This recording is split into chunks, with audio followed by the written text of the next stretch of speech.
Chapter 1. The Novice Apartment. Welcome to the Apocalypse Apartment. This apartment serves as a novice dwelling, accommodating 80 new players on the first day of gameplay, alongside the random distribution of 80 survival stones. On the 8th day of gameplay, an additional 20 veteran players will be introduced, accompanied by another random allocation of 20 survival stones. This apartment will self-destruct on the 11th day of gameplay. Players who possess no survival stones at that time will meet their demise alongside the apartment. Conversely, those who hold survival stones will embark on an official journey within the Apocalypse Apartment. In this realm, players may exchange survival stones for survival points, which will be utilized to procure supplies, abilities, items, and all that players desire. The rules for the Novice Apartment are as follows. 1. All players will be randomly assigned an initial apartment, with rent varying according to the opulence of the dwelling. 2. Midnight serves as the rent due time. Those who fail to pay on time may face termination at the administrator's discretion. 3. Players may request lease termination or transfer operations from the apartment administrator. 4. The apartment administrator reserves the right to formulate additional rules, which residents are expected to adhere to. 5. Survival stones can be exchanged for a substantial amount of in-game currency, though this currency is only valid within the confines of the Novice Apartment. 6. Players are encouraged to explore other means of acquiring in-game currency independently. Now, the Novice Assessment commences. Welcome, new players to the arena. New players are being randomly assigned to apartments. New players are granted a single opportunity for a free talent awakening. The talent awakening for new players is underway. Ding! Talent awakening completed. Wishing all newcomers an enjoyable gaming experience. Enjoyable gaming experience? Is this truly a game? Gasp! Jiang Ye pinched his arm fiercely, drawing a sharp intake of breath from the pain. So, this is a tangible game? Then, what is meant by destruction and termination? Does it signify real death? But why? He had just been fervently writing an examination paper. How could he suddenly find himself here? Moreover, the voice in his mind had merely indicated the successful awakening of a talent. Had it not? Yet why? When Jiang Ye summoned the player panel, he found it simply stating, Jiang Ye, level 0, physical strength, 0.6, energy, 0.8, combat power, 0.5, survival points, 0, talent, awakening failed. So, what kind of absurd game is this? The talent awakening process includes the possibility of failure. Is it not permissible to reattempt awakening after a failure? Are the bugs in this game to be borne by the players? Is this not an injustice to the earnest? While Jiang Ye felt incredulous, he soon discovered an apartment chat group. To the right of the chat group, a third of the screen displayed a member list 8080. On the left, various messages continually flashed across the screen. What astonished him was, all 80 members were, in fact, his fellow classmates. Half of them were classmates who had just taken an exam with him in the same examination room. The other half consisted of students from another room, Class 2. At this moment, the messages exchanged among these classmates in the chat group echoed their astonishment. What the hell? Chen Yuchen, Xiao Likuan, Gao Chong, Lu Shun. This entire roster is composed of classmates. What's going on? Have our classmates been collectively abducted? Impossible. This data panel and chat group are manifesting directly in our minds. Which kidnapper could accomplish such a feat? So, are we classmates who have collectively traversed dimensions? No, it's 2 examination rooms. Class 2 is involved as well. Wow, how thrilling. I was a bit frightened at first, but seeing all these familiar faces has alleviated my fears. Wow, how exhilarating. I just conjured a fireball with my bare hands. Wow, how thrilling. I just casually tossed a wind blade. Wow, how exhilarating. I just urinated 3 zhong high against the wind. Damn, Lu Shun is indeed flamboyant. But hasn't Lu Shun already left the apartment for exploration? Where's the wind coming from? Can you boys behave a little more civilly? There are girls in the group. Oh, my apologies, little fairy. Next time, if Lu Shun dares to act outrageous in public again, you can splash some water on him to wake him up. Get lost. Indeed, these were familiar classmates, exhibiting their usual flamboyance. However, Jiang Ye could discern from his classmates' messages that they all seemed to have awakened their talents. Some could conjure fireballs, while others could throw wind blades. This must be their innate abilities. Yet, no one mentioned the possibility of a failed talent awakening. So, was he truly the only unfortunate soul among these 80 individuals who had failed to awaken? Was this not equivalent to being forcibly thrust into a hellish mode? Although the earlier prompt indicated that the new apartment would host a total of 100 players, simultaneously releasing 100 survival stones, the rules also stated. Survival stones serve not only to prevent their annihilation. More importantly, they hold purchasing power within the apocalyptic apartment. This implies that such precious commodities are certainly insufficient. The more, the merrier. Even if these 80 classmates united in camaraderie, deciding to allocate one survival stone each to ensure everyone's survival, the apartment also indicated that on the 8th day, 20 seasoned players would be introduced. Who knows how formidable and merciless seasoned players can be? Faced with novices, it would be exceedingly difficult for them to share the survival stones amicably. It is even likely that they would ruthlessly plunder the survival stones from novice players. They might even directly massacre novice players. Thus, the initial 8 days without seasoned players evidently represented an opportunity for novice players to develop. In this precarious situation, however, he found himself without any talent. This was utterly absurd.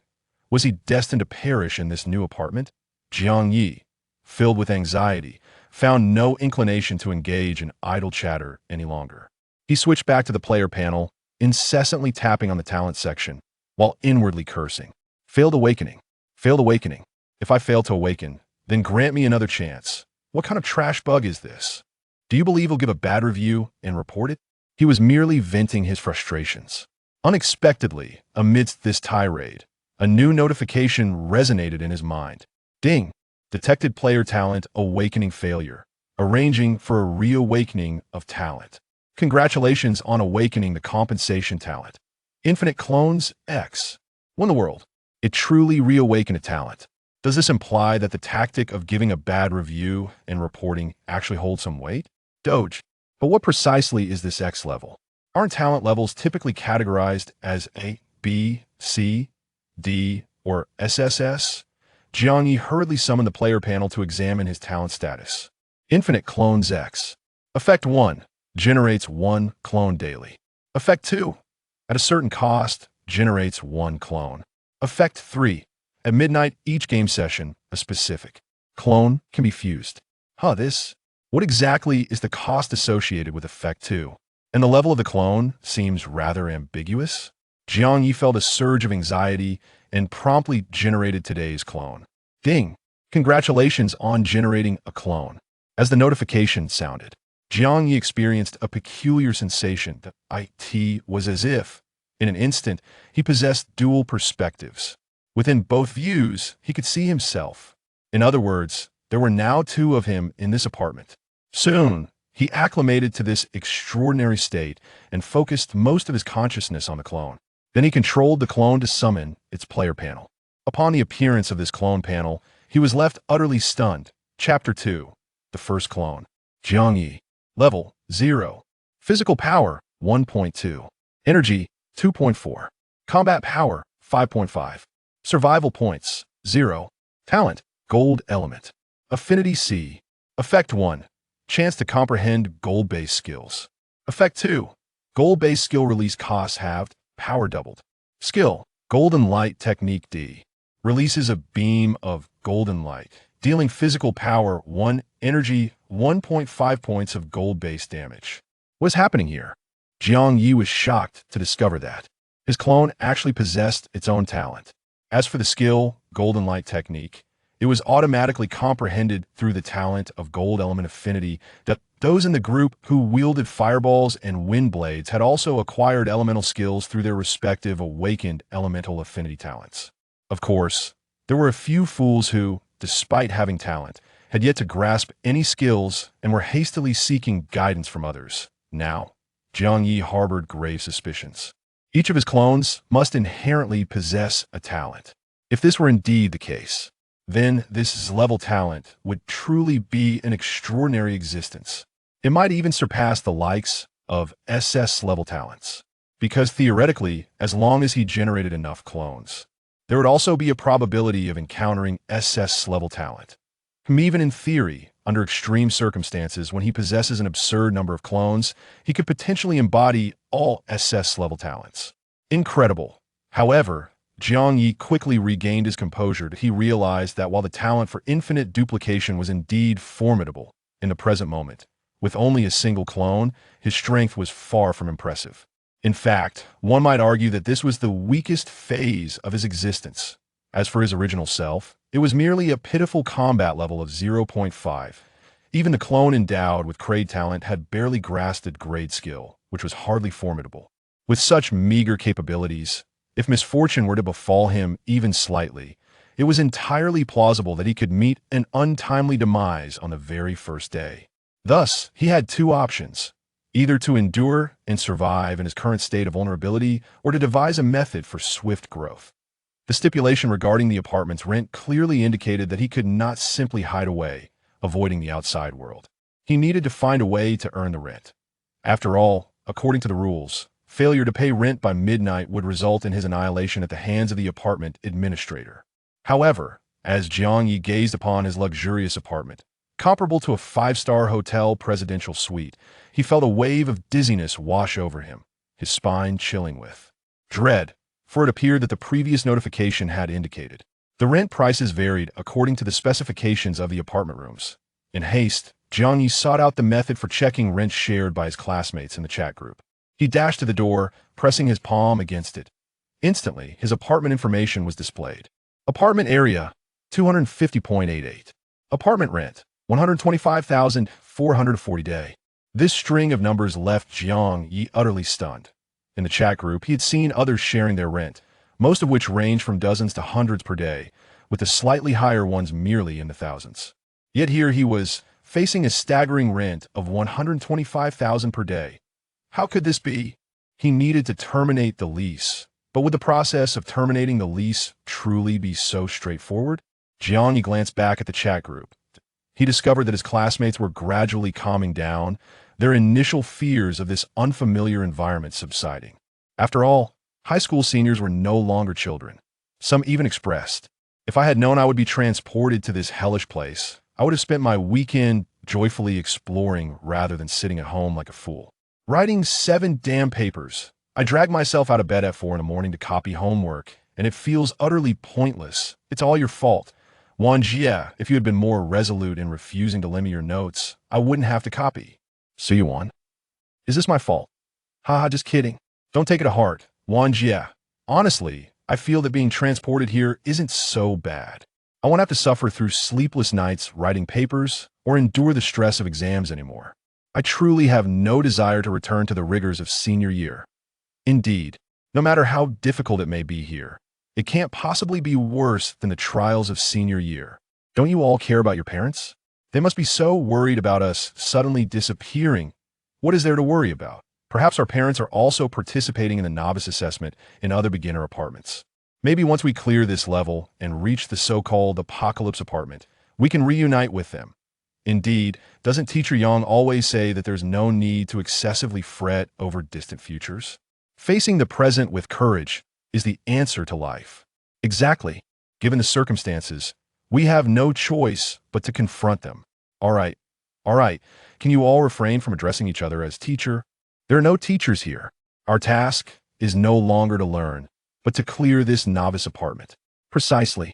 Our long-term goal is to survive until the 11th day while possessing a survival stone. And the immediate priority is to find a way to earn today's apartment rent. Earning rent and seeking survival stones should be achievable simultaneously. Has anyone ventured outside the apartment yet? Is it dangerous out there? I opened the apartment door and took a glance. The hallway resembled that of a hotel, yet the dim lighting rendered it eerie. I quickly shut the door and dared not go out. This won't do. We must eventually step outside to earn our rent. Otherwise, if we cannot pay, we shall be obliterated tonight. Alas, we have been scattered across different apartments. It would be better if we were all together. There is strength in numbers, and exploring the apartment would be less daunting. Just as the students were engaged in heated discussions, a classmate suddenly emerged to take charge. Gao Chong, fellow students, after much contemplation, I have finally decided to share some good news with you all. I, Gao Chong, have awakened in grade talent, affinity for lightning elements. during the talent awakening phase. Moreover, I believe I possess considerable insight, having initially comprehended the grade skill Lightning Orb and the grade skill Lightning Flash. Simultaneously both. My physical ability and energy have surpassed 5 points, and my combat power has reached an impressive 48. Chapter 3. Upgrade announcement. Upon the utterance of this declaration, all the students were left astounded. The chat group fell silent for a brief moment before erupting with a flurry of messages. What the hell? An S-level talent. 2 skills comprehended from the outset. Is this even real? Gao Chong. No. Brother Chong. Are you truly not exaggerating? 48 combat power. That is 10 times my own strength. This is utterly absurd. This S-level talent and 48 combat power must make him the strongest among our group of 80, right? Brother Chong is incredible. Such monumental news. And you've kept it to yourself until now. Brother Chong, please take me along. I only possess an E-level talent and have yet to comprehend any skills. Relying solely on myself, I certainly cannot survive. Brother Chong, do you still remember those sleepless nights we spent playing games together? We agreed to not forget each other in times of wealth and prosperity. Various attempts to curry favor and seek alliances echoed throughout the chat. Seeing this, Jiang Ye felt a surge of warmth. Perhaps he should also seek to ally himself with someone? However, upon further reflection, he decided against it. Most of those vying for attention were individuals who already had good rapport with others or maintained a close relationship with Gao Chong.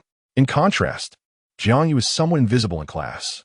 His solitary nature, lack of interest in games, average academic performance, and absence of hobbies made him less inclined to engage with others. He was not one to seek out companionship, often traversing the school alone.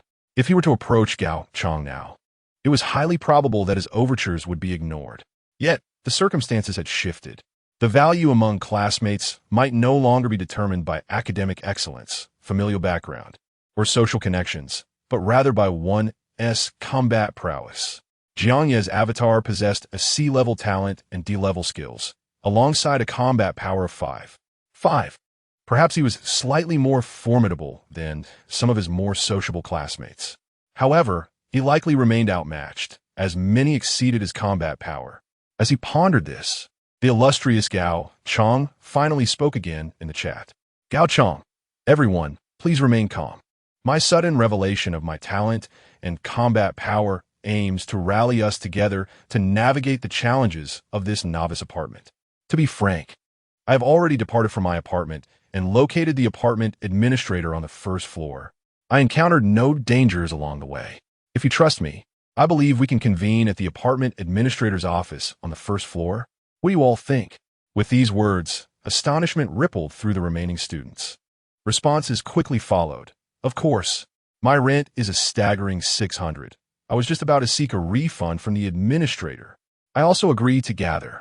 If we are together, we can support one another in the face of danger. But I'm still a bit hesitant to leave the apartment. What should I do? At this moment, Gao Chong responded again.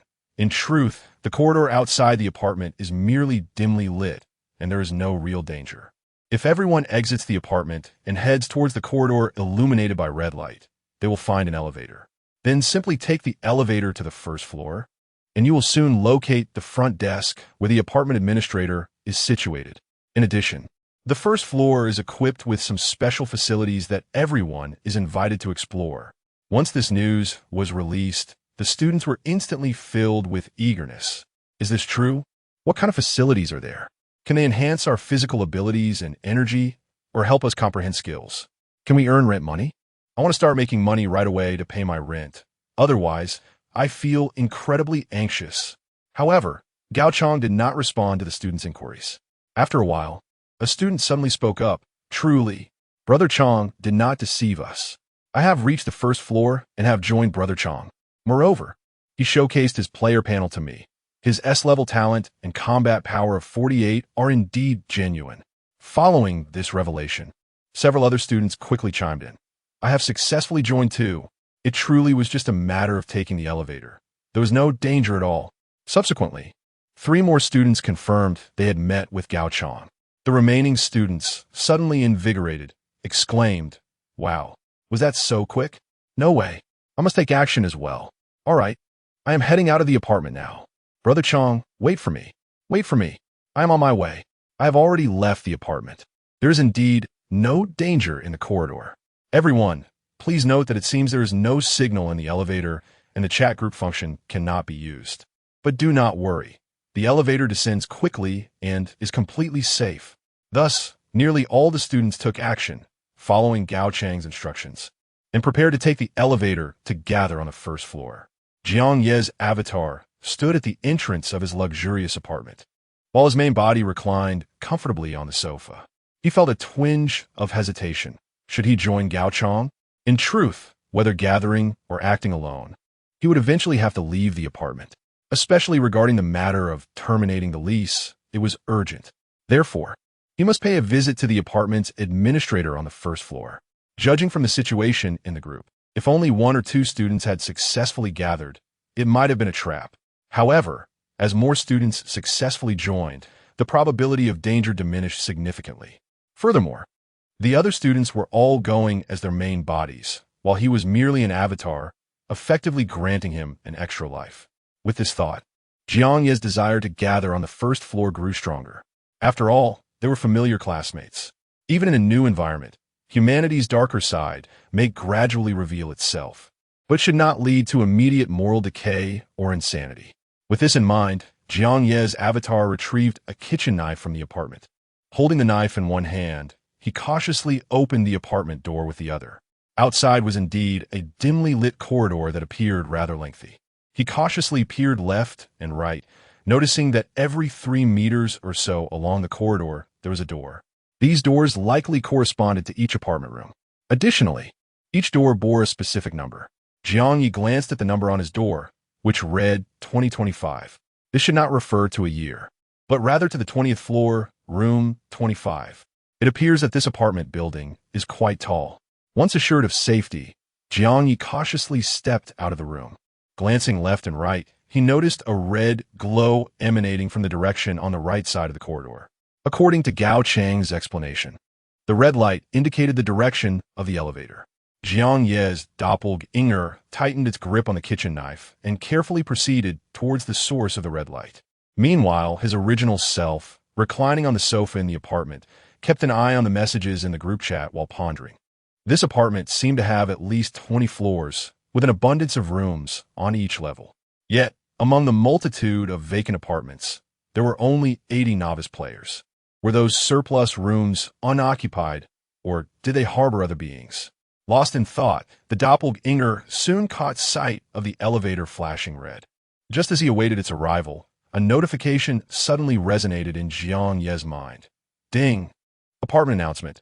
Congratulations to Wang Lingling for becoming the first player to reach level 1 in this apartment.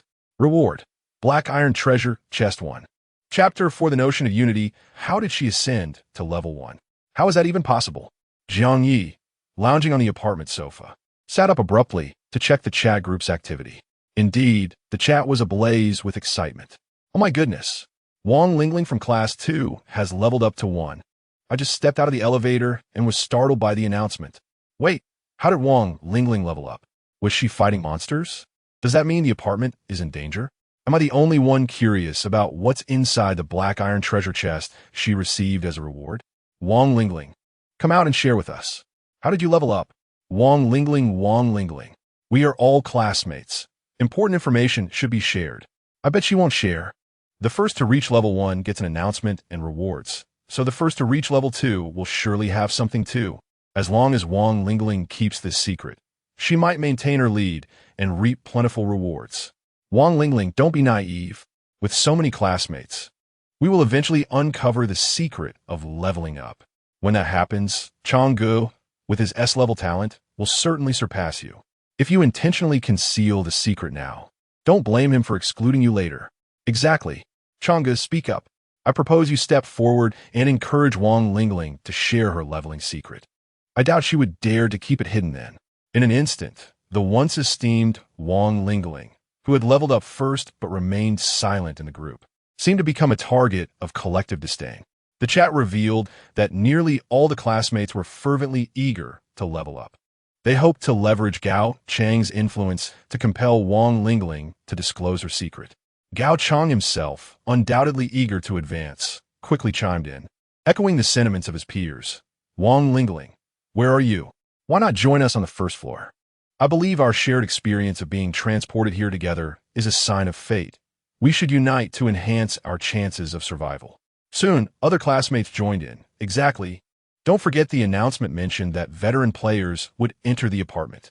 If we novice players do not unite, how can we compete with the veterans? Right?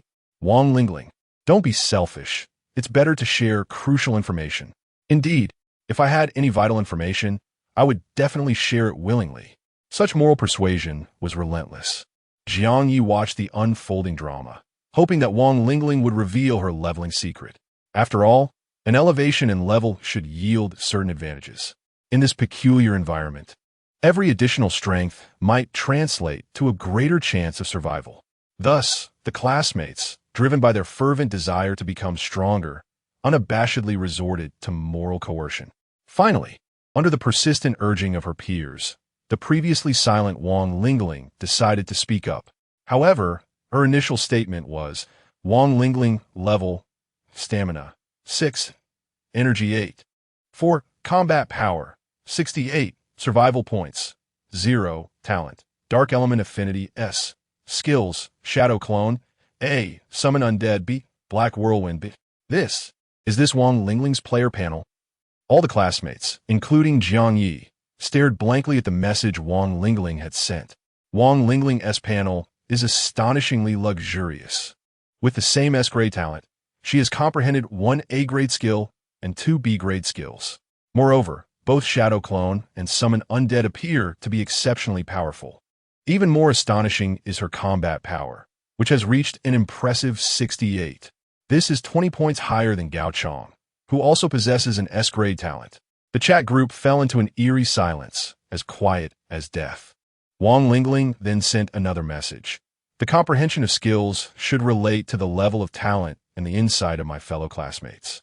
Those with higher insight comprehend more skills, and the skill levels are also higher. However, the skill levels obtained through comprehension should not exceed 1's talent level. May I ask, does anyone among you possess a talent higher than S-grade? A talent higher than S-grade? Jiang Ye's X-grade talent should indeed be the case. However, his talent is of a growth type. At this weakest moment, he certainly would not be foolish enough to flaunt it in the group. Thus, no one responded. Wang Lingling continued.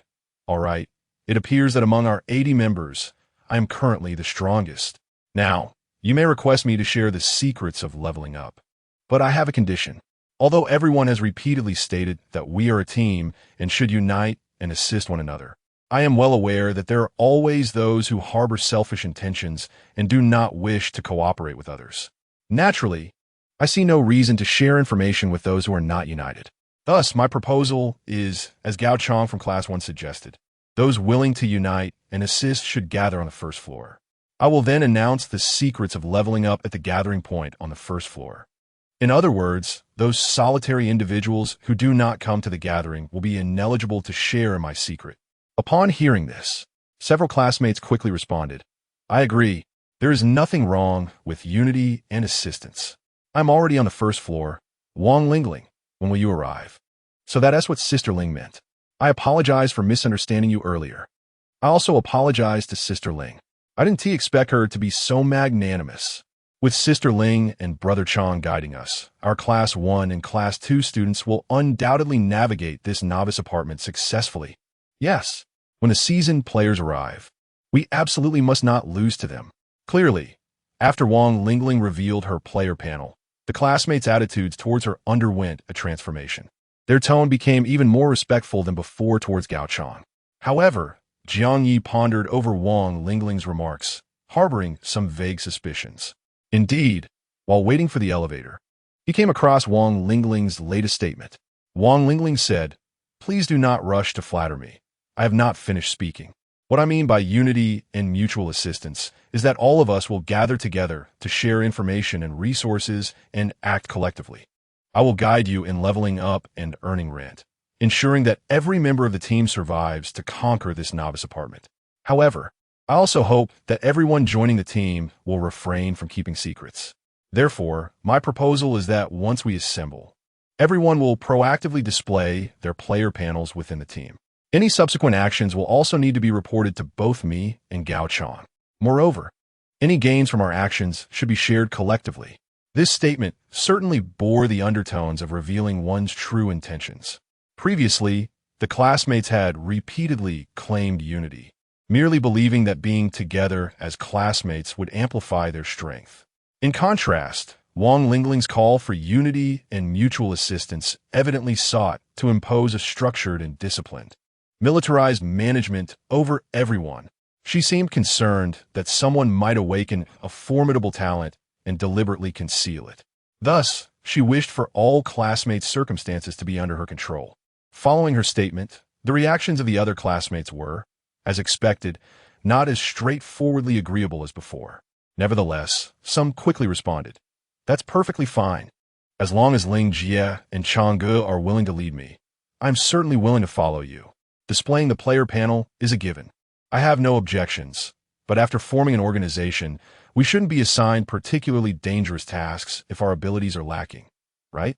Gao Chang replied, "Of course not.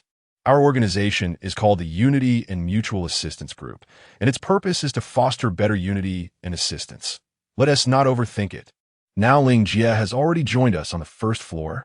Everyone gathered here on the first floor has agreed to Ling Jie's proposal. Those who wish to join the team should come quickly to assemble.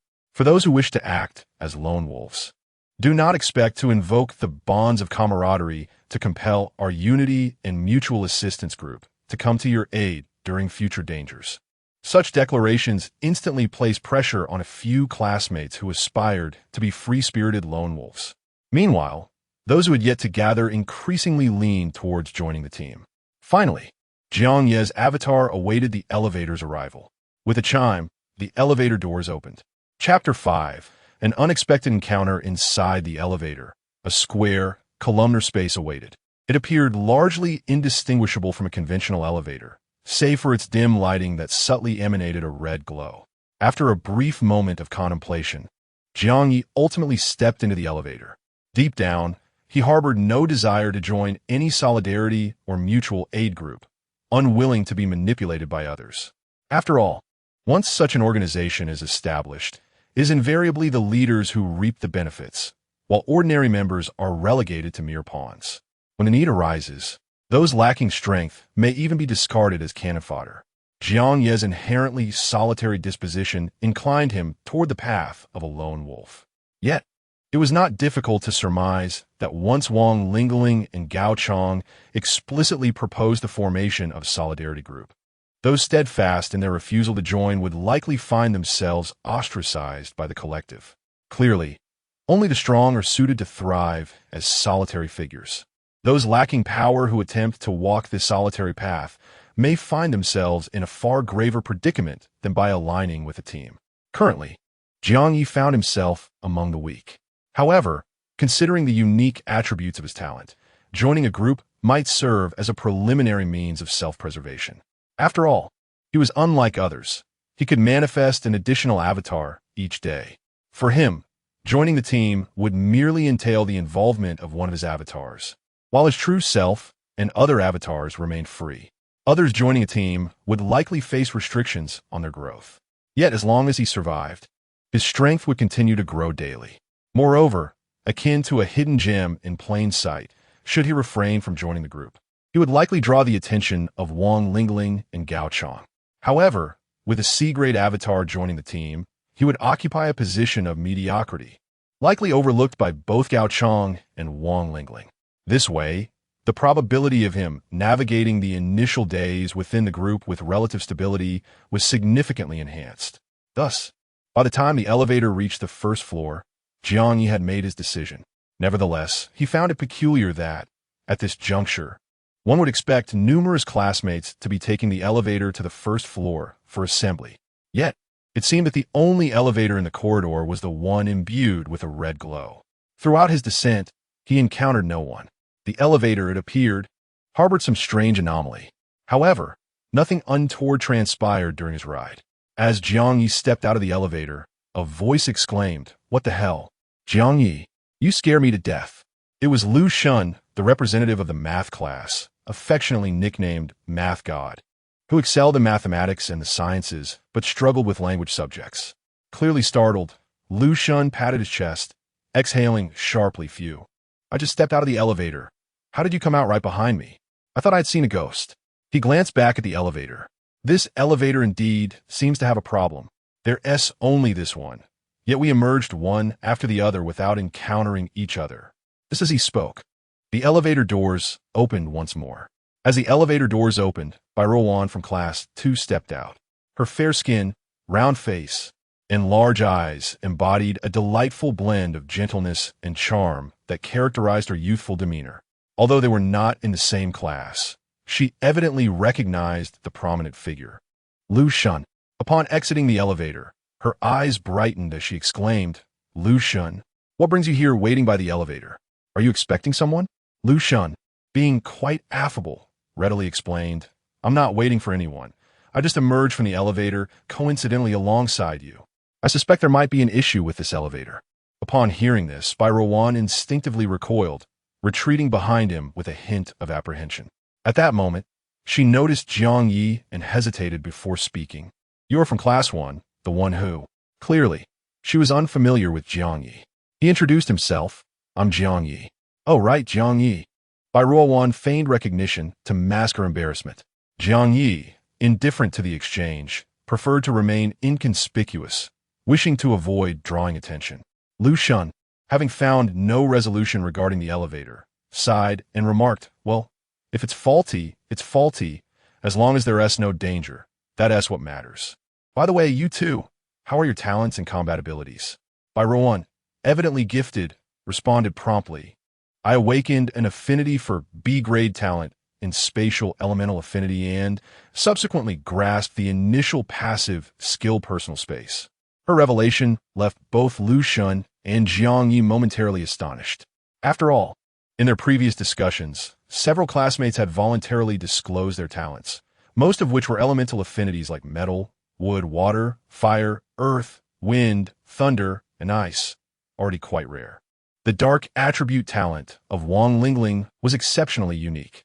Some scholars had even speculated that among elemental affinities, there might exist a light attribute. However, no one had anticipated the existence of a spatial attribute. The fact that Bairuan possessed a talent for spatial elemental affinity, albeit classified as B-grade, was indeed remarkable, as it was likely rarer and more potent than the conventional elemental B-grade talents.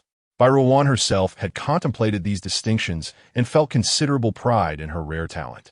Yet, much like high-achieving students lamenting their exam performances, she feigned a troubled expression and lamented, this talent doesn't seem all that impressive. My skill personal space merely allows me to store items with no offensive capability.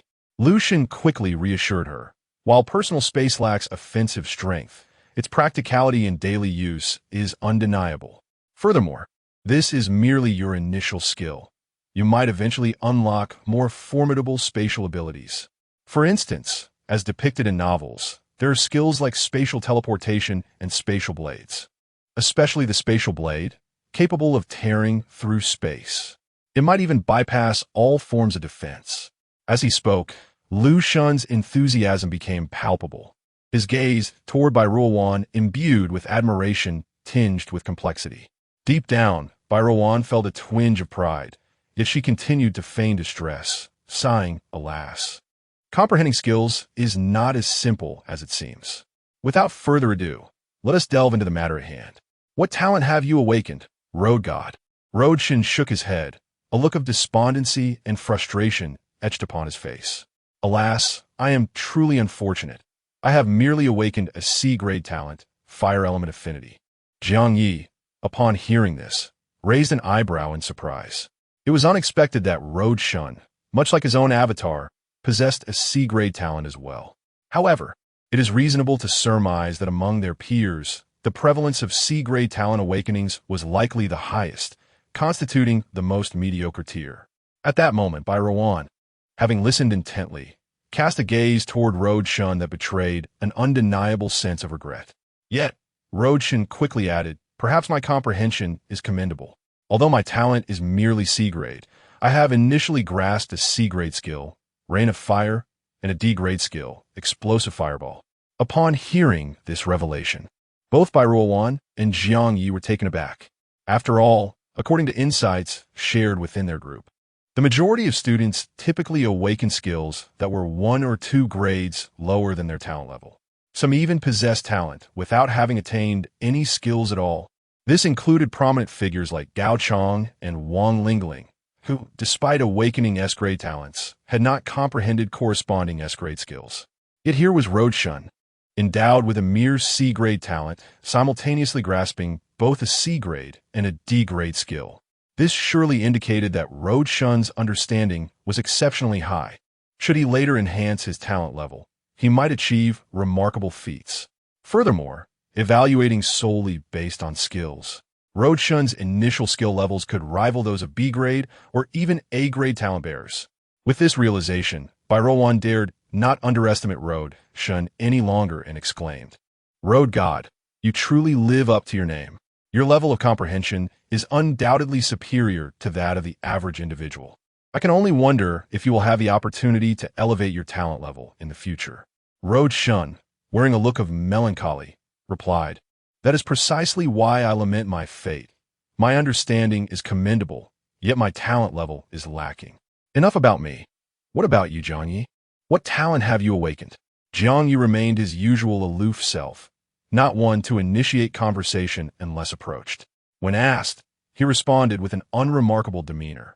"I have awakened a C-grade talent, Metal Element Affinity, and have initially grasped a D-grade skill, Metal Light." Road Shun, seeking clarification, asked, "Is it only the D-grade Metal Light?" Jiang Ye nodded. Road Shun mused, "It seems that individuals with C-grade talents typically awaken D-grade or E-grade skills." Sensing that Jiang Ye might misconstrue his words, he hastily added, "I do not mean to imply that your C-grade talent is inadequate. Just analyzing the general situation." Evidently, with Jiang Ye as a comparison, Road Shun felt increasingly assured of his superior comprehension, surpassing that of the average person. Yet, he could not shake the feeling of discontentment, lamenting the fact that he had only awakened a C-grade talent. If he had awakened an S-grade talent, he might have directly comprehended S-grade skills. In that case, Gao Chong and Wang Lingling might not even hold a candle to him. Alas, this notion left Road Shun feeling both unwilling and helpless. Meanwhile, as Jiang Ye's avatar conversed with Road Shun and by Rowan, Jiang Ye's true self was not idle. He had ceased lounging on the sofa. Instead, he swiftly conducted a thorough inspection of his 250-square-meter apartment. In such a spacious and luxurious abode, his purpose for examining it was to ascertain the presence of surveillance, fearing that the apartment administrator might become aware of his duplicity. However, to his surprise, while he found no cameras, he did discover a dimly lit bronze chest within the glass cabinet of his opulent walk-in closet. Chapter 6. The bronze treasure chest. When Jiang Ye first cast his eyes upon it, he initially mistook it for an antique copper box, intending to overlook it entirely. However, he was struck by the incongruity of the bronze texture with the opulent decor of the wardrobe. Curiosity piqued, he returned to examine it closely, only to discover it was in fact a bronze treasure chest. It is worth noting that the first reward received by Wang Lingling for reaching level 1 was merely a black iron chest. Yet here was Jiang Ye, uncovering a bronze treasure chest within his own apartment. His first instinct was to suspect a trap. Nevertheless, upon careful inspection, he found no hidden dangers. He then procured a drying pole and discreetly hid behind the kitchen island table, daring to attempt a long-distance opening of the chest. With a soft chime, the chest opened, revealing no immediate peril. Inside lay a striking black mask. Lacking any investigative skills, Jiang Ye could not discern the mask's specific properties. Meanwhile, his avatar had followed Lu Shun and Bai Ruan to the gathering place of their classmates on the first floor. The entire ground level of the apartment lacked individual rooms for accommodation. Instead, it resembled a spacious hotel lobby. The students assembled on the first floor congregated within this vast hall. Near the entrance of the apartment stood a reception area, where a middle-aged man with an impassive demeanor sat, seemingly the fabled apartment administrator. A substantial group of students, led by Wang Lingling and Gao Chong, were engaged in negotiations with the administrator. As Jiang Ye and his companions arrived in the hall, they were intercepted by Yu Ziyu from Class 2. Yu Ziyu claimed to be the recorder appointed by Wang Lingling, tasked with documenting the player panels and apartment numbers of new members joining the mutual aid group. Lu Shun, renowned as a top student in his senior year, was well-liked and, upon agreeing to the data collection, inquired of Yu Ziyu, "May we view this record book of the mutual aid group?" Yu Ziyu readily nodded, of course. Lingjie and Chang'e were quite clear in their instructions. "We established this mutual aid group to share information and resources, so this record book is essentially public and accessible to all."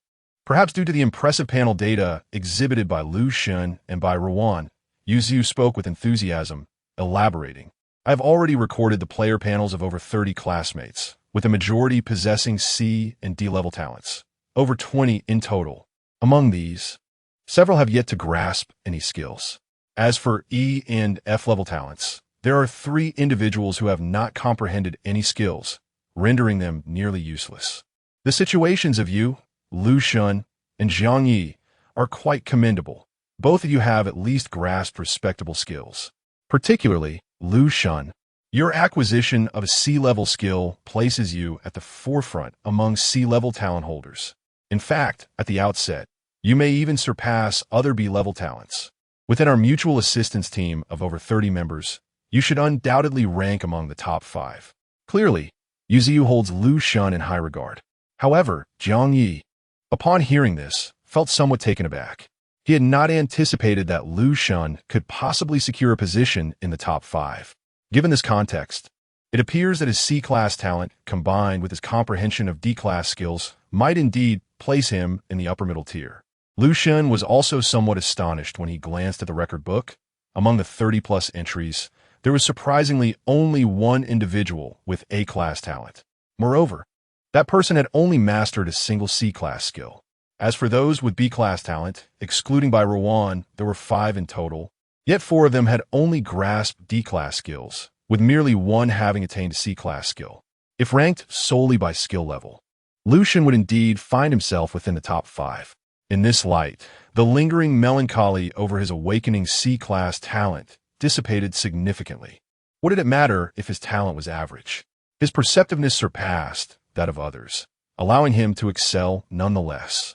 However, Lu Shun soon lamented, "Upon reflection, our mutual assistance group seems rather inadequate. With veteran players arriving in 8 days, will we be able to cope?" Yu Ziyu shared his concern, sigh. "We shall address the matters of 8 days hence when the time comes. Besides, our assistance group currently has just over 30 members. Those who join later may very well possess formidable abilities." While Yu Ziyu and Lu Shun conversed, Jiang Ye discreetly perused the record book. Among the 30-plus classmates, the majority exhibited elemental and enhancement talents. Elemental talents pertain to affinities such as metal, wood, water, fire, and earth, enabling the mastery of corresponding elemental skills. Enhancement talents predominantly include attributes such as physical enhancement and energy enhancement. There was, however, one individual with visual enhancement who also mastered a detection skill. A student with auditory enhancement failed to acquire a skill, while another with sound enhancement grasped a sonic skill.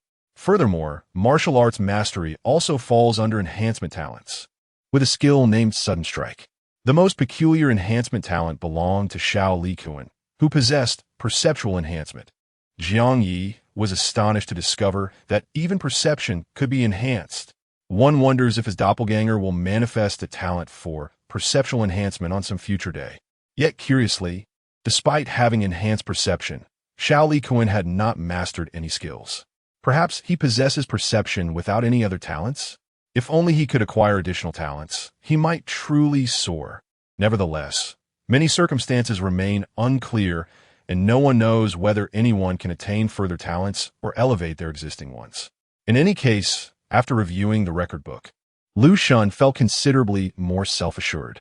Yu Ziyu regarded him with ample respect and then inquired, "By the way, Lu Shun, have you discovered a black iron treasure chest in your apartment?" Upon hearing this, Jiang Ye perked up his ears. Lu Shun, taken aback, exclaimed, "What do you mean? There's a treasure chest in the apartment? I didn't see it. What the heck? Why hasn't anyone mentioned this in the chat group? I'm heading back to look for it right now." "Hey, Lu Shun, don't get too excited." The wandering fish caught in a dilemma, hastily explained that not every apartment is adorned with treasure chests. Among our current mutual assistance group of over 30 individuals, only Sui Woan from Class 1 has discovered a black iron treasure chest in her apartment. Inside her chest lay a crimson fruit, which she refrained from consuming out of fear of toxicity. Upon bringing it to our mutual assistance group, Chun Yuqing employed his detection skills and revealed that it was a spirit fruit that enhances vitality. Our esteemed Ling Jie and Chang Gu displayed commendable magnanimity, showing no intention of seizing the fruit from Sui Woan. Subsequently, she consumed the fruit and experienced an immediate increase of 0.5 in her vitality attribute. Other classmates also scoured their apartments, yet none stumbled upon treasure chests. Hence, Changgu speculated that the probability of finding a chest is rather low. However, each apartment floor contains numerous rooms, and we, as novice players, occupy 80 of these rooms. Thus, it is conceivable that treasure chests may be scattered throughout other apartment rooms. Upon hearing this, Lucian immediately began to consider the implications. Yet, might there not also be dangers lurking within those other apartment rooms? Could it be that Wang Lingling's advancement entails battling monsters in those very rooms? To this, the wandering fish shook his head, revealing that Ling Jie had yet to disclose the secret of her advancement, stating she would clarify everything once everyone had gathered. Nonetheless, from what I gathered, it seemed her path to leveling up did not involve battling in the apartment rooms. Moreover, it appeared she would not be able to reach level 2 in the immediate future. She too was curious about the circumstances within the other apartments and was currently negotiating with the apartment administrator. If it is confirmed that no dangers exist, Ling Jie will likely arrange for a team to explore the apartment rooms in search of more treasure chests. At this juncture, the usually silent Jiang Ye suddenly inquired, "Are all the items contained within those treasure chests useful? Could there be hidden dangers within them?" Upon hearing this, the wandering fish scrutinized Jiang Ye and retorted with a question. "What? Have you discovered a treasure chest in your apartment room as well?" Jiang Ye quickly shook his head. "No, I merely believe that the apartment to which we have been transported should indeed harbor dangers, yet thus far, it seems we have encountered none." Beside him, Lucian nodded in agreement. Indeed, the previous hints clearly indicated a Doomsday apartment. I would expect that with such ominous terminology, there would be numerous perils akin to a biohazard crisis, yet we have yet to confront any dangers. Byruan innocently remarked, "But this is merely a novice apartment. It is quite normal for a novice apartment to be devoid of dangers, isn't it?" The wandering fish concurred. "Precisely, and we are not entirely without risks. Did not the previous hint also state that failing to pay rent could result in obliteration?" At this point, he turned his gaze towards Jiang Ye. "Jiang Ye, your room number is 2025. Is it on the 20th floor?" Jiang Ye nodded. "Yes. In that case, your room is the highest recorded in my notes. How much is your daily rent?" Jiang Ye fell silent for a moment, revealing without concealment, "The rent exceeds 125,000. Upon hearing this figure, both Yuziu and Byruan, along with Lu Shun, were instantly struck dumb with astonishment. Byruan exclaimed, "Is it truly that expensive? I thought the several thousand rent in the group was already exorbitant. How can yours be over 100,000? You must consider terminating the lease." Jiang Ye nodded in agreement. However, before he could utter a word, Yuziu solemnly remarked, "Given your situation, I fear that terminating the lease may not be so straightforward." Chapter 7. The enormous inheritance recently. A classmate had approached the apartment manager to inquire about the terms of lease termination. The regulations stipulate that if one wishes to terminate their lease in the morning, a penalty of 50 of the rent must be paid. Should they choose to do so in the afternoon, the penalty escalates to 80. After 10 p.m., the option to terminate the lease is entirely closed, necessitating the full payment of 100 of the rent. Given the exorbitant rent, accumulating half of it, which amounts to 60,000 as a penalty, seems nearly impossible. If one were to delay until the afternoon, the 80 penalty would soar to a staggering 100,000. This sum surpasses the combined rent of the other 79 individuals. Yu, Yuziu hesitated, his expression a complex mask of emotions, clearly struggling to articulate his thoughts. Both Lu Shun and Bai Ruoan discerned the unspoken implications. Jiang Ye's predicament could very well lead to his elimination on the very first day due to an inability to pay the rent. Bai Ruoan, possessing a compassionate heart, instinctively considered suggesting that the mutual aid group, being numerous, might rally together to assist Jiang Ye in gathering the requisite funds for the termination penalty. Yet, the words remained unvoiced, for she understood that in such a harsh environment, one cannot afford to be a novice saint. The sums of 60,000 and 100,000 are no trifling amounts. As Yuziu remarked, Jiang Ye's rent alone exceeded the total of the other 79 combined. To assist Jiang, you would likely mean significant sacrifices from all members. But why should they? They are merely classmates, not Jiang Ye's guardians. The mutual aid group is meant for assistance, not charity. Furthermore, Jiang Ye's talents and skills were not deemed critical, and his social standing was rather mediocre. Bai Ruoan was well acquainted with the students from both classes, yet Jiang Ye remained an unfamiliar face. Consequently, it seemed highly unlikely that anyone would agree to help him. Thus, Bai Ruoan chose to remain silent, pretending not to comprehend the unfinished thoughts of Yuziu.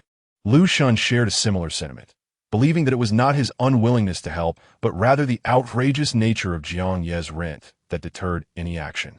Hearing Yuziu's words left Jiang Ye feeling a pang of anxiety, fearing that he might not survive even the first day due to his inability to pay the rent. Nevertheless, his avatar managed to maintain a facade of calmness. After a moment of contemplation, the avatar proposed an idea. I recall a prior hint indicating that survival stones can be exchanged for game currency.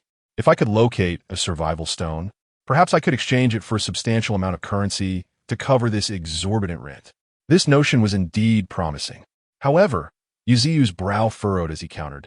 But the previous hint also stated that with 100 players, there are only 100 survival stones.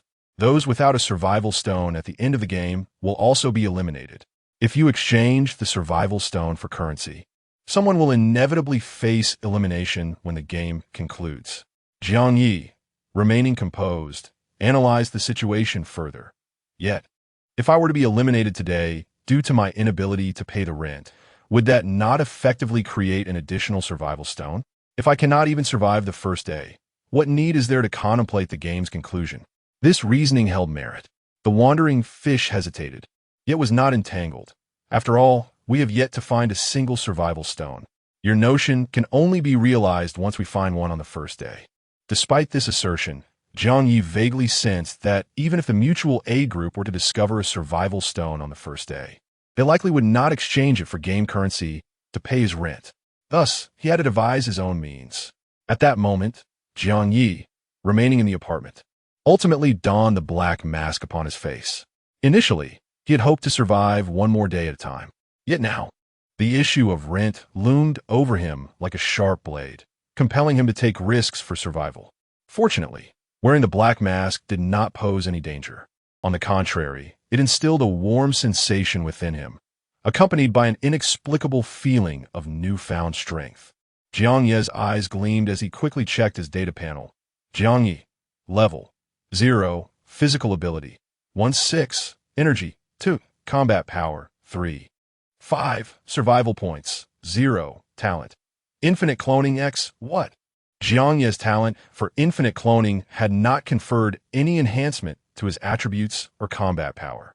Thus, it must be the black mask that elevated his physical ability by 1 point and energy by 2 points. This attribute was directly superior to that of his first clone. However, in terms of combat power, he remained inferior to his first clone. Therefore, it could be inferred that talents and skills also influenced combat strength. His original form possessed attributes, but lacked usable skills, resulting in persistently low combat power. Nevertheless, aside from the enhancement in attributes, the mask seemed to exhibit additional effects. Upon regaining his composure, Jiang Ye sensed that he had not merely grown stronger. It appeared as though he had also become bald. He hurried to the bathroom to gaze into the mirror. To his astonishment, a stranger, a bald uncle, stared back at him. Startled, Jiang Ye nearly believed some sinister force was at play.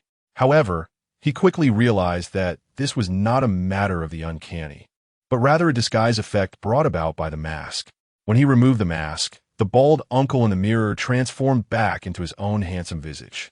Donning the mask once more reverted him to the bald appearance. This cycle left Jiang Ye marveling at the mask's astonishing disguise capabilities.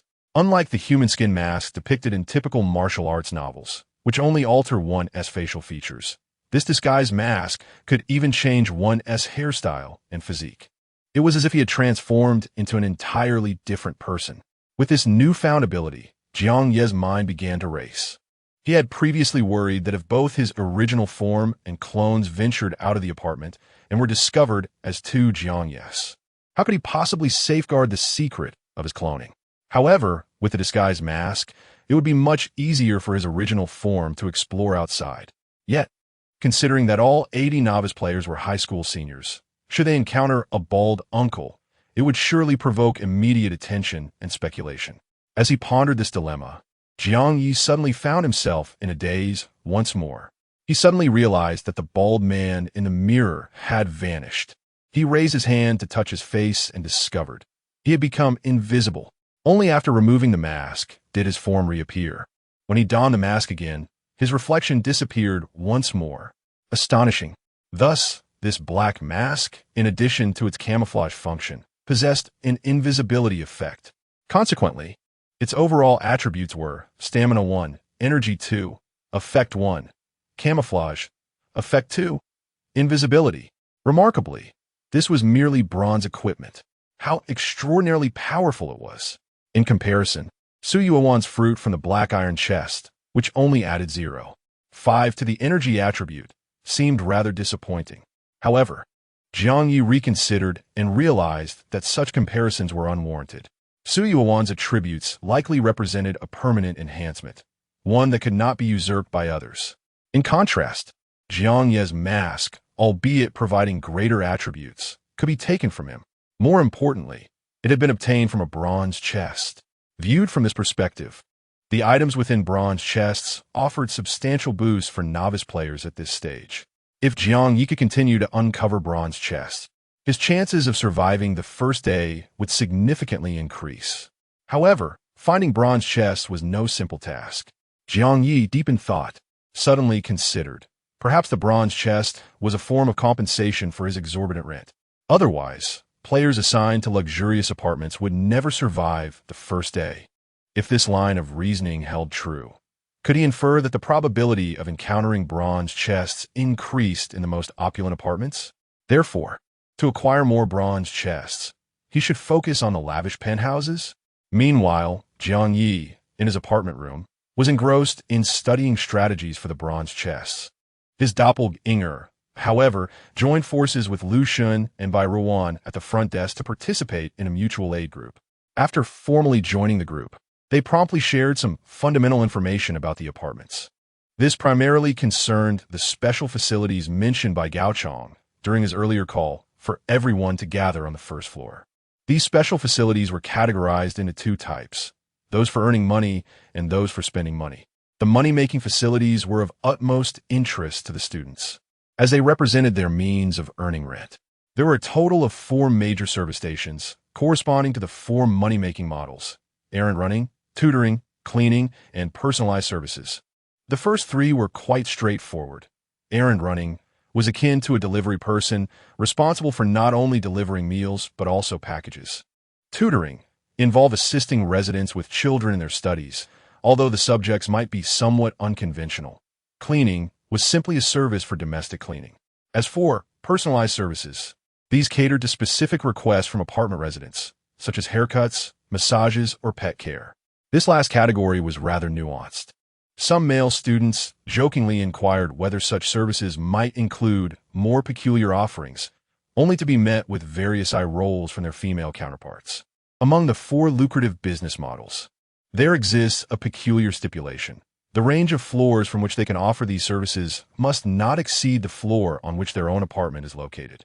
For instance, if Zhang San resides on the 8th floor, he is only permitted to serve the floors between 2 and 8. Conversely, If Li Si lives on the 18th floor, he can extend his services from the 2nd to the 18th floor. The higher the floor of the resident, the greater the service fees that can be accrued. This is where Jiang Ye's advantage of residing on the 20th floor becomes apparent. He is able to serve residents from the 2nd to the 20th floor, thereby accelerating his earnings. However, it has been analyzed by a diligent scholar that despite Jiang Ye's relentless toil throughout the day, he may still struggle to meet his rent obligations. While it is true that higher floors allow for quicker earnings, the overall cost-effectiveness remains exceedingly low. Earning 2,000 to 3,000 game coins in a single day is already at the limit of possibility. Accumulating 12,000 is utterly implausible. Even the 10,000 penalty for breaking the lease remains unattainable. His sole hope appears to lie in exchanging survival stones for game coins, yet at this stage, his classmates possess no leads on survival stones. Thus, it is highly probable that Jiang Ye will not survive the first day. Nevertheless, his classmates' attitudes toward him have become somewhat nuanced. Although Jiang Ye may not endure beyond the first day, his tireless efforts yield 2,000 to 3,000 game coins, a substantial legacy that could cover several others' rent for 10 days. Consequently, his classmates have taken it upon themselves to console him, actively encouraging him with visions of survival stones, urging him not to relinquish hope for survival, and to focus on working hard to earn money. Who knows, perhaps in the course of his diligent labor, he might stumble upon a survival stone. Figures like Gao Chong, basked in the admiration of many, have also taken the time to reassure him, stating, "I believe that heaven will surely favor every individual who earnestly strives. Perhaps, amidst your hard work, a survival stone awaits your discovery." Jiang Ye listened, internally amused yet, in truth, he had not entirely abandoned hope.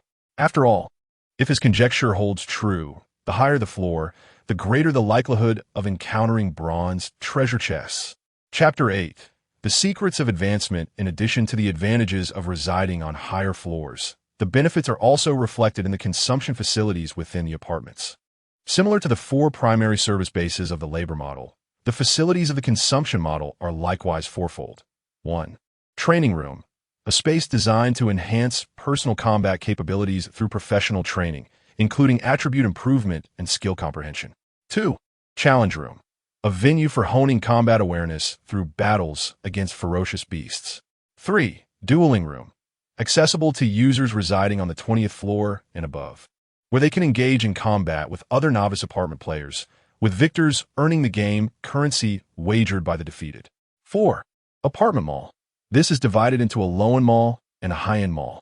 The low-end mall primarily offers everyday consumables such as food, shopping, and entertainment, akin to those found in the real world. Conversely, entry to the high-end mall is restricted to residents on the 20th floor and above, with an admission fee of 1,000 game coins. According to our diligent classmates, it is highly probable that treasure chests or associated items will be available for direct purchase within the high-end mall. Clearly, within this consumption model, the privileges of residents above the 20th floor are once again underscored. The gazes of the students towards Jiang Ye grew increasingly intricate. Wang Lingling, a bespectacled young woman embodying a mature charm reminiscent of Heiji Hattori from Detective Conan, had even been compared to Gao Qilan during the height of the storm. Adjusting her glasses, she offered a direct analysis. The entire design of the apartment facilities is evidently steering players toward higher floors. Higher floors yield quicker profits and afford access to more sophisticated consumer options, which are conducive to player development. However, for my analysis, players will need a few days of accumulation before they can aspire to reside on higher floors.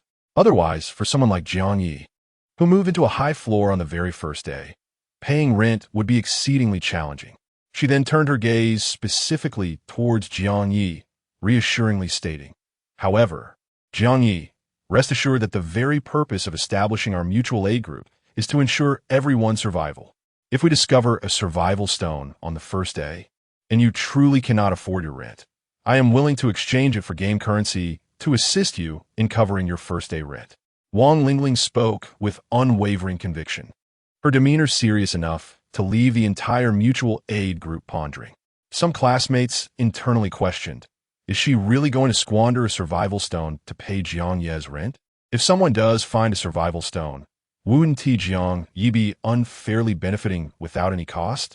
Jiang Ye perceptively sensed the unusual gazes directed her way.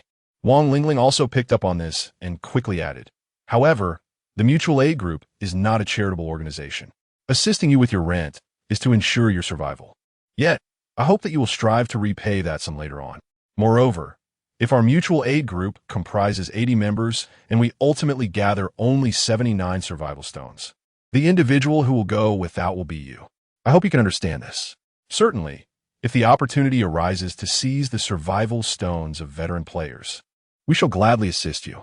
After all, the essence of our mutual aid group is to ensure the survival of all members, and we would not easily abandon you." Wang Lingling spoke these words with sincerity. However, Jiang Ye remained unmoved, perceiving that this classmate from the second class was quite adept in her rhetoric. Firstly, she had successfully soothed him, a prime laborer, allowing him to work diligently on the first day to earn substantial wealth for a grand inheritance. Secondly, she had effectively won over the hearts of many. Her words were not merely directed at him, but primarily aimed at the members of the mutual aid group. These 18-year-olds, inexperienced in the world, would likely be deeply touched by her sentiments. Coupled with the psychology of wanting to please, they would only become increasingly devoted to her guidance. Gao Chang, sensing that Wang Lingling's standing in the mutual aid group far surpassed his own, quickly interjected, "Is there anyone among you, aside from Jiang Ye, who is under pressure to pay rent? Sui Wewan, is your rent of over 2,000 manageable?" Sui Wewan, being an academic achiever with a rather independent character, was reluctant to trouble others. After some contemplation, she stubbornly responded, "If I manage my time well, I should be fine." Gao Chang nodded. "Indeed, we must act swiftly. It is pointless for so many of us to wait here for everyone to gather. In my opinion, we should split up and commence our endeavors immediately. Yuziyu will remain here to welcome new members to the mutual aid group. The rest can begin earning game currency right away." Upon hearing this, the classmates enthusiastically agreed. "Yes, we can no longer afford to dawdle. We must earn money quickly. Although I can easily earn my rent today, I yearn to save more and enhance my strength through the consumption model. Same here. I haven't even grasped my skills yet, and I am eager to experience the training room.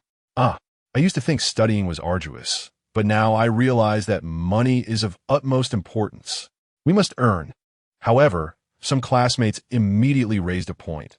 But what about the secrets of leveling up that Lingjie has yet to reveal? At this moment, Wang Lingling did not hold back and proactively stated, "Upon exiting our respective apartments, we all followed the corridor towards the direction of the red light, where we discovered the red light elevator. But has anyone ventured in the opposite direction of the red light?" This question was posed. Lu Shun promptly responded, "I walked in that direction once. However, the deeper I went, the darker it became. Eventually, I could see nothing at all. I could not even discern the apartment doors or their numbers. Fearing hidden dangers, I quickly turned back." Soon, other classmates echoed his sentiment. "I also ventured a bit, but found it too dark and swiftly returned." Could it be that Lingjie encountered danger while exploring that direction and fought monsters to level up? Lingjie, how formidable were the monsters you encountered? For individuals like us, who possess such meager combat prowess, it seems we might be devoid of hope for advancement, at least for the time being. Wang Lingling's expression was equally grave as she swiftly elucidated. "Indeed, it was during my exploration in that direction that I achieved an upgrade. However, the circumstances surrounding this occurrence remain a mystery to me. Like Lu Shun, I ventured a considerable distance only to find the darkness overwhelming, rendering me hesitant to proceed further. The distinction lies in my possession of an A-class skill known as Shadow Clone. Consequently, I directed my Shadow Clone to continue the exploration in that direction. Lacking a perspective from the clone, I was unaware of its experiences. Thus, when the notification of a level up emerged, I was taken aback. Yet, the weight of my heart was compounded by the fact that shortly after my upgrade, my Shadow Clone perished. To utilize this skill again, I fear I must await the morrow." At this juncture, a hint of anguish crossed Wang Lingling's visage. Ideally, the Shadow Clone was intended to serve as a formidable ally. Instead, It met its demise during the treacherous exploration of the corridor. She felt that neither the upgrade nor the reward of the black iron treasure chest could possibly compensate for this loss. Meanwhile, Gao Chong pondered briefly before inquiring with curiosity. I wonder, what approximate combat power did your shadow clone possess? Wang Lingling pressed her lips together and replied solemnly, conservatively estimated. It had nearly 20 in combat power. Hiss! Upon hearing this, the students gathered were collectively taken aback, gasping in astonishment. They had not anticipated that Wang Lingling's mere clone was superior to them by 4 or 5 times. The crucial point being that clone ultimately met its end. Had they ventured further into that corridor, they likely would have had no opportunity for advancement and would have perished outright. Furthermore, Wang Lingling now faced an uphill battle in her quest to reach level 2, as it seemed nearly impossible.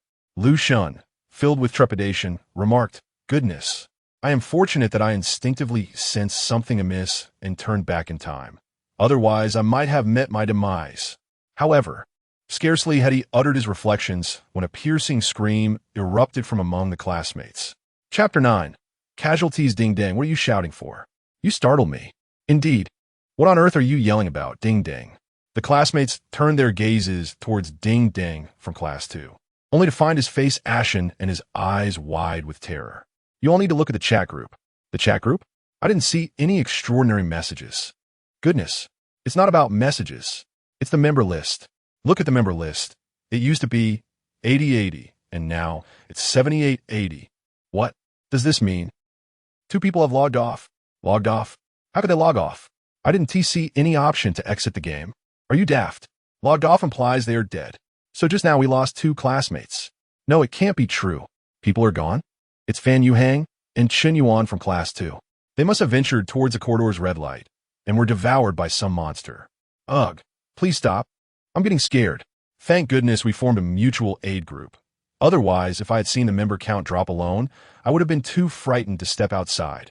But what if we encounter danger while running errands to earn rent? Upon uttering this, the once spirited classmates who were eager to work suddenly felt a wave of anxiety wash over them. As Gao Chong and Wang Lingling stepped in to reassure everyone, Jiang Ye felt a weight on his heart. In fact, upon learning of Wang Lingling's level up, a thought had flashed through his mind. He suspected that Wang Lingling might have ascended to level 1 through murder. Though he knew Wang Lingling had not killed anyone, it was conceivable that Fan Yuhang and Chen Yuan had met their demise at the hands of a classmate. After all, among those who had failed to assemble, there might be individuals who speculated that Wang Lingling had leveled up through violent means. With such thoughts, actions could easily follow. However, this was merely Jiang Ye's conjecture. At that moment, a slightly plump girl among the classmates suddenly spoke, her eyes reddened with tears. Fan Yuhang might have had an accident while exploring the corridor, but Chen Yuan is my best friend. She is exceptionally timid. I truly cannot imagine her daring to explore the corridor like Lingling and the others. Upon hearing this, Lu Shun's expression shifted dramatically. He immediately adopted a serious demeanor and analyzed. Indeed, as long as one does not delve deep into the corridor, there should be no danger. Chen Yuan, being a timid girl, is unlikely to venture into the depths of the corridor on her own. Therefore, she should not have perished due to dangers lurking within. Wang Lingling's mind was quick, and she spoke in a low voice. Are you suggesting she was murdered? Lu Shun nodded gravely. Not just her. Fan Yuhang likely met the same fate. They both vanished from the member list in near unison. I suspect they encountered one or more classmates during their descent to assemble. As they were classmates, there was no defense between the two, and then Lu Shun's words trailed off, yet the implication was abundantly clear. Among the students, many exhibited expressions of fear and disbelief. Those who found it hard to accept immediately retorted, "Impossible. We are all classmates. We haven't even harmed a chicken. How could they suddenly resort to murder? Indeed, and to kill 2 at once. Such a malicious conjecture. I too believe that they must have been companions who fell victim to other monsters in the apartment." Many students struggled to accept the notion that classmates had begun to kill. Lu Shun, exasperated, remarked, "Haven't you been following the news? Have you not heard about high school students committing murder or even burying victims alive? And it's not just high schoolers. Even middle schoolers and elementary students have committed murder. The world is vast, and all manner of creatures exist within it. Such occurrences are already present in reality, and in this apocalyptic apartment, the issues will only be magnified. You all are incredibly naive to label my reasonable speculation as malicious. It truly leaves me speechless. However, Wang Lingling suddenly intervened, soothingly addressing the classmates. Lucian's analysis holds some merit, yet your concerns are entirely valid. However, as the saying goes, one should harbor no ill intentions while remaining vigilant against others. I hope that within our mutual aid group, we do not encounter any classmates who would take the initiative to kill. Simultaneously, I urge you all to be cautious of your peers to prevent being harmed by those you trust. She continued, if any of you are indeed subjected to malicious attacks by classmates, please leave the perpetrator's information in the chat group. Even in misfortune, our mutual aid group can seek retribution. Wang Lingling's thoughtful words successfully garnered support from the group. Seeing this, Gao Chong sought to assert his presence, suggesting that he could accompany Wang Lingling to investigate the cause of Fan Yuhang and Chun Yuan's deaths. If they could locate the bodies, perhaps they could discern whether they fell at the hands of a classmate or a monster. Yet, Wang Lingling calmly shook her head, stating, we can only reach the floor where our apartment is located, and should Chun Yuan and Fan Yuhang's deaths occur on a higher floor, we will have no opportunity to find the bodies. Therefore, rather than spending time searching for corpses to investigate the cause of death, it would be more prudent for each of you to remain vigilant during your work on each floor. If anyone happens to discover the bodies of the two, we can analyze the cause of death later. This assertion was evidently more reasonable. Gao Cheng's expression faltered momentarily. He was about to suggest that Jiang Ye could investigate the higher floors since he had access, but Wang Lingling, seemingly reading his thoughts, added, while Jiang Ye could indeed investigate the cause of death, his time is better spent earning money, creating greater value. Moreover, we have already squandered considerable time. It is imperative that you all act swiftly to ensure we pay today as rent. This statement struck a chord, prompting unanimous nods of agreement from the classmates. Yet, Gao Chong harbored a deep-seated resentment towards Wang Lingling, who overshadowed him significantly, particularly as she was a girl. It was he who had initially proposed the gathering of their peers. Yet now, Wang Lingling seemed to excel in every aspect, consistently outshining him. The atmosphere between these two formidable rivals was palpably delicate. However, Jiang Ye remained utterly indifferent to it all. At that moment, his avatar finally had the opportunity to take action. Among the 4 service stations, he chose a role in housekeeping, as it was the only job that could fully exploit his advantageous position on the upper floors. Firstly, he dismissed the idea of tutoring altogether. After all, this post-apocalyptic apartment was not akin to a traditional school environment where subjects like language and mathematics were taught. Thus, the content of tutoring could be entirely unpredictable, a risk Jiang Ye was unwilling to take. Secondly, the special service roles were fraught with uncertainties. Lastly, errand-running jobs were too sporadic, with each task being a standalone assignment. While it was true that high-floor errand tasks commanded a higher price, they were also accompanied by lower-priced tasks on the lower floors that would waste his time. Furthermore, errand services typically only delivered to the doorstep, precluding entry into the upper-floor apartments. Jiang Ye was eager to explore the luxurious apartments in search of bronze treasure chests. Hence, the housekeeping role, which provided access to the apartments, not only promised greater financial rewards, but also the opportunity to find treasure chests, perfectly aligning with his desires. Of course, the housekeeping job could also entail certain dangers. Nevertheless, with 4 job options available, he had to choose one that would yield profit. Most of his classmates opted for errand-running roles, still haunted by the shadows of 2 classmates' deaths.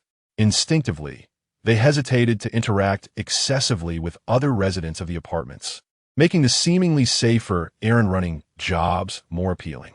Before long, the classmates eagerly collected their work badges from the 4 service stations and sprang into action. Jiang Ye quickly examined his badge, discovering that each job was meticulously categorized by employee rank. For instance, for errand runners, completing a certain number of deliveries would elevate their rank. The higher the rank, the greater the payment per task. Additionally, both positive and negative reviews would influence the advancement of their ranks. Importantly, The employee ranks for the 4 jobs were calculated separately. This implied that it was in their best interest to stick with one job and continuously accumulate experience to enhance their ranks, thereby increasing their earnings over time.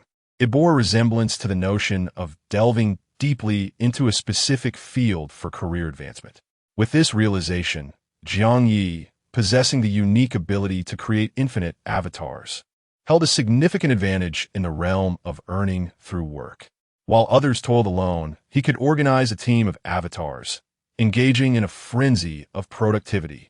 Moreover, as time progressed, the number of avatars he could deploy would exponentially accelerate his earning potential. However, the grim reality of having already lost 2 classmates weighed heavily on his mind, compounded by the exorbitant cost of rent. Jiang Ye felt a profound sense of urgency to swiftly acquire a second and even third avatar. One cannot help but wonder what sacrifices must be made in order to create a doppelganger through a costly endeavor. Chapter 10. The disappearing package. If only the survival stone could be located swiftly. That object is undoubtedly of immense value. Perhaps it could even be utilized to augment the number of his avatars. However, it seems that finding such a treasure would not be an easy task. Jiang Ye harbored doubts in his heart. Given that there is a distinction between levels above and below the 20th floor in both the labor and consumption modes, it is highly probable that the invaluable survival stones are predominantly found on floors above the 20th. At that moment, Jiang Ye felt a twinge of impatience. Holding his work badge, he instinctively considered selecting a cleaning task on a higher floor. For instance, a cleaning task on the 20th floor could earn him as much as 8,800 game coins. The allure of substantial earnings, coupled with the increased opportunity to discover treasure chests and survival stones, was undeniably tempting. However, when the prompt, "Are you sure you want to accept the order?" appeared on his work badge, Jiang Ye ultimately regained his composure. Although he was an 18-year-old high school senior, the loss of his mother at a young age and his father's demanding job left him to be raised by various relatives. This experience of living under the care of others made him more sensitive than his peers. Rather than exuberantly showcasing himself, he preferred to observe the patterns of the world around him.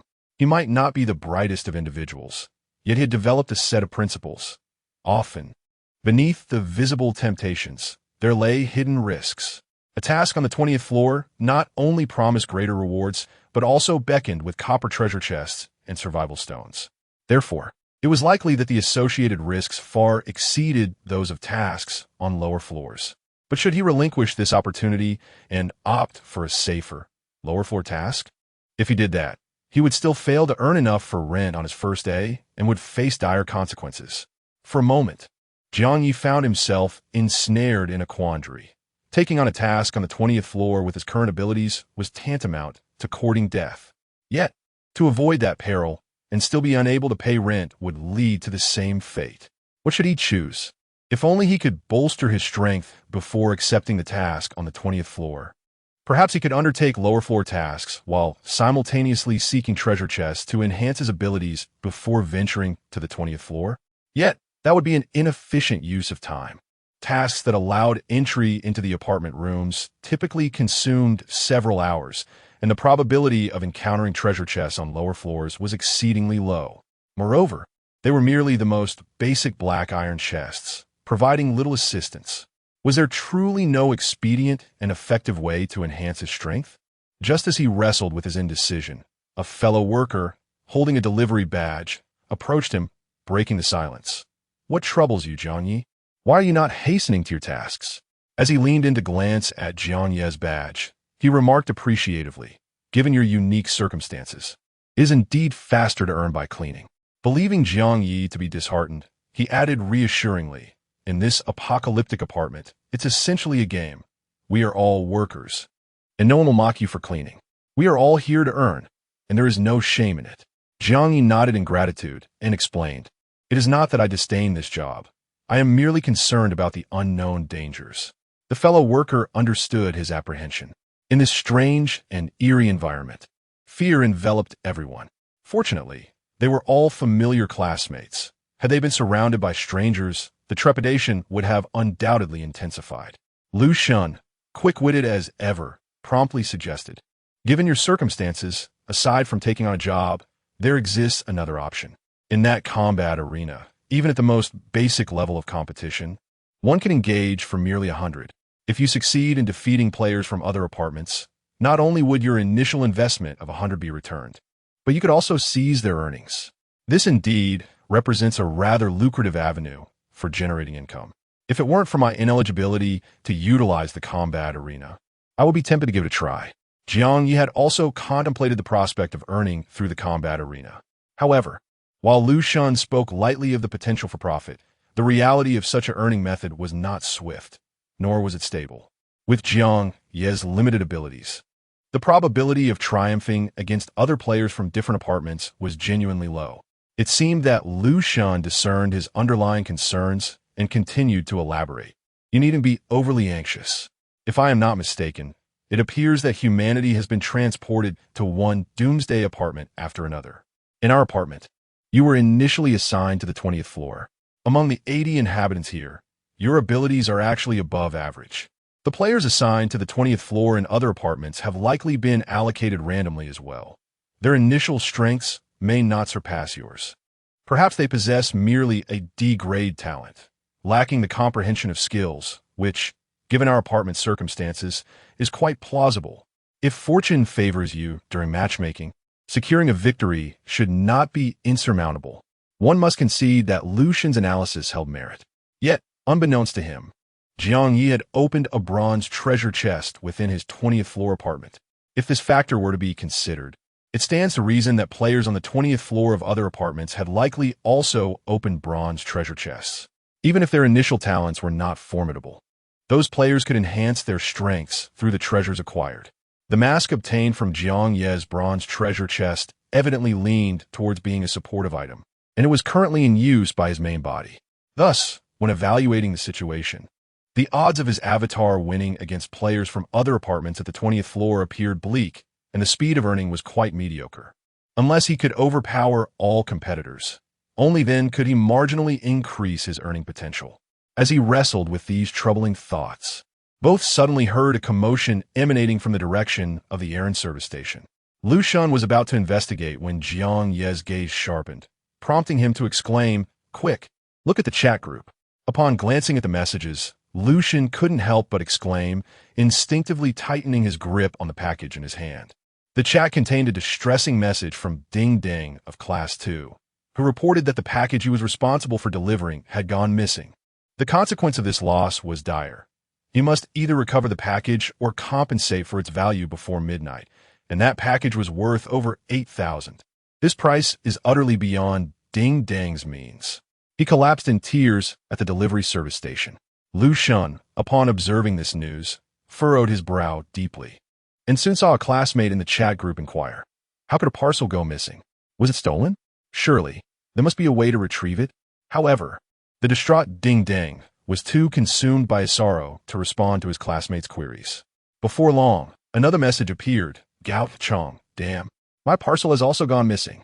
The revelation left all the classmates who had opted for delivery service in shock.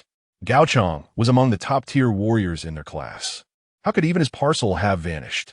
Fortunately, Gao Chang's composure was far superior to Ding Ding's. He quickly continued to post in the chat group, "To all classmates using delivery service, do not take your parcels into the elevator. My parcel disappeared in the elevator. I have no idea what kind of entity snatched it away in an instant. I fumbled around in the elevator for ages, utterly clueless on how to recover my parcel. At this rate, it seems unlikely to be found. Compensation is the only option. Fortunately, my parcel is only worth a little over 1,000, so I can just about manage the compensation." Ding Ding, was your parcel also lost in the elevator? Ding Ding, Chapter 11. Frantic thoughts indeed. The elevator was malfunctioning.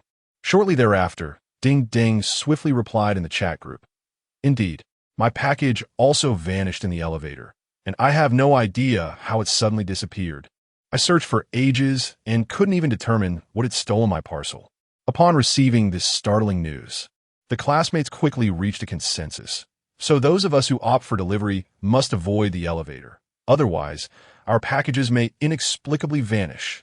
Goodness, I'm fortunate I haven't entered the elevator yet. But wait, I just took the elevator for my first delivery, and my package didn't get lost, did it? It must be a matter of probability. It's not guaranteed to happen.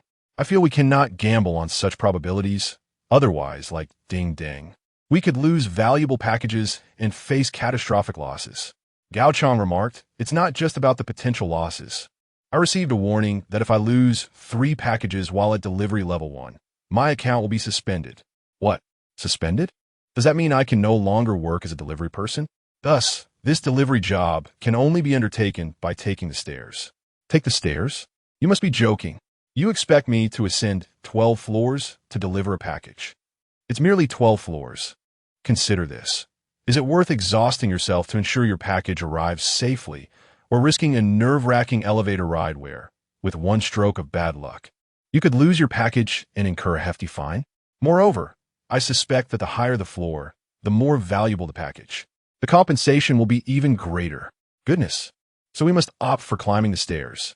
Otherwise, if we gamble on the elevator, we might not even earn today's rent.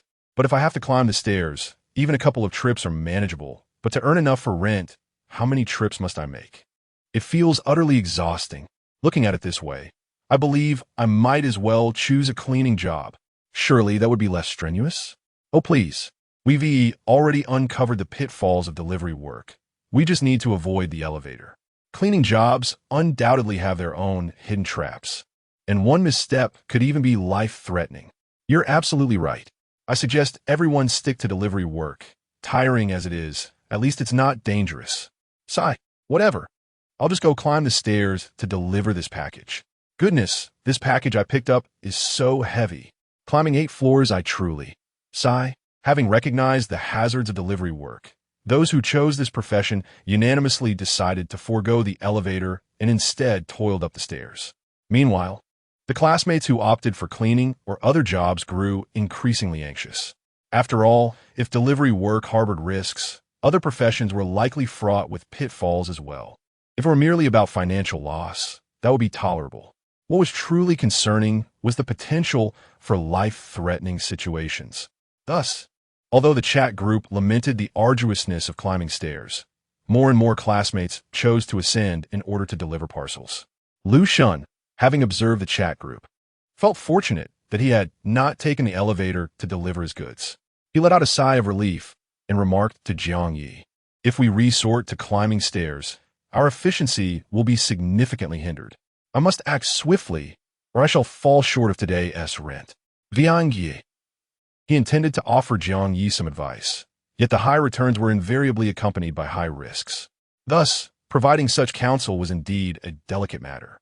Unexpectedly, Jiang Ye suddenly tucked away her cleaning staff badge and declared, I might as well climb stairs and run errands myself. Upon hearing this, Lucian could not help but furrow his brow.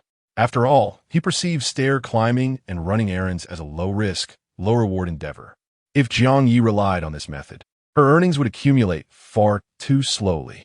This was a blatant squandering of the initial allocation of 20 floors. Lu Shun wished to dissuade her, but observing Jiang Ye's resolute demeanor, he refrained from further discussion. Deep within, he felt profoundly disappointed in Jiang Ye. He subconsciously believed that her temperament harbored no promise and that she was unlikely to survive the day. Disinterested in investing further thought in what he deemed a lost cause, he shook his head slightly and busied himself with his own errands. Jiang Ye, however, was indifferent to Lu Shun's opinions of her. She proceeded to the errand service base and acquired an errand worker badge. After briefly familiarizing herself with the rules of the errand tasks, she accepted a delivery assignment on the 8th floor. Presently, deliveries required ascending the stairs instead of taking the elevator. Conveniently, the staircase of this apartment was located near the errand base. Curiously, although this apartment had only one elevator, the students seldom encountered one another inside it. In contrast, the stairwell featured 12 entrances, arranged in a row, forming 12 safety gates on the first floor. Jiang Ye selected one of the 12 gates and began her ascent. Remarkably, during her climb, she encountered no other students running errands. It seemed that both the elevator and stairwell of this apartment possessed their peculiarities. Contemplating this, Jiang Ye silently made her way to the 6th floor. Her delivery target was the 8th floor, but she abruptly paused in the stairwell on the 6th floor. Breathless, she appeared as though she could ascend no further. Yet, her dark eyes discreetly scanned her surroundings. She confirmed that there were neither surveillance cameras nor other students present. At this moment, the previously breathless Jiang Ye suddenly focused intently, her gaze fixed upon the parcel she had received for her errand task. The parcel resembled the typical cardboard boxes used for deliveries, sealed securely with transparent tape. One side bore a white delivery slip, indicating the apartment room number and an order number. Beyond that, there was no other pertinent information. After meticulously inspecting the parcel, Jiang Ye's expression shifted to one of gravity as she unsheathed the knife she kept for self-defense and sliced open the transparent tape sealing the box. Thus, this parcel, originally destined for the 8th floor, was surreptitiously opened by her. This was, in truth, the genuine motive behind her selection of the errand task. Upon learning of the lost parcels belonging to Ding Ding and Gao Chong, the idea of pilfering a delivery had taken root in her mind. It was well known that lost parcels necessitated compensation for their value. In essence, the package itself holds intrinsic value, while the cost of losing it merely amounts to compensation, which is not required immediately but can be settled before midnight, allowing for a buffer period. Thus, Jiang Ye's notion of pilfering the parcel becomes entirely feasible. He need only report the package as lost and pay the compensation before the stroke of midnight. Typically, students refrain from such thievery due to the substantial compensation associated with a lost item. The loss of a single package could render them financially incapacitated for the day. However, Jiang Ye's circumstances differ markedly. He is already in debt to the apartment for 125,000 yuan. Accumulating an additional few thousand or 10,000 in compensation seems rather inconsequential. Another reason his peers hesitate to steal parcels is their uncertainty regarding the contents. Should the items within prove useless, they would essentially find themselves in a position of unwarranted debt. Jiang Ye shares this apprehension. Nevertheless, he is driven to undertake this high-stakes gamble due to the exorbitant rent pressing down upon him. As he begins to unbox the parcel, his hands tremble, apprehensive of uncovering hazardous materials or worthless items. Yet, this tremor also stems from a sense of exhilaration. If he were to unveil an item that could enhance his abilities from within the package, his subsequent actions would be imbued with newfound confidence. Thus, amidst a whirlwind of tension and excitement, his quaking hands finally peeled away the cardboard of the parcel. Chapter 12. Venomous Blade and Blood Dagger Ding. It has been detected that your parcel number 10086 has been unlawfully opened. Your identification badge has been automatically reported lost.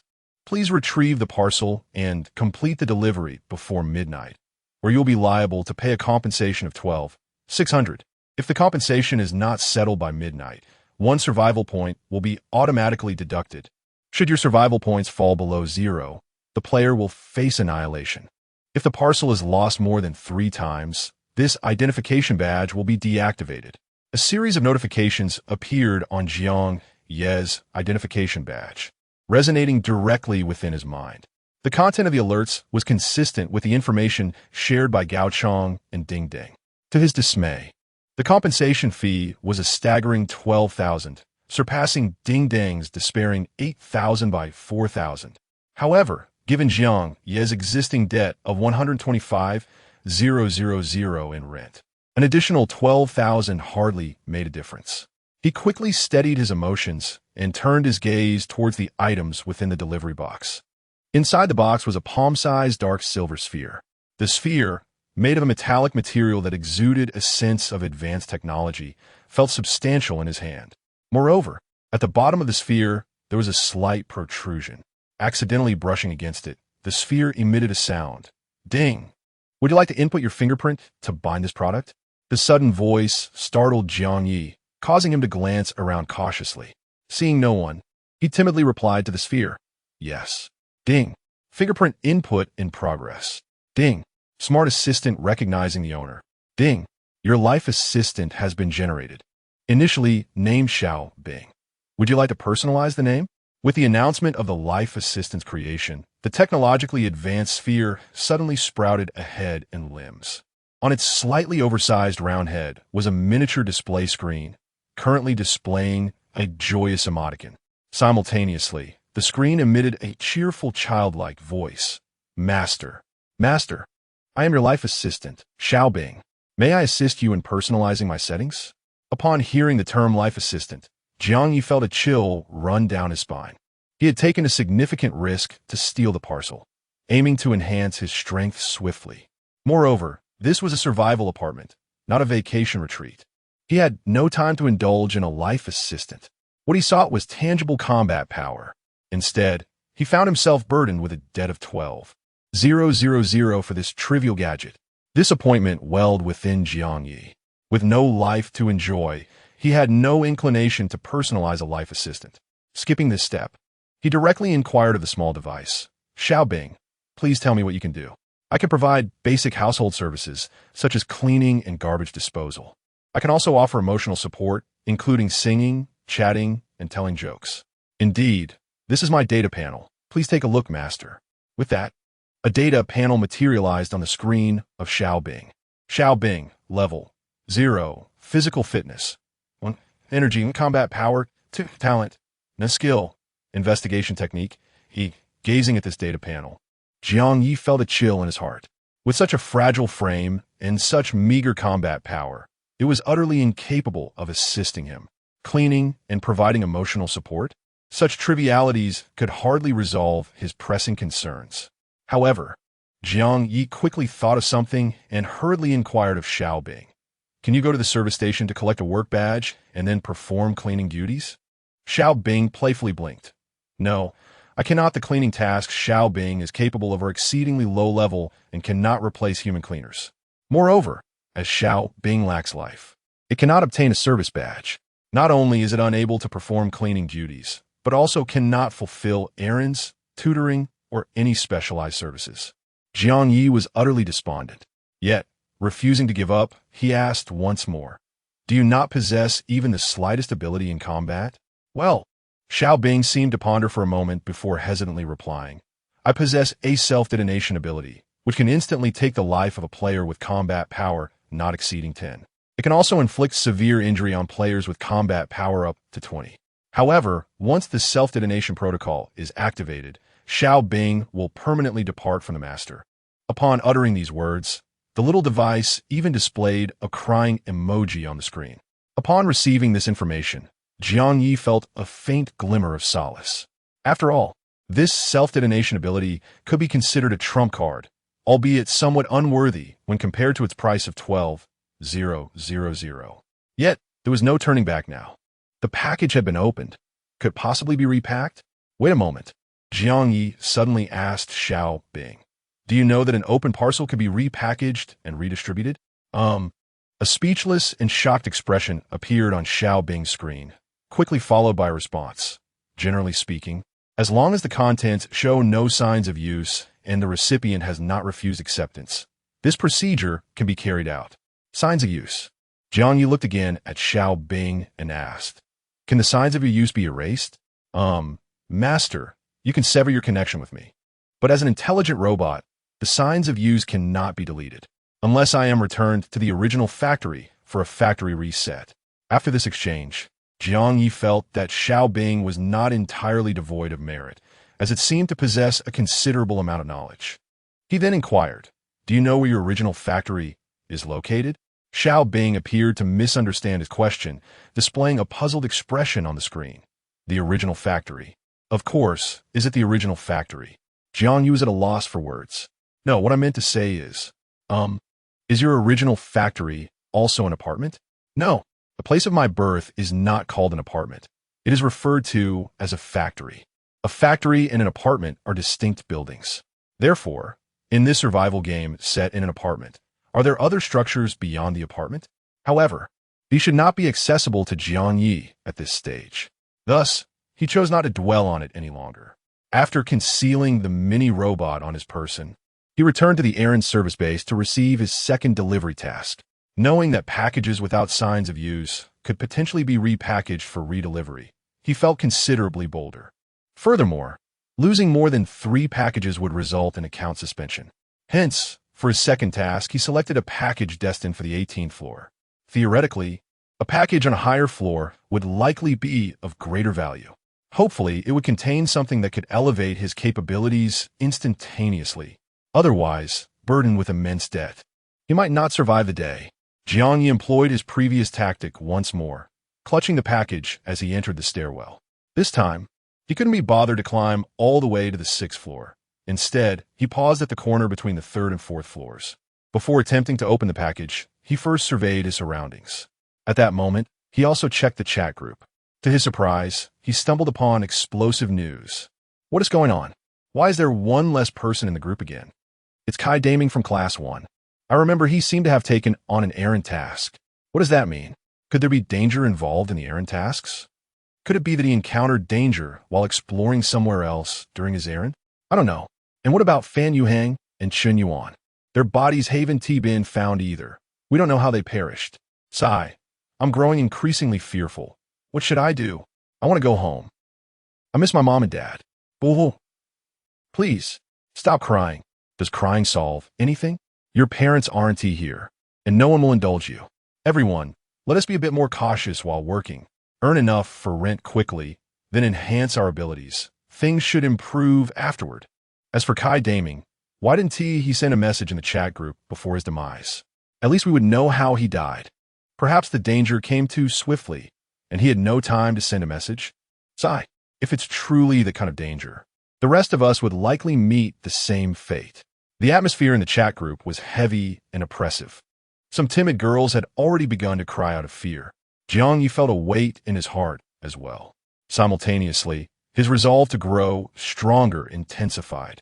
At that moment, he donned a disguise mask, presenting himself as a bald figure as he collected his errand worker badge from the service base. This process, of course, drew the attention of his fellow errand workers. However, they dared not cause trouble, instead opting to discuss him discreetly in the chat group without daring to confront the bald man directly. Thus, Jiang Ye, in his disguised form, successfully acquired a courier badge along with his inaugural task. Meanwhile, his avatar deftly accessed a second parcel. This time, the badge indicated a compensation sum reaching an astounding 26,000. Within the carton lay a pitch-black dagger, its blade appearing exceedingly sharp, subtly glimmering with a crimson hue. An idea sparked in Jiang Ye's mind, prompting him to retrieve the small companion, Xiao Bing, from his possession and instruct it, "Come, Xiao Bing, use your detection art to examine this dagger for me." "Certainly, master." Xiao Bing promptly agreed. Soon, its diminutive display illuminated the dagger's attributes. Toxic Blade Blood Dagger, physical strength 4, energy 2, toxic attack 10, chance to trigger severe poison and bleeding effects. Hiss. The capabilities of this dagger were evidently far superior to the disguise mask obtained from the bronze treasure chest. Not only did it enhance attributes more significantly, but also boasted a toxic attack. Moreover, it carried a probability of activating severe poison and bleeding effects. Although the precise manifestations of these effects remained unknown, it was apparent that the current novice players were largely unarmed. To put it bluntly, aside from a couple of peers with a bit more prowess, the rest were mere novices. With this dagger in hand, Jiang Ye would undoubtedly outpace 99 of his classmates. Even upon entering the battle room, his chances of victory would surpass those of defeat. However, just as he was elatedly about to draw the toxic blade blood dagger, a voice suddenly echoed from the stairwell above, originating from the 4th floor. "Oh, luck is on your side, having unearthed a powerful item." Chapter 13. The Outcast and the Strong Lone Wolf. The voice startled Jiang Ye, sending a shiver down his spine and causing his heart to skip a beat. Instinctively, he grasped the poison blood dagger tightly in his hand, a warm sensation flooding through his palm and into his body, imparting an inexplicable sense of strength. This very feeling allowed him to quickly regain his composure. Upon regaining his senses, Jiang Ye was not only astonished by the unexpected voice in the stairwell, but, more significantly, he recognized it. Indeed, as he turned his gaze toward the 4th floor of the stairwell, he beheld a familiar figure descending. It was Yang Wenchao from his class. Yang Wenchao was slender, clad in a black windbreaker, and he directly called out Jiang Ye's name. "It's you, Jiang Ye." being classmates. It was no surprise that Yang Wenchao recognized him. However, the relationship between the somewhat reclusive Jiang Ye and Yang Wenchao was not entirely devoid of familiarity. Jiang Ye's social isolation stemmed primarily from his low profile. He possessed few friends and belonged to the category of individuals that both teachers and peers seldom acknowledged. Yang Wenchao, too, was somewhat of an outsider, yet he was shunned by many classmates, facing bullying and exclusion. The root cause seemed to be a rumor that circulated during their first year of high school, alleging that Yang Wenchao had stolen money.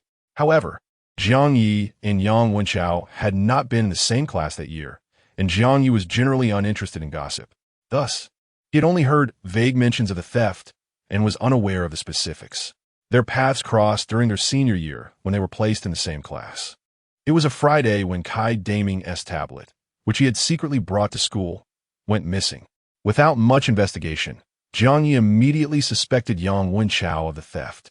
Consequently, the classmates began to point fingers at Yang Wenchao, bringing up his alleged previous offense. Yang Wenchao vehemently denied the accusation. Yet none of his peers believed him and insisted on searching his backpack. By nature, Jiang Ye typically refrained from meddling in others' affairs.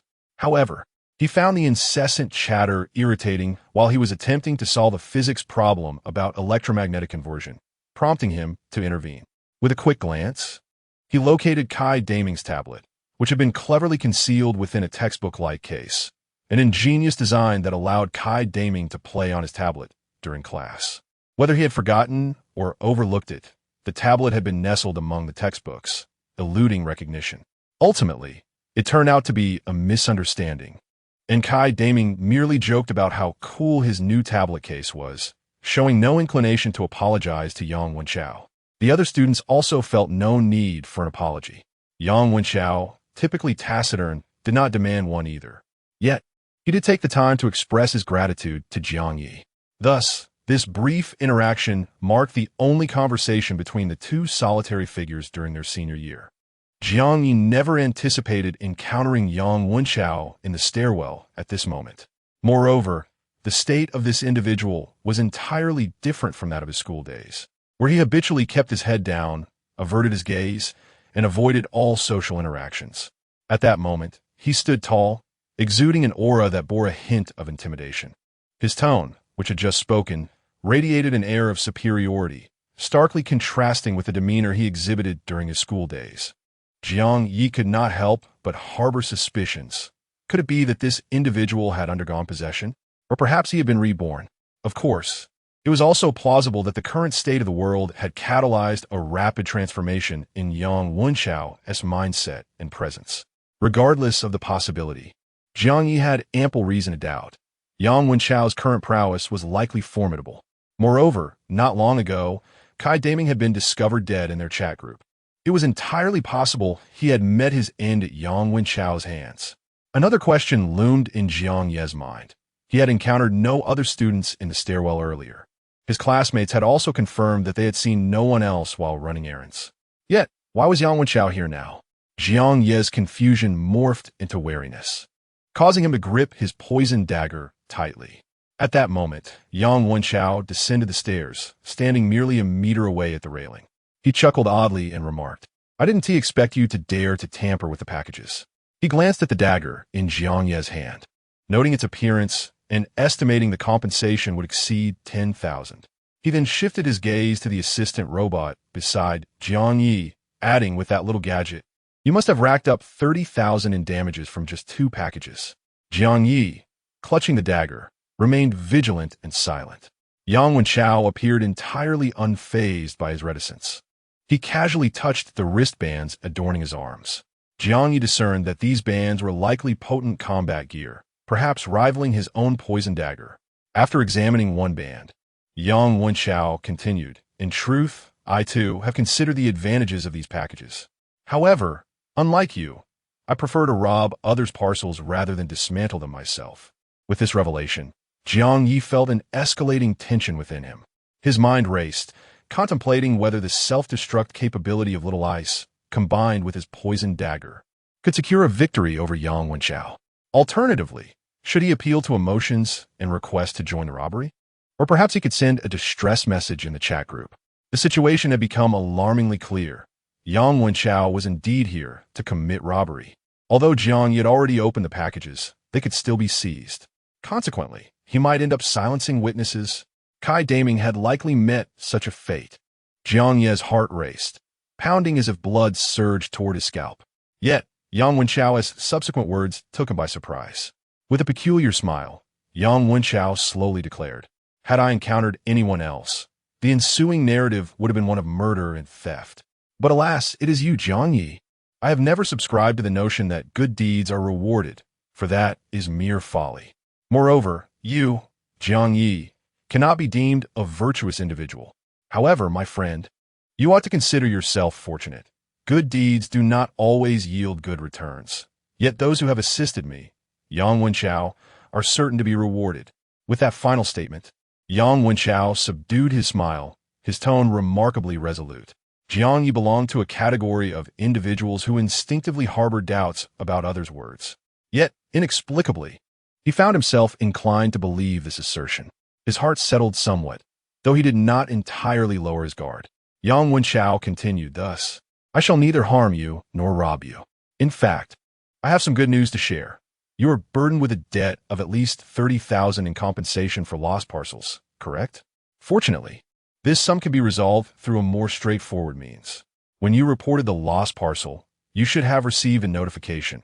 If the compensation is not settled by midnight, 1 point from your survival points will be deducted. If your survival points turn negative, it will lead to your obliteration. I possess a simple method to acquire additional survival points." Chapter 14. Until we meet again, no mercy survival points. On Jiang Ye's data panel, his survival points stood at a dismal 0. The announcement he had heard upon arriving at the apartment had mentioned that players could exchange survival stones for survival points. These points could be redeemed for anything the players desired within the apocalyptic apartment after completing the novice assessment. The phrase "everything" seemed extraordinary, directly reflecting the precious nature of both survival points and survival stones. The earlier announcement had led many to subconsciously believe that survival points could solely be acquired through survival stones. However, Yang Wenchao's implication was evidently not about exchanging survival stones for survival points. Jiang Ye was not foolish. He quickly grasped the underlying message. He regarded Yang Wenchao with a cautious gaze and suddenly uttered 2 chilling words: "Murder." A flicker of surprise crossed Yang Wenchao's eyes, but he soon raised an eyebrow and replied, "Indeed, it is murder." He added with a cryptic smile, "The new novice players are like little lambs in a greenhouse. Each one is exceedingly easy to kill, and for every life taken, one gains a point of survival. Would you not agree that this method of acquiring survival points is rather simple?" Yang Wenchao's tone was remarkably nonchalant, yet Jiang Ye felt a chill run down his spine. It was not the demeanor of Yang Wenchao that unsettled him, but rather the very premise. Most novice players were indeed akin to lambs. However, the harsh survival conditions would inevitably force them to evolve. As time passed, the ability to gain survival points through murder might incite some players to kill indiscriminately. While it was termed indiscriminate, the reality was that it stemmed from the desperate pursuit of survival points. Jiang Ye pondered how much his classmates would grow in just 10 days. But he feared that the seasoned players mentioned in the announcement would likely be even more brutal than he had imagined. Moreover, the recent deaths of Fan Yuhang and Chen Yuan. Suddenly, Jiang Ye's thoughts shifted, and he turned to Yang Wenchao with hesitation, asking, "Did you kill Fan Yuhang and Chen Yuan as well?" Yang Wenchao offered no response.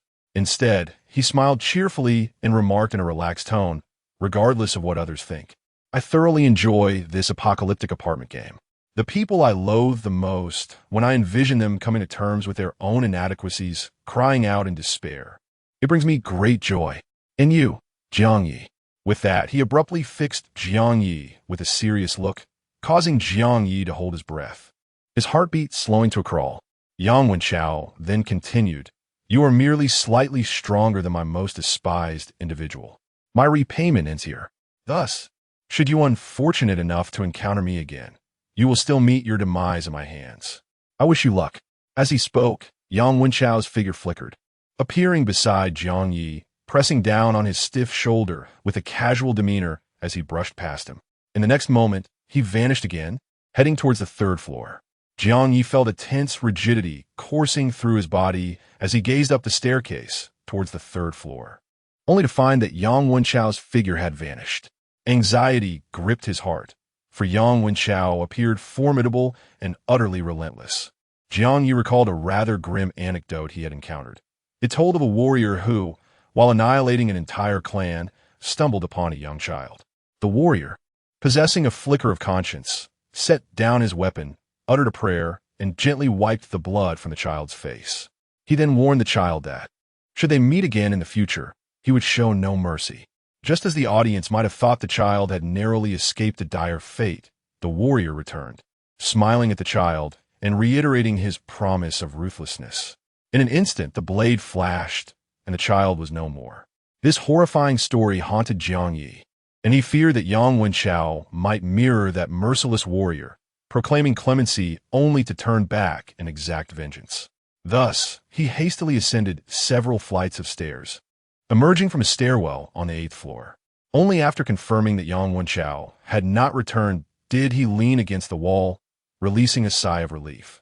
Meanwhile, his weaker self was so apprehensive about encountering Yang Wenchao that he dared not even use the stairwell. Instead, he opted to open his package in the bustling lobby on the 1st floor, scarcely taking the time to inspect its contents before darting into the elevator. The crowded lobby, teeming with curious onlookers, inevitably drew attention to his actions. Before long, discussions erupted in the chat group. Wow, I just saw a bald man pick up a work badge at the courier station, and after collecting his package, he opened it right there. A bald man? But all 80 members of our list are classmates. So that bald man must not be a player, right? I suspect he is not a player.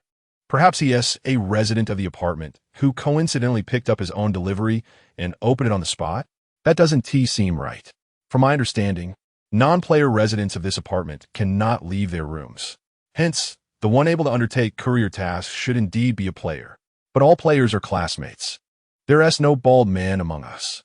Could it be that the veteran players mentioned in the announcement have entered the apartment early? Or perhaps there exists a third hidden faction beyond the new and old players. It couldn't be that complicated, could it? Maybe it's just one of our classmates in disguise. We can all conjure fireballs now, so having a disguise that alters appearance wouldn't be too far-fetched. Just as the classmates were engrossed in speculating about Jiang Ye's bald disguise, an explosive message suddenly ignited the chat group.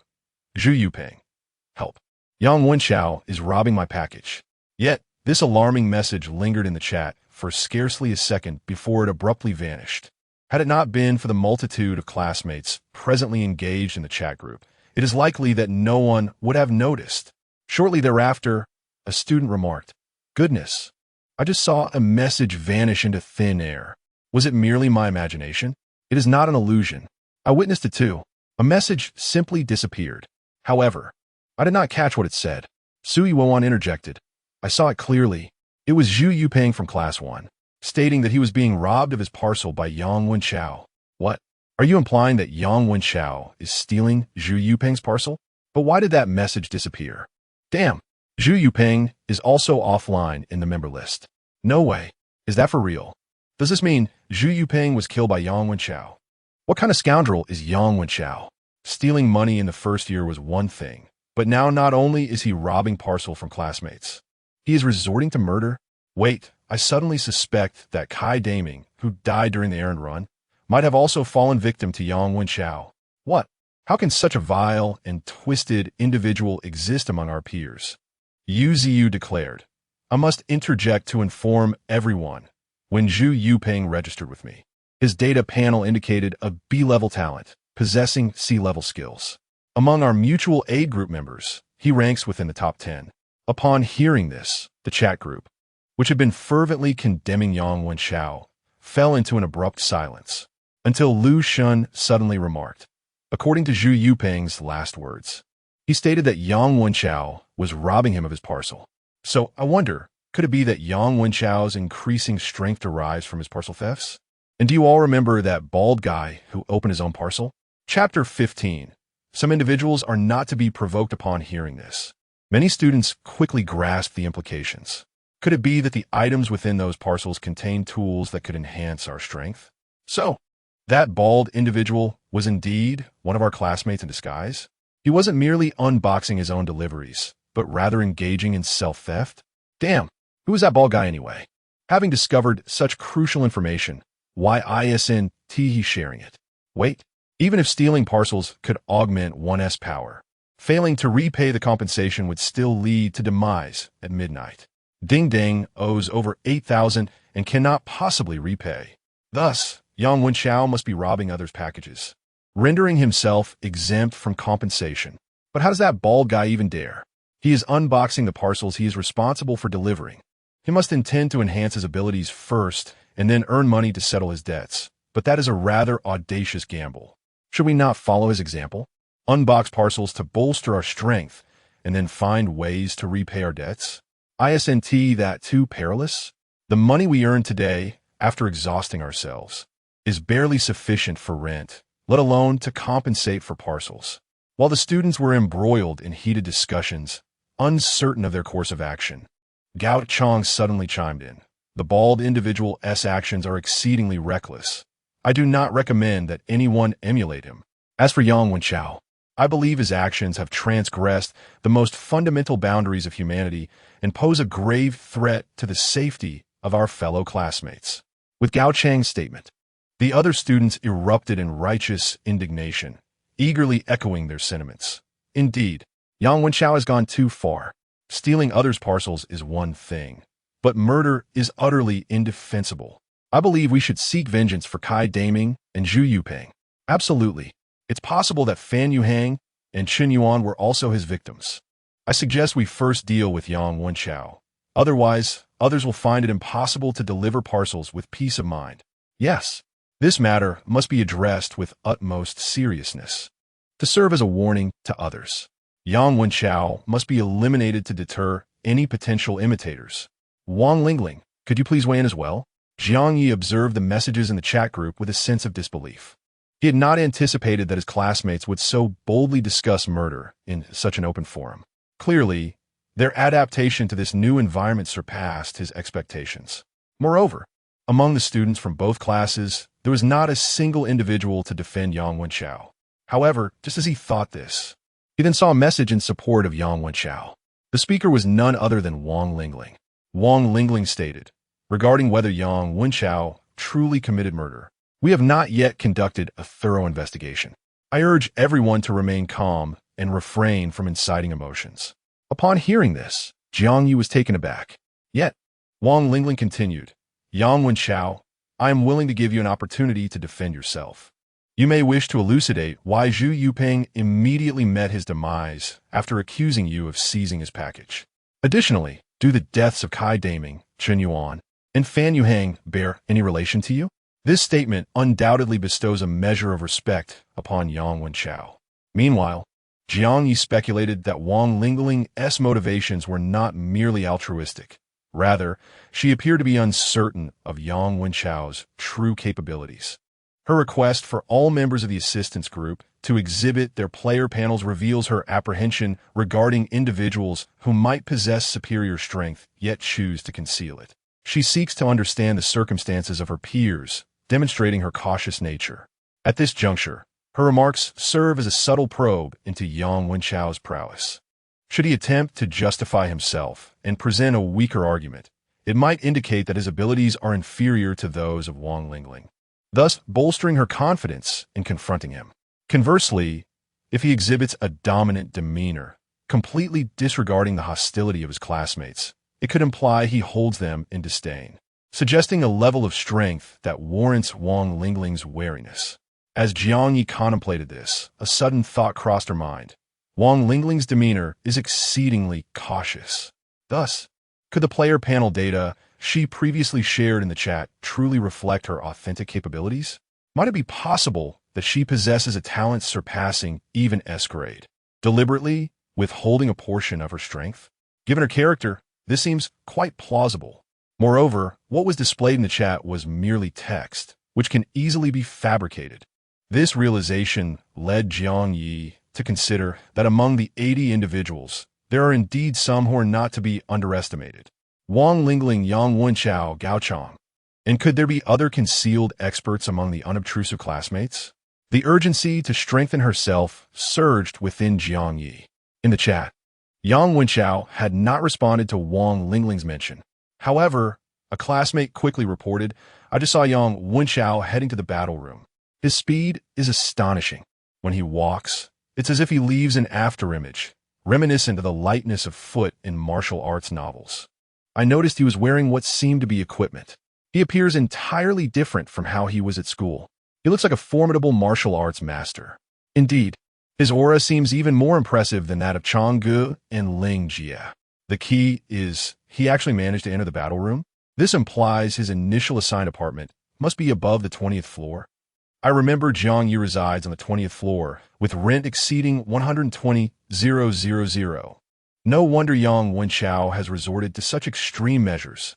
He likely cannot afford his rent, thus resorting to indiscriminate killings as a form of societal retribution. If he truly engages in robbing packages from his peers, he might very well afford the exorbitant rent and survive another day. Not only would he survive, but his strength could also significantly increase. Perhaps his initial talent is quite exceptional. Why is it that despite living on the 20th floor, Jiang Ye appears utterly ineffectual and relies on our mutual aid group for support, while Yang Wenchao possesses such audacity, emerging as a formidable lone wolf? I believe Yang Wenchao even harbors the potential to evolve into a formidable leader, whereas Jiang Ye resembles a mere expendable character destined to perish before the second episode. Isn't it true that Yang Wenchao has committed murder? Can that truly be considered bravery? Regardless of Jiang Ye's shortcomings, he has never resorted to senseless violence. Indeed, you are correct. Jiang Ye is a decent person, unremarkable, mediocre, and honest. Alas, such individuals are unlikely to survive beyond today. Conversely, Yang Wenchao is decisive and powerful. I contend that such individuals have the potential to continually grow stronger and endure. I believe it is time for us to reevaluate our perspectives. We should learn from Yang Wenchao. Moreover, when seasoned players arrive, Yang Wenchao might very well be our strongest ally against them. What else with this sudden shift in attitude? Just a moment ago, you were advocating for serious consequences for Yang Wenchao, and now you're suggesting we emulate him? That's because I witnessed Yang Wenchao's formidable prowess on the first floor. I speak without exaggeration. If you all could see Yang Wenchao with your own eyes, you would never entertain such foolish notions of punishing him. Instead, you would be filled with reverence, eager to align yourselves with him. You are absolutely right. My perception of Yang Wenchao transformed instantly upon seeing him head towards the battle room. I advise those who speak of punishing Yang Wenchao to tread carefully. Remember that words can lead to dire consequences. Some individuals are not to be trifled with. What do you mean, not to be trifled with? Is he from a gang? I refuse to believe that if I make a few remarks about Yang Wenchao in this group, he could actually appear and harm me. He may not be able to harm you now, but there will certainly be future opportunities. I am a member of the mutual aid group. I am protected by Ling Jie and Chang'e. Ling Jie should not let her compassion cloud her judgment. Murder demands retribution, and Yang Wenchao deserves to face consequences. Only by eliminating him can we maintain our unity. As a result of certain comments from students on the first floor, the number of those daring to suggest punitive measures against Yang Wenchao in the group chat has noticeably dwindled by 90. Clearly, they fear potential retaliation from him. Jiang Ye, observing the chat, seems to increasingly comprehend the transformation of Yang Wenchao. In this apocalyptic survival apartment, it is evident that power reigns supreme. Any moral doctrines pale in comparison to formidable strength. Many students have come to recognize this truth. Perhaps it is an instinctual biological response, compelling them to unconsciously adhere to this survival model of the survival of the fittest. Meanwhile, within the battle room, Yang Wenchao gazes at his former classmates, who once looked down upon him, now cowering in fear of his retribution, hesitant to voice their thoughts. Even some who have come to understand his strength have altered their attitudes towards him. His heart is a tumultuous blend of exhilaration and irony. It feels as though years of pent-up frustration have finally found release, yet simultaneously, another form of discontent begins to coalesce within him. He is acutely aware that it is his disdain for the ugly facets of human nature. It is precisely this disdain that has fostered within him a burgeoning desire for violence. However, to his astonishment, he discovered that Jiang Ye had also been assigned an apartment on the 20th floor or above. No wonder that young man, in a fit of despair, chose to dismantle the very parcel he was responsible for delivering. It seems he could no longer afford the rent, resulting in a reckless abandon. Nevertheless, it is highly likely that Jiang Ye's initial apartment harbors a bronze treasure chest. One can only speculate whether that young man has uncovered this fact. Yang Wenchao paid a modicum of attention to the information regarding Jiang Ye's residence on the 20th floor before diverting his focus from the chat channel. He promptly paid 1,000 game coins and commenced the opponent matching process for battle mode. It was at this juncture that another significant announcement erupted in the chat channel. Ding ding. Classmates, I have found salvation. Burdened with over 8,000 in compensation debts, I have discovered a swift method to amass a substantial amount of game coins. Including you, Jiang Ye. You too can be saved. Chapter 16. The administrators lending this news instantly captured the attention of students, sparking a flurry of inquiries about what Ding Ding had discovered. At that moment, Jiang Ye's true self had just returned to the apartment, while his primary avatar took the elevator back to the first floor. From a distance, the avatar spotted Ding Ding, who was animatedly conversing with the apartment administrator at the front desk. In the group chat, Ding Ding's messages poured in. Do you all remember the initial announcement that stated the apartment administrator could impose additional rules? I was feeling utterly despondent, so I mustered the courage to ask the administrator if there was any way out of my substantial debt. To my surprise, the administrator actually pointed me towards a solution: loans. And it's not just me. Everyone is eligible to borrow. The administrator has clearly stated that he can issue loans of varying amounts to all students. However, one must be present in person to apply, and repayments will incur interest. Now, are there any students interested in a loan? You can directly approach the administrator on the first floor to inquire about your borrowing limits. You can start by borrowing to enhance your skills and repay once your earning capacity improves. Upon hearing this announcement, all the students were taken aback. They had not anticipated that the apartment offered not only housing and job opportunities, but also loans from the administrator. However, the students were not naive. Generally speaking, loans are not perceived as beneficial. While it sounds appealing to enhance one's earning capacity before striving to repay, the administrator was not a philanthropist. Even withdrawing from a lease required a considerable penalty. Thus, obtaining a loan would likely not be as straightforward as it seemed. As the students bombarded Ding Ding with questions about the loan details, he engaged in a deeper conversation with the administrator. Soon, the excitement on his face shifted to disappointment and anger. Just then, Jiang Ye's avatar approached. Upon seeing Jiang Ye, Ding Ding's eyes lit up, and he called out, "Quick! Jiang Ye, come here!"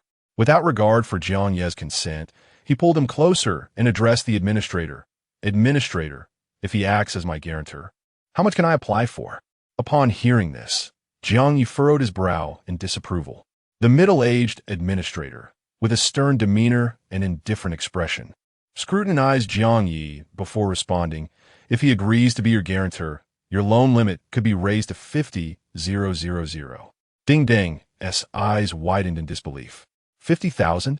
He turned to Jiang Ye, his enthusiasm palpable, even swallowing hard before exclaiming, "Jiang Ye, please be my guarantor. The loan will ultimately be my responsibility. It won't affect you at all." Jiang Ye rolled his eyes internally, unable to suppress his thoughts. How could this possibly not affect me? If the guarantor is truly irrelevant, why would one bother to establish their existence? Ignoring Ding Ding, he turned directly to the administrator and inquired, "May I ask what responsibilities the guarantor bears?" The administrator, maintaining a stoic demeanor, replied in a precise manner, "It's quite simple. If the debtor fails to repay within the stipulated time frame, or in the event of the debtor's demise, the guarantor will assume the responsibility for the debt." As soon as the administrator finished speaking, Ding Ding hastily interjected, "The administrator just told me that if the debtor fails to repay on time, they will be erased. Therefore, to avoid such an outcome, I will certainly repay on time. So you need not worry, Jiang Ye." His fervent assurance left Jiang Ye utterly speechless. This fellow was truly amusing. The administrator's implication was quite clear. There was concern that he might not survive until the repayment date. Hence the need for a guarantor to shoulder the burden. This individual seemed oblivious to the gravity of his own mortality, firmly believing in his ability to repay. Where did such confidence stem from? However, Jiang Ye chose not to confront him directly. He turned once more to the apartment administrator, asking, "Is it mandatory to have a guarantor in order to secure this loan?" The administrator shook his head no. However, having a guarantor or not significantly affects the loan amount, repayment period, and interest rates. For instance, this student Ding Ding, without a guarantor, can only borrow 50 and must repay it within today. Upon hearing this, Ding Ding's expression soured instantly. With a somewhat strained tone, he turned to Jiang Ye and explained, "It is precisely because the terms differ so greatly that I am hoping for you to be my guarantor." Jiang Ye disregarded him and continued to inquire with the administrator. "If I were to apply for a loan without a guarantor, what would the amount be?" The administrator replied, 50,000. Just those two simple words seemed to freeze the atmosphere. Ding Ding stared at Jiang Ye in disbelief for quite some time before abruptly turning to the administrator. "How is that possible? Why can he borrow 50,000 while I can only borrow 50? The administrator remained impassive, stating flatly, "Different individuals warrant different amounts. I have my own criteria for assessment." Upon hearing this, Ding Ding appeared deeply disheartened. His face flushed with humiliation. He begrudgingly asked, "Then if I were to act as his guarantor, how much could he borrow?" The administrator replied, "Also 50,000. This cold response intensified Ding Ding's humiliation. It dawned on him. This administrator evidently did not believe he would live long enough to repay. The reason for offering him a loan amount of 50,000 was that they anticipated he would pass, leaving Jiang Ye, the guarantor, to cover the debt. How could this administrator hold him in such contempt? Had he not heard the saying, 30 years in the East, 30 years in the West? Do not despise the youth in poverty? Since the administrator looked down upon him so disdainfully, he would resolve to prove himself. He would become stronger. Him to earn 50 or even 100,000 to slap that administrator in the face. In a surge of fervor, Ding Ding adopted a domineering and uncompromising attitude, declaring to the administrator, "All right, excellent. Jiang Ye, you shall vouch for me. I will borrow this 50,000. His words, directed at the administrator, were delivered with a resolute tone, clearly disregarding Jiang Ye's own consent. Jiang Ye was utterly astonished. Although the players in the apartment were all classmates, he was from Class 1, while Ding Ding hailed from Class 2. The two were hardly acquainted, having exchanged not a single word prior to being ensnared in this apocalyptic apartment scenario. How could this fellow possess the audacity to demand such a guarantee from him with such an air of entitlement? Without a moment's hesitation, Jiang Ye responded to the administrator, "No, I never agreed to act as his guarantor." Upon hearing this, Ding Ding's already humiliated expression became even more rigid. He glared at Jiang Ye, his tone less than cordial. "What do you mean? Do you look down on me, thinking I cannot repay that 50,000? Jiang Ye was tempted to retort with unyielding confidence, "Indeed, I do look down on you." However, he had no desire to engage in a futile argument with someone so oblivious, so he opted for another approach. "Of course not. I merely believe that as a member of Class 1, and you being from Class 2, it would be more appropriate for you to ask Wang Lingling from your own class to vouch for you. Not only would she be more familiar with you, but as your guarantor, she would surely enable you to secure a larger loan amount." His reasoning was sound, and for a fleeting moment, Ding Ding appeared genuinely swayed. Yet, he was not entirely devoid of intellect. He could easily foresee that Wang Lingling, given her status, would likely refuse to act as his guarantor without offering any further explanation. He would simply leave in humiliation, too intimidated to pursue her further. Nevertheless, he would never articulate this thought. Instead, he hastily claimed, "Ling Jie is preoccupied with handling Yang Wenchao's affairs. How could she possibly have the time to guarantee for me?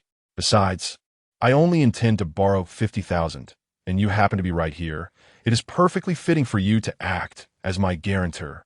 His argument was compelling, and Jiang Ye quickly discerned the truth. This fellow was not devoid of wit. He simply relished bullying the weak while fearing the strong. Realizing this, Jiang Ye felt no obligation to uphold any notion of camaraderie. He promptly adopted a cold demeanor and, with an indifferent expression, stated, "I apologize for my earlier deception. I truly look down on you and genuinely believe you cannot repay 50,000. To further offend the administrator, I would even assert, if I were the apartment administrator, you would not be granted even 50 in my establishment." Chapter 17. The Death of Yang Wenxiao. Such words were rather unceremonious. Ding Dang's complexion alternated between crimson and pallid, his rage palpable, as if he were on the verge of physical confrontation. Yet at that moment, an even more devastating blow came. The administrator, with a chilling demeanor, coldly interjected, "The 50-credit limit was just established. Now, he has none left with me." Such an affront. This was indeed a monumental disgrace. Ding Dang's face flushed once more, his head nearly steaming with fury. Yet, amidst this emotional turmoil, he suddenly realized it was one thing for Jiang Ye to look down upon him, but why had the administrator also retracted the 50 credits? The implication was clear. Had he offended Jiang Ye, thereby heightening his own risk of demise? Was this not a subtle suggestion that Jiang Ye might indeed seek to kill him? Ding Dang fixed a disbelieving glare at Jiang Ye. After all, Jiang Ye appeared rather innocuous, speaking little. However, at that moment, he witnessed Jiang Ye pose another query to the administrator. "May I inquire if the apartment has established rules regarding heinous acts such as murder and arson? For instance, if I were to commit murder before your very eyes, what would the repercussions be?" The moment those words escaped his lips, Ding Dang's countenance drained of color, cold sweat trickling down his back. The administrator remained impassive, responding in a monotone. "The apartment's unspoken rules are for you to discover on your own. However, I can assure you, should you commit murder in my presence, I will impose no penalties. Even among you, those who have committed murder and come to me for business shall not be treated differently." With those words, Ding Dang's pupils quivered in shock. He stumbled backward and hastily typed in the chat group, "Help! Help! Is anyone on the first floor able to rescue me? Jiang Ye is a lunatic. He intends to kill me." This message incited a flurry of discussion in the chat group. "Wait, Jiang Ye? Is that the one who initially resided on the 20th floor? Ding Dang, what have you done to drive Jiang Ye to madness?" Jiang Ye lives on the 20th floor. Unlike Yang Wenxiao, he lacks the prowess to survive today, so a vengeful rampage is quite plausible. I recall Jiang Ye possesses a C-level talent. It's unlikely anyone could save you. Amidst the chatter, Jiang Ye took the initiative to clarify in the group. "Earlier, Ding Dang sought my assistance as a guarantor for a loan, which I firmly declined. It seems he misunderstood the situation." Ding Dang retorted immediately, "Misunderstood my foot? You even asked the administrator if you could murder someone in front of him. How do you explain that?" Jiang Ye responded, "I merely realized, through the loan process, that conversing with the administrator was not as perilous as I had previously thought. Thus I inquired about additional information. Given the recent string of student murders, it was pertinent to ask about rules related to homicide." Jiang Ye's explanation was reasonable. Moreover, if he truly intended to kill Ding Dang, why would he afford him the opportunity to warn others? And why would he need to elaborate so extensively? Most of the classmates believed it to be a misunderstanding.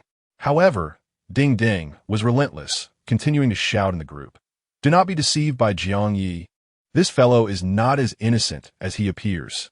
When he just refused to be my guarantor, he mocked me, saying I do not deserve to live. He is merely wriggling out of responsibility. If I were to die, it would certainly be at Jiang Ye's hands. Ling Jie, you must avenge me, Wang Lingling." After sending these messages, Ding Dang looked at Jiang Ye with a renewed sense of righteousness in his gaze, as if it were saying, "If you dare to lay a finger on me, Wang Lingling will not let you escape unscathed." Jiang Ye found his demeanor amusing. "You speak so resolutely, yet do you not fear that someone might deliberately harm you and frame me for it?" Ding Dang's expression faltered, but he quickly regained his bravado. "We are all classmates. Do you think everyone is as twisted as you and Yang Wenxiao? I only care that you dare not kill me." Before he could finish, he noticed Yu Ziyu, who was responsible for registering members of the assistance group, walking over. Ding Dang rushed to Yu Ziyu's side, exclaiming, "Brother Fish, you finally arrived. Did Ling Jie send you to protect me? Yu, inspired by Jiang Ye's comments, believed he could glean more information from the administrators. However, since Ding Dang had already spoken, he naturally took a mediating role, stating, "All right, I've seen the issues in the chat group. We are all classmates. Let us communicate respectfully and refrain from quarrels. First, Ding Dang. Whether Jiang Ye agrees to be your guarantor is his prerogative. Do not harbor any expectations. Secondly, Jiang Ye, despite being unwilling to be a guarantor, there is no need to speak derisively of your classmates. Moreover, you reside on the 20th floor, burdened with exorbitant rent. Yet you seem entirely devoid of a sense of crisis. Do you truly believe you can rely solely on your classmates without contributing yourself? Yang Wenchao also lives on the 20th floor and struggles with the same exorbitant rent, yet he carries himself with an air of strength. His mere presence gives no one reason to doubt his ability to pay. You, too, should reflect upon yourself. How can there be such a disparity despite sharing the same living situation? Previously, Yu had been particularly amiable towards Lu Shan, yet now he displayed a subtle authority, speaking with an air of seriousness, as though he held genuine power. Ding Ding, noting that Yu had reprimanded him but criticized Jiang Ye multiple times, gleefully turned his gaze towards Jiang Ye. However, his expression of schadenfreude abruptly shifted, and he exclaimed in shock. Yu turned to him, his tone tinged with impatience. What now? Ding Ding gasped. Look at the chat group. Something has happened. It seems Yang Wenchao is dead. Upon hearing this, both Yu and Jiang Ye opened the chat group, and indeed, they found a classmate who had previously claimed to have seen Yang Wenchao now expressing shock. What the hell? Help! A monster! How could there be a monster in the battle room? It's not a monster from the battle room.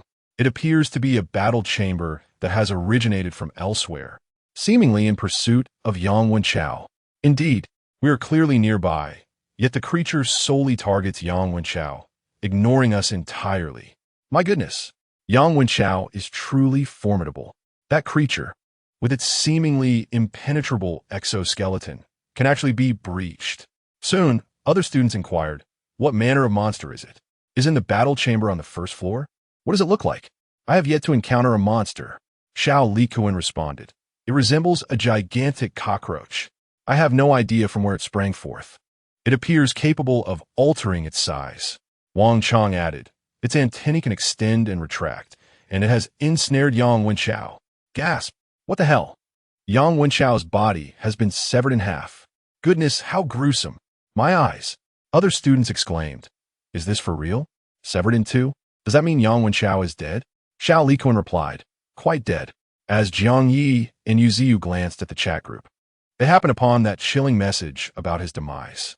Jiang Ye felt a pang of disbelief. Such a powerful Yang Wenchao, to perish at the hands of a cockroach? Chapter 18. The Secret of Resurrection. The question arose. Why did the cockroach actively attack Yang Wenchao? Jiang Ye, filled with shock and confusion, noticed a message in the group chat. Wait a moment. You all said Yang Wenchao was dead, but his name is still on the member list. Xiao Likun responded, oh my, this is unbelievable. What is happening? Could it be that what we saw was not the real Yang Wenchao? Could it be a skill akin to Wang Lingling's? A form of duplication? As all the students sensed something amiss, the chat suddenly lit up with Wang Chong's message. Wow, wow, wow. What? The Yang Wenchao who just died. He actually resurrected?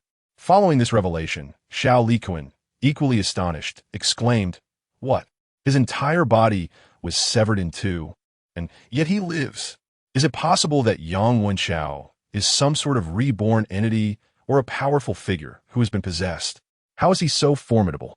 Wang Chong added, this is unbelievable. I wouldn't have believed it if I hadn't seen it with my own eyes. A person who has died can come back to life, had it not been for the palpable shock expressed in their messages. The other students might have found it hard to believe. Yet, the gravity of their statements was unmistakable. Soon, fellow classmates began to inquire, is this true? Did you actually witness Yang Wenchao resurrecting? What exactly happened? Did his severed body reassemble? And what of the cockroach that attacked Yang Wenchao? Did it continue its assault? The chat exploded with messages, as nearly every student was engrossed in the incident involving Yang Wenchao. After a considerable delay, the two students of the scene finally replied, "Oh my, the resurrected Yang Wenchao has eliminated that cockroach. The corpse of the giant cockroach has vanished, transformed into a beam of white light. When the light dissipated, it revealed a black iron treasure chest. Moreover, a golden glow emanated from Yang Wenchao. At that moment, Wang Lingling interjected, that golden light must signify that Yang Wenchao has leveled up to level 1. Ding Ding remarked, so, you're saying that Yang Wenchao was capable of battling cockroach monsters even at level 0? Lu Shun pondered, there are 3 pressing questions we ought to investigate. First, why is Yang Wenchao so powerful? Second, why did the cockroach monster choose to attack him? Third, how exactly did Yang Wenchao achieve resurrection? Sui Wowan mused, if this survival game truly allows for resurrection, it would be monumental news for us. Bai Ruowan suggested, resurrection must require certain conditions, right? I believe this crucial information should be shared by Yang Wenchao with the rest of us. Almost all the students were enraptured by the concept of resurrection, eager to pry the secret from Yang Wenchao's lips. In such a fervent atmosphere, Lu Shun swiftly analyzed, everyone, let us remain calm. The resurrection is certainly not a condition easily fulfilled. This Yang Wenchao is rather extraordinary. He may possess a talent surpassing even Ling Jie, and resurrection could very well be his unique ability. For the rest of us, it seems rather challenging to replicate his capacity for resurrection.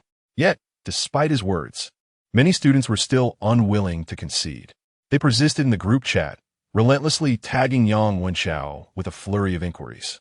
Perhaps wearied by the incessant questioning, Yang Wenchao suddenly interjected, stating, all right, in light of my recent upgrade and my good mood, I shall answer your queries. First question, why do the cockroach monsters specifically target me? He confessed, I am not entirely certain, but I suspect there are 2 reasons. First, I have killed before. Second, I may have pilfered a precious parcel from Kai Daming, which could belong to the cockroach monsters. Therefore, if any of you have also looted or tampered with someone else's package, be wary of potential retribution from the rightful owner. Jiang Ye felt a shiver run down his spine upon hearing this. He understood that Yang Wenchao was addressing him directly, as he too had opened someone else's parcel. This implied that at any moment he could find himself in peril. Instantly, Jiang Ye's body and mind tensed with vigilance, fearing that some creature might suddenly emerge and swiftly end his life. Continuing the group chat, Yang Wenchao posed another question. Why am I stronger than you? He chuckled. Do I need a reason for my strength? If a justification is required, then it is simply because I dare to kill, dare to slay monsters. And then, the third question arose. How did I resurrect? Upon this revelation, nearly all the players in the apartment held their breath, eagerly awaiting Yang Wenchao's secret of resurrection. Fortunately, he did not keep them in suspense for long and promptly declared, it's quite simple. I possess survival points. I deduce that 1 survival point equates to 1 opportunity for resurrection. And you might be wondering why I have survival points? For the sake of camaraderie, I will divulge this to you. He continued, the method to acquire survival points is straightforward. It is through killing. I killed Qin Yuan and Fan Yuhang, acquiring 2 survival points. I killed Kai Daming and Zhu Yuping, gaining another 2 survival points. This means I have 4 chances for resurrection. All right, I have answered your queries. Those who are sensible, refrain from tagging me further, or else, he warned, I will ensure that those who tag me will vanish from this apartment. Such words exuded an air of dominance. Yet, at this moment, the attention of all the students was fixated on the secret of resurrection. Their minds buzzed, as if they had been forcibly thrust open to a new realm of understanding. Killing could yield survival points, and survival points equated to resurrection coins. This was compelling them towards a path of murder, was it not? If this continues, how many of the 80 classmates will ultimately succeed in passing the novice assessment? At this very moment, some students are filled with joy while others are engulfed in worry. The joyous ones find the method to obtain resurrection coins exceedingly simple. One merely needs to kill. Conversely, the anxious ones foresee the multitude of classmates who will inexplicably perish following Yang Wenchao's revelation. regardless of their emotions. The seeds of slaughter have been sown in the hearts of nearly all the students. Already, some have begun to contemplate murder. After all, the allure of resurrection is simply too compelling. Even Jiang Ye cannot resist its temptation. However, at this moment, Jiang Ye harbors considerable skepticism regarding Yang Wenxiao's claims. Is it truly the survival points that enabled his resurrection? His assertions lack proof and could very well be fabrications. It is entirely possible that he utilized other means to return to life and has deliberately concocted this narrative to incite his classmates into a frenzy of self-destruction for the sake of survival points and resurrection opportunities. Given Yang Wenxiao's perverse nature, the likelihood of this is indeed significant. Just as Jiang Ye contemplates and analyzes these thoughts, a sudden chill surges from his feet to the crown of his head. Instinct for survival compels him to sharply raise his hand and seize the wrist of an approaching assailant. He sees that the hand gripping the wrist wields a short dagger approximately 10 centimeters in length. Ding Ding, baring his teeth in a grotesque grimace, seems to exert all his strength as he thrusts the dagger fiercely toward him. Jiang Ye's grip on his wrist is equally formidable, causing his face to flush from the exertion. As the two engage in a fierce struggle of attack and defense, Yu Ziyu stands by, momentarily stunned. However, he quickly realizes that it was Yang Wenxiao's words that provoked Ding Ding. Thus, Ding Ding seeks to eliminate Jiang Ye in pursuit of survival points and the chance for resurrection. The two had already exchanged harsh words. This moment presents the perfect opportunity for a sneak attack. Not only Ding Ding, but Yu Ziyu too wishes to secure a chance for resurrection. Yet, the thought of actively taking a life weighs heavily on his conscience. But what if, during the course of mediating a conflict, he accidentally kills someone? This could be deemed reasonable, and others would find it difficult to voice their objections. Initially, from this perspective, the one to be inadvertently slain by Yu Ziyu would logically be Ding Ding, as he initiated the attack, and thus deserves to face Yu Ziyu's retribution. However, Yu Ziyu harbors other considerations in his mind. Jiang Ye is already destined to perish. He cannot possibly survive this day. Meanwhile, Ding Ding might still possess some potential. In terms of value, sacrificing Jiang Ye seems the more prudent choice. Moreover, at this moment, Ding Ding's blade is directed at Jiang Ye. Therefore, if Yu Ziyu were to intervene under the guise of mediating, he could easily maneuver the dagger toward Jiang Ye, simplifying the act considerably. In the blink of an eye, Yu Ziyu arrives at a decision. He immediately adopts an imposing and furious demeanor, addressing Ding Ding with a thunderous rebuke. Ding Ding, what are you doing? Release Jiang Ye at once. As he spoke, he made a move to seize the knife from Ding Ding's grasp, fully prepared for the possibility of inadvertently committing a fatal mistake in the process. Chapter 19, The First Murder. The intervention of the wandering fish did not alleviate Jiang Ye's anxiety. Rather, it heightened his tension. In truth, the strength of his doppelganger should surpass that of Ding Ding. However, Ding Ding had struck first, and Jiang Ye was forced into a hasty defense, bending his legs and arching his upper body backward. This was evidently not an optimal posture for exerting force. Therefore, his resistance proved more strenuous than Ding Ding's. Although he could maintain his defense against Ding Ding in this stalemate, it would require time. The sudden involvement of the wandering fish left him exceedingly unsettled. He was uncertain whether the wandering fish genuinely intended to assist him or harbored ulterior motives. He could not allow the situation to deteriorate further. Decisive action was imperative. Thus, before the wandering fish could seize the knife, Jiang Ye emitted a fierce shout, not to urge Ding Ding to relent, but rather, golden light technique. With a whoosh, a beam of golden light shot directly towards Ding Ding's grotesque visage. Jiang Ye aimed for his brow, but his aim faltered, and the golden light pierced through Ding Ding's cheek, instantly creating a blood hole the size of a grain of rice on his face. Ding Ding screamed in agony. Yet, Jiang Ye's actions were far from over. Seizing the moment of Ding Ding's weakness, he retaliated by stabbing the short blade back at Ding Ding. But that was not the end. He then produced his own poisoned blood dagger and plunged it mercilessly into Ding Ding's body. With a sickening squelch, the dark blade was immediately stained with slick crimson. Jiang Ye, experiencing murder for the first time, could not deliver a swift, clean kill.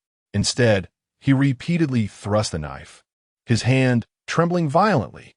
Although the wandering fish had also developed murderous intent, he had never witnessed such a scene and was momentarily paralyzed with shock. After a long pause, he regained his senses and shouted at Jiang Ye, "Stop. Jiang Ye, you must stop. You're going to kill Ding Ding. Ding, you have slain a level 0 player.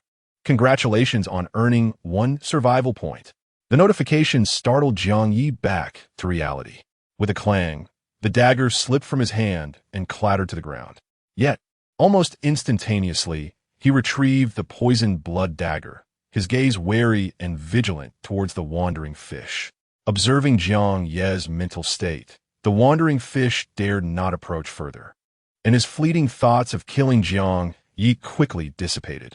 After all, in a direct confrontation, he had no confidence in defeating Jiang Ye. Moreover, Jiang Ye had acquired a survival point, which meant he had a chance at resurrection. Even if he were to kill him, Jiang Ye would likely revive, much like Yang Wenchao, and perhaps even utilize that resurrection to exact vengeance. The wandering fish not only refrained from killing Jiang Ye, but he also felt a twinge of fear towards him.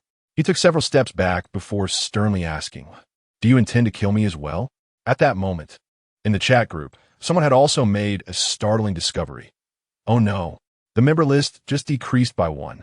Ding Dang from Class 2 is dead. No way. So what Ding Dang said about Jiang Ye wanting to kill him was true? He just learned the secret of resurrection, and now Jiang Ye has killed Ding Dang. Could it be that someone else killed Ding Dang and framed Jiang Ye for it?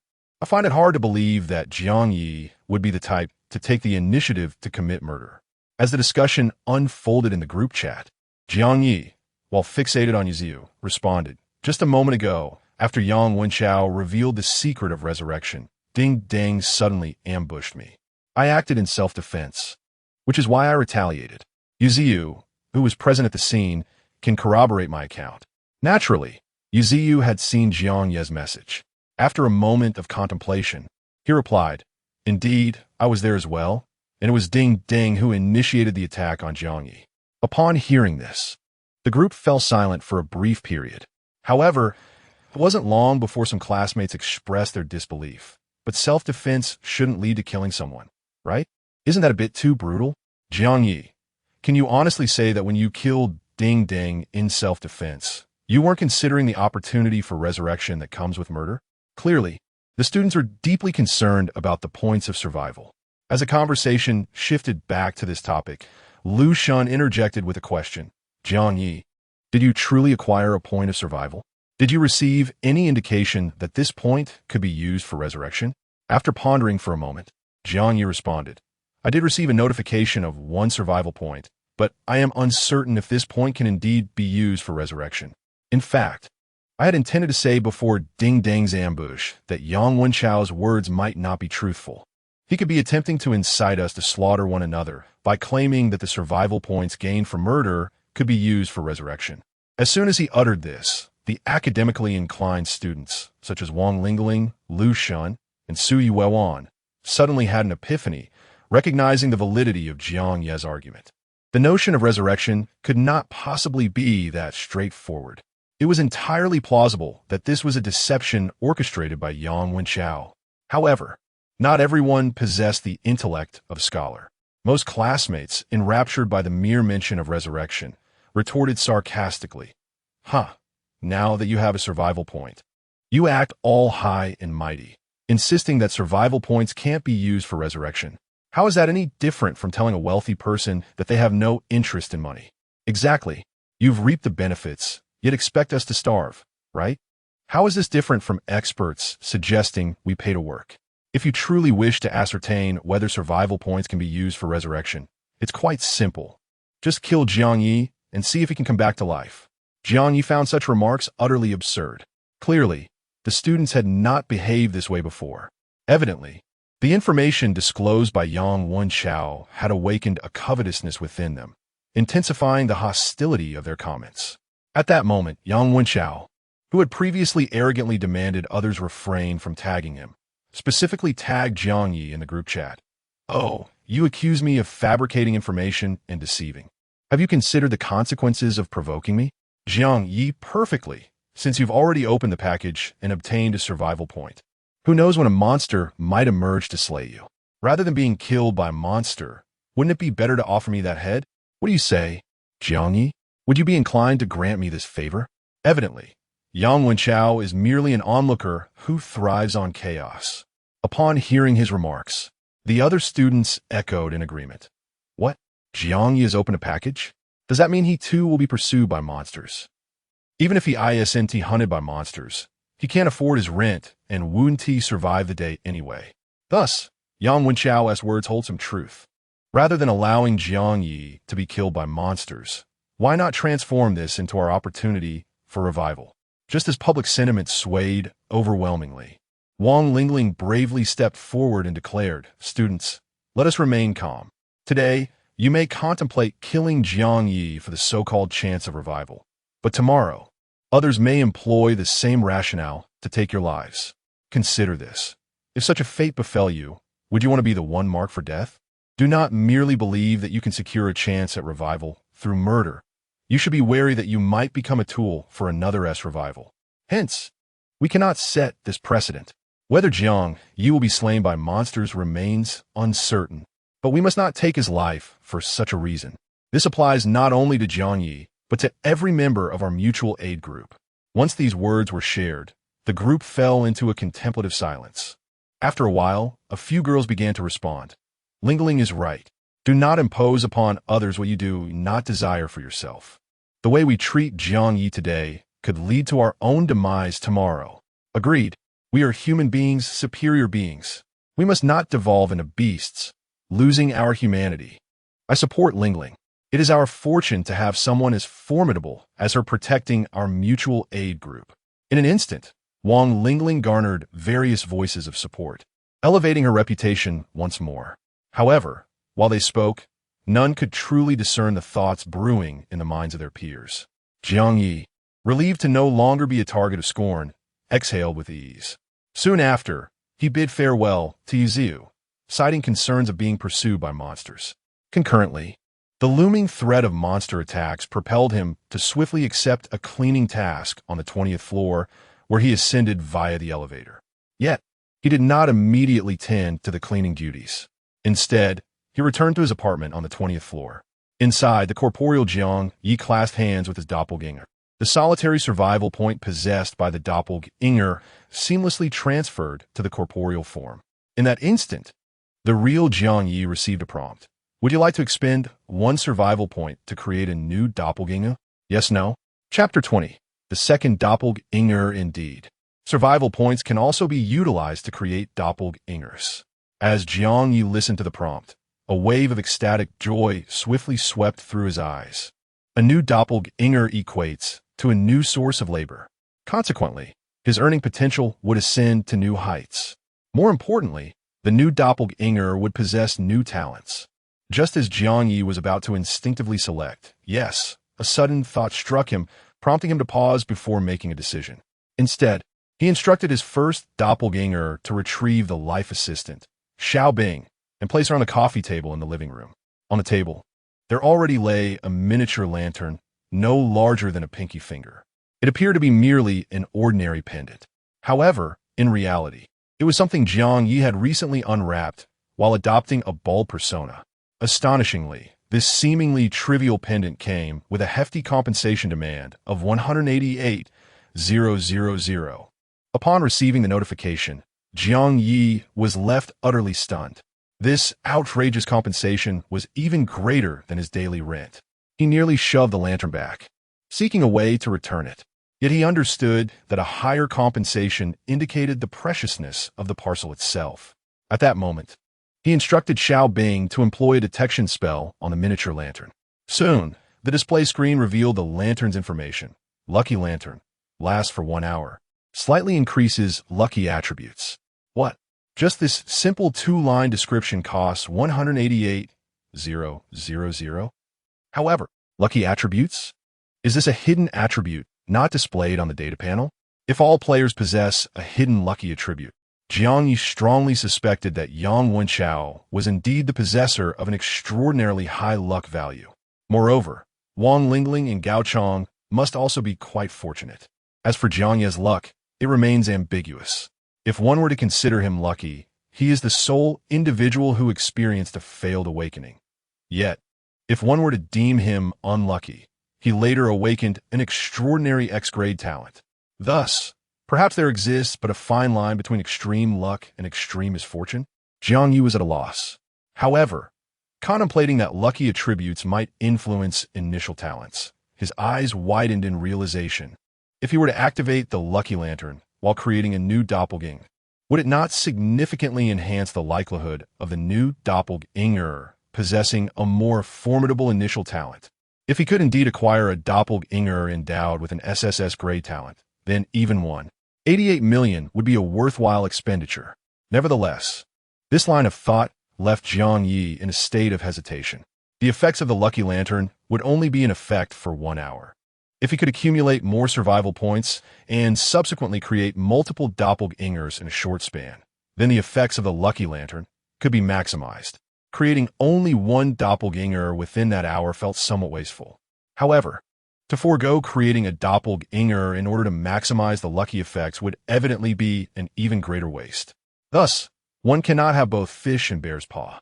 Without much hesitation, Jiang Ye activated the Lucky Lantern. The miniature lantern indeed radiated a spectrum of colorful light. At that moment, he made his choice. Yes. Ding. Congratulations. A clone has been generated. A flash of white light enveloped him. And indeed, another version of himself appeared in his view. However, at this juncture, Jiang Ye suddenly felt a heaviness in his mind, a wave of fatigue sweeping over him. He hurriedly reclined on the sofa, vaguely deducing that it was likely due to his energy attribute being insufficient to effortlessly control 3 bodies simultaneously. It appeared that the attributes of his main body were of paramount importance. He could either enhance his attributes to gain the ability to control more clones or merge the clones, thereby strengthening his main body while reducing their numbers. Thus, his focus must remain on the main body. When the game clock strikes midnight, he should contemplate merging the clones to bolster his main self. With these thoughts in mind, Jiang Ye promptly examined the data panel of Clone 2. Upon doing so, a dazzling light flickered in his weary eyes. Jiang Ye, level 0, physical fitness 5, 2, energy 5, 2, combat power 46, survival points 0, talent. Diligence reaps rewards S. Effect, your deliberate practice will surely yield results. Skills, absolute focus A. Combat stance, absolute focus. In a state of selflessness, immerse oneself completely in a single task for 1 minute, gaining a certain degree of enhancement based on focus. Attributes and comprehension. Combat stance. When entering a combat stance, physical attributes receive a brief enhancement. Upon exiting the stance, combat awareness is improved to a certain extent. Goodness, an S-class talent. Furthermore, he has comprehended 2 A-class skills. Both of these skills can temporarily enhance attributes. Notably, the absolute focus skill can even boost comprehension. This implies that the rewards Jiang Ye reaps from his visits to the training room will far surpass those of others. Simultaneously, the combat stance skill will expedite his growth even further. Moreover, this clone's attributes have surpassed 5, with combat power reaching an impressive 46 points. In comparison to Gao Chang's 48 points of combat power, it is not far behind. However, Gao Chang wields formidable lightning attribute skills. This clone's development clearly leans towards melee combat, making it unlikely to defeat Gao Chang at this moment. Nevertheless, it matters not. Jiang Ye's potential for growth will undoubtedly surpass that of all others. Of course, this is predicated on his ability to truly evolve. The effect of the Lucky Lantern lasts a full hour. Reluctant to squander its benefits, Jiang Ye instructed Clone 1, who was about to undertake cleaning duties, to wear the lantern closely. Concerned about Clone 1 being ambushed by monsters, he entrusted the disguise mask to Clone 2, who would stealthily follow Clone 1. After a moment's hesitation, he also allocated the poison blade blood dagger to Clone 2. The life assistant, Xiao Bing, equipped with self-destruct capabilities, remained with Clone 1. Thus, All arrangements were meticulously made. The first clone ventured forth into the light, while the second clone remained concealed in the shadows, both departing from apartment 2025. Meanwhile, the original, fatigued in both body and mind, lay sprawled upon the apartment's couch. The first clone had accepted a cleaning order directed toward apartment 2064, necessitating a journey in the opposite direction of the crimson-lit elevator. From a distance, the light in that direction indeed appeared dimmer, instilling a sense of lurking danger. Jiang Ye did not allow himself to be complacent due to the prowess of the second clone. With deliberate caution, he proceeded slowly, each step measured. Under the muted illumination, the first clone meticulously discerned the room numbers, while the second clone vigilantly observed the surrounding changes. As they neared apartment 2048, the first clone felt no particular sensation. Yet the second clone acutely sensed a chill in the air. The two clones instantly tensed, their nerves on high alert. In that fleeting moment, a hissing anomaly emerged from the dim corridor, accompanied by a chilling gust of wind.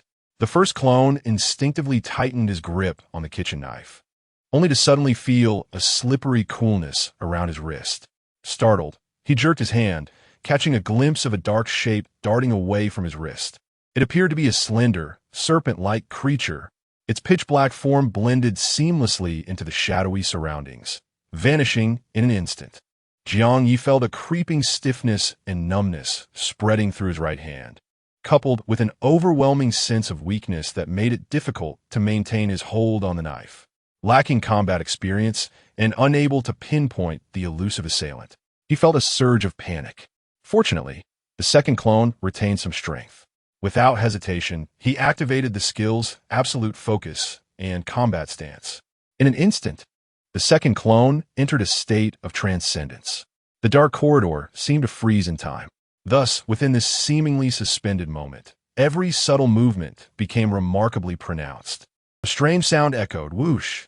With a sudden opening of his eyes, the second clone's gaze sharpened with intensity. He raised his hand and swung the knife, the blade slicing through the air with a sharp sound. Hiss! Hiss! Suddenly, the hissing transformed into what resembled a scream. The serpent, flicking its tongue, unleashed a foul-smelling, viscous liquid. Both of Jiang Ye's clones narrowly evaded the attack. The second clone, unwilling to relent, remained in a state of heightened awareness and once more aimed the poison blade at the slender creature. Due to the dim light, he could not ascertain whether it was indeed a serpent. Yet, adhering to the principle of striking at the vulnerable spot, he aimed for the creature's critical point. With a decisive thrust, the blade pierced through. Jiang Ye's previous tremors when slaying Ding had vanished, replaced by a newfound decisiveness and ferocity in his strike. Following the final sharp hiss, a flash of white light illuminated the darkness. Simultaneously, a notification echoed in Jiang Ye's mind. Successfully killed level 1 shadowless ring snake. Gained energy value 10. Ding. Your level has risen to level 1. Your physical strength has increased by 1 point. Your energy has increased by 1 point. At the same time, from the dissipating white light, a shape resembling a black iron chest emerged. Chapter 21. The Peculiar Cleaning Job Goodness. Not only did this encounter elevate my level, but it also yielded a black iron treasure chest. Jiang Ye's first avatar swiftly collected the chest, while the second avatar quickly scanned the data panel.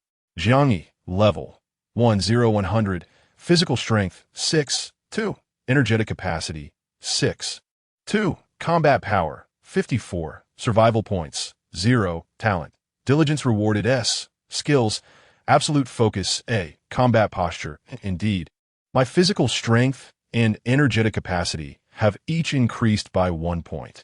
Moreover, my combat power has remarkably surged to 54. With such prowess, I must surely rank among the elite of my fellow students in the apartment. Furthermore, according to the notification, I had just vanquished a level 1 monster, the shadowless ring serpent. As a level 0, I managed to defeat a level 1 creature. One can only say that an S-level talent is indeed formidable. Jiang Ye surmised that Yang Wenchao's talent must also be at least S-level, if not surpassing it. Of course, it is also possible that he possesses other fortuitous opportunities. Jiang Ye swiftly composed himself and proceeded to open the newly acquired black iron treasure chest. Inside lay a silver-white ring. As per tradition, it was Assistant Xiaobing's responsibility to investigate. Spatial ring, level 1. Contains a storage space of 1 cubic meter, cannot store living beings. What a marvel! A spatial ring. Although it is not the item I most anticipated for enhancing my strength, it will undoubtedly facilitate my movements. It seems that Bai Ruowan's personal space may not be as precious as I once thought. However, the spatial ring is susceptible to theft, while Bai Ruowan's personal space is not only impervious to plunder, but likely possesses a greater capacity. Jiang Ye's spatial ring, with its mere 1 cubic meter, can only accommodate small miscellaneous items. Nevertheless, it suffices for the early stages. He promptly adorned the spatial ring onto the hand of his first avatar and stored the kitchen knife and Xiaobing within its confines. The right hand of the first avatar still felt somewhat stiff and weak. However, after a few gentle rubs, the situation improved considerably. Thus, while rubbing his wrist, which had come into contact with the shadowless ring serpent, he cautiously continued his quest towards apartment 2064. Yet in the dim light, Jiang Ye failed to notice that as he gradually walked away, the door to apartment 2048 suddenly swung open. A shadow flickered past the doorway, and just as swiftly, the door closed silently behind it. Upon reaching apartment 2064, Jiang Ye encountered no further dangers. Having resolved to undertake the cleaning job, he no longer hesitated.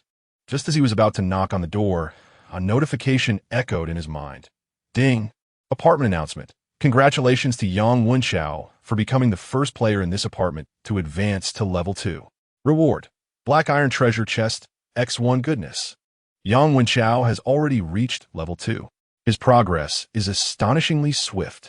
Jiang Ye hurriedly opened the chat group and saw that Xiao Likuan was sharing the news. Xiao Likuan remarked, Yang Wenxiao has not been ambushed by the monster again. He must have been engaged in battle with players from other apartments. Soon, a classmate responded, so battles in the combat room can indeed enhance one's level? It seems that Yang Wenxiao's formidable strength allowed him to triumph over the players from other apartments, leading to his advancement. Thus, Yang Wenxiao must be the strongest among us now, right? Damn! I too wish to venture into the combat room and experience encounters with players from other apartments. Alas, the combat room is restricted to those residing on the 20th floor or higher.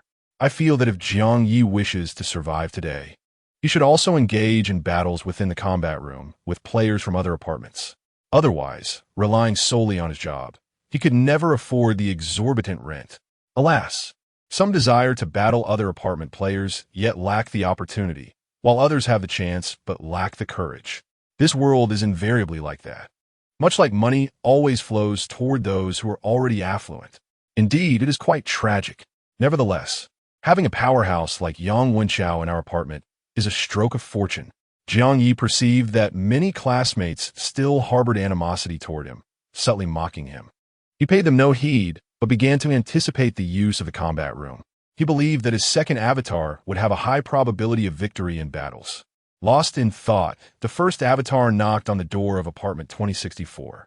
Strangely, almost simultaneously as the first avatar knocked on the door, Jiang Ye's main body in apartment 2025 heard the same knocking. Startled, he turned sharply towards the door. Could it be that apartments 2064 and 2025 were one and the same? Or perhaps, when a door is knocked upon, all doors on the same floor resonate with the sound? Uncertain, Jiang Ye felt an eerie chill creep over him from the strange knocking.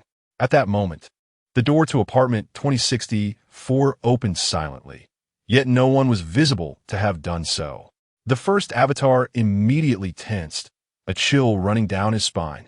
However, he soon noticed that it was not that no one had opened the door, but rather it was a living assistant robot, akin to Xiaobing, that had come to answer. Its diminutive stature made it difficult to detect. Just as Jiang Ye exhaled in relief, he heard the assistant's cold voice. May I inquire if you're the cleaning staff with employee number 007? Please present your identification badge. This living assistant robot seemed to have undergone personalized settings. Its voice was not as soft and adorable as Xiaobing's, but bore the tone of a professional woman.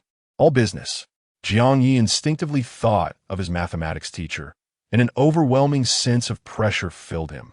He dared not delay and quickly presented his identification badge. After the small robot confirmed the badge, it guided him into the apartment. As it glided across the floor, it continued in a businesslike tone. "The owner is not at home. Your cleaning tasks will be supervised by me." Jiang Ye felt a growing sense of relief. It was good that no one was around. He exhibited a degree of social anxiety, primarily concerned about the potential dangers posed by the apartment's residents. However, as his gaze swept across the living room of the apartment, an unsettling feeling washed over him. The space appeared impeccably tidy, giving no indication that it required cleaning. Fortunately, at that moment, the diminutive robot spoke up. "The master places great importance on hygiene. Hence, the home is exceedingly clean. Your task is to locate all 86 strands of hair that the master has shed. Subsequently, you must wash and dry them, then apply a nourishing oil to each strand before neatly organizing them. Only then will your duty be fulfilled." Jiang Ye was momentarily taken aback by the peculiarity of such a task. Nevertheless, while strange, it did not seem overly challenging. Furthermore, the domestic assistant robot appeared rather accommodating. Thus, he directly inquired, "Do you possess specialized tools for hair collection?" The information he had received from the cleaning service base indicated that the tools required for cleaning were to be provided by the clients, with no need for personal equipment. Yet the robot responded, "The master's hair is exceptionally precious. It is absolutely forbidden to utilize cleaning tools such as vacuum cleaners or floor scrubbers. You must rely solely on your eyes to locate them and your hands to collect them. Exercise utmost caution to ensure not a single strand is harmed. Should any hair be damaged." The robot's display contorted into a fearful expression before it continued, "The master will be exceedingly angry, and your fate will be dire, very dire indeed." Good grief. Jiang Ye swallowed hard and asked, "Am I still able to cancel this cleaning job?" "Yes, you may." Just as Jiang Ye began to breathe a sigh of relief, the robot added, "You need only settle a compensation fee of 12,000. Good grief. His entire wage for this job was only 6,000. How absurd was this compensation demand? Jiang Ye had amassed a staggering debt of 350,000. Though one might say that having many debts is not a burden, he certainly could not afford to be utterly reckless. With no other choice, he gritted his teeth and asked, "May I inquire where the master's hair is most likely distributed?" "It is scattered throughout the apartment, but the bathroom should contain the majority."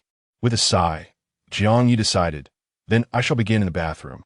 Meanwhile, as the first avatar diligently commenced its cleaning duties, the second avatar, concealed behind a disguise, refrained from entering apartment 2064. It lingered at the entrance for a moment, ensuring that the first avatar was not in immediate danger before deciding to investigate the combat room on the first floor. However, just as the second avatar took a few steps toward the elevator, it was abruptly confronted by a shadow that obstructed its path. Chapter 22. The eerie shadow. The shadow seemed to materialize out of thin air, with no prior indication whatsoever. At that moment, the second doppelganger remained in a state of invisibility. Instantly alert and on guard, he was nonetheless uncertain whether the shadow could genuinely perceive his concealed presence. Then, a deep and resonant voice emerged from the shadow. "Are you in need of money?" "What? In need of money?" Jiang Ye remained uncertain and thus refrained from speaking. The shadow, noticing his silence, appeared somewhat impatient and directly pierced through the pretense. "That little invisibility trick. Who do you think it can deceive?" "I shall ask you once more. Do you need money?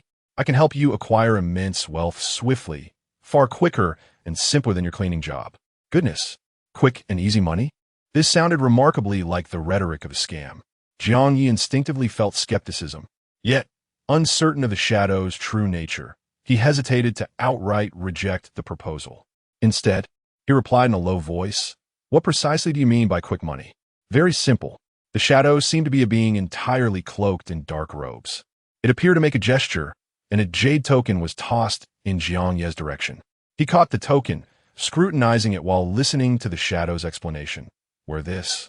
And the survival points you gain from killing will be stored within this jade pendant. Afterward, return to the 20th floor to find me." I will purchase this pendant at a rate of 100,000 for each survival point. For instance, if you collect 5 survival points, you can exchange this pendant for 500. Novice. Upon hearing this, Jiang Ye was taken aback. He currently owed a staggering sum of 350,000, which he could never repay through mere labor. According to the Shadow's terms, he would only need to kill 4 individuals. Not only could he clear his debts, but he would also have some extra cash. This proposition was indeed tantalizing. Jiang Ye seriously suspected that Yang Wenchao's relentless killing spree, surpassing even that of ordinary classmates, might be due to a pact with this shadow. However, Jiang Ye's situation was distinct from Yang Wenchao's. His survival points could directly generate doppelgangers. Calculating this, trading 1 survival point for 100,000 was undoubtedly unwise. Furthermore, he surmised that the true value of survival points and survival stones must far exceed 100,000. On the surface, this shadow appeared to be engaging in a cooperative transaction. But in truth, it was taking advantage of him. From this perspective, it seemed that the shadow itself could not obtain survival points through murder, which was why it sought to collaborate with players in this manner. Jiang Ye pondered for a long time. He was not a mindless killer and was unlikely to seek out victims merely for the sake of survival points.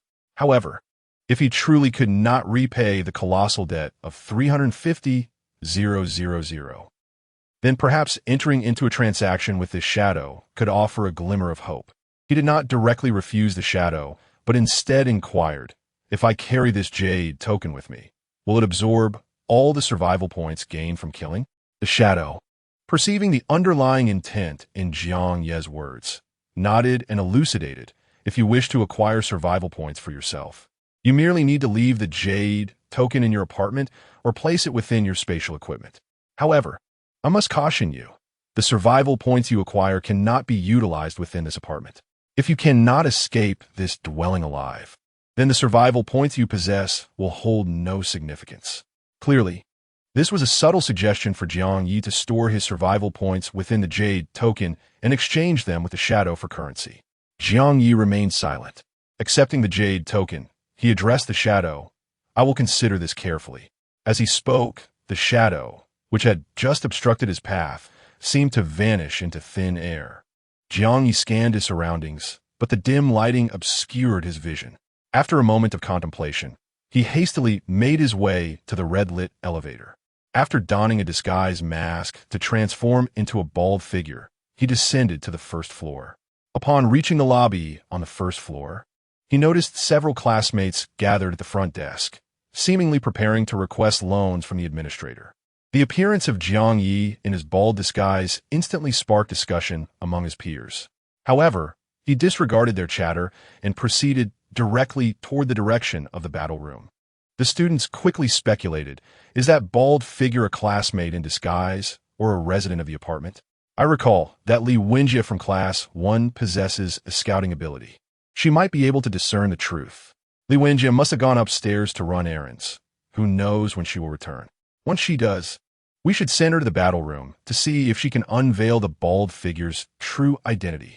But what if he truly is a resident and suddenly reacts violently when subjected to a scouting ability?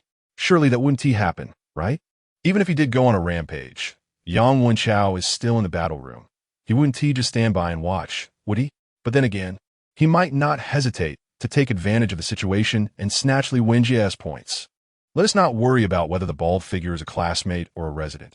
I feel it's best to keep a low profile and avoid provoking anyone.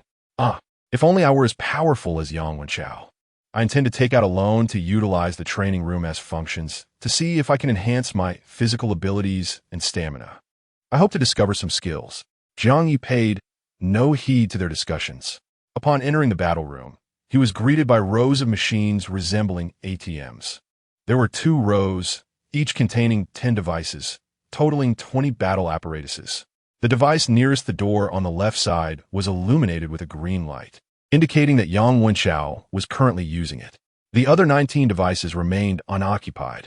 Additionally, standing beside Yang Wenchao's machine were 2 classmates, Xiao Likuan and Wang Chong, who had previously been sharing updates about Yang Wenchao's situation in the group chat. The two individuals observed Jiang Ye's bald appearance, their expressions immediately turning vigilant. However, Jiang Ye approached them with confidence, casting a glance at Yang Wenchao's equipment. With that glance, he discerned the purpose for which Xiao Likuan and Wang Chong were stationed there. On the enclosed device resembling an ATM, there was a display screen approximately the size of an A4 sheet. The screen showcased the battle footage of Yang Wenchao. The scene depicted a combat arena the size of a basketball court, where Yang Wenchao was engaged in a confrontation with a lithe female opponent. She appeared to be a player from another apartment, seemingly in her early 20s, resembling a university student. Yet, she likely possessed athletic prowess or martial arts training, as she held her ground against Yang Wenchao quite effectively. This sight left Jiang Ye somewhat astonished. He had anticipated Yang Wenchao to be invincible in the battle arena, but it was evident that the formidable opponents from other apartments were not to be underestimated. Fortunately, the outcome of the battles in this arena pertained solely to monetary stakes, not life and death. Even in defeat, one merely incurred a financial loss without any real peril. Thus, this battle arena was akin to a virtual game. Jiang Ye observed for a while, as Xiao Likuan and Wang Chong noticed his lack of interference. Their tense demeanor gradually relaxed, redirecting their focus back to Yang Wenchao's struggle. As Yang Wenchao began to falter, Wang Chong couldn't help but lament. It seems Yang Wenchao has staked a hefty sum of 100,000. If he loses, it would be a complete setback. Xiao Likuan nodded in agreement. There's no way around it. This opponent is simply too formidable. This girl likely possesses at least an S-level talent. Moreover, I suspect Yang Wenchao's matched opponent correlates with the amount he wagered. At this hour, any adversary willing to stake 100,000 certainly isn't trivial. Wang Chong sighed in disbelief. Damn, I can barely muster 100. And Yang Wenchao can afford to lose 100,000. The disparity between us is infuriating. Xiao Likuan further reflected. If indeed everyone globally has been transported into these apartments, the apex of the pyramid may well surpass both Yang Wenchao and this girl in strength. After all, with such a vast population base, extraordinary fortuitous individuals are bound to emerge. Wang Chong, taken aback, exclaimed, extraordinarily fortunate. Could they be the possessors of SSS-level talents? Ugh, I wish my parents were SSS-level talents. Then when I reunite with them, I'd be instantly transformed into a rich heir. Xiao Likuan found himself speechless, yet upon contemplation, he realized that if his parents truly became top-tier warriors and lived to reunite with him, he would indeed be a rich heir. The thought was quite delightful. However, just as the two indulged in this line of speculation, a new notification echoed in their minds. Ding! Apartment announcement. 8 residents have ascended to level 1, automatically activating the apartment's ranking board. Chapter 23. Apartment rankings. Rankings for newbie apartment L.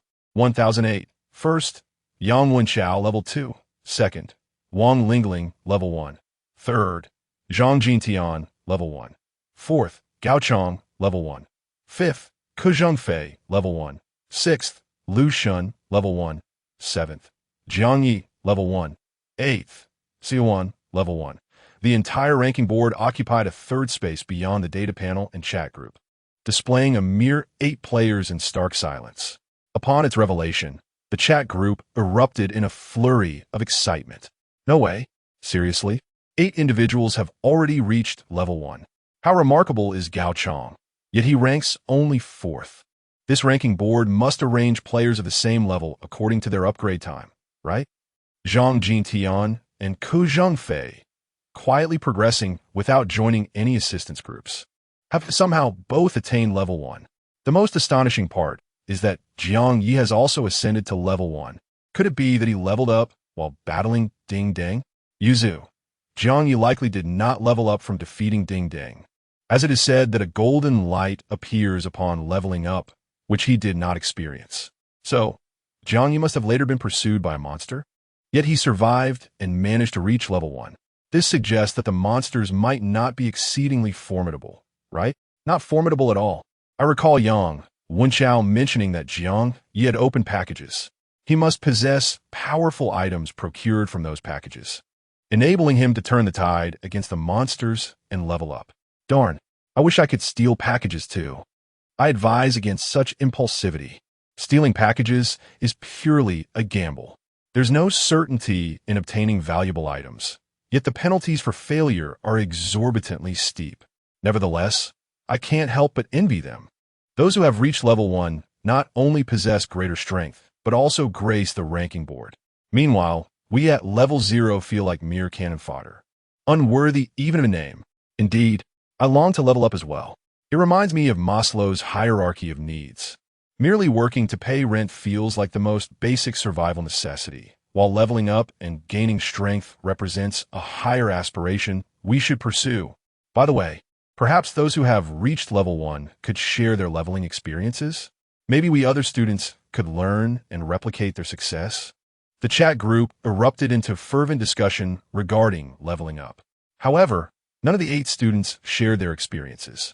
Just then, the screen of device now, one in the battle room abruptly displayed the word fail. Xiao Liquan and Wang Chong were similarly jolted from the chat, their eyes wide with astonishment as they gazed at the screen. No way. Did Yang Wenxiao truly lose? 100,000, just like that. I recall that the rent for the 20th floor is merely 120,000 a day. He truly is extravagantly merciless. I can only imagine how disheartened Yang Wenxiao must feel after losing that sum. Should we retreat to avoid being caught in his wrath? Then, let's retreat. Quickly, let us depart. As they spoke, Xiao Liquan and Wang Chong hurriedly exited the battle room. Jiang Ye, glancing at the fail displayed on the screen, felt a twinge of anxiety and followed suit. He still wished to utilize the battle room to contend with the formidable players from other dormitories. However, accessing the battle room required funds, and he found himself in a state of debt without any money. Departing from the battle room, Jiang Ye made his way to the front desk where the dormitory administrator was stationed. A few classmates were still gathered there, and upon seeing him, they remained tense and reluctant to engage in conversation. Ignoring their apprehensive glances, Jiang Ye directly inquired of the administrator, "Could you please inform me of my loan limit?" Previously, his first avatar had learned that the loan limit was 50,000. Now, however, it was the second avatar that stood before the administrator, with an expression devoid of emotion. The administrator cast a brief glance at him and replied, 300,000. The revelation of this figure left the gathered students dumbfounded, their shock palpable. Their gazes toward Jiang Ye were akin to that of encountering a specter. It dawned upon them that Jiang Ye's loan-seeking behavior hinted at the possibility that this bald figure was a disguise for one of their classmates. Yet, they were utterly astonished that this enigmatic individual could secure a loan limit of 300,000. For ordinary students like themselves, securing a few hundred was already a cause for gratitude. A loan limit exceeding 1,000 was exceedingly rare, and anything over 10,000 was something they had never witnessed. Yet here stood this bald figure, effortlessly obtaining a loan limit of 300,000. How outrageous was that? They understood that loan amounts were determined by the potential each student exhibited to the administrator. The greater the potential for development, the higher the loan limit. This meant that the mysterious classmate disguised as a bald man was undoubtedly extraordinary. Could he possibly be Zhang Jintian or Ke Zhengfei, who remained inconspicuous on the rankings? Various speculations about Jiang Ye circulated among the students. However, after inquiring about the loan interest, Jiang Ye ultimately requested a loan of only 500, promising to repay 600 before midnight. Just as he received the loan approval and prepared to head back to the battle room, he noticed the chat group suddenly buzzing with activity. The excitement was sparked by a classmate extolling the prowess of players from their novice dormitory, boasting that within such a short span, they had amassed a total of 8 level 1 players.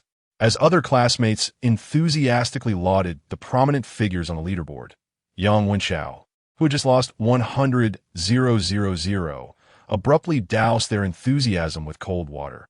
A mere handful of level 1 players, and you all are acting so high and mighty, truly unaware of your own limitations. I should be the strongest presence in our dormitory. Yet the players from other dormitories that I encounter in the battle room are undeniably formidable. Those whose strength rivals mine, or even surpasses it, are countless. If you continue with such unwarranted optimism, lacking any sense of urgency, you may inevitably become cannon fodder, unable to even pass the novice dormitory's assessment. If such words had come from an ordinary classmate, they might have incited disdain and ridicule. However, when spoken by Yang Wenchao, many students instantaneously felt the weight of pressure. Just as the students transitioned from optimism to pessimism, Yang Wenchao suddenly spoke again. After engaging in battles within the war room, I have realized that once one possesses sufficient strength, earning money becomes remarkably straightforward. Perhaps with just a single skirmish, one could win a sum of 100,000 or 80,000. Of course, the prerequisite is that you must win. Just moments ago, I lost 100,000 in a single battle. Upon hearing this, the entire class was utterly astonished. They had not even accumulated 100,000 in rent over 10 days, while Yang Wenchao lost such an amount in one confrontation. The disparity was staggering. It seemed that regardless of the environment, those at the pinnacle of the pyramid could always leave ordinary individuals far behind.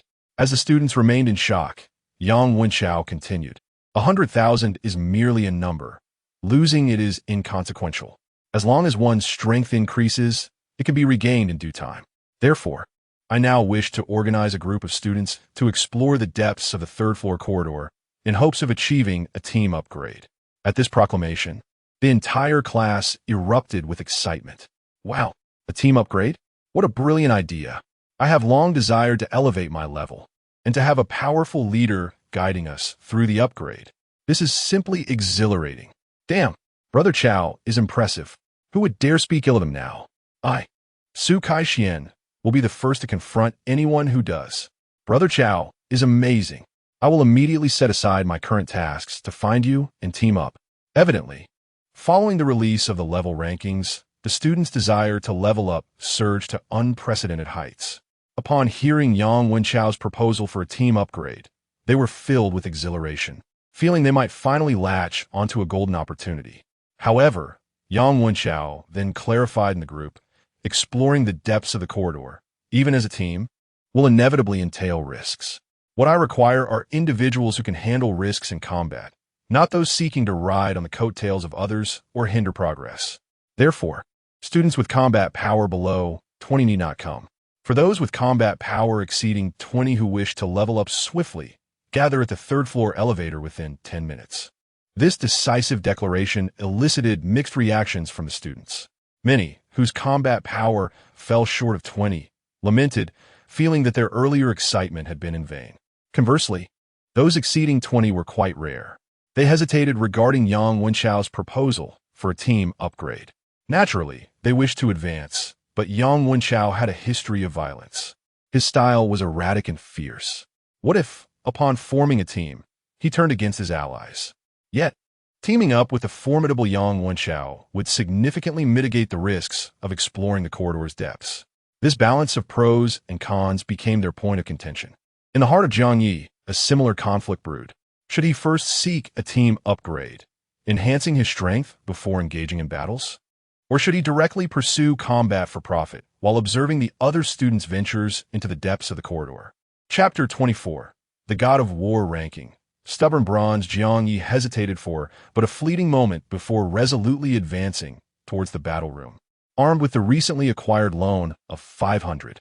After all, he currently bore the appearance of a bald uncle. He intended to participate in the bustling team-up for experience enhancement, fully aware that he would undoubtedly be subjected to a barrage of inquiries. Even if he were to shed his disguise and approach as Jiang Ye, it would still be inappropriate, given that he had previously showcased a data panel through his primary avatar. The panel distinctly indicated his talent as a C-grade gold element affinity. Should he be asked to present his data panel during the team-up, revealing his transformation into an S-grade, heavenly reward for diligence, talent would inevitably cause unnecessary complications. Thus, he resolved to steer clear of the crowd and first familiarize himself with the battle room.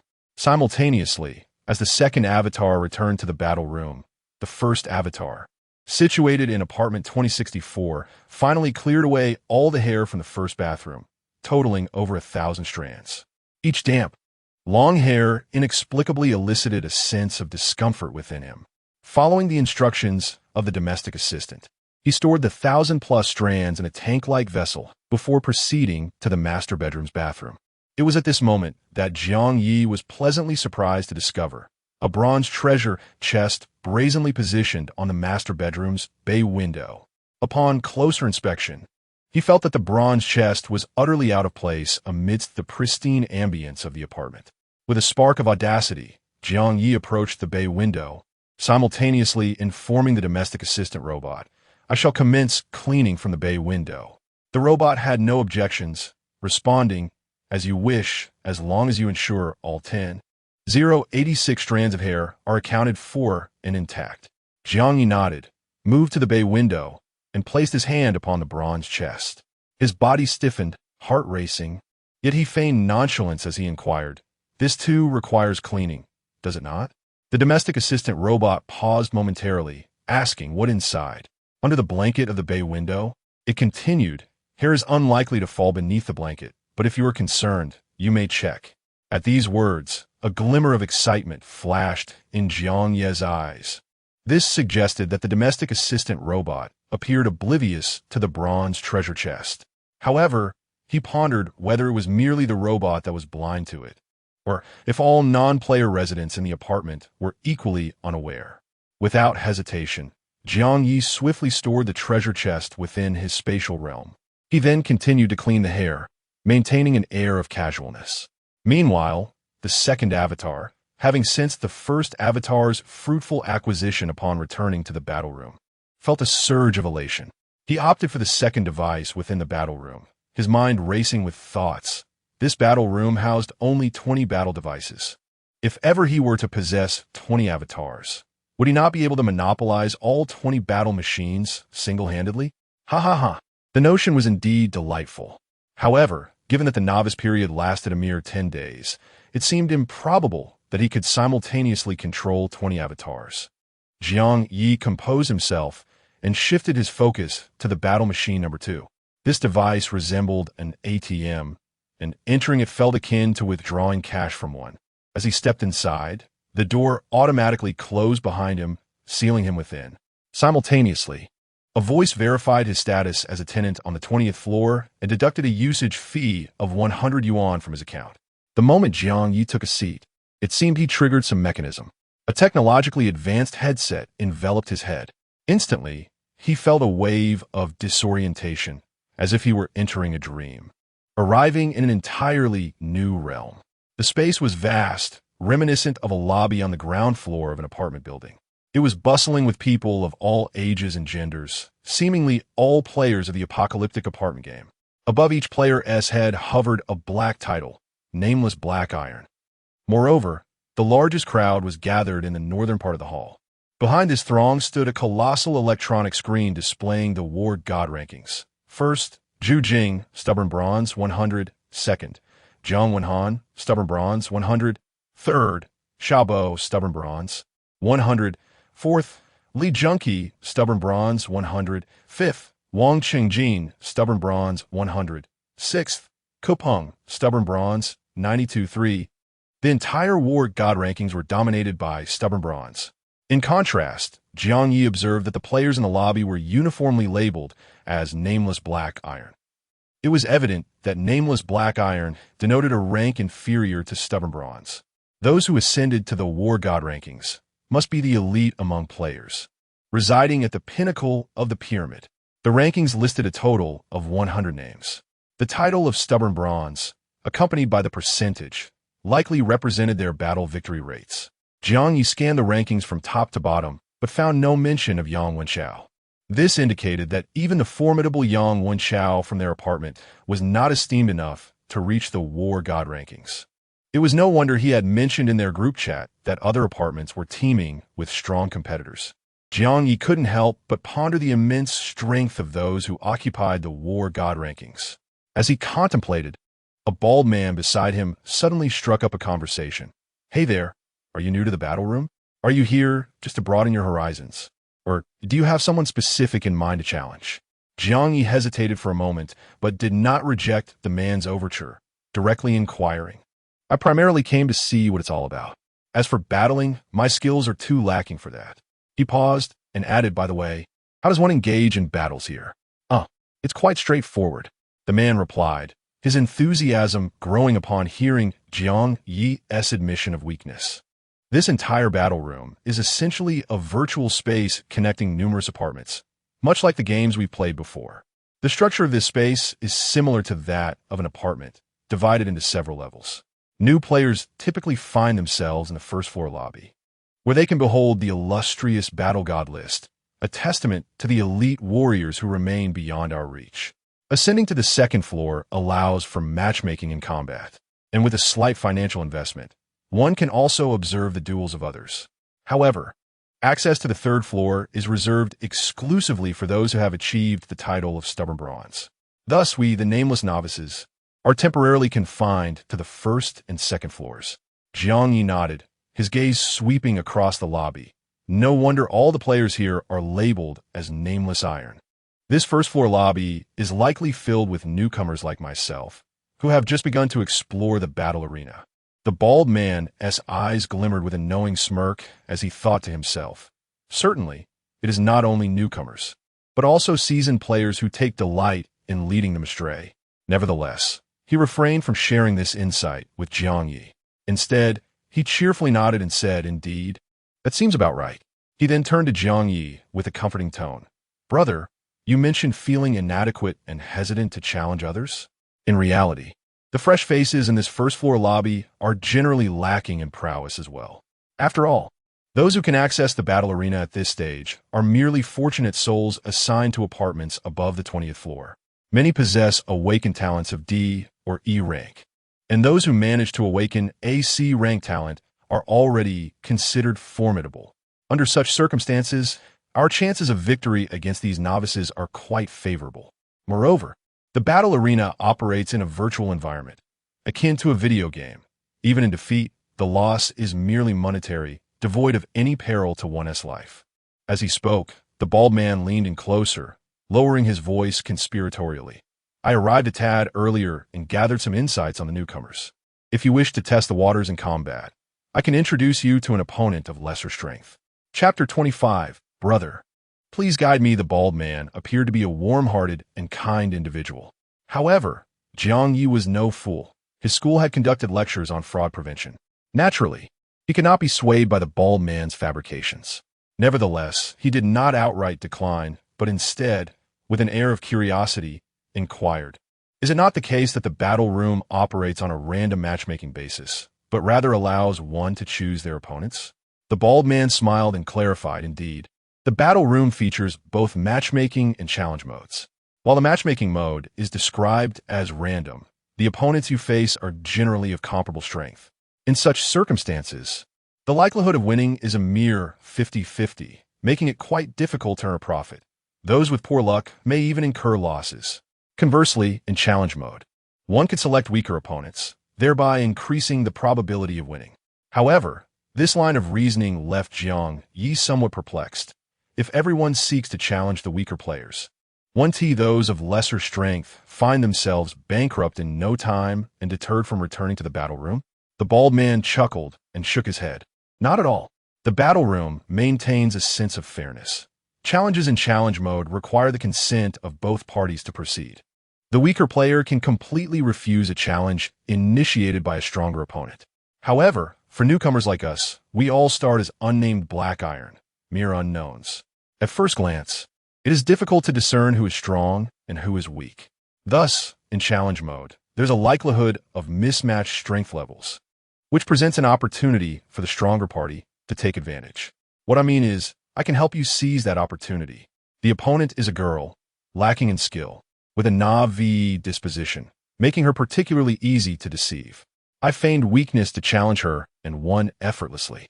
Had she not been aware of her inability to defeat me and would have outright rejected my challenge, I would not have considered introducing her to others. To some extent, the bald man's argument was logically coherent. After pondering for a moment, Jiang Ye feigned an expression of a well-meaning individual plagued by guilt and said, "But the girl has not wronged me. Would it not be inappropriate for me to actively take advantage of her?" Upon hearing this, The bald man was visibly taken aback. He scrutinized Jiang Ye for a considerable time, his expression betraying a hint of hesitation. However, he swiftly suppressed his emotions and feigned shock as he gazed at Jiang Ye. "What are you saying, my friend? You are far too novice.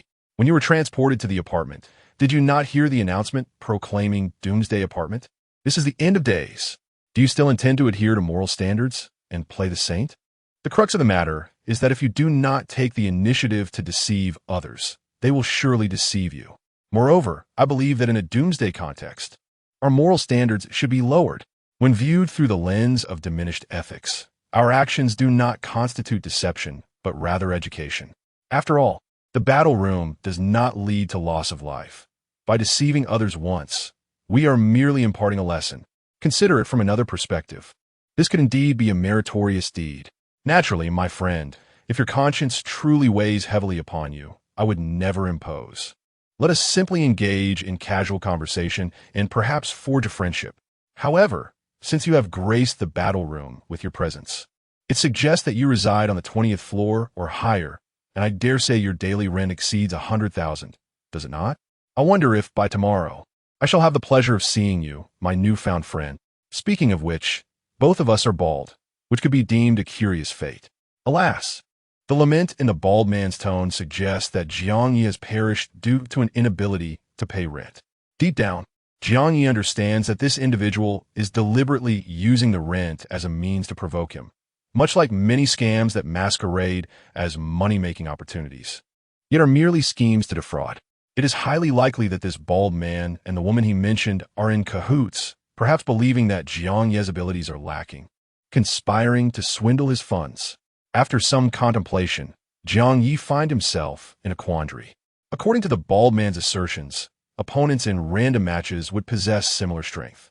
Thus, in the absence of absolute power and hidden cards, it would indeed be quite challenging to earn money through random matchups. Therefore, to achieve stable profits in the battle room, a challenge mode would certainly be a more prudent choice. The dilemma, however, lies in the fact that opponents can refuse challenges. The challenge then becomes how to persuade others to perceive oneself as a weakling, thereby accepting the challenge, a predicament faced by all players seeking an opportunity. Unfortunately, individuals like the bald man who engage in such duplicitous schemes are likely not in short supply. Should he confront the bald man directly and subsequently join his fraudulent entourage?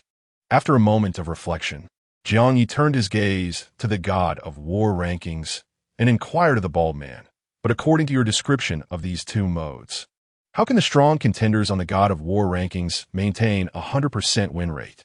Given their prowess, weak opponents would surely decline their challenges. Furthermore, those matched randomly against them should also possess considerable strength. Under such circumstances, achieving a perfect win rate seems implausible, does it not?" The answer to this query is, in fact, quite simple. As the bald man himself stated, the matching mode is predicated on the player's strength. The strength value displayed on a player's data panel is an evaluation based on attributes, talents, and skills. The items a player possesses are not factored into this equation. This implies that two individuals with equivalent strength values may very well find one party overwhelming the other due to the possession of superior items. This can be discerned after observing a few battles. This is precisely why the strong contenders on the God of War rankings can boast a perfect win rate. Yet, it is entirely understandable that Jiang Ye, being new to the battle room, remains unaware of this nuance. The bald man, of course, is privy to this secret, but chooses not to disclose it. Instead, he fabricates a lie, while perhaps those strong contenders possess unique advantages. For instance, they may have trained in martial arts, allowing them to maintain a winning streak, even when matched against opponents of similar strength. The realm of top-tier fighters is something we ordinary folks can scarcely fathom. Is it truly normal? Jiang Ye muses, and begins to formulate some hypotheses regarding the reasons behind the strong contenders' winning streaks. Even amidst the swirling speculations, he cast a glance at the bald man, and suddenly a bold thought blossomed in his mind. One must wonder, in this expansive hall, brimming with newcomers, how did this bald fellow discern that he was the one to be taken advantage of? Was it his honest demeanor? Or perhaps mere chance? Most likely neither. With a flicker of inspiration, Jiang Ye approached the bald man and said, "Brother, I have pondered deeply and realized that conscience alone cannot suffice for sustenance. If I do not earnestly pursue financial gain, I may not even afford today's rent. Brother, please guide me. I shall forever remember your kindness." The bald man had long awaited such a declaration. He smirked inwardly, yet maintained a facade of the amiable benefactor, responding with warmth. It's not so much about guiding you. No need for such formality. I merely seek to forge friendships, to carve out more paths. However, he continued, that said, you must first disclose your combat prowess, so I can ascertain whether you truly stand a chance against that girl. Jiang Ye nodded and, embodying the earnestness of his bald counterpart, replied candidly, "This is no issue. My talent is a sea-level affinity for the gold element, with physical capabilities rated at 1, 2, stamina at 2, 4, and combat strength at 5. Additionally, I possess a skill known as the golden light technique." His words flowed with remarkable fluency, devoid of any semblance of deceit. The bald man's heart surged with delight as he effusively praised, "No, my friend, your prowess places you among the formidable within the entire combat arena. Just moments ago, you claimed to be weak and hesitant to engage. Surely, that is an overabundance of caution?" Feigning confusion, Jiang Ye continued with his novice demeanor. "Is my strength truly that impressive? I am unaware. Before the apocalypse, I was merely a reclusive couch potato, lacking not only exercise, but also the courage to even slay a chicken. My combat strength of 5 may 5 not be fully realized. I might only be able to exert half of that." Upon hearing this, the bald man felt a wave of relief. After all, a combat strength of 5 could pose a challenge in deception. This fellow's inability to fully harness his potential was fortuitous for him. Thus, he comforted Jiang Ye. "Worry not. Even if you only utilize half of that 5 strength, victory is still assured. Come, let me lead you to that sweet novice girl. However, you must approach her on your own, for I have previously deceived her. If she sees us together, she will undoubtedly refuse your challenge." Jiang Ye nodded in understanding. Meanwhile, the bald man guided Jiang Ye toward the second floor while simultaneously messaging his accomplice. "I've just tricked another newcomer with a combat strength of 5. He appears to lack guile and should be easy to deceive." His companion, noted as Li Ran, promptly replied, "What items does he possess?" A player on the 20th floor should have received a bronze chest. The bald man, whose name was Jiang Ye, swiftly responded to Li Ran, saying, "Just another unfortunate soul like myself." The bronze chest yielded a disguised mask. "Thus, he resembles me, a bald uncle on the outside, yet his true identity remains shrouded in uncertainty, leaving one to ponder whether he is male or female." Chapter 26. Unconventional strategies. However, I believe she is merely a young girl. How naive of her to wonder if tricking someone could be considered unethical. Jiang Ye merely made a casual remark. To her surprise, Li Ran responded with some hesitation. "As a sheltered young lady, would it truly be right for us to deceive her?" Jiang Ye replied decisively, "Sister Ran, think it through. The world has changed. Besides, since she has agreed to challenge you, it signifies her intent to deceive. If she ultimately loses money, it is due to her own greed. She deserves it, and it's just a battle room. No one will actually get hurt. Sister Ran, you are tasked with the role of playing the innocent sweet girl, but do not allow yourself to be truly naive in critical moments." At this point, Li Ran fell silent. After Jiang Ye, with her bald persona, led Jiang Ye up the stairs to the second floor. She gestured towards a direction from the stairwell's safety door. "Do you see that girl in the white school uniform over there? In a moment, you should approach her and inquire if she is willing to accept your challenge. She will undoubtedly first ask about your combat capabilities. Do not speak the truth. Just say you are at around 1 point something or 2 point something without any skill comprehension. She will surely fall for it and accept your challenge. By the way, it seems that girl lives in the same apartment as her family, and her parents have given her quite a bit of money. Brother, when you challenge her, you can raise the stakes a little. 1,000 or 2,000 is not an issue." Jiang Ye looked alarmed. "How could I possibly have 1,000 or 2,000? I only have 500 in total, and that was borrowed from the apartment manager." after paying 100 for the battle room fee. I only have 400 left. Upon hearing this, Jiang Ye felt increasingly assured. After all, borrowing only 500 indicates that even the apartment manager does not have faith in him. Yet, after all that effort, earning merely 400. Oh well, 400 is still decent. Given the randomness of matchmaking, I might even end up losing money. She reassured Jiang Ye a few more times before urging him to seek out Li Ran. The hall on the second floor was considerably larger than that on the first. It resembled a cinema, filled with a myriad of seats. When players sat down, an operational panel would automatically materialize in their minds. This panel displayed the maps of both the second and first floors, with each player marked by a red dot. At that moment, Jiang Ye realized that, in challenge mode, he did not need to meet his opponent in person. Instead, he could directly challenge the red dot through the map in his mind. Furthermore, players could also observe ongoing battles. However, observing a battle required an additional fee. In the Black Iron Battle Room, it cost 100 to spectate. In the Bronze Battle Room, the fee soared to 1,000. Naturally, whether the battle footage would be made public required mutual consent from both parties. Only if both agreed to public viewing could others spectate. Otherwise, if even one party disagreed, no one else could watch. Additionally, players who ascended the Battle God ranking had the privilege to set their own spectator fees. The fees generated from spectators will see 10 transferred to the victorious party of the contest. In other words, if there are 100 individuals observing a battle in the Iron Black Arena, the winning side of that confrontation could receive as much as 1,000 solely from the audience's contributions. Furthermore, spectators have the option to bestow tips, with only 50 of the tipped amount reaching the recipient. However, during the novice apartment phase, players are likely not affluent, making those willing to spend on observations and tips quite rare. Most ordinary battle rooms are unlikely to attract an audience. Of course, the battle rooms of those on the God of War leaderboard or popular influencers with a substantial fan base could indeed profit from spectators. Upon ascending to the second floor, Jiang Ye did not immediately rush towards the girl pointed out by the bald man. Since he intended to deceive, he decided to adopt a more professional approach, avoiding any overt intentions.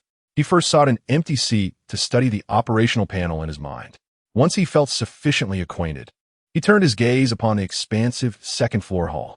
After feigning casual interest, he ambled over towards the girl in the school uniform that the bald man had indicated.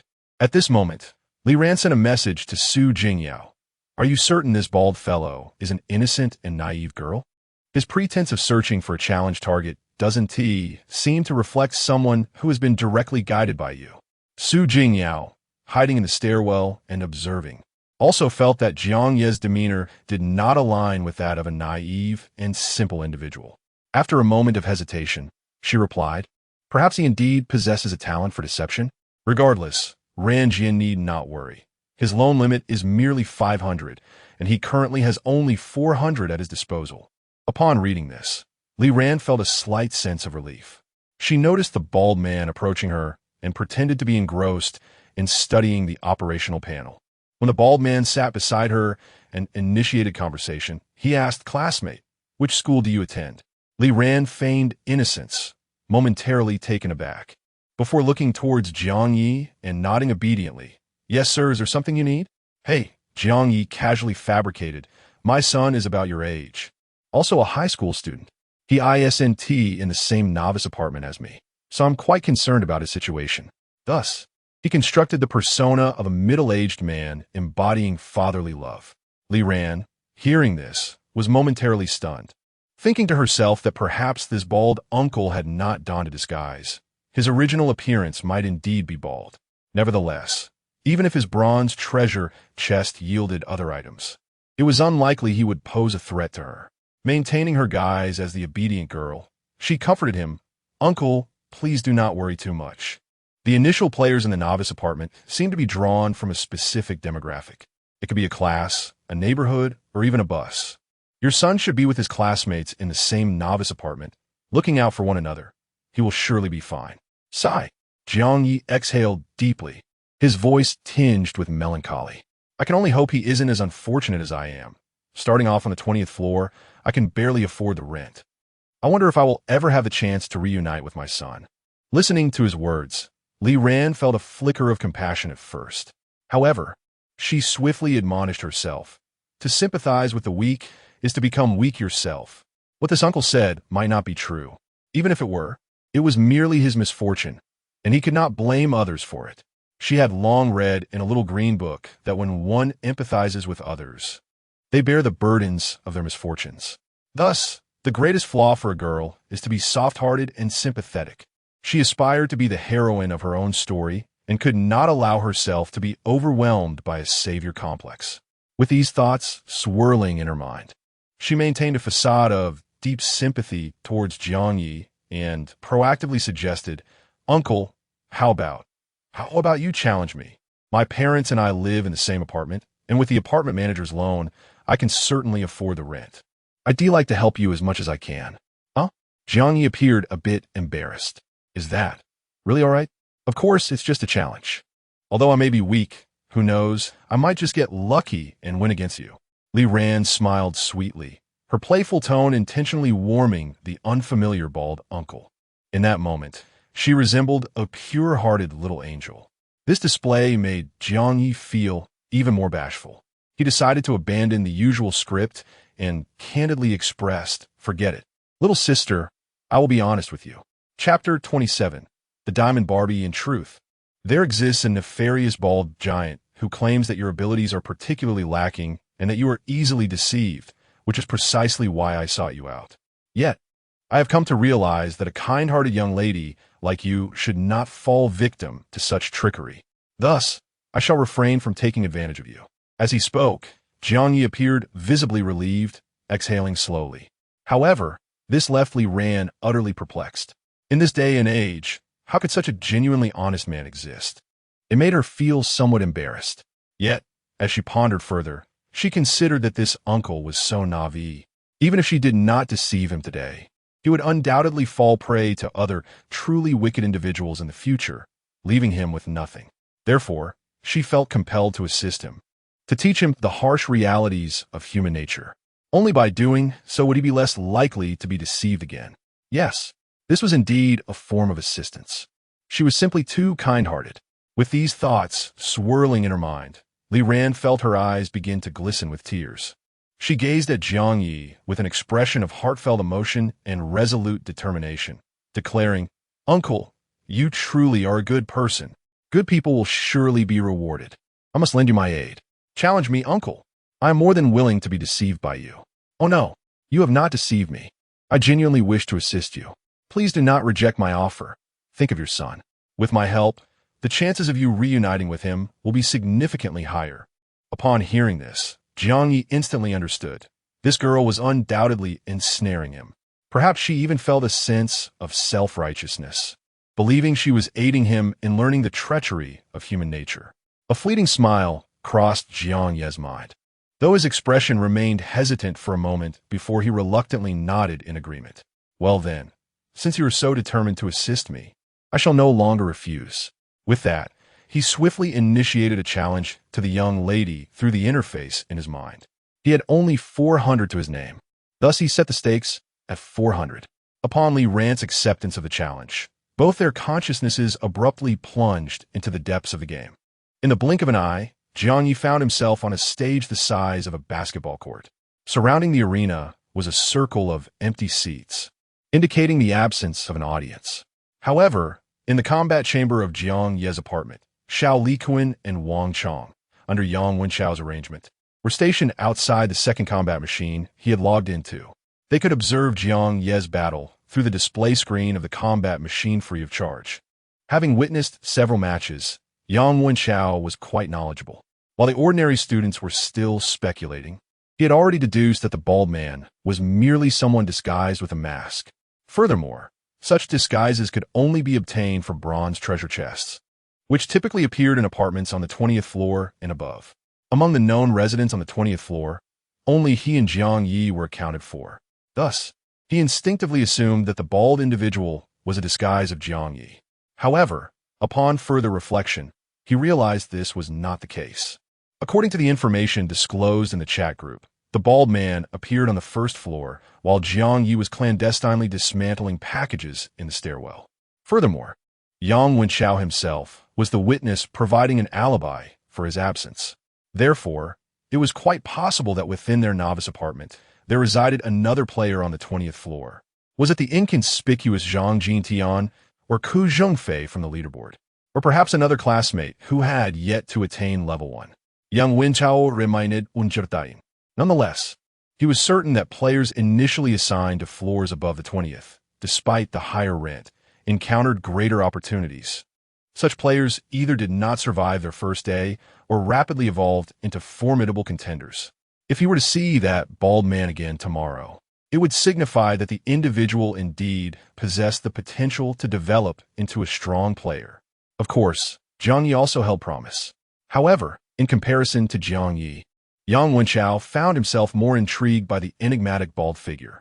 Consequently, he arranged for Xiao Liquan and Wang Chong to remain stationed at the battle room, observing the bald man's combat encounters. Meanwhile, Yang Wenchao himself proceeded to the exit of the red light elevator on the 3rd floor, awaiting fellow students to form a team for leveling up. Regrettably, the likes of Zhang Jintian and Ku Zhengfei from the leaderboard had yet to arrive for the team formation. However, Wang Lingling, Gao Chong, Lu Shun, and Su Yuan did show up. These 4 formidable players from the leaderboard had come together, and they were also members of the mutual assistance group centered around Wang Lingling. Additionally, 7 level 0 players, all part of the mutual assistance group, joined them. Although the plan for team leveling was proposed by Yang Wenchao, at the time of actual formation, he was the only one not affiliated with the mutual assistance group. With the numbers in their favor, and the presence of 4 level 1 powerhouses, the team of players felt little trepidation towards Yang Wenchao. Even when Wang Lingling initiated conversation, her words were laced with inquiries aimed at uncovering Yang Wenchao's secrets, including the source of his strength and the circumstances of his revival. Nevertheless, Yang Wenchao's eccentric nature led him to respond with statements that were disjointed and nonsensical, clearly fabricating information to mislead and dismiss Wang Lingling. Gao Chong, known for his short temper, nearly confronted Yang Wenchao over this, but fortunately, Wang Lingling intervened. Ultimately, the group successfully formed their leveling team and ventured deeper into the corridor. Other players, while laboring to earn money, expressed their envy towards the leveling team in the chat, closely monitoring the leaderboard to see if they would advance. Meanwhile, Xiao Liquan and Wang Chong felt a surge of excitement for having latched onto Yang Wenchao as coattails. Indeed, in their eyes, assisting Yang Wenchao was akin to securing a place of privilege. Thus, the two diligently stationed themselves outside Battle Machine Number 2, where Jiang Ye was located. When a screen outside Battle Machine Number 2 illuminated, their eyes brightened. It had finally begun. This must be the bald man's inaugural battle in the combat arena. However, his opponent appeared to be a frail young woman. Even if he were to win, it would be a hollow victory, revealing little of his true prowess. Yet, one could never be too certain. Could it be that this seemingly delicate girl possesses remarkable strength? Have you forgotten that Yang lost a significant wager against a female opponent? Wang Chong nodded, reflecting, indeed, one cannot judge strength solely based on gender or appearance. Our apartment's Wang Lingling serves as a prime example. Xiao Liquan interjected, besides Wang Lingling. We also have Su Yubuan. Among the 8 of us on the leaderboard, 2 are female. As they spoke, the countdown 1 appeared on the battle screen. Simultaneously, a similar countdown echoed in Jiang Ye's mind within the virtual arena. Accompanied by the countdown, he cheerfully addressed the girl opposite him. Little sister, don't move. Your uncle will be quick. All right, uncle, Li Ran replied with a peculiar smile. This smile bore a resemblance to Scene Nuo from Detective Chinatown. This scene left Xiao Liquan and Wang Chong utterly bewildered. What was happening? Why did it seem off to them? On the platform, Li Ran thought to herself, this uncle is truly oblivious. Even with such an eerie smile, he remains unaware of the strangeness. Sighing, she reflected on the naivety of such a straightforward man. Yet, as the countdown reached its final second, her petite form surged forward like a drawn sword, charging towards Jiang Ye. What astonishing speed! Xiao Liquan and Wang Chong exclaimed in unison.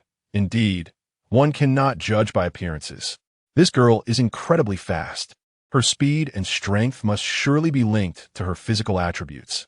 Her stats must be impressive. However, she still could not rival Yang Wenchao. In mere moments, Li Ran had closed the distance to Jiang Ye. At the same time, her skin transformed into a hard, golden hue. Wang Chong gasped in astonishment. What in the world? Is she a golden Barbie? Chapter 28.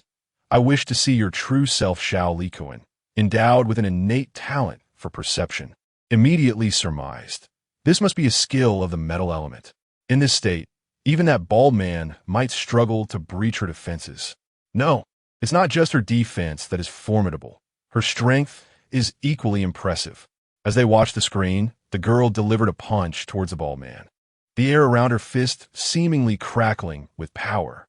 Even through the screen, one could sense an overwhelming metallic force capable of obliterating anything in its path. Wang Chong could not help but exclaim in astonishment. In this day and age, one cannot judge a woman by her appearance. How deceptive. She appears delicate, yet is so ferocious.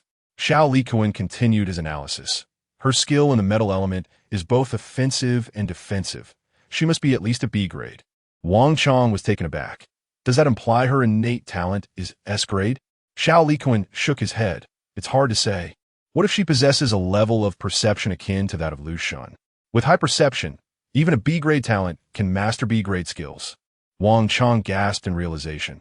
If her perception is indeed high, she might possess more than one skill. In the brief exchange, their conversation quickened, and they simultaneously witnessed. On the screen, the bald man had evaded the girl's fierce punch. His speed surpassed that of the girl. With a swift motion, he seized her wrist, and without a moment's hesitation, executed a fluid shoulder throw. With a resounding thud, the girl's back slammed against the ground. This scene left Xiao Likuan and Wang Chong in stunned disbelief. Really? It's one thing for women to be fierce these days. But how could a man show such disregard for a lady? That shoulder throw. Even as two men, they felt an ache in sympathy. However, given the girl's metal-based defense, she likely sustained no serious injury. Yet her expression was a mix of pain and incredulity, particularly as she lay on the ground, gazing up at the bald man with a look of utter shock, as if she had seen a ghost. However, in the next moment, that ghostly expression froze on her face. After executing the shoulder throw, the bald man showed no pause or hesitation. In a swift motion, he produced a black dagger and, with a simple slice, severed her throat. The wound was deep and blood poured forth. Immediately thereafter, Xiao Likuan and Wang Chong found themselves dumbfounded as the screen displayed the word win. Moments later, the screen dimmed. The two stared blankly at the screen, lost in thought, unable to believe their eyes. What? This is how it ends? The girl's metal defense should have been formidable, right? How did the bald man breach her defenses? Or was it that the throat is a vital point, resulting in her swift demise from a single blow? No, it must be that dagger. It should be a powerful tool, akin to Super Brother's wristband. The bald man's attributes must far exceed those of the girl. Hiss. So this bald man is truly formidable. Will it be the low-key Zhang Jintian or Ke Zhengfei, or perhaps another prominent figure? Wait, look at the leaderboard. Just now, another player has ascended the ranks. To my astonishment, there appears a new line on the leaderboard, stating, Rank 9, Lu Shun, Level 1. Could it be Lu Shun from Class 1? This fellow seems to be a sports prodigy and rarely speaks in the group. Damn, it feels like those truly capable individuals are quietly amassing wealth while we, the mere cannon fodder, scramble for attention in the group chat. Damn, comparing ourselves to others is infuriating. I've decided to be more composed and refrain from flooding the chat. Meanwhile, in the virtual combat space on the second floor hall, at adjacent seats, Li Ran's expression stiffened as she fixed her large, sparkling eyes on the bald uncle beside her.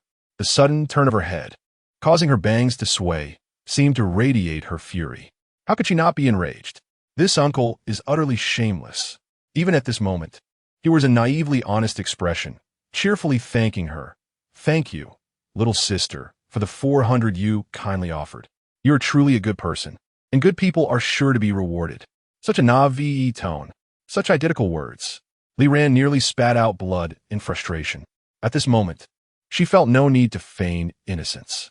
Her glare at Jiang Ye was filled only with resentment and a hint of caution. After a moment, she coldly surmised, "If I'm not mistaken, you don't have a son my age, and you're not a bald uncle at all. This bald uncle persona is merely a disguise. What is your true identity? Are you male or female? How old are you this year?" Jiang Ye chuckled. "What is wrong? Do you wish to seek revenge on me? Your bald companion is also wearing a disguise, isn't he? Initially, I was curious why, among so many in the first floor hall, you specifically targeted me. I thought it was because we both share the baldness. But then I realized it's indeed because we are both bald. Therefore, you knew that the item I obtained from the apartment's treasure chest was a disguise mask. The disguise mask is merely an auxiliary item, providing minimal attributes, which makes my strength inherently inferior to other players on the 20th floor. Hence, you approached me first, am I correct?" Li Ran maintained a frosty demeanor, silent for a long while.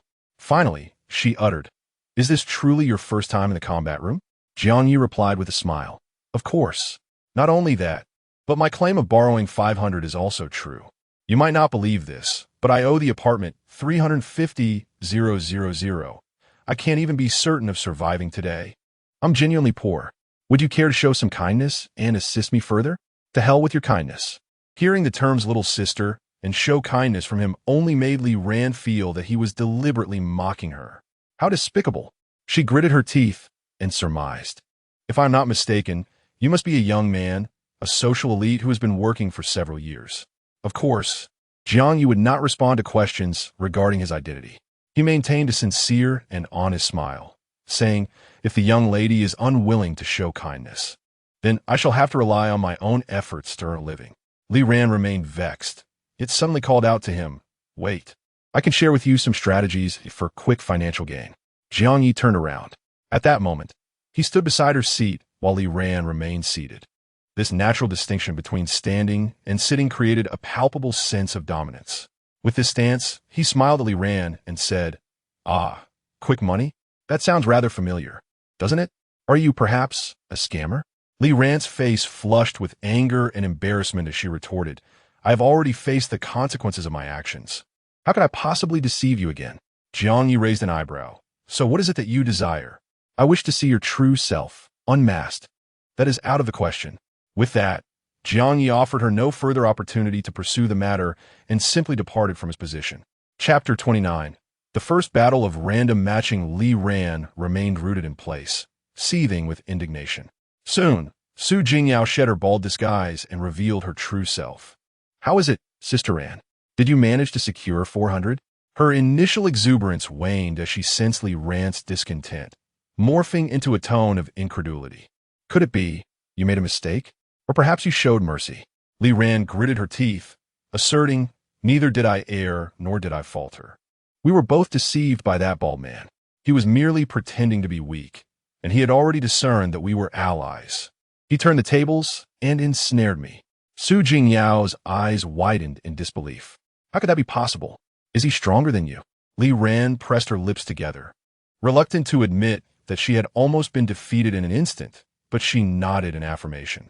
"His attributes nearly overwhelmed me. Moreover, in addition to his disguise, he possessed a bronze-level artifact." Su Jingyao gasped, feeling the absurdity of the situation. How could I be so unfortunate? To randomly target someone and end up facing a formidable foe? Is this some sort of ironic twist of fate? Anxiety crept in as she pondered. What shall we do? Will that powerful figure hold a grudge against us and retaliate? Li Ran remained silent, her heart brimming with frustration. After all, she was the one who lost 400. Why should that scoundrel seek revenge on her? If revenge were to be sought, it should have been from her side. Yet, she refrained from voicing her grievances. After a lengthy contemplation, she addressed Su Jingyao with utmost seriousness. "I have decided not to engage in challenge mode any longer." Su Jingyao was taken aback and quickly urged, "Don't say that, Sister Ran. It was just a single misstep. We cannot let one setback deter us. Challenge mode is the quickest and most reliable way to earn money. Otherwise, whether in random matching or challenges, we risk losing everything in an instant. Please reconsider."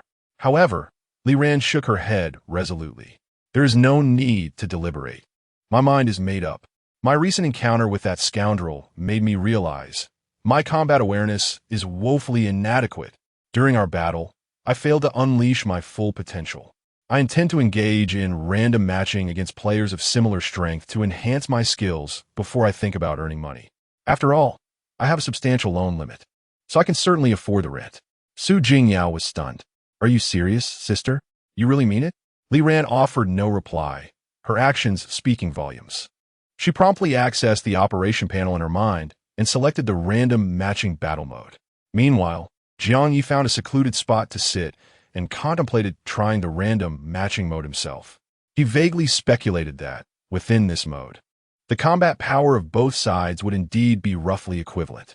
Yet, he understood that combat power did not necessarily equate to true strength.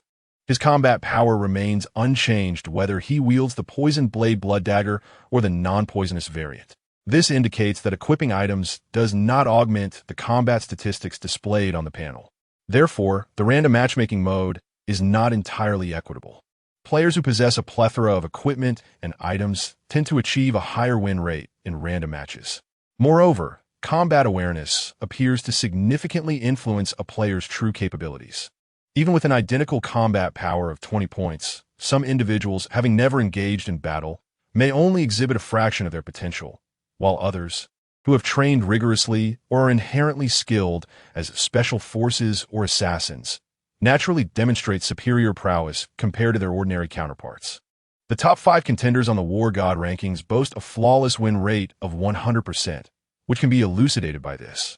They either possess overwhelming items that dominate others or have honed exceptional combat awareness prior to the apocalypse. It is even plausible that they embody both attributes. In such an environment, success is no longer dictated by influence or background, but rather by sheer combat skill. Those adept at fighting evidently have a higher probability of acquiring powerful items, creating a positive feedback loop. Fortunately, within the random matchmaking mode, Jiang Ye also holds a considerable advantage. Previously, he believed that his 2 primary skills, absolute focus and combat stance, paled in comparison to others' elemental skills. However, his encounter with a student revealed to him that these 2 skills are equally formidable. Both skills allow him to temporarily enhance his attributes during combat. In the recent battle, Jiang Ye experienced firsthand the benefits of attribute superiority. The student likely possessed more than 1 gold-tier skill and possibly even items obtained for bronze chests. Yet she was swiftly defeated before she could even utilize them. The reason was straightforward. Under the effects of absolute focus and combat stance, Jiang Ye's attributes overwhelmingly surpassed those of the student. In the realm of absolute attributes, all tactics appear trivial. Furthermore, the effect of combat stance will enhance Jiang Ye's combat awareness after each encounter, implying that he will continue to grow stronger with each battle. Becoming a formidable warrior is merely a matter of time. In this state, engaging in random matches with players of equivalent combat power might indeed be the fastest path to growth. Equipped with both the disguise mask and the poison blade blood dagger, and with his combat awareness continually improving, he feels confident that his chances of victory in random matchmaking remain high. With this in mind, Jiang Ye proceeded to select random matchmaking on the operational panel in his mind. The stakes in random matchmaking are defined within a specific range. For instance, if he chooses to wager 800, he might be matched against players with similar combat power who are wagering between 100 and 900. Upon the completion of matchmaking, the final wager will be determined by the player who staked the lesser amount. If his opponent wagers 200, then the ultimate wager for that match will be set at 200. If his opponent bets 900, then the final wager for the match would be his bet of 800. Through this pattern, one can form a preliminary judgment about the opponent right from the onset of the battle based on the final wager. After all, players who place high bets typically possess a certain level of confidence in their abilities. Simultaneously, players whose betting range falls between 100 and 900 are likely to be weaker than those whose bets range from 1,000 to 900. However, this is not an absolute rule. It merely serves as an initial assessment.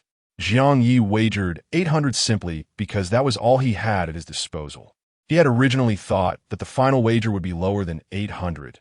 Yet to his surprise, the final wager upon completion of the matchmaking was indeed 800. This indicated that his opponent had either bet 800 or 900. Was this a deliberate choice to avoid the 1,000 betting threshold to shift to the next range? It seemed there was some skill involved, which made Jiang Ye instinctively more cautious. As his thoughts drifted, he found himself back in the familiar arena space. Opposite him stood a delivery rider clad in a striking yellow outfit. The moment the opponent laid eyes on him, he immediately remarked, "Disguised mask?" Those four words weighed heavily on Jiang Ye's mind. The tone of his opponent did not seem reminiscent of a novice. It suggested experience from multiple matches.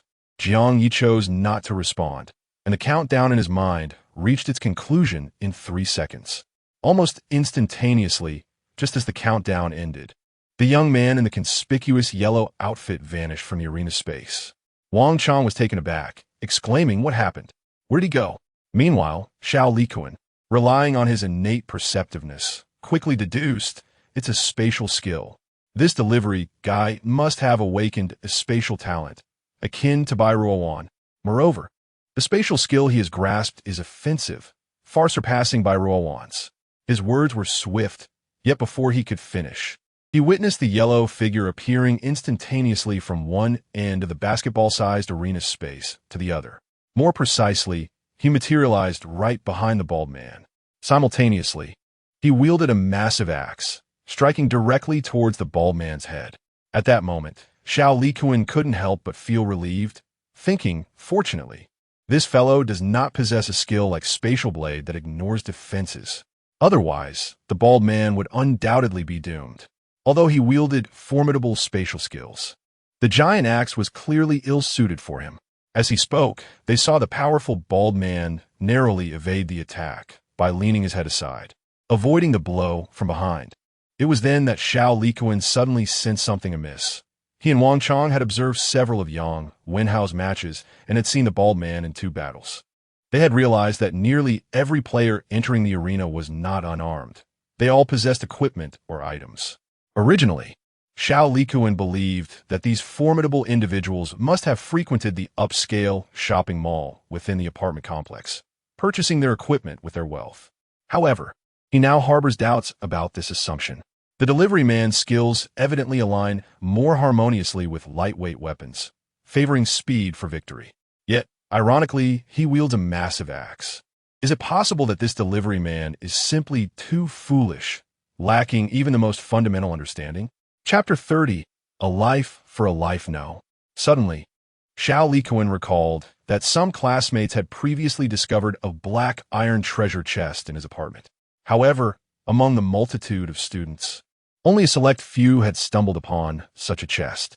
Now, after witnessing numerous battles, Xiao Likuan increasingly began to suspect. Could it be that in apartments on the 20th floor and above, there are treasure chests to be found without exception? Perhaps even chests of a higher tier than the black iron ones, such as bronze chests? If that were indeed the case, players residing on the 20th floor or higher, despite the exorbitant rent they pay, would certainly enjoy greater privileges. Initially, Xiao Likuan believed that most players on the 20th floor would not survive the day. Yet, upon reflection, he found himself feeling a twinge of envy. He also pondered, was there a treasure chest in the apartment of Jiang Ye, who started on the 20th floor? Had he simply not discovered it, or had he found it but chosen to remain silent? This line of thought led Xiao Likuan to consider, perhaps Ding Deng's demise was not entirely unjust. Jiang Ye, starting with a C-level talent, had already opened parcels and treasure chests, and had even leveled up to level 1. His prowess had positioned him among the elite of both classes. However, it was also revealed that Jiang Ye's loan limit was only 50,000. Surviving the day remained a formidable challenge for him. As these thoughts raced through his mind, Xiao Likuan became increasingly contemplative. If Jiang Ye were unable to survive the night, what would become of his treasure chest items? Meanwhile, on the screen, the battle between the bald man and the delivery rider had reached a stalemate. It was evident that the bald man possessed high attributes, consistently evading the delivery rider's mighty axe. The rider's ability to teleport also rendered the bald man incapable of landing a hit. Both sides exchanged blows, yet neither could connect. However, this deadlock could not persist indefinitely. The ongoing battle would inevitably deplete their stamina and energy, and neither could continuously unleash their skills without end. In the arena, Jiang Ye felt a growing urgency. His skills, absolute focus, and battle stance were both time-limited and had lengthy cooldowns. He could only utilize each once per battle. If he could not conclude the fight swiftly, once the skill duration expired, his temporarily enhanced attributes would plummet, and his battle awareness would significantly diminish. At that point, he could very well find himself defeated by the delivery rider. Simultaneously, the delivery rider too felt a sense of urgency. His teleportation consumed energy, and the weight of the axe would severely drain his stamina. If he could not resolve the conflict quickly, it would be equally disadvantageous for him. The tension and anxiety of both combatants were palpable, even through the screen, to Xiao Liquan. For a moment, he could not discern which way the battle would swing. He believed both fighters on the battlefield must have recognized each other as predicament. Just then, the bald man made a crucial error. As the delivery rider swung his axe once more, aiming for a decisive strike, the bald man's evasive maneuvers were evidently less nimble than before. His left shoulder had been struck by the colossal axe, inflicting a deep wound that left the heavy weapon lodged within his bones. This scene undeniably elicited a look of surprise on the delivery man's face. However, just as he was poised to capitalize on his advantage, the smile froze on his lips. Despite appearing fatigued and sluggish after being struck by the axe, the bald man, now bearing a pale visage from his injuries, exhibited a remarkable agility that surpassed any prior attempt. He completely disregarded the agony in his left shoulder, even opting to tear at the wound to exacerbate the injury as he swiftly pivoted, aiming his dagger at the delivery man's throat. In that moment, Xiao Liquan realized that the bald man was willing to exchange his grievous injuries for a chance to strike the delivery man. If the delivery man reacted with alacrity and evaded the blow, the severely wounded bald man would surely be defeated. Conversely, should the delivery man fail to respond in time and succumb to the formidable strike of the bald man's dagger, victory would be his. It was a perilous gamble, trading injury for life. Xiao Liquan held his breath, not daring to blink. Ultimately, the outcome revealed that the delivery man lacked a keen combat awareness. He did not evade the impending strike. Thus, the joy of landing a blow was frozen on his face, his pupils dilating momentarily before fading as his throat was severed. The bald man's prowess was undeniable. With his dagger, he nearly cleaved the delivery man's head in half. Fortunately, the horrifying scene did not linger long, as the screen soon displayed the word win. Wang Chong, once again in a state of shock, marveled for a long moment before exclaiming, "Is this bald man truly a classmate of ours? He seems to have undergone rigorous training. Do you know if anyone among our 80 classmates in both classes has specifically trained in martial arts?" Xiao Liquan pondered. Perhaps Lu Shun? He seems to have practiced taekwondo. Wang Chong, unable to suppress his envy, lamented, "Damn. I had aspirations of training in taekwondo or karate when I was younger, but unfortunately, my family's circumstances were modest, and my parents preferred I focus on my studies. Now, what good is excelling academically? Being skilled in combat is the true path." Xiao Liquan glanced at him, suppressing a smirk, thinking to himself that the irony lay in the fact that his friend's academic performance was not particularly remarkable either. Meanwhile, as Jiang Ye returned to his seat in the second-floor hall of the virtual space, he instinctively cradled his left shoulder. Although the battle was virtual, the pain that penetrated to the very marrow was all too real. Had it not been for the combat posture that allowed him to maintain absolute composure, he might have faltered in his actions due to the pain, allowing his opponent to evade that lethal strike. The experience was indeed harrowing, and he increasingly recognized the significance of combat awareness. Yet, he found himself hesitating, now possessing a total of 1,600. He pondered whether he should continue to match within the 100 to 900 betting range to further hone his combat instincts. Should I directly challenge the betting range of 1,000 to 900? Just as he was in a quandary, a familiar notification sound suddenly resonated in his mind. Player Zhao Yudi has released a battle room announcement. "Hello everyone. I am Zhao Yudi, who portrayed the female lead in The Overbearing Master, 3 Lifetimes of Entanglement. I will engage in a random match in 5 minutes. Those who wish to observe my battle can search for Battle Room 151 after 5 minutes. Thank you all for your support. Yudi is immensely grateful. Aside from the first line being a system notification, the remainder of the content was indeed the voice of the celebrity Zhao Yudi. Jiang Ye was utterly astonished. How could a player issue an announcement? Those seated around him were also discussing in disbelief. Is this the real Zhao Yudi? Wow, I am her fan, but I've only seen her on television and never had the chance to meet her in person. Wow, is she planning to leverage her star power to amass a large audience? 100 viewers could potentially yield her $1,000. What a joke.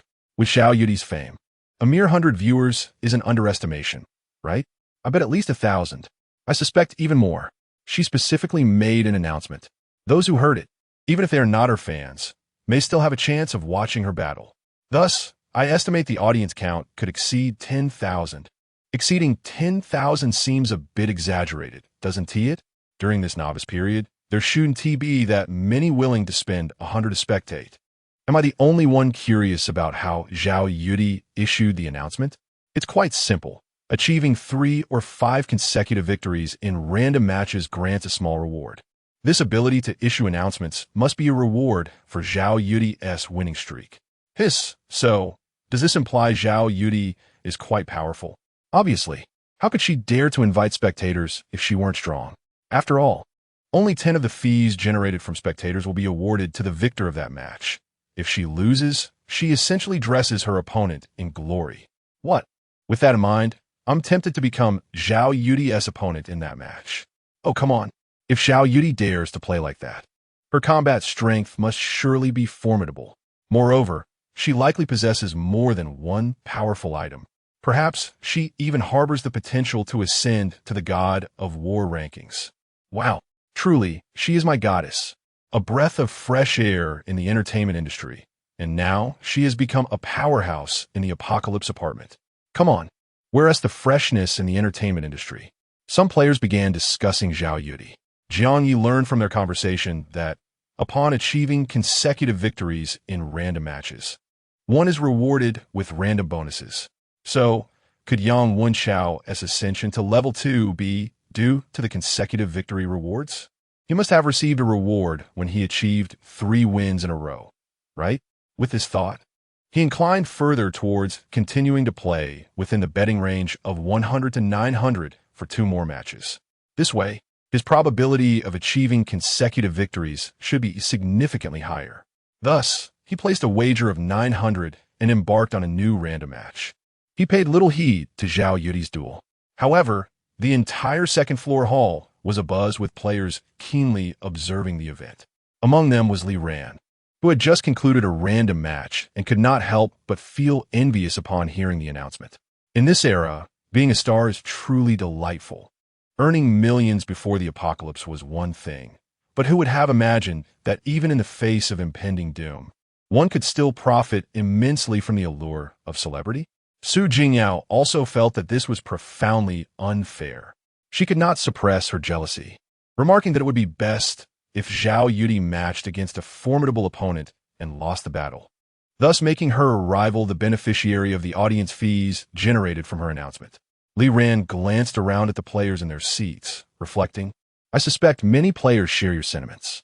In fact, they might be hoping to defeat Zhao Yudi in 5 minutes and reap substantial rewards. Su Jingyao's eyes lit up at this notion. If you, Ran Jie, could match against Zhao Yudi in triumph, we would stand to gain significantly.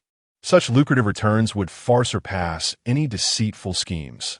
However, Li Ran shook her head, stating, given my skill level, the probability of winning against an opponent of equal strength is already low. Not to mention, I will be facing Zhao Yudi. She has publicly declared her streak of at least 3 consecutive victories and boldly invited everyone to witness, demonstrating her confidence in her own abilities. Even if our strengths were comparable, I would certainly not prevail against her. Sighing softly, Su Jingyao absorbed this perspective. Meanwhile, Jiang Ye achieved an effortless victory in his second random match. Regrettably, his opponent had only wagered 100, resulting in a modest gain of 100 for him. Fortunately, the skilled combat posture allowed him to reap rewards after each battle. The more he fought, the more he appreciated the immense power of the talent heaven rewards effort. He harbored grave doubts that this talent was indeed the pinnacle among S-class abilities. The growth it afforded him was strikingly apparent. If all went as expected, by the next midnight, Jiang Ye would likely integrate this significant avatar into his main body to enhance its development. With this thought in mind, he made a brief adjustment and promptly set forth to initiate a new round of random matchmaking. Chapter 31. Two new players. Meanwhile, in room 2064, the first avatar sat. Jiang Ye had initially anticipated that this task of locating hair might present some challenges. However, to his surprise, the entire process unfolded remarkably smoothly. After thoroughly searching every room in the apartment, he successfully gathered exactly 86 strands of hair, all intact. Yet, these strands bore an oddity. Typically, human hair varies in length, and the thickness at the roots differs from that at the ends. Strangely, all the hair he collected was uniformly thick, and each of the 86 strands was of identical length. When arranged neatly together, Jiang Ye felt an inexplicable chill run down his spine. Just as he was about to conquer his fear and consult the lifestyle assistant robot for guidance on how to proceed with the hair, a sudden noise emanated from the direction of the living room. He turned to look and found the enormous television inexplicably switched on. The screen displayed a scene where a woman clad in white, with long hair, was emerging from the television. It was an old, cliché horror film trope. Yet, Jiang Ye found himself inexplicably entranced. During this moment of rapt attention, he realized that the image of the woman, reminiscent of a ghostly figure, was eerily peculiar, almost as if it were caught in an endless loop. Initially, the scene depicted her climbing out of the television. Then, as the image shifted, it revealed that the world outside the television was merely a continuation of the film. Thus, she continued her ascent from the screen, each emergence still ensconced within the narrative of the television show. She persisted, seemingly breaking through countless screens. As Jiang Ye grew increasingly numb from the spectacle, a sudden jolt coursed through him. He sensed that this latest iteration of the television scene felt oddly different. Wait a minute. How on earth did this enormous television crack? This woman in white. She has emerged from a television. Jiang Ye stood frozen, as if paralyzed. The ghostly figure maintained a hunched posture, her long black hair obscuring her face. From this angle, she should have been unable to see Jiang Ye or her surroundings. She took several deliberate steps forward, her fingers resembling claws, groping at the air as if attempting to tear through the very fabric of this television world. Jiang Ye held his breath, afraid even to make a sound. He thought that eventually, this specter would simply vanish as she continued her groping. Yet, after an agonizingly long time, she abruptly halted. Gradually, she straightened her body, tossing her hair back with a fluid motion, revealing a face adorned with a white mask. Only her elongated, phoenix-like eyes were visible, captivating yet unsettling. Her gaze swept across the apartment, emitting a soft, delicate voice. "You've returned." Jiang Ye remained motionless, until he heard the domestic assistant robot address the woman in white as mistress. The woman in white ignored the robot and turned directly to Jiang Ye. "Are you the cleaning service?" Jiang Ye stiffly nodded. "Yes." She inquired further. "How has my hair been attended to?" At that moment, Jiang Ye found himself at a loss for words, but fortunately, the domestic assistant robot interjected. "All of it has been retrieved and soaked in water." The woman in white then noticed the hair in the glass water tank. With a mere glance, she seemed to ascertain the quantity and complimented Jiang Ye. "Well done." She continued with her instructions. "Next, apply hair oil to these strands and dry them." Upon hearing this, Jiang Ye felt a sense of relief, but was taken aback when the woman in white suddenly looked up at the ceiling and added, "It's just dawn. The sun is quite pleasant today. Take them to the rooftop to dry in the sunlight." "What? The rooftop? Sunlight?" A wave of unease surged within Jiang Ye. He tentatively asked, "Excuse me, where's the rooftop?" "Of course, it's on the top of the apartment. Don't you know?" The woman replied matter-of-factly. Jiang Ye's heart sank. He attempted to negotiate. "However, according to the apartment regulations, I can only access the elevator up to the 20th floor without the privilege to reach the rooftop." Yet the woman in white, with the same nonchalance, responded, "No matter, you need not take the elevator. I have direct access to the rooftop." Jiang Ye paused, his mind flooded with frustration. Why must it be the rooftop? Who could possibly be up there? The key issue was that he had previously unboxed a delivery, and upon leaving the apartment, he could very well be pursued by monsters. However, upon further reflection, danger and opportunity coexist. The rooftop, which no other players had the privilege to access, could potentially yield rewards for him as the first to ascend.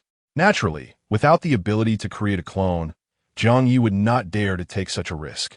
Moreover, the demands made by the woman in white seemed to leave him no room for refusal. After a moment of contemplation, he cautiously asked, before heading to the rooftop, "May I return to prepare for a moment?" The woman, her face obscured by a white mask, revealed little emotion, yet her aura radiated a sense of coldness and authority.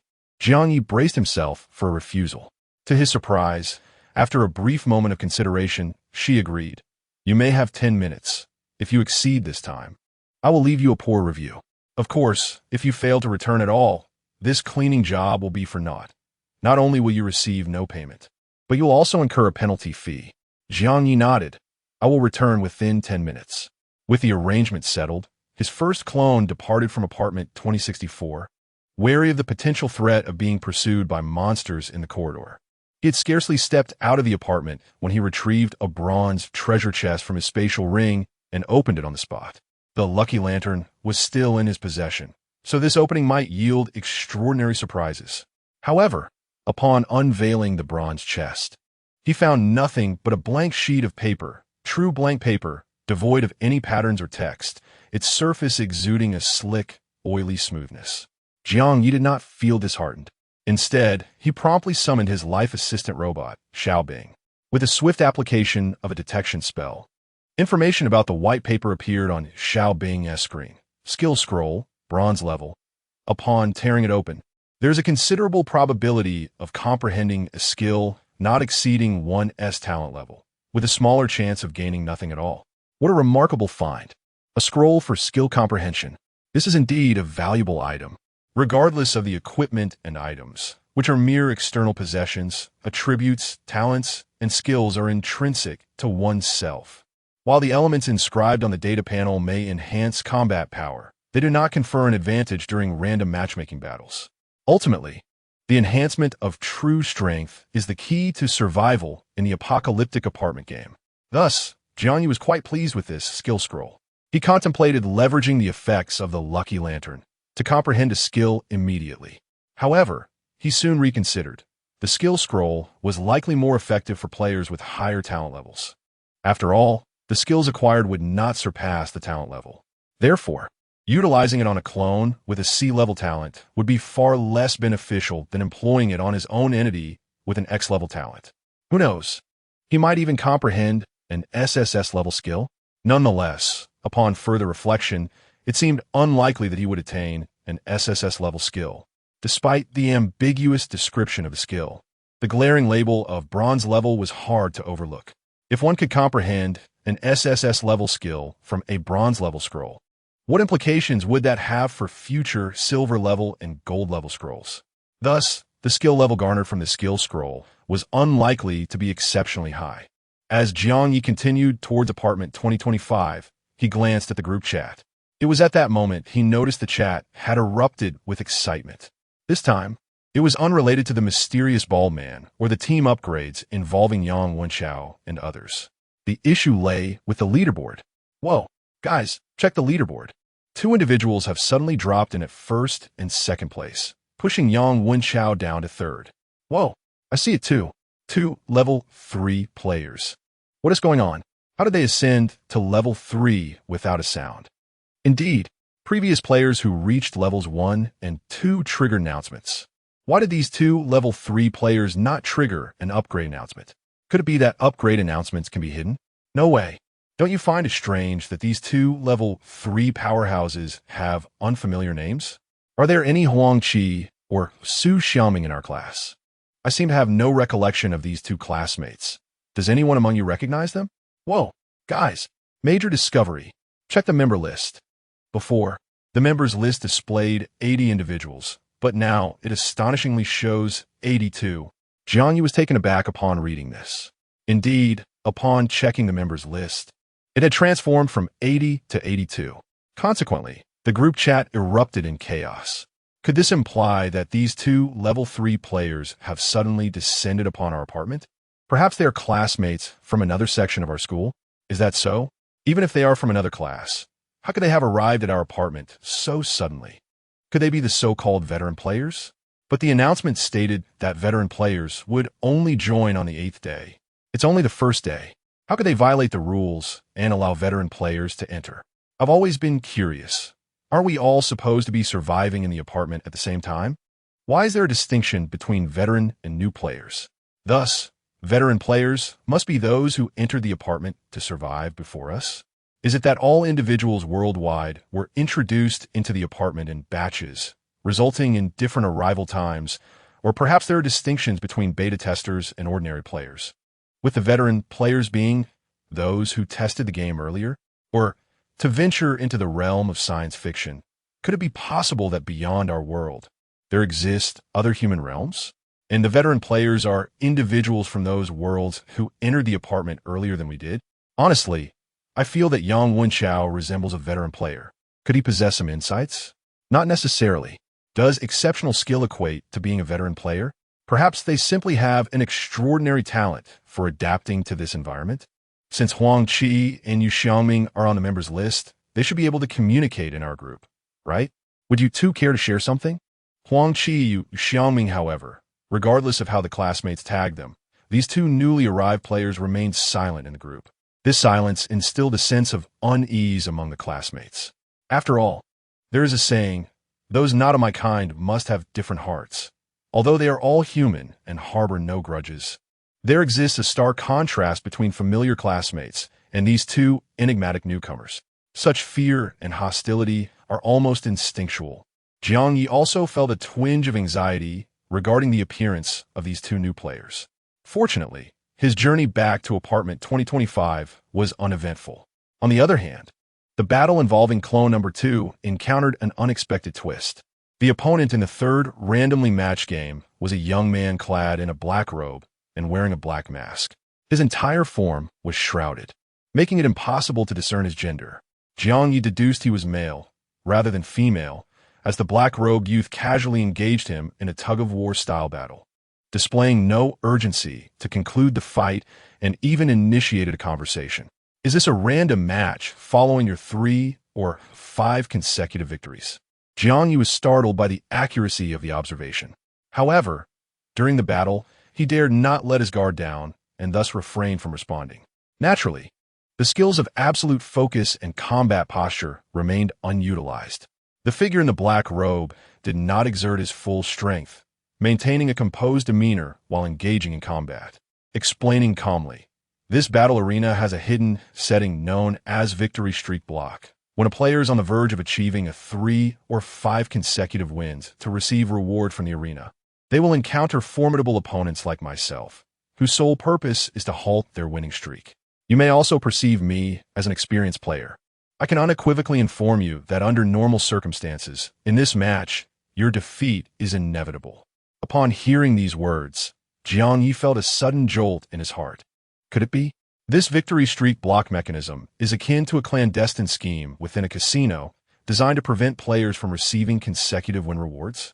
Why then would they even establish such rewards? Is it merely for show? No, this mechanism merely serves to elevate the difficulty of achieving consecutive victories. Those who can attain such wins in this heightened challenge are the true masters. Jiang Ye had initially believed that securing 3 consecutive wins would be effortless given his capabilities. However, it now became evident that such a speculative mindset was entirely misguided. His psychological pressure surged instantaneously. Nevertheless, he maintained a facade of calmness, revealing no trace of trepidation. After several rounds of probing, he took the initiative to address the figure in the black robe in a low voice. You must not be sharing this with me out of mere boredom. Seeking conversation, are you? The black-robed figure seemed to chuckle lightly, remarking, among the novice players I have encountered, you possess commendable skill and mindset. Chapter 32. The survival jade token is one's strength and mindset commendable? Jiang Ye was uncertain about his prowess, Yet his mental state was indeed commendable. After all, he had the assurance of his avatars.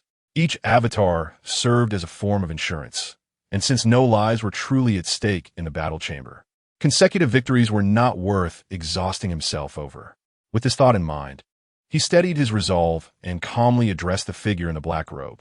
You just mentioned that under normal circumstances, facing you would lead to my inevitable defeat. Does that imply the existence of abnormal situations? Precisely. The figure in black chuckled. In fact, I can assert that over 80 of the players currently enjoying consecutive victories in this battle chamber have achieved their success through dubious means. This includes many who are not as formidable as you, including those you regard as champions of the war god rankings. Most have relied on unconventional tactics to secure their streaks. Upon hearing this, Jiang Ye was taken aback. This suggested that those who genuinely secured victories through skill were exceedingly rare. Even the champions of the war god rankings were not exempt from this reality. Thus, it seemed that those who attained consecutive victories through legitimate means were the true elites among novice players. As he pondered this, he suddenly heard the black-robed figure's tone shift to one of seriousness. However, not everyone is entitled to utilize abnormal methods. Now, I must inquire, have you encountered a mysterious shadow on the floors above 20?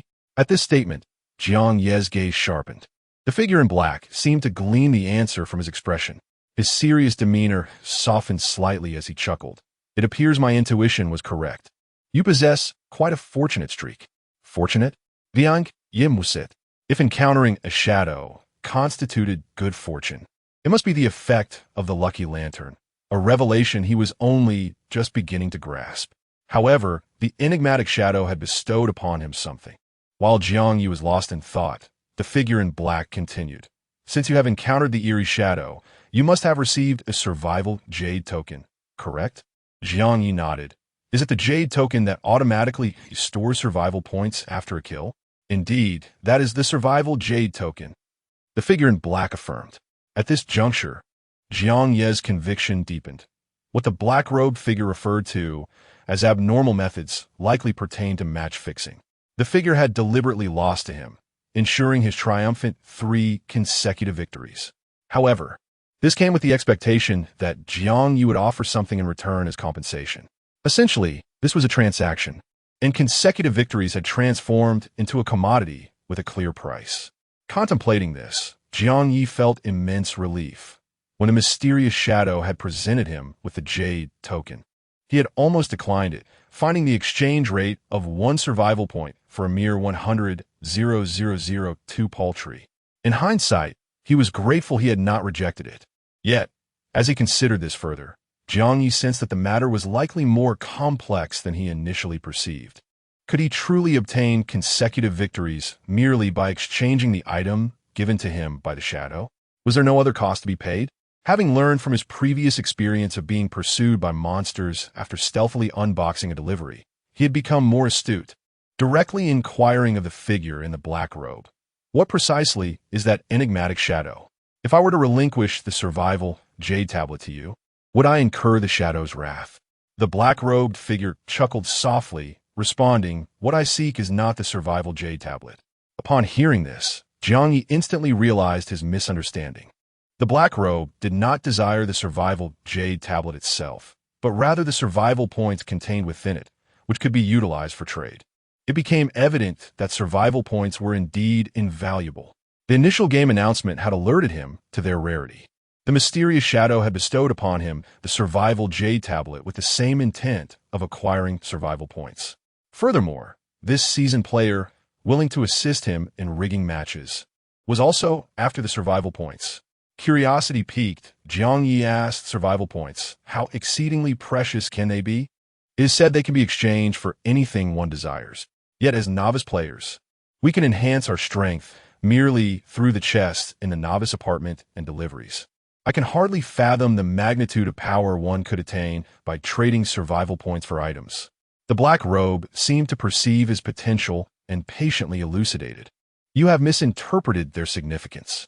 The true utility of survival points does not lie in exchanging them for formidable items, but rather in survival itself. Indeed, the term survival point explicitly denotes the essence of existence. Without them, one cannot possibly endure, and I mean that in the most literal sense. The reason your current novice apartment is designated as novice is due to its exceedingly simplistic survival mode. One might even argue that it offers a protective grace period. Once you clear the novice apartment and enter the genuine Doomsday apartment, you will inevitably grasp the true meaning of Doomsday. Primarily, the rent in the Doomsday apartment must be paid with survival points. Failure to do so results in death.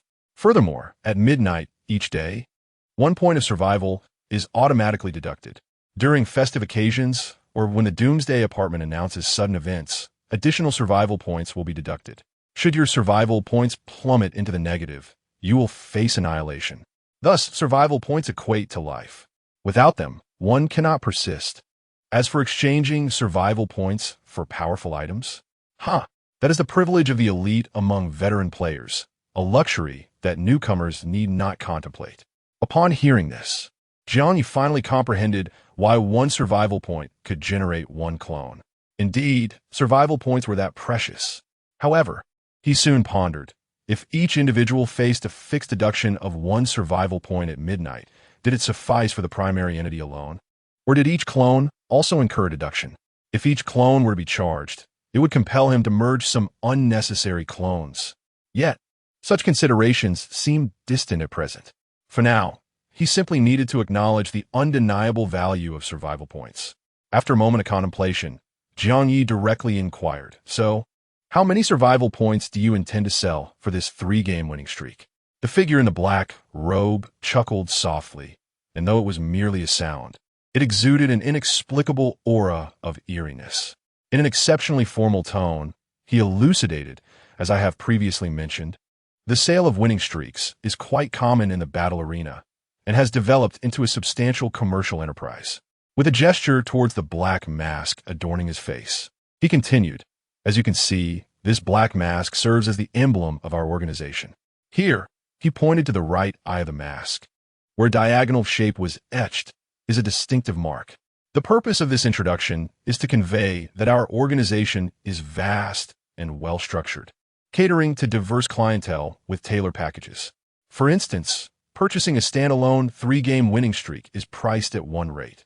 The 5-game winning streak package, which includes the 3-game winning streak, is set at another rate, and the 10-game winning streak package, which encompasses both the 3 and 5-game winning streaks, comes at yet a different price. In essence, as long as you can afford the survival points, the service will undoubtedly be satisfactory. Furthermore, we possess professional contract instruments to ensure that both parties uphold their end of the bargain.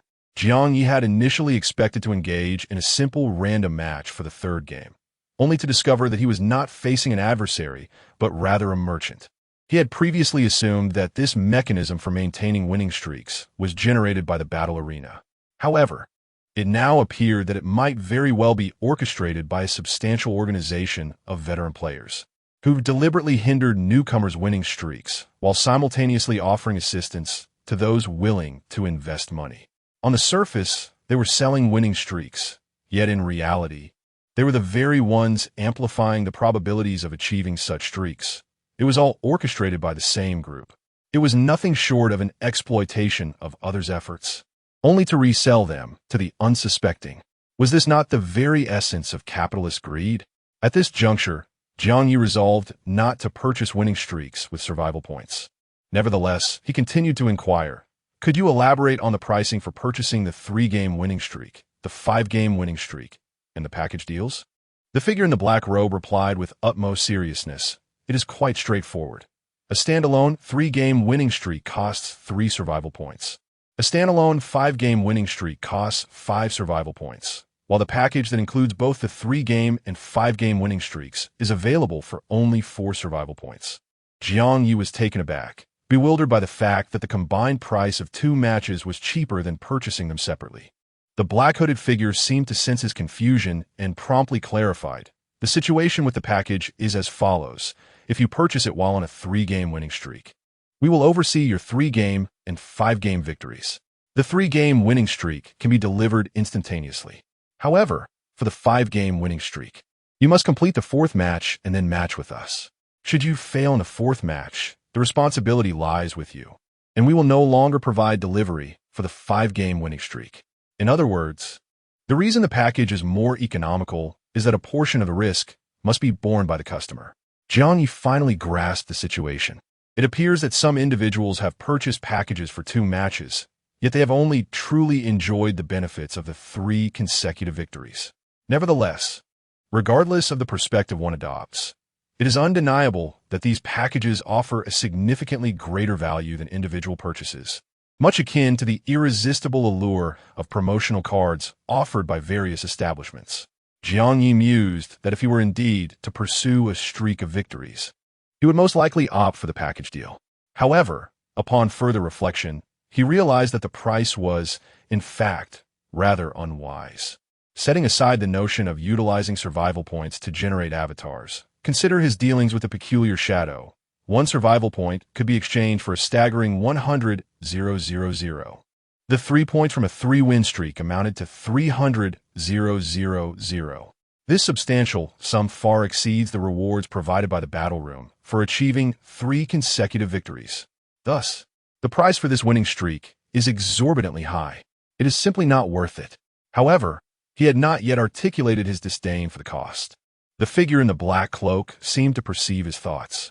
Continuing to extol the virtues of the offer, what you must understand is that the 3 consecutive victories represent more than just the rewards bestowed by the battle room. More crucially, they serve as the foundation for 5 consecutive victories and 10 consecutive victories. Without this foundation, you will be utterly relegated to the status of an inconspicuous and mediocre player. You may even find yourself entirely estranged from the Hall of Champions. It is essential to recognize that an energy field surrounds each individual.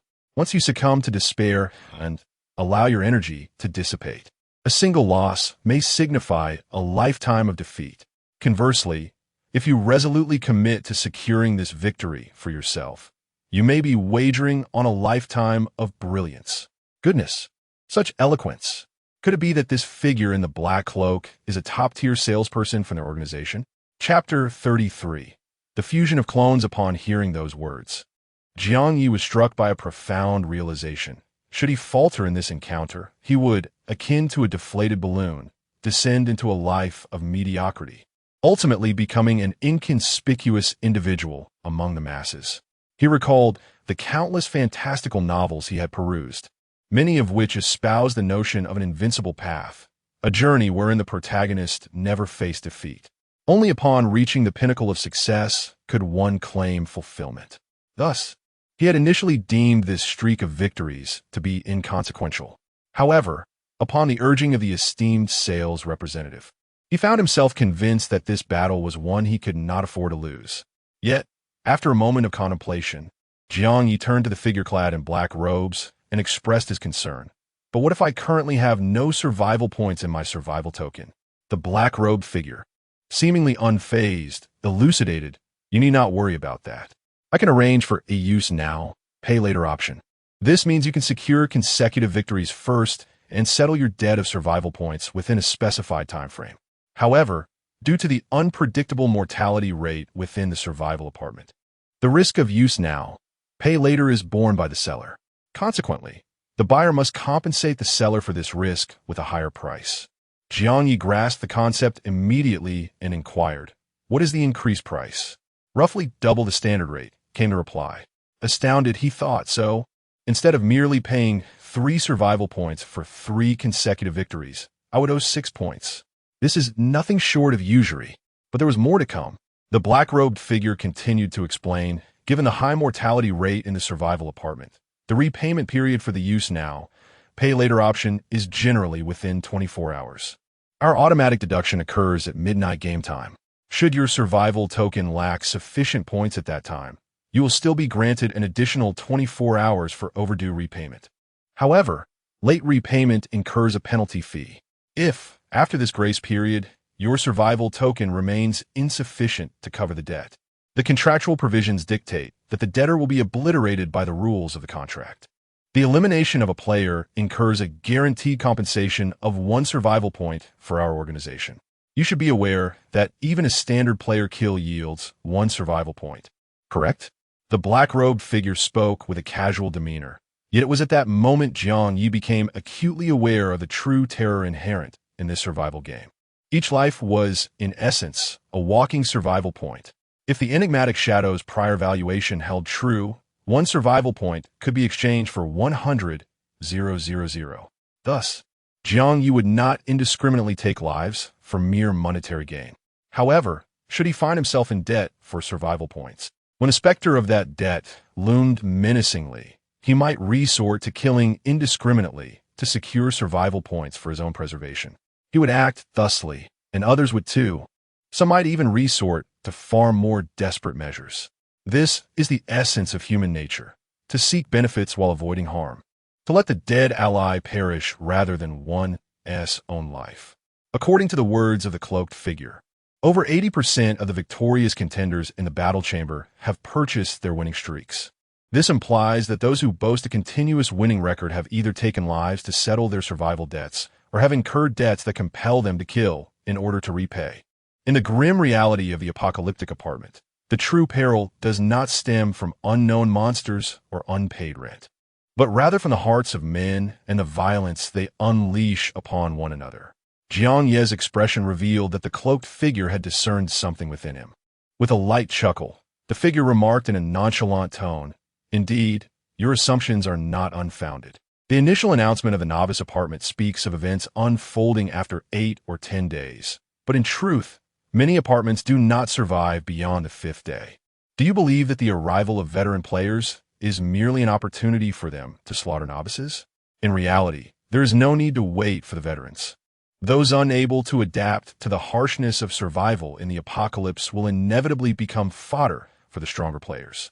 This revelation struck Jiang Ye with profound shock. He had indeed imagined a confrontation between new and old players. However, according to the cloaked figure's assertion, by the time the veterans arrive, there may be very few survivors left in the novice apartment. Under such circumstances, if the new and old players were to clash, a chill ran down Jiang Ye's spine. He could not help but inquire of the cloaked figure, "So do you know the survival probability of novice players after the assessment concludes?" The cloaked figure merely smiled and evaded the question, shifting topics to continue his pitch. In truth, the survival points we sell as a commodity for consecutive victories are insignificant. Among the newcomers I am aware of, several have amassed 10 to 20 survival points. Even more astonishing, one champion from the leaderboard has accrued over 100 survival points. Jiang Ye was taken aback. A survival point total exceeding 100 implies that more than 100 lives have been extinguished. But wait, he quickly asked, isn't the initial player count in a novice apartment limited to 80? How could survival points exceed 3 digits? It's quite simple, the cloaked figure replied. One can harvest from other novice apartments. Each novice apartment has a teleportation passage leading to others on its top floor. Typically, one only needs to find an opportunity to ascend and pay 1 survival point to teleport to another novice apartment.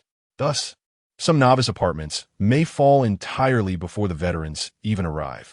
The weight of this information further stunned Jiang Ye, and in an instant, he understood how those 2 new players had come to his apartment. Moreover, it appeared that those 2 newcomers were not to be underestimated. Jiang Ye's heart raced. The tone of the figure in the black cloak remained relaxed. Having shared ample information for free, would you care for a 10-win package, my friend? To be candid, players of mediocre skill would never be able to avail themselves of the pay after use 10-win package. However, I hold great confidence in you. Thus, I am willing to allocate a precious spot of my esteemed salesmanship to you. Surely, you would not disappoint me in achieving those 10 consecutive victories, would you? The way he spoke suggested he genuinely believed that Jiang Ye was some chosen one destined to secure those 10 wins. Yet, Jiang Ye understood that this was merely a sales pitch. He likely used the same lines on other customers. Even the initial praise of Jiang Ye's mentality and skill could very well be a sales tactic. At this moment, Jiang Ye refrained from responding immediately, instead feigning deep contemplation. Meanwhile, as the second avatar engaged in a tug-of-war with the master salesman, the first avatar, bearing the skill scroll obtained from the bronze treasure chest, returned to apartment number 2025. Seizing the last few minutes of the lucky lantern, the main body Jiang Ye tore opened the bronze-level skill scroll. Both of his avatars possess skills tied to their innate talents, yet the main body, endowed with the X-level talent of infinite duplication, astonishingly lacked any skills. It remained uncertain whether this infinite duplication talent would allow him to comprehend skill. If he were to trigger an unlikely event and end up with nothing, it would indeed be a significant loss. Jiang Ye held his breath, feeling an inexplicable tension. As the paper tore apart, it transformed into a beam of white light, swiftly merging with his being. In an instant, he experienced the sensation of having enjoyed several satisfying meals, his fatigue dissipating entirely, and his spirit revitalized. His mind became clear, and it felt as if his consciousness extended, probing into the unknown. When this peculiar sensation subsided, he quickly turned his gaze to the data panel. Jiang Ye, level 0, physical ability 0, 8, energetic capacity 1, 2, combat power 1, 8, survival points 0, talent, infinite duplication X, skill, avatar fusion D, can designate up to 3 avatars for targeted fusion, integrates the attributes, talents, skills, etc. of up to 2 avatars into the designated main avatar for a duration of 3 minutes. What is this? Avatar fusion. Wait. According to the description of avatar fusion, this integration is not permanent. It only lasts for 3 minutes. In an instant, Jiang Ye thought, if he were to choose the second avatar in battle as the main avatar for avatar fusion, then there might be a chance to defeat the figure in the black cloak within those 3 minutes, relying solely on his prowess. Chapter 34. The youths are unfazed by martial virtues regardless of the odds. He must make an attempt. The main body of Jiang Ye exhibited no hesitation whatsoever. Meanwhile, the second avatar appeared to have finally reached a resolution, with a semblance of determination mixed with reluctance to engage in the purchase of consecutive victories.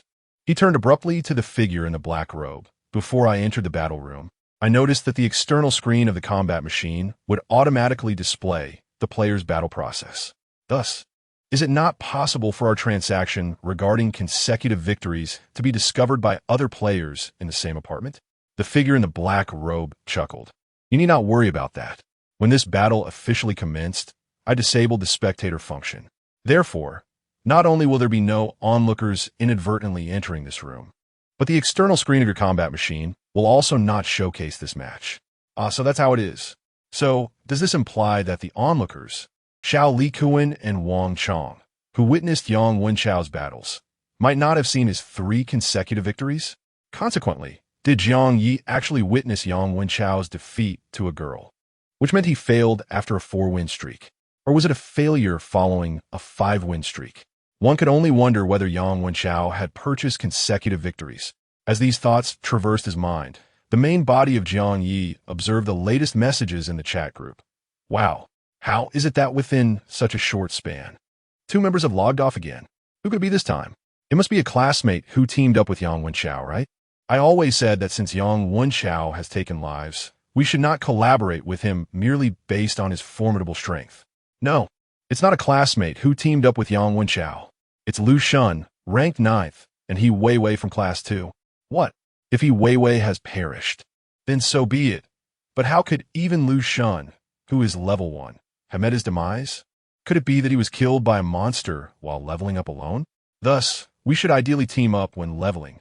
However, just as the classmates assumed Lu Shun had accidentally died during a monster encounter, a sudden message from the esteemed player Ke Zhengfei emerged in the group. He had previously been silent, and his inaugural message exuded a tone of urgency. Lu Shun was not slain by a monster, but was eliminated by a mysterious, strong individual. It is highly likely to be one of the 2 new players. Even I am currently being pursued by that formidable entity. Yet, as soon as this message was dispatched, it swiftly vanished into thin air. Just like the instances when players perished, their messages were automatically erased. The classmates in the group immediately realized Ke Zhengfei's name had disappeared from the leaderboard. In the members list, his name had also dimmed. This indicated that this enigmatic figure, revered as a mysterious powerhouse by his peers, had been eliminated at the very moment he sent the message. In an instant, The entire chat group was engulfed in an uncanny silence. The atmosphere of dread seemed to permeate in silence. On the other hand, Jiang Ye's second avatar suddenly turned to the black robe once more and inquired, "You previously mentioned a contractual item that could ensure the security of our transaction?" Upon hearing the inquiry, the figure in the black cloak felt an immediate understanding. Yet another transaction successfully completed. He truly deserved his reputation as a top-tier salesperson within the organization. Simultaneously, a sneer formed within him as he looked down upon Jiang Ye. As a distinguished salesperson, his customary tactic involved deliberately adopting an air of superiority while showering the target customer with flattering praises that highlighted their commendable traits. Typically, a novice player capable of achieving 3 consecutive victories often resembled a frog in a well, despite their inflated self-esteem, utterly unaware of the vastness of the world beyond their limited perspective. Their insatiable vanity would intensify their desire to secure those 3 victories, often leading them to resort to loans in pursuit of such triumphs. In the eyes of the figure in the black cloak, Jiang Ye epitomized this self-important frog. As the black cloak inwardly ridiculed Jiang Ye while preparing to explain the contract signing process, Jiang Ye was preoccupied with reviewing the data panel following his avatar fusion. Upon inspection, his confidence soared exponentially. Jiang Ye, level 1, physical strength 7, 4, energy 8, 6, combat power 72, survival points 0, talent, diligence rewarded S, gold element affinity C, skills, absolute focus A, combat posture A, golden light technique D. Indeed, although there were currently 3 versions of Jiang Ye, the original did not fall under the category of an avatar, thus preventing avatar fusion. Consequently, the fusion only involved Avatar 1 and Avatar 2. The attributes of the 2 avatars were indeed summed together, talents and skills also compounded. However, the combat power did not result from mere summation. Avatar 1 possessed a combat power of 5, while Avatar 2 held 54. If added directly, the outcome would be less than 60. Yet, the fused avatar's combat power reached an impressive 72 points, perfectly exemplifying the principle that 1-1 can yield more than 2. Jiang Ye acknowledged the formidable strength of the figure in the black cloak. Nevertheless, according to the matchmaking mechanism, his combat power should be comparable to that of Avatar 2, approximately 54 points. Even allowing for fluctuations, it should not exceed by much. Remarkably, Jiang Ye's combat power following Avatar fusion surpassed that of the black cloak by a substantial 20 points. Of course, the seasoned player's battle experience and powerful equipment might compensate for this disparity. However, Jiang Ye was resolute in his determination to disregard conventional combat ethics. As the figure in the black cloak elaborated on the contract signing process, Jiang Ye feigned earnestness, appearing resolute in his intention to invest in consecutive victories. Yet, just as the black cloak was engrossed in his explanation, a brilliant flash of gold suddenly swept past Jiang Ye.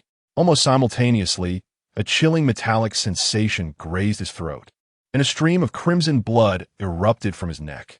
The figure in the black cloak, possessing immense battle experience, swiftly recoiled in shock. Clutching his throat, he gazed incredulously at Jiang Ye, who was equally taken aback. It is imperative to recognize that he once effortlessly eliminated Ding Ding with a mere flicker of the golden light technique, utilizing the feeble prowess of his first clone. With the strength of his second clone, he could have swiftly severed Li Ran's throat as well. Yet now, though the mask had somewhat mitigated the impact, he witnessed with his own eyes the golden light penetrate the center of the black-clad figure's brow. Furthermore, the poison blade had indeed sliced through the throat of the black robe, blood oozing forth. Astonishingly, this individual still managed to move with remarkable swiftness. Jiang Ye had a mere 3 minutes of fusion time. He dared not relent for an instant, bolstered by the combined enhancements of absolute focus and combat stance. He surged toward the black robe with renewed ferocity. However, logically, under equal combat power, the attributes of the black robe should have been inferior to his own. Yet, its speed was evidently superior. It dawned on Jiang Ye This black robe was likely clad in a complete set of equipment. The pointed black shoes, the exquisite black long robe, the black gloves adorning its hands, and the pure black mask covering its face, all suggested a cohesive ensemble. Those familiar with gaming mechanics would understand that the power of a complete set far surpasses that of individual pieces. No wonder, even when Jiang Ye launched a dual surprise attack with the golden light technique and the poison blade, the black robe remained unvanquished. It appeared, in fact, to have sustained little injury. The black robe retreated rapidly, hand raised to its neck. As the gloved hand withdrew from the gushing wound, the injury miraculously healed. However, while the external wound healed instantaneously, the poison blade carried toxins. Coupled with the golden light embedded in its brow, the black robe's condition was far from optimal. Its mind felt clouded, and its body slightly stiffened, lacking the agility of its peak state. As it continued to retreat, it fixed a fierce gaze upon Jiang Ye. Due to the injury at its throat, even its voice was compromised, emerging like a sound from a damaged tape, hoarse and fragmented. "Kid, do you comprehend what this entire suit of armor signifies? It represents not just myself, but an immense organization that stands behind me. Even if you manage to win against me through stealth, from this moment forth, every pivotal victory you achieve will be targeted. Henceforth, the prospect of your continued success will be extinguished. I truly misjudged you. I had not anticipated that, while possessing some strength, you would lack the intellect of every newcomer I have encountered." Chapter 35, Consecutive Victory Reward.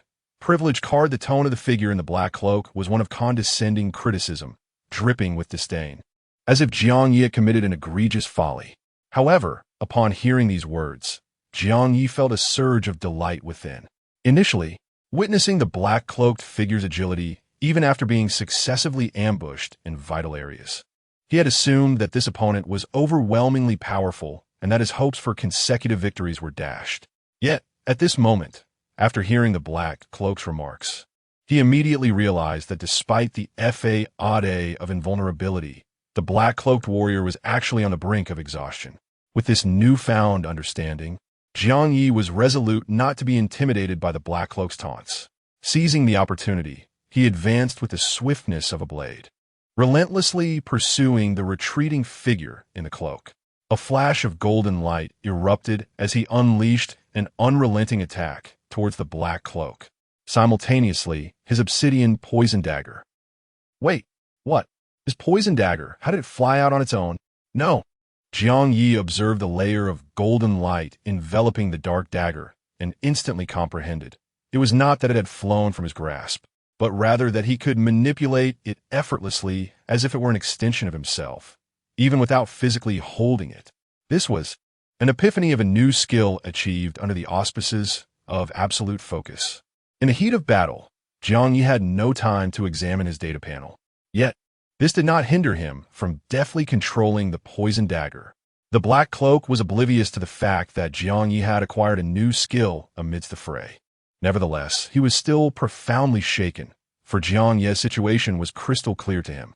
This young man possessed only two pieces of equipment, a disguised mask that rendered him bald, and a poison dagger, whose effects were well understood by the black cloak.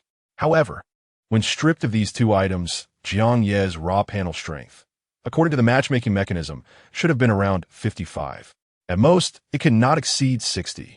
Yet his current display of raw panel strength was not only surpassing 60, but likely exceeding 70. This was utterly inconceivable. Was there a flaw in the matchmaking mechanism? Or had this young man concealed some hidden items that had eluded his notice? Or perhaps he was one of those rare individuals who transcended the limits of common understanding. Generally speaking, there exists a distinction between raw power and actual strength. For instance, if an individual's panel strength is 100, their true strength typically does not exceed that figure. If they can achieve a strength of 80, one might say they are capable of exerting 80 of their potential. If their strength reaches 100, they can be said to unleash their full power. Players who can fully realize their raw strength are quite rare and are often referred to as limit breakers. Beyond limit breakers, there exists a peculiar phenomenon. Individuals who, despite having a panel strength of only 100, can exhibit strength exceeding that amount in their bare state. Such an extraordinary anomaly is labeled as a limit-breaking prodigy. Of course, limit breakers themselves are already a rarity. The extraordinary being that transcends limits exists solely in legends. Even seasoned players in black robes have merely heard whispers of such tales, but have never encountered them in reality. Yet at this moment, he could not help but question, could this audacious young lad before him be one of those rare prodigies capable of breaking limits? How else could one explain his combat prowess, which hovers around 55, coupled with such inadequate equipment? Yet he demonstrated the ability to counterattack with such ferocity. The black-robed figure was struck with astonishment, yearning to engage in further conversation with Jiang Ye. However, Jiang Ye, constrained by the 3-minute limit of clone fusion, sought to end the confrontation swiftly. The poison blade blood dagger danced effortlessly from his hands, targeting the vital points of the black-robed adversary with remarkable speed. Yet, the evasion of the black-robed figure became increasingly rigid. Jiang Ye was aware that the effects of his earlier ambush had taken hold, prompting him to continue his relentless pursuit. Yet in the next moment, he witnessed the black-robed figure's evasion suddenly vanish, leaving behind only an empty garment pierced by the dagger. The figure of the individual in black had dissipated into thin air. Jiang Ye's pupils constricted, and his senses sharpened instantaneously. Fortunately, with the enhancement of absolute focus, his attention was acutely attuned. In the blink of an eye, the poison blade blood dagger, previously positioned over 2 meters away at his diagonal front, spun around. A glimmer of cold light swiftly passed behind him. A shadow emerged, blood splattering in all directions. Jiang Ye reacted with remarkable swiftness, pivoting and grasping the spinning dagger, aiming once more at the throat of the now-revealed black-robed figure. The blade glimmered with deadly intent, moving with the swiftness of lightning. The black-robed figure's pupils trembled, and in the next heartbeat, they appeared to lose their coherence. Within 3 breaths, the figure entirely vanished. Concurrently, Jiang Ye's mind echoed with notifications. Ding! Congratulations! You have won this battle and received a wager of 100. Ding! Congratulations on achieving a 3-game winning streak. Please select your reward for the winning streak. Accompanied by the second notification, 3 cards materialized before Jiang Ye. At that moment, he remained somewhat dazed, breathing heavily, and it took him a while to regain his composure. Had won. He had truly triumphed over a seasoned player. However, upon reflection, it made sense. His combat power exceeded that of his opponent by approximately 20 points. Coupled with the unscrupulous ambush, he had severely suppressed the black-robed figure's state. It was only natural for him to emerge victorious. Jiang Ye quelled his elation, swiftly directing his attention to the 3 cards before him. Each card was the size of a playing card, entirely black, revealing no discernible differences. He could only randomly select one of the 3 as his reward for the consecutive victories. Given the randomness of the selection, Jiang Ye pointed to the 3rd card. After confirming his choice, the 3 cards flipped in succession.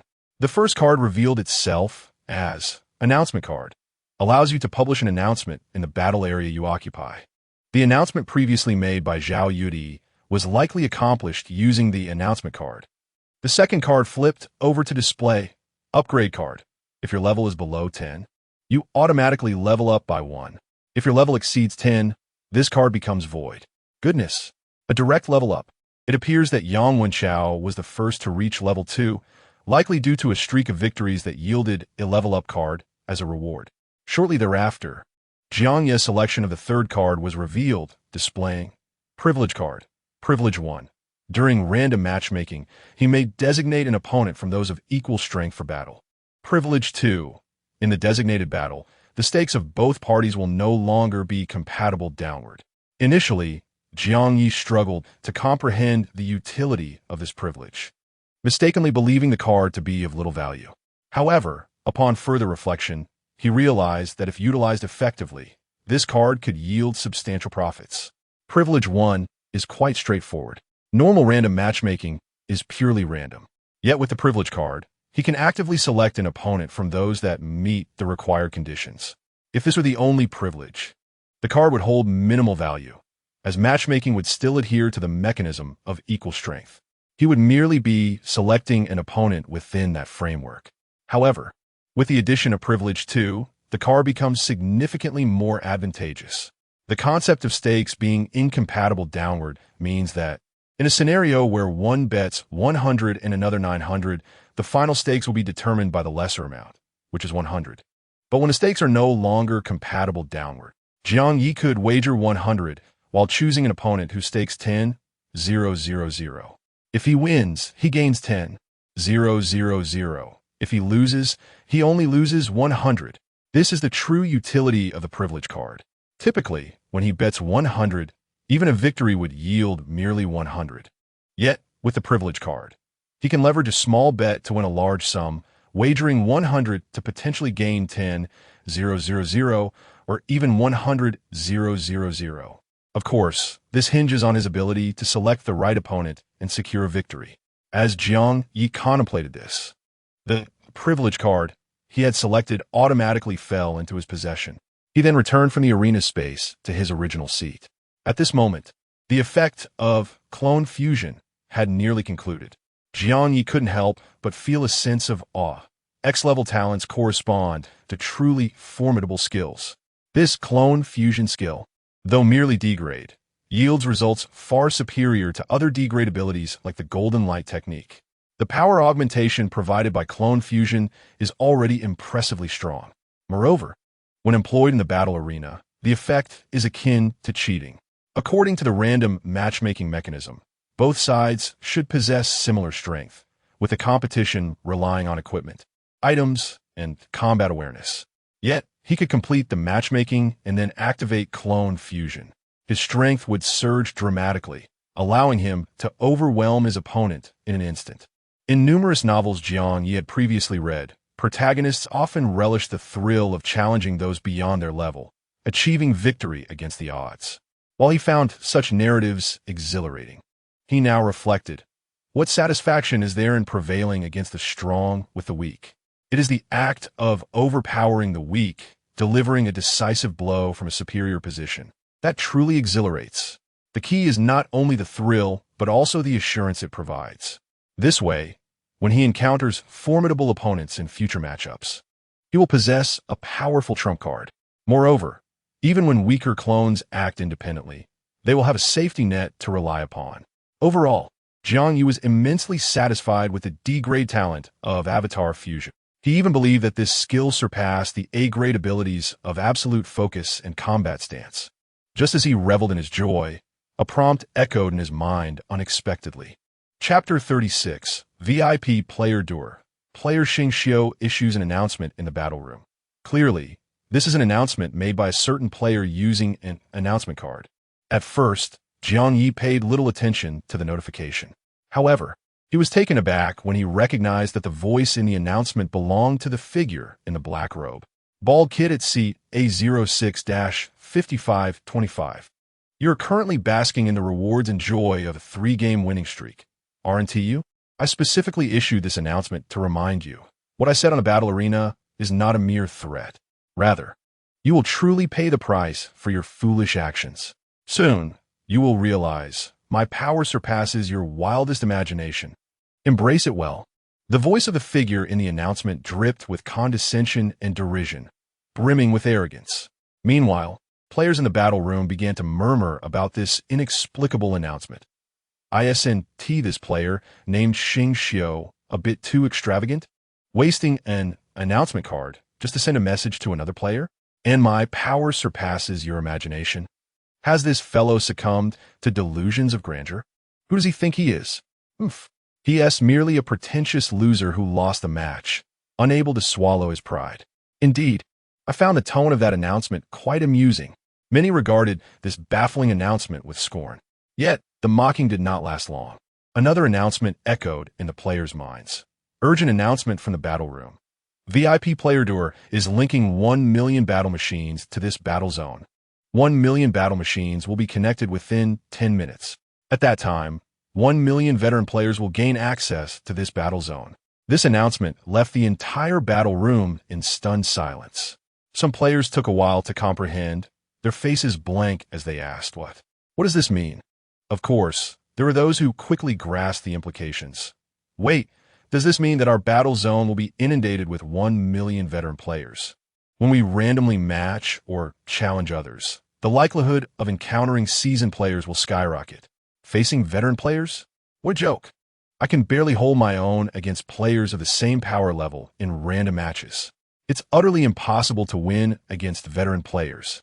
Indeed, the influx of 1 million veteran players will drastically diminish our chances of victory in random matches. Who is this doer? Why is he doing this? What level of player is a VIP? This is outrageous. To directly drop in 1 million veteran players, I sense that this VIP player wields considerable authority. Wait, do you all remember that announcement made by Xing Xiu before this one? Something about making a bald kid pay the price? What the heck? Thus, the sudden influx of 1 million veteran players is indeed connected to that individual, Xing Xiu. So, it turns out he is neither a delusional fool nor a pretentious show-off. He is genuinely impressive. Damn, this is not merely about making some bald kid pay the price. Rather, it has caused our entire battleground to suffer. Damn it all. Which unfortunate bald fellow provoked such an extraordinary figure? In an instant, the derision previously directed at Xing Xiu transformed into lamentation and ire directed at the bald kid. They believed that the dire situation currently facing their battleground was entirely the result of that bald individual provoking a powerful character. Meanwhile, the bald individual, Jiang Ye, who was being vehemently condemned by the players in the battle room, had swiftly changed his seat as soon as Xing Xiu's announcement was made.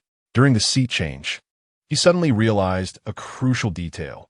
Audience members could simply search for seat numbers to observe the battles of the players occupying those seats. The randomly matched opponents would only know their adversary's seat number and no other information. Previously, Jiang Ye had announced her seat number, 151, to attract spectators to her match. This way, viewers could observe her battle. At that time, Jiang Ye was still unfamiliar with the battle room situation, so he perceived no issue. However, he now noticed that the seat numbers he observed in the second-floor hall predominantly followed the format XXXXXX. Why then, was Jiang Ye's seat number 151?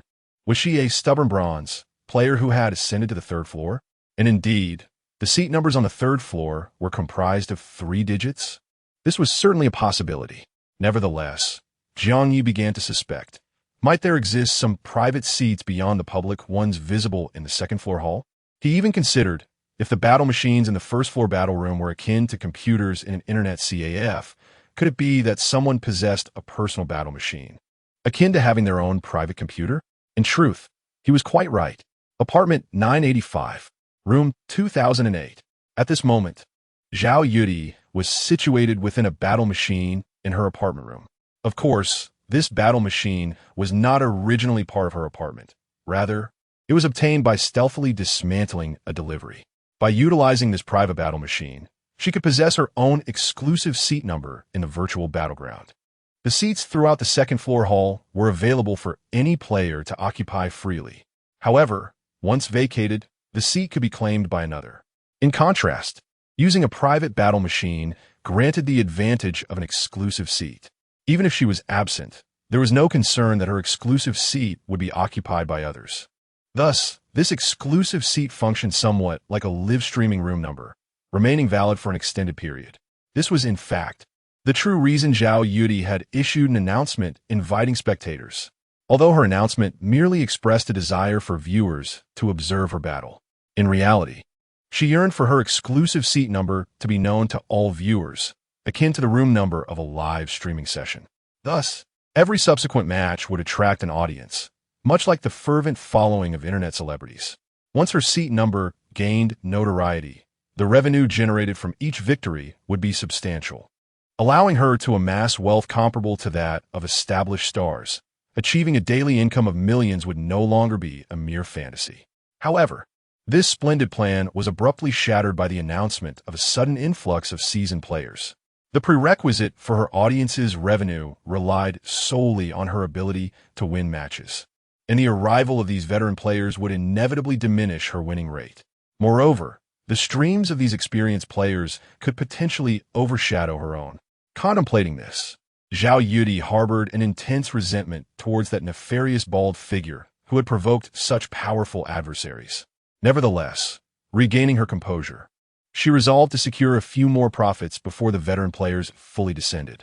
At this moment, Jiang Ye, having changed his seat, could distinctly feel the hostile gazes directed at his bald visage.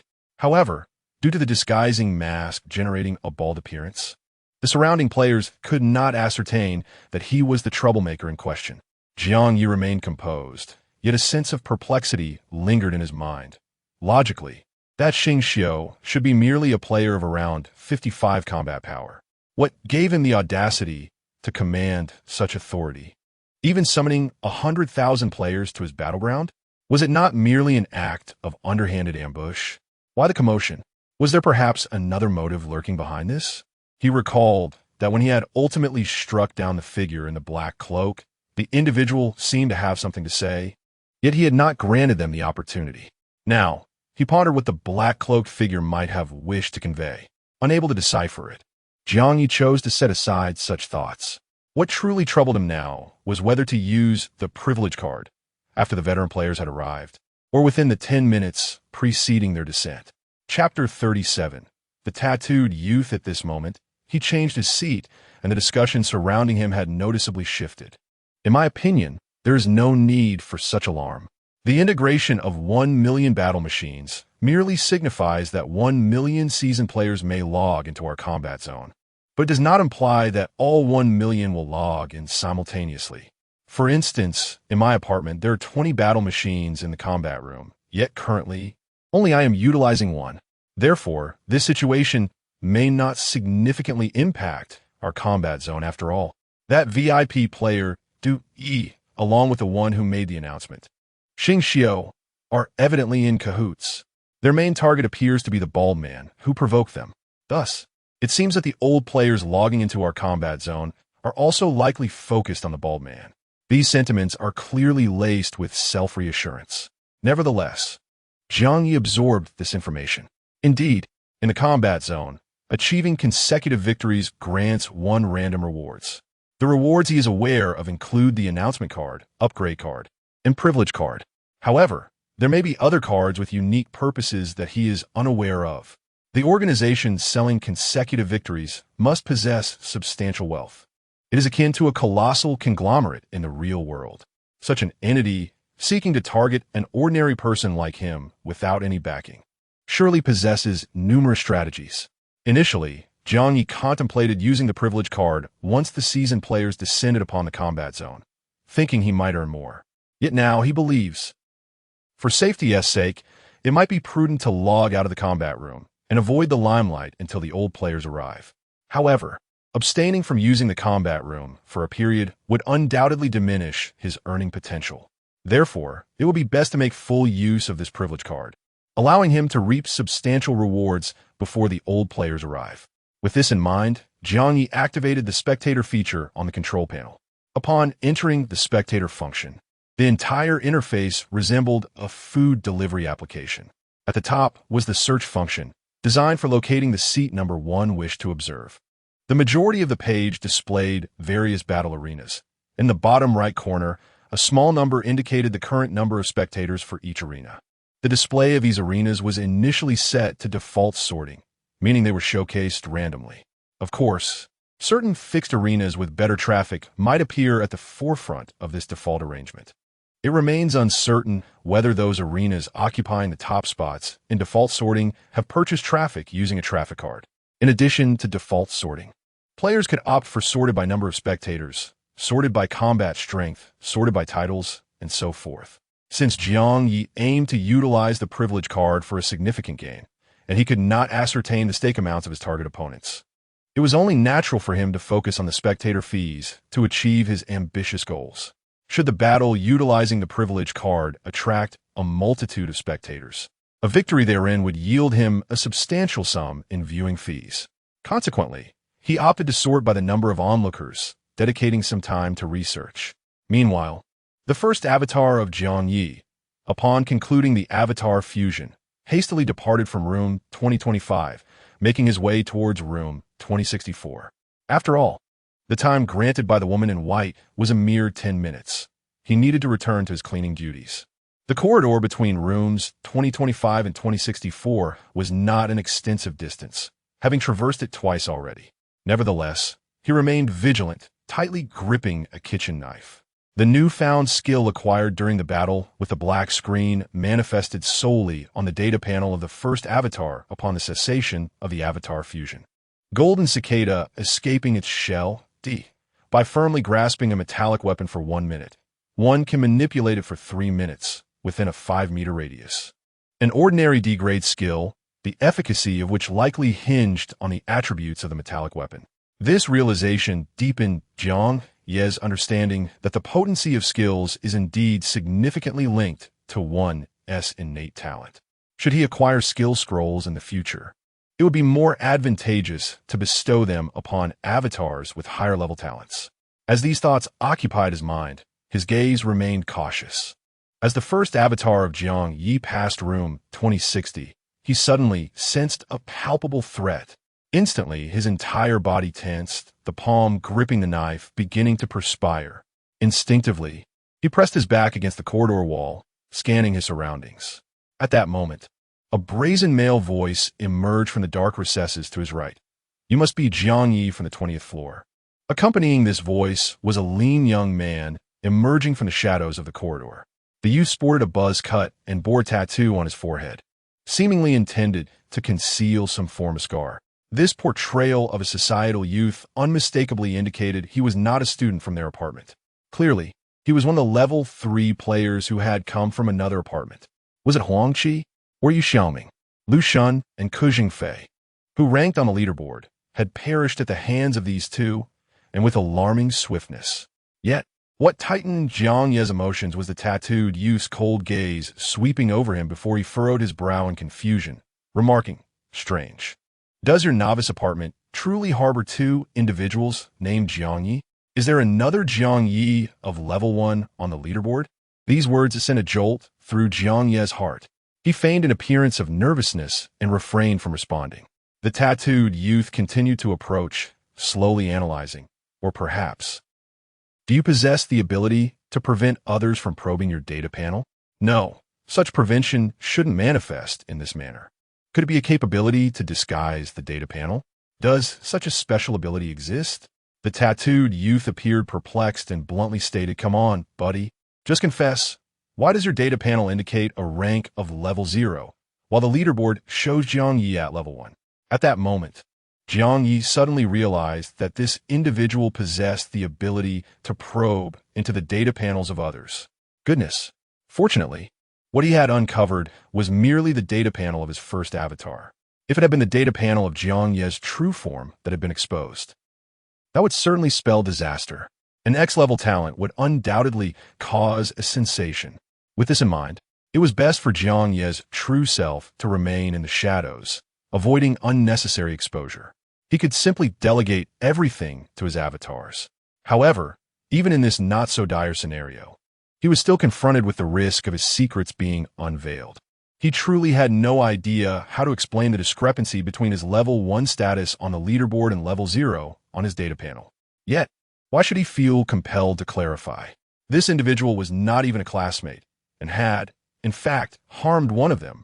Jiang Ye felt the tension in his body as he pressed his back against the corridor wall, outwardly resembling a level 0 player gripped by fear. Meanwhile, his mind raced with the thought of merging with his second avatar to swiftly eliminate this tattooed youth.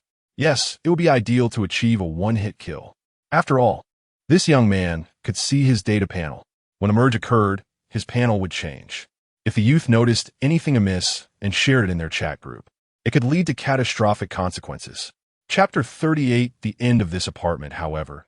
Does he possess the strength to eliminate this tattooed youth in an instant? After all, this individual has the audacity to traverse between apartments, indicating formidable capabilities. Moreover, it is likely that he has an accomplice. It remains uncertain whether the two are acting independently or if the companion lurks in the shadows, waiting for the opportune moment. Jiang Ye harbored no absolute confidence in dispatching him swiftly, as he grappled with the dilemma of waiting for the right moment versus taking the initiative. He heard the tattooed youth leisurely remark, "Relax, my friend. With my strength, I could have killed you long ago, and you wouldn't have had the chance to react at all." Ah, such bravado. Jiang Ye remained indifferent internally, maintaining an outward facade of tension and anxiety. The tattooed youth casually toyed with the knife in his hand, continuing with a nonchalant tone, "I am Huang Qi, and I do not belong to the same apartment as you Xiaoming. So why are we acting together? It's simple. We share a common goal, to grow stronger, to reach unparalleled strength in the quickest manner possible.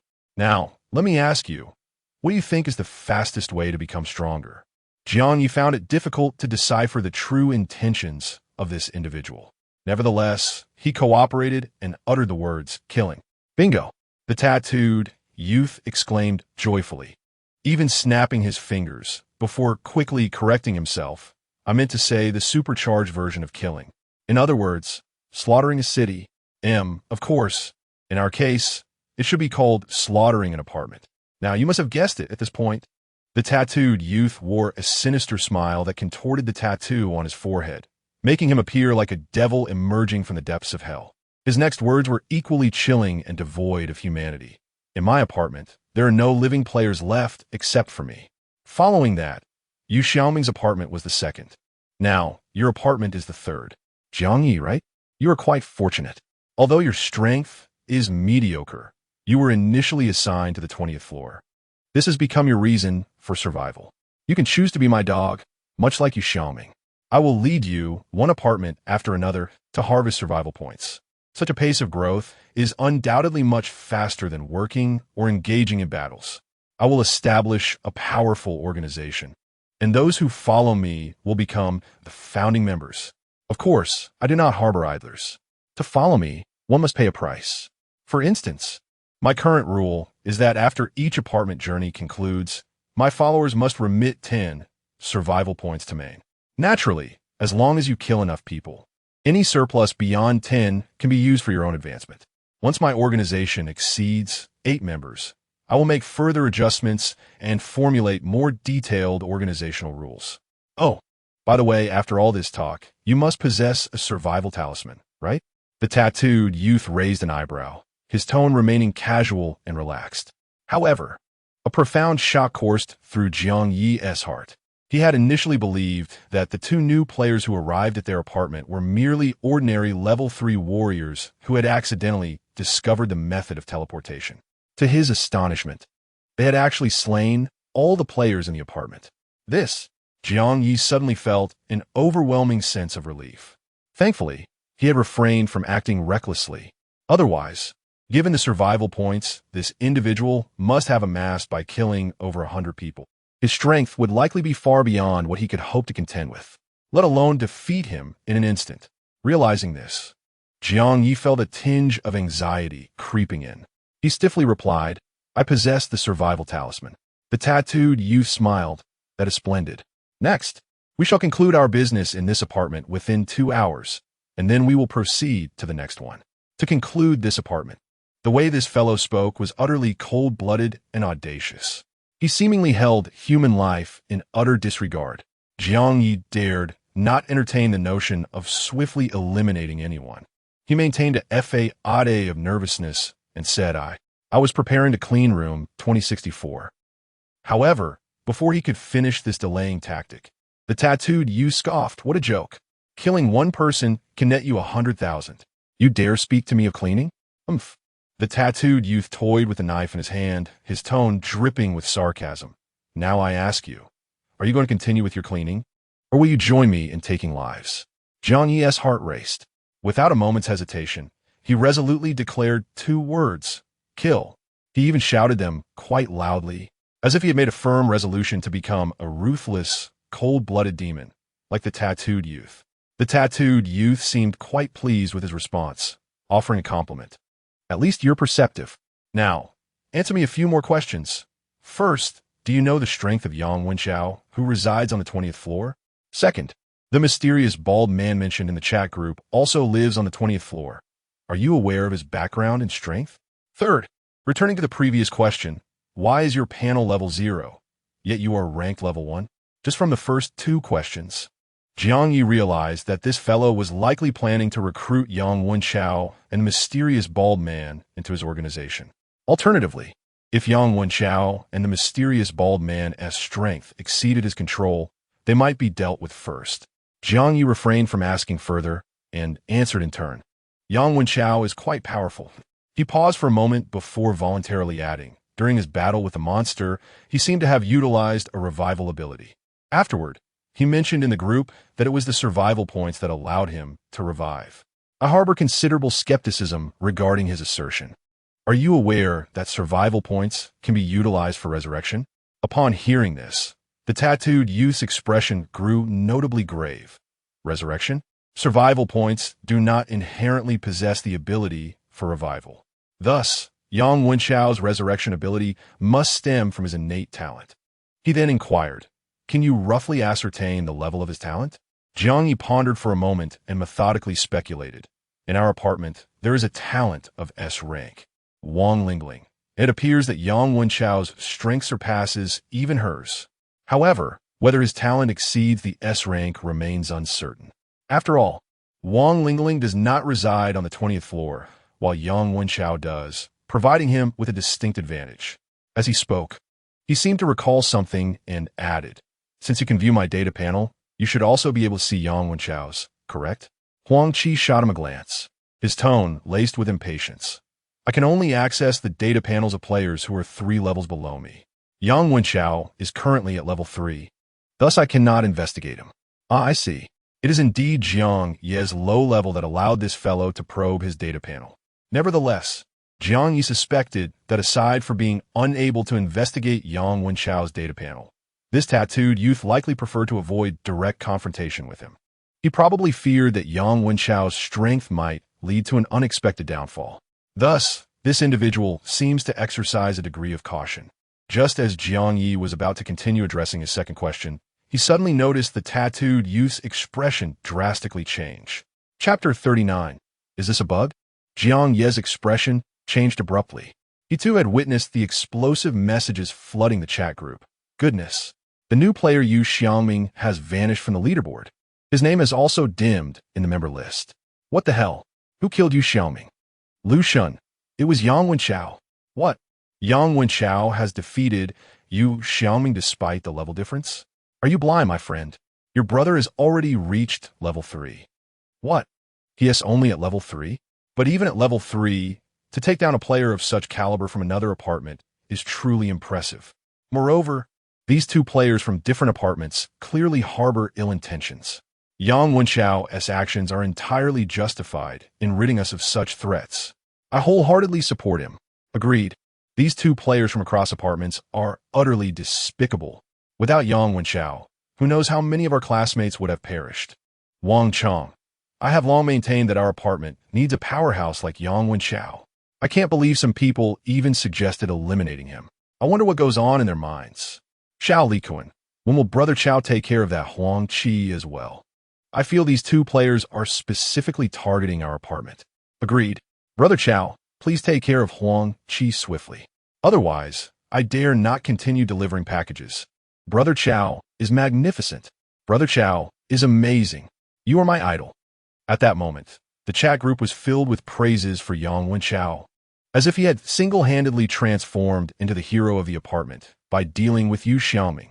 Meanwhile, those who had previously criticized Yang Wenchao for his violent actions were now silent, perhaps reevaluating their views or intimidated by his prowess. Simultaneously, those fervently lauding Yang Wenchao naturally hoped he would also eliminate Huang Qi. Meanwhile, Huang Qi, observing the chat, wore a grim expression. His eyes narrowed, revealing a fierce glint. This jubilant swarm of ants, how bothersome. I much prefer witnessing their pleas for mercy as they meet their demise. With that thought, he coldly raised his gaze towards Jiang Ye. And you? Jiang Ye pressed his lips together, his eyes resolute. I too wish to become powerful. To grow stronger. One must be ruthless. Huang Qi remarked with an enigmatic tone. What is your relationship with that Yang Wenchao? Jiang Ye pondered for a moment, revealing little. Prior to arriving at this Doomsday apartment, my relations with my classmates were average. However, I once defended Yang Wenchao, And when he had the chance to eliminate me after arriving here, he spared me, claiming we were even. Oh, I see. Huang Qi appeared somewhat surprised, his eyes glinting as he asked, so, strictly speaking, you are not well acquainted with Yang Wenchao, nor with other classmates? Jiang Ye nodded, sensing Huang Qi's words were hinting at something deeper. Indeed, upon receiving his affirmation, Huang Qi narrowed his eyes, a shadow flickering within them. Continuing, he resumed a relaxed demeanor and said, "All right, now let us proceed to address the 3 questions I posed earlier." Jiang Ye nodded and, with a single breath, replied, "As for the mysterious bald man, I am equally in the dark. However, since he can access the battle room, his initial apartment must also be on the 20th floor. Moreover, my classmates all believe he is none other than Zhang Jintian from the leaderboard. Regarding the discrepancy between my panel level and the leaderboard level." Jiang Ye paused, momentarily locking eyes with Huang Qi. At that moment, his gaze was devoid of the previous nervousness. Instead, it emanated an air of calmness. "It's quite simple, because I have concealed a portion of my strength." His tone was candid yet laden with implication. Huang Qi squinted, chuckling softly. "Concealed strength? Quite interesting. Now, show me your true power." After a brief silence, Jiang Ye voluntarily displayed his data panel. Jiang Ye, level 1. Physical strength, 7. For energy, 8. 6. Combat power, 75. Survival points, 0. Talent. Diligence rewarded, S. Gold element affinity, C. Skills, absolute focus, A. Combat posture, A. Golden light technique, D. Golden cicada escapes its shell, D. Indeed, at this moment, Jiang Ye once again utilized his avatar fusion, yet he had no intention of launching an attack on Huang Qi. Upon viewing his panel, Huang Qi was evidently taken aback, and his gaze took on an odd quality. "Dual talents. No wonder you chose to conceal. You're quite the trickster, aren't you?" Jiang Ye remained silent and, adopting a position of initiative, remarked, "I wholeheartedly agree with your notion of systematically eliminating players from each apartment. However, if you expect me to contribute 10 survival points per apartment, you will need to demonstrate something in return." At this point, he had completely shed his earlier anxious demeanor, exuding the poise of a formidable individual. This transformation prompted Huang Qi to chuckle again. "Ah, now that your strength is revealed, you speak with much more confidence. However, your actual power, in my eyes, remains insufficient." With that, Huang Qi also chose to reveal his data panel. However, through some unknown means, he displayed only 3 attributes. Huang Qi, level 3, combat power, 88. As he showcased his panel, he waved his hand, and suddenly, a 2-meter-tall bronze dressing mirror appeared before him. He continued addressing Jiang Ye. "Having such combat power at level 1 is indeed commendable. However, your base combat power pales in comparison to mine. Do you truly believe your equipment and items can rival someone like me, who has already vanquished 2 apartment players?" Jiang Ye, fully grasping the situation, replied directly, "That's no issue. I will contribute 10 survival points per apartment." Huang Qi, pleased with his attitude, beckoned him, saying, "Come here and showcase your data panel in front of this dressing mirror." Jiang Ye furrowed his brow, seemingly hesitant. Huang Qi shot him a glance, stating, "I told you earlier, killing you would be a trivial matter. There's no need for me to engage in any schemes." After a moment of contemplation, Jiang Ye complied and stood before the mirror, presenting the panel. Huang Qi added, "For a duration of 30 seconds. Jiang Ye remained silent. However, after 30 seconds, he was astonished to find that the reflection in the mirror had begun to move on its own. Moments later, the mirror image of him actually stepped out of the mirror. Furthermore, the data panel displayed by this mirror image was identical to his own. What in the world? What kind of apparatus is this? So extraordinary. It has directly replicated him. Huang Qi leisurely remarked, "Next, you can continue your cleaning duties.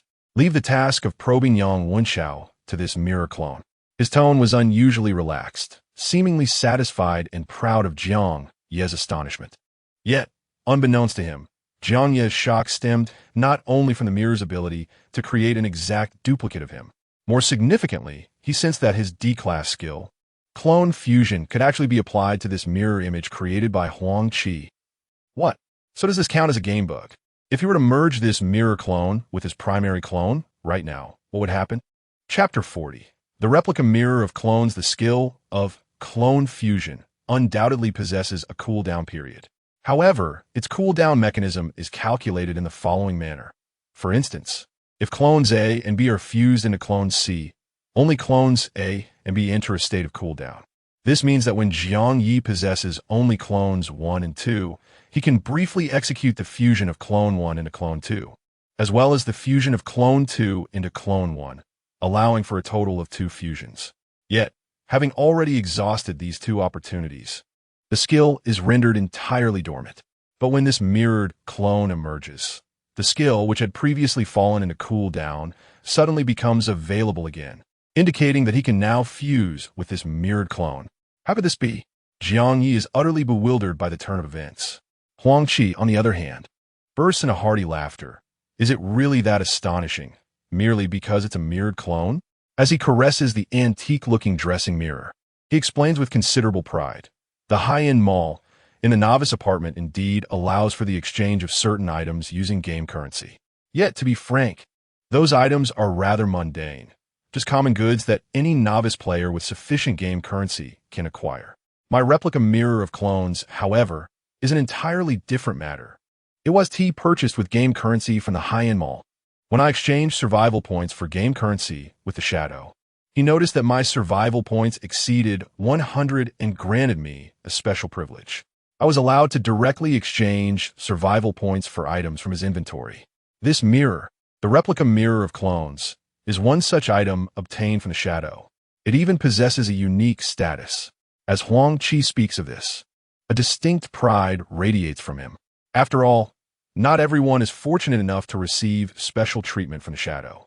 At this stage, the number of novice players possessing survival point items is likely quite limited. Jiang Ye, upon hearing this, could not restrain a swallow, and in his eyes, the replica mirror of clones already seemed to belong to him. Ahem. No, I must not appear so overtly eager. Jiang Ye quickly suppresses his emotions, redirecting his gaze to one of measured envy. Suddenly, as if struck by a moment of folly, he poses a question to Huang Qi. So, is this clone, created in my likeness, obedient to my commands? Huang Qi, taken aback, looks at him as if he were a fool. Are you thinking of Peach? The item I exchanged for over 100 survival points cannot possibly create clones that heed your orders. Even if the King of Heaven himself were present, the clones it produces would still obey me. However, there is a somewhat impractical aspect to this item. It requires the replicating individual to stand before the mirror and display their data panel for 30 seconds.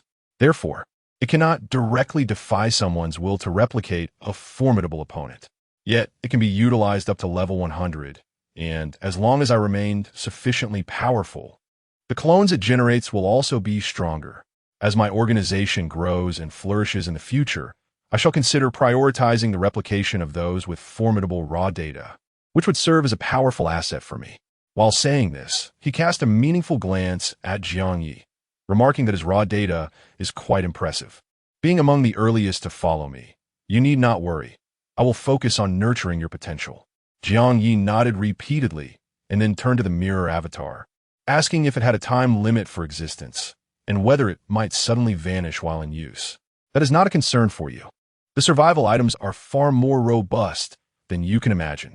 Huang Qi replied, visibly impatient. He waved his hand dismissively, indicating he wished not to squander more time with Jiang Ye. He then directed the mirror avatar to join Yang Wenchao's team under the pretext of leveling up together, intending to seize an opportunity to test Yang Wenchao's strength. Jiang Ye understood that Huang Qi's actions were not merely to probe Yang Wenchao, but also to sever his avenues of retreat. It was akin to the first step in a crime film, where one is compelled to commit murder to destroy their social standing, leaving no path for return. If the mirror avatar of Jiang Ye were to commit misdeeds among their classmates, becoming a pariah, then Jiang Ye would find himself without an escape, compelled to follow Huang Qi down a path of slaughter. In truth, Huang Qi harbored little trust for Jiang Ye. His faith lay more with the mirror avatar he had created. However, just as Huang Qi was detailing various tasks to the mirror avatar, it suddenly vanished into thin air. What on earth? Huang Qi was momentarily taken aback, as if he had seen a ghost. Meanwhile, Jiang Ye, having truly exploited a bug to complete the avatar fusion, swiftly examined his new data panel. After all, he was uncertain whether this identical fusion would allow for the stacking of attributes, talents, skills, and other aspects. If it merely resulted in fusion without altering the data panel, he would need to tread carefully. Fortunately, upon reviewing the data panel, he was met with an immense surprise. Jiang Ye, level 1. Physical strength, 14. Energetic capacity, 17. 2. Combat power, 208. Survival points, 0. Talent. Diligence rewarded, S. Gold element affinity, B. Skills, absolute focus, S. Combat stance, S. Golden light technique, B. Cicada shedding shell, C. By the heavens, his combat power had soared past 200. Moreover, he had directly acquired 2 S-rank skills. The originally D-rank Golden Light technique had also ascended to B-rank. This is utterly astonishing. Jiang Ye's heart raced with excitement. He immediately resolved that today, even if the King of Heaven himself appeared, this avatar replication mirror would bear the name Jiang and not Huang. Thus, propelled by his formidable combat power and an intense desire for the avatar replication mirror, at this moment, Jiang Ye exhibited no hesitation, immediately commencing the accumulation of buffs. With unwavering focus, he assumed a combat stance and unleashed the Golden Light technique, followed by the Golden Cicada shedding its shell. A beam of resplendent golden light, imbued with a more fierce and ominous gleam, shot directly towards Huang Qi's forehead. Simultaneously, an ordinary kitchen knife sliced through the air, also aimed at Huang Qi. Jiang Ye did not remain idle. He clenched his fist and swiftly charged forward. After all, even the protagonists in novels dared to challenge foes of higher levels when their own strength was comparatively weaker. With a battle power of 208 against Huang Qi's 88, it was a complete domination if he were to lose this fight. However, in the midst of Huang Qi's incredulous gaze, the jade pendant around his neck flickered, and a faint green energy shield suddenly materialized before him. With a resounding clang, the kitchen knife was halted by the shield, even becoming dull and falling to the ground. Yet, Huang Qi did not revel in this defense. For within his shattered gaze, he witnessed the piercing golden light breach his shield, solidly embedding itself into his vulnerable forehead. A sharp pain surged through his mind. But that was not the end. Jiang Ye, unarmed, also shattered his shield with a single blow. His fist, imbued with colossal strength, ruthlessly struck against Huang Qi's chest. The speed and force were utterly overwhelming. Blood seeped from the corners of Huang Qi's mouth, and his shattered pupils brimmed with disbelief and shock. Could this possibly be the display of power from a mere 75 in battle strength? Impossible. Absolutely impossible. Yet why? Why was Jiang Ye so formidable? Why had the clone he conjured suddenly vanished? Until his last breath, Huang Qi could not fathom the answers. Succumbing to the ground with his unfulfilled grand aspirations and profound resentment. Chapter 41. The Third Avatar. Almost instantaneously after Huang Qi's demise, the apartment chat group erupted into fervent discussions. Wow, Huang Qi has vanished from the leaderboard. Is it true? We just suggested that Brother Chow eliminate Huang Qi, and he actually went ahead and did it. Of course. Have you forgotten who Brother Chow is? With just a slight exertion of his power, no matter how formidable the cross-apartment overlord, they could be swiftly dispatched. Indeed, Brother Chow is magnificent. Brother Chow is incredible. From this moment on, I declare you my deity, and I shall be your loyal follower. Xiao Likuan remarked. I must admit, Brother Chow is truly powerful. That kind of cross-apartment overlord was no match for him at all. Wang Chang added, absolutely. Remember, previously, Lu Shun and Ku Zhengfei had no means of resistance against cross-apartment overlords. They were obliterated in an instant. And Brother Chow's speed in dispatching such foes is likely equally swift. So, Yang Wenchao's strength in our apartment has undoubtedly established him as the unrivaled leader, right? I suspect he is not only the top in our apartment, but also ranks among the elite overlords across all novice apartments. Indeed, It is a tremendous honor for our novice apartment to have a powerhouse like Brother Chow. The entire group continued to resound with praises for Yang Wenchao.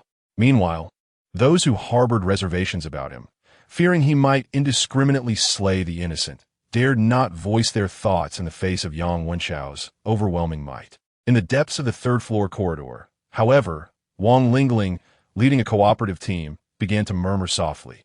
Yang Wenchao left the team only recently, and Huang Qi has already met his end. This is an unreasonably swift turn of events. Did Yang Wenchao truly slay Huang Qi? Who else could it be? Huang Qi was capable of obliterating Ke Zhengfei, a cross-apartment overlord. It couldn't possibly have been some random nobody. True. Lu Shun nodded slightly, quickly speculating. Given Yang Wenchao's speed in dispatching Huang Qi, I suspect he was deliberately concealing his strength while we were teaming up to slay monsters. Wang Lingling concurred. His innate talents and comprehension are likely superior to mine. Moreover, being assigned to the 20th floor has afforded him privileges that accelerate his growth beyond my own. Gao Chong, frowning, promptly suggested, perhaps we should hasten our efforts to earn money and rent an apartment on the 20th floor. He lowered his voice deliberately to add, with Yang Wenchao's temperament, I truly cannot trust him to dominate our apartment alone. After all, he has already slain 4 of our classmates. If he continues his rampage, none among us could possibly stop him. Lu Shun glanced around cautiously and whispered, Brother Chong is right. While Yang Wenchao is undeniably powerful, he also resembles a ticking time bomb. Seeing their shared trepidation toward Yang Wenchao, Wang Lingling seized the moment to conclude, currently, the only force that can possibly restrain Yang Wenchao is our cooperative group. However, to speak candidly, with Yang Wenchao's prowess easily surpassing that of Huang Qi, I fear that even the combined strength of our entire assistance group will be no match for him. Thus, a thought has crossed my mind. We could consolidate the manpower of the entire group to nurture a new resident for the 20th floor. Upon uttering these words, the eyes of formidable members like Lu Shun and Gao Chong flickered as they swiftly grasped Wang Lingling's implication. The suggestion was clearly to cultivate a strong individual to contend with Yang Wenchao. Yet, the underlying message was unmistakably a proposal to channel the collective strength of the group to support Wang Lingling herself. How absurd! Even though Gao Chong and Lu Shun were part of the assistance group, they harbored their own ambitions. Particularly, as young men, they found it difficult to accept that the leading figure of the group would be a woman like Wang Lingling. Indeed, Wang Lingling's insinuations were overt. Yet none of the males in the team responded. Only Sui Wewan, sharing the same gender as Wang Lingling, echoed her sentiments. I believe we could have the assistance group pool together loans, and once each member has paid their respective rent, perhaps the surplus could enable Ling Jie to reside in the 20th floor apartment. She hesitated, seemingly reluctant to voice anything too merciless regarding Jiang Ye. Lu Shun then added, speaking of the 20th floor, that enigmatic bald man resides there as well. I wonder about his capabilities. Could we recruit him into our assistance group? Observing the attitudes of Lu Shun and Gao Chong, Wang Lingling realized that these young men were not inclined to submit to her authority. Feeling a sense of resignation, she chose to abandon the notion of nurturing a powerful ally. She could only lament her inadequacy. Were she to possess an absolute strength akin to that of Yang Wenchao, the entire assistance group would be under her command. At that point, Gao Chong and Lu Shun would no longer dare to treat her with such disdain. To put it plainly, it all boiled down to a lack of power. Meanwhile, as the monster hunting team within the assistance group harbored their own motives, Yang Wenchao had just exited the red glowing elevator, staring blankly at the chat group. What? He hadn't even located Huang Qi yet. The man was dead? Who did this? Surely, it couldn't have been some random passerby who took him out so effortlessly. Are cross-apartment experts truly this inept? He had envisioned that by eliminating Huang Qi, he would strike it rich in one fell swoop. Instead, someone else had snatched the kill. No, considering his novice status as a player in the apartment, there should be no one capable of defeating Huang Qi besides him. Hence, that fellow must have brought about his own demise. Venturing deep into the corridor only to be slain by monsters, right? Are cross-apartment players really this foolish? Yang Wenchao could not comprehend. and an inexplicable sense of unease began to stir within him. As for the misunderstanding in the chat group, he had always maintained a rather aloof demeanor and did not feel compelled to clarify at this moment. Meanwhile, Jiang Ye, who had indeed slain Huang Qi, was presently busy collecting the various items dropped by Huang Qi, including a spatial watch, jade pendant, bracelet, and knife. As he swiftly stowed away the props along with a replica mirror into Huang Qi's spatial watch, he darted towards room 2025 like a thief. With a combat power exceeding 200, his speed was remarkable. Upon reaching room 2025 and forcefully shutting the door, a surge of ecstatic joy erupted within him. He had struck it rich. This counterattack against Huang Qi had indeed yielded a fortune. No wonder the saying goes, killing and arson lead to wealth. Targeting such affluent individuals truly brings remarkable gains. The survival points and the replica mirror are self-evident. Anything that can enhance the replicas is precisely the top-tier resource he desperately craves at this moment. Furthermore, there were various equipment and items. Jiang Ye immediately summoned Xiao Bing, employing the identification technique one by one. Heart Protector, Physique 4, automatically generates a shield when attacked, Physical Defense 50, Magical Defense 50. Ghost Ring Blade, Physique 4, can be thrown within a 10-meter range and returns to hand. Upon hitting a target, there is a certain probability of causing a stun effect. Lucky Bracelet, Energy 1, slightly enhances luck attributes. Duration, 38 minutes, can be recharged. Good heavens. Another item to enhance luck attributes. Moreover, unlike the Lucky Lantern, this bracelet can be reused. Without a second thought regarding how to recharge it, Jiang Ye immediately donned it on his wrist. He then transferred the one survival point obtained from defeating Huang Qi to his main body. Subsequently, he swiftly utilized this point to generate a new replica. Ding! Congratulations on creating a new replica.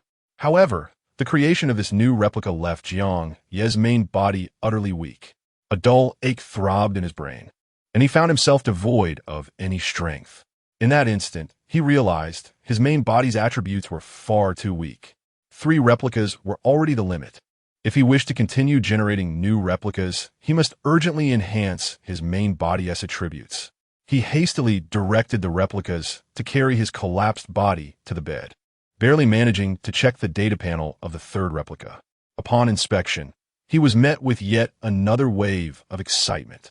Jiang Ye, level 0, physique 5, 8, energy 7, 2, combat power 58, survival points 0, talent, ice element affinity S, skills, ice domain S, ice fog invasion A, extreme cold ice blade B, an S-level talent replica with an initial comprehension of 3 skills. Among these initial skills, there was even an S-level domain skill. Additionally, both ice fog invasion and extreme cold ice blade were formidable offensive skills. The particularly impressive ice fog invasion, rated A, could bypass defenses and infiltrate the lungs through respiration. Though an ice-based skill, it resembled a biochemical weapon, making it nearly impossible to guard against. It can be said that among Jiang Ye's 3 replicas, this newly generated replica number 3 possessed the greatest strength.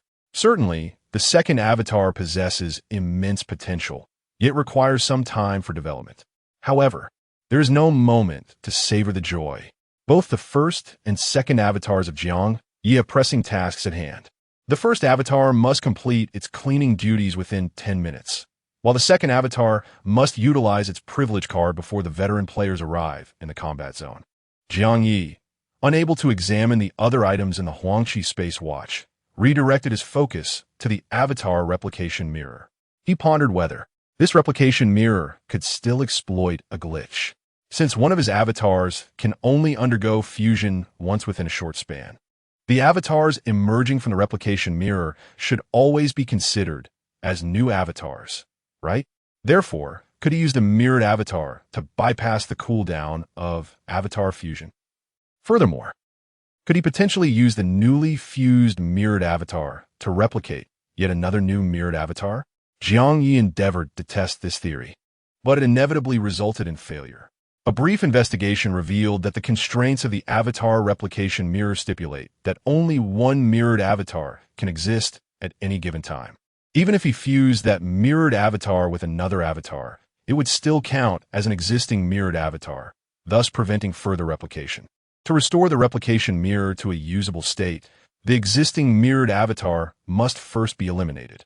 According to this principle, even with the use of the avatar fusion skill, the mirrored avatar can only fuse once, and repeated glitching for multiple fusions is unattainable. However, the cooldown of the avatar fusion skill can be circumvented using the mirrored avatar. Each newly created mirrored avatar counts as a completely new avatar, allowing it to merge with other avatars without cooldown. This means Jiang Ye now possesses a mirrored avatar that can disregard cooldowns and repeatedly fuse with other avatars. This dramatically enhances the value of his avatar fusion skill. At that moment, the first avatar, having disengaged from the fusion state, stepped out once more to resume its cleaning duties in room 2064. With newfound confidence, he was increasingly eager to explore the apartment's rooftop. Simultaneously, the mirrored avatar that had also disengaged was promptly eliminated by Jiang Ye. Subsequently, he utilized the third avatar and the replication mirror to create another mirrored avatar capable of further fusion. Meanwhile, in the combat chamber, the second avatar swiftly utilized the privilege card just before the veteran players descended into the combat zone. Ding! You possess a privilege card. Would you like to use it? Yes, no? Yes. Please select your opponent from the list of matched adversaries. Accompanied by this prompt, an extensive list appeared before him, displaying the seeding numbers of opponents that met the matching criteria. Indeed, only the seeding numbers were present, devoid of any additional information. However, Jiang Ye had already gleaned insights into those affluent seeding numbers through the spectator function. At this juncture, he could simply filter through the seeding numbers. As a result of this selection, Jiang Ye unexpectedly discovered that the seat number 151, occupied by Zhao Yudi, was indeed included in his matching list. After comparing with the seat numbers of other affluent individuals, Jiang Ye swiftly made his decision. Designate seat number 151 as the matching target. Ding! Privilege card successfully utilized.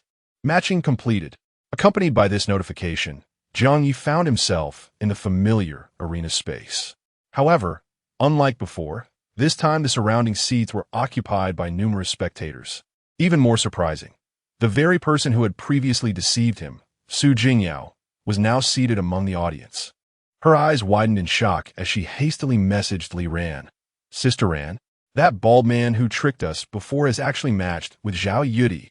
According to the spectators' estimation of Zhao Yudi's combat power, this means that this despicable bald man possesses a combat power exceeding 50 points. How shameless of him to deceive us two weak women with such formidable strength. Chapter 42. Defeating Zhao Yudi in an instant. Oh my! Su Jingyao was busy sending messages to vent her frustrations when she suddenly noticed that Li Ran had unexpectedly arrived in the audience, occupying the seat right next to her. She exclaimed in surprise and turned to Li Ran, questioning, "Wait a minute. Didn't you say you didn't want to waste your time and money on just watching? Why have you suddenly come to witness Zhao Yudi's battle?" Her mind raced, and she quickly came to a realization. Oh, I see. You want to see Zhao Yudi teach that shameless bald man a lesson and avenge us, right? You can rest assured, with Zhao Yudi's prowess, she will undoubtedly crush that bald man effortlessly. I heard from the audience around me that when Zhao Yudi made her announcement, she had already achieved 5 consecutive victories. Subsequently, she secured 6, 7, and 8 victories in front of the audience. This match is going to be her 9th victory. Facing that bald man, it will be a walk in the park. Moreover, I've heard many spectators speculate that with her luxurious gear and extraordinary combat instincts, Zhao Yudi has become an invincible force in terms of combat power. Su Jingyao's tone was filled with admiration and envy for Zhao Yudi. She seemed convinced that this battle would undoubtedly result in Zhao Yudi's 9th consecutive victory. Li Ran remained silent, her gaze fixed intently on the bald man in the arena. After a moment of contemplation, she suddenly pursed her lips and uttered an astonishing remark. Do you think He could be the mysterious bald man who lured VIP players into a million combat machines. Upon hearing this, Jiang Ye's eyes widened in disbelief as she stared at Li Ran, as if she had seen a ghost. Simultaneously, other spectators who had overheard her statement cast incredulous glances in her direction. Soon, the entire audience began to discuss the topic. Could this bald man be the mysterious bald man who attracted a multitude of seasoned players to our combat zone? Surely not. He doesn't seem to possess any formidable equipment, someone remarked. Moreover, this bald man can only match Jiang Ye at around 50 combat power. The mysterious bald man who has drawn the attention of powerful figures must have a combat power exceeding 100. He might even be a formidable contender on the leaderboard. Let us hope this bald man isn't the same one. Otherwise, it would be a pity for Jiang Ye to lose her 9th consecutive victory. Absolutely not. Jiang Ye has been quite lucky. There's no way she would lose her 9th consecutive match. As the audience engaged in fervent discussions, Jiang Ye on the stage experienced a moment of unease upon seeing the bald figure of Jiang Ye. However, she quickly reassured herself, believing that her luck could not be that poor. Moreover, someone capable of inciting powerful figures should possess a combat power exceeding 100, making it impossible for them to be matched against her. Thus, she felt confident that this match would pose no problem. Jiang Ye, on the other hand, remained oblivious to the thoughts of others. As he surveyed the audience, he felt a surge of exhilaration. After all, these spectators represented potential revenue. Simultaneously, he discovered that in previous battles without an audience, the combat commenced merely after a countdown of 3. However, this particular confrontation, perhaps due to the presence of a substantial crowd or the unique seating arrangement of Jiang Ye, had a surprising 2-minute preparation period before the official start. During this interval, more spectators gradually entered the arena. Meanwhile, in the combat room of the novice apartment 1008, Xiao Liquan and Wang Chong were utterly astonished as they gazed at the screen of battle machine number 2. Wang Chong, with wide eyes, stammered this. This woman looks so much like Jiang Ye. Xiao Liquan swallowed hard and retorted, "What do you mean she looks like her? This is Jiang Ye herself." Wang Chong's eyes instantly reddened with envy and jealousy, exclaiming, "What the heck? Who is this bald guy? His luck is extraordinary to encounter a star like Jiang Ye. Moreover, it's the first time I've seen Jiang Ye dressed like this. The black vest and tight pants perfectly accentuate her figure. Wow, she is absolutely stunning." Xiao Liquan concurred, his expression reflecting admiration. Indeed, a star is a star. Her beauty and physique are beyond reproach, and that dashing demeanor, utterly captivating. He exclaimed, "Even if this bald guy loses the battle, he is undoubtedly a winner in life. I wonder which novice apartment Jiang Ye is in.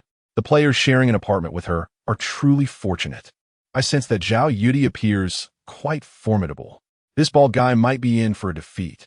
Amidst their envious discourse, with all eyes upon them, the 2-minute preparation period concluded. The stage was set for Jiang Ye's remarkable 9 consecutive victories. As the countdown to the battle's commencement reached its end, Jiang Ye, clad in form-fitting black attire, surged forward like an arrow, leaving behind a flurry of afterimages on the stage. These phantoms lingered, indistinguishable from her true self, filling the entire arena.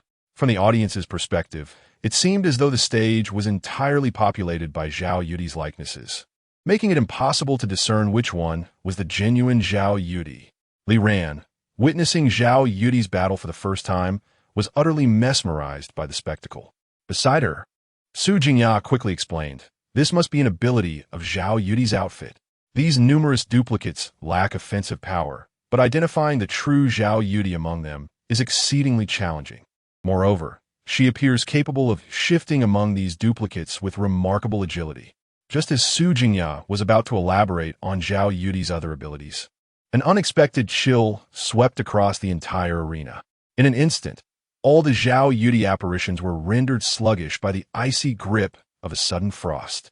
Following this, every single duplicate collapsed, none escaping unscathed. This astonishing turn of events left the audience in a state of stunned disbelief. Most of the spectators remained in a state of disbelief when a familiar announcement echoed above the arena. Ding! Congratulations to the contestant seated at G79-1049 for their victory. Almost immediately, both combatants vanished from the stage, leaving the audience area shrouded in an eerie silence. The atmosphere was thick with tension, and for a prolonged moment, no one dared to speak. It was only when exclamations of shock began to ripple through the crowd that the silence shattered, as voices erupted in a tidal wave of discussion. What?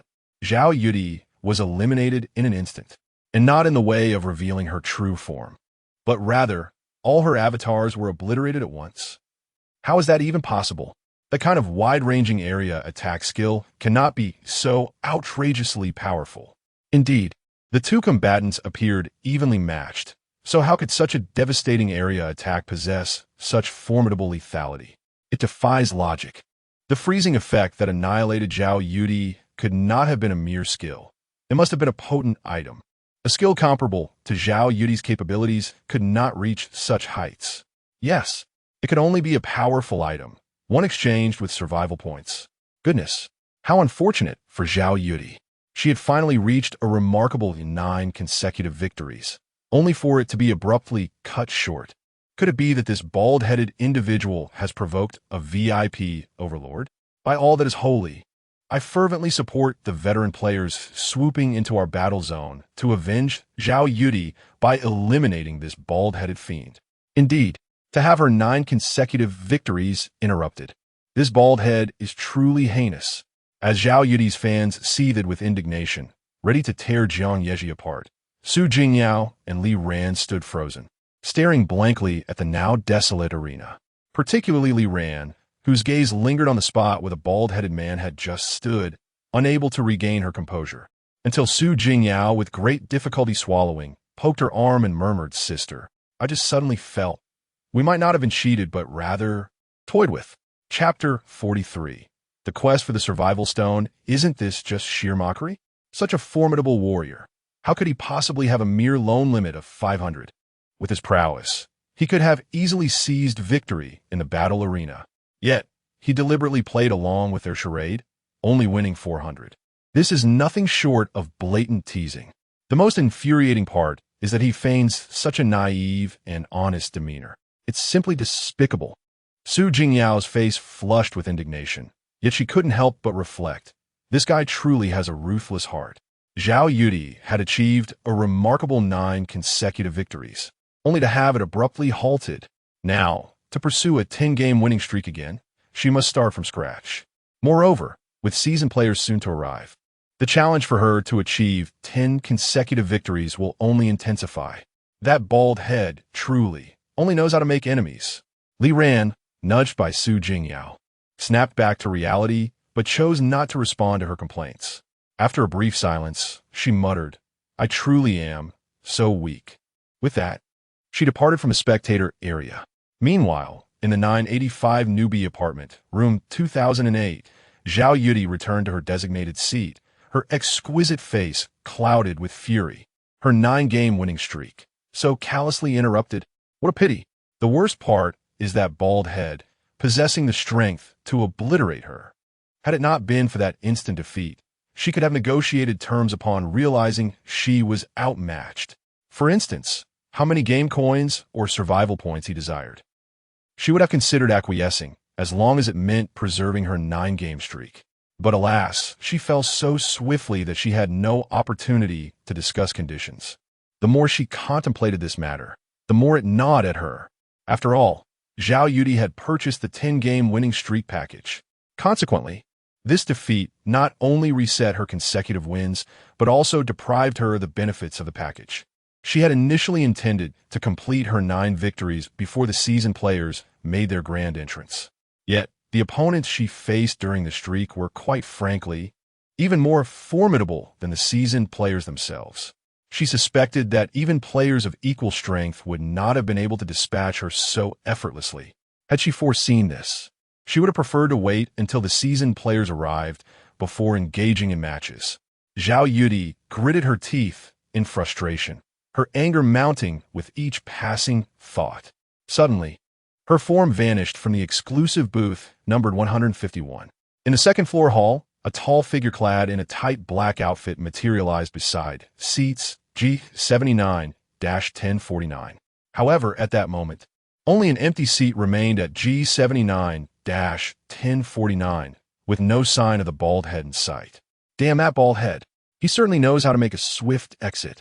Jiang Ye, unable to locate him, grew even more irate, gnashing her teeth in fury. Meanwhile, Jiang Ye, having departed the virtual battle arena, remained oblivious to the aftermath of the confrontation. Upon emerging from his battle pod in his apartment, he was met with the astonished gazes of Xiao Liquan and Wang Chong. It was only as he stepped out that they snapped back from the shock of the recent battle, recoiling several steps in fright. Wang Chong was likely so taken aback that his mind went blank, staring at him with a dazed expression and uttering, "Dude, you're incredible." After saying this, he was so frightened that he stiffened and retreated several steps. Jiang Ye cast a cursory glance at the two and chose to disregard them entirely, making his exit from the battle room. While it is indeed true that one can gain survival points through killing, the notion of murder is far from simple. Unlike in games or novels where death merely signifies the loss of data or mere avatars, in reality, a life is irrevocably extinguished. Having grown up in an era of peace, Jiang Ye found it impossible to engage in senseless slaughter against familiar classmates without any justification. Perhaps, if he were to encounter complete strangers in another apartment, he might be able to act with the same decisiveness as combating monsters in a game. Yet, he remained uncertain. At present, his original self could scarcely endure the burden of more avatars. Thus, he refrained from hastily pursuing further killings for survival points. Meanwhile, Xiao Liquan and Wang Chong breathed a collective sigh of relief as they watched the bald figure leave the battle room. Xiao Liquan, still trembling with trepidation, remarked, "Thank goodness this bald guy is likely one of our classmates. Otherwise, if he were to target us, we would have no means of resistance whatsoever." Wang Chong, still shaken, began to fantasize if only this bald guy were actually Luo Rue.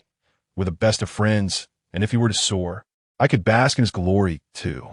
Xiao Liquan could not help but roll his eyes at him. You truly have an active imagination. You're either hoping for your parents to ascend or your close friends.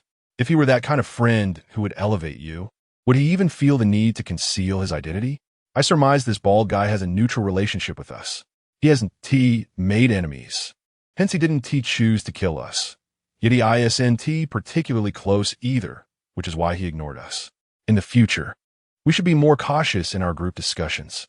If we inadvertently offend someone formidable with our words, our camaraderie as classmates may prove utterly inconsequential. Wang Chong nodded vigorously. I've noticed that the number of classmates speaking in the group is dwindling, and those who do are increasingly cautious. It seems everyone is a bit frightened. Regarding the bald guy's swift elimination of Xiao Ye, let us refrain from mentioning in the group. If we provoke this powerful individual, he might retaliate and eliminate us. Xiao Liquan had initially intended to bring it up in the group to prevent any classmates from provoking the bald figure. But ultimately, he concurred with Wang Chong's assessment. If any classmate were to provoke the bald guy, it would be their own folly. He decided it was best to mind his own business and ensure he didn't offend any strong individuals. Thus, the events surrounding Jiang Ye in the battle room did not circulate within the chat group. When he approached the apartment administrator regarding his loan, he discovered that the classmates were engaged in discussions about meals in the chat group. They had arrived at the novice apartment at game time 0, and by this point, the day had already dawned bright and clear. Many students are engaged in menial tasks, resulting in significant physical exhaustion. Now fatigued and weary, some of them wandered into the low-end mall of the apartment in search of a meal. However, they swiftly discovered that while entertainment expenses were relatively inexpensive, the prices for food were conspicuously high. At that moment, a discussion ensued in the group regarding their dining predicament. Good heavens! A bowl of porridge costs 10 yuan.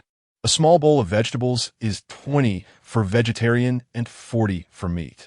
This is nothing short of highway robbery. They even dare to charge 10 yuan for a bottle of mineral water. The tourist spots I've visited don't gouge like this. Based on my usual spending habits, a single meal would cost me over 1,000 yuan, and that's with me exercising considerable restraint. Damn it, After paying rent, I can't even afford a meal with the meager money I've earned. Are we here to be pack horses? What? You've already paid rent? I toiled all morning, and not only can I not afford a meal, I can't even pay rent. Is there any other way to solve the food issue? I used to ask my parents for money without a second thought for a meal costing over 1,000. But now, after working so hard for a meager sum, I can't bear to spend it. Aren't Ling Jie and Chang Gu battling monsters on the third floor? I wonder if the meat from those monster corpses is edible. If it is, it could save us some money. Wang Lingling Gao, Chang Lu Shun. However, Lu Shun quickly replied, "There's no way. Those monsters vanish upon defeat. There's no monster meat to eat." Then can't you think of another solution? Lu Shun, I'm truly starving. If my parents knew I was this hungry, it would break their hearts. Lu Shun responded, "Stop mentioning your parents. There are no parents to pamper us here. And to say something unpleasant, our parents in other apartments are not necessarily in a better situation than we are." After Lu Shun's statement, the group fell silent for a while, the atmosphere heavy with unspoken gloom, until a girl broke the silence. Wang Rue.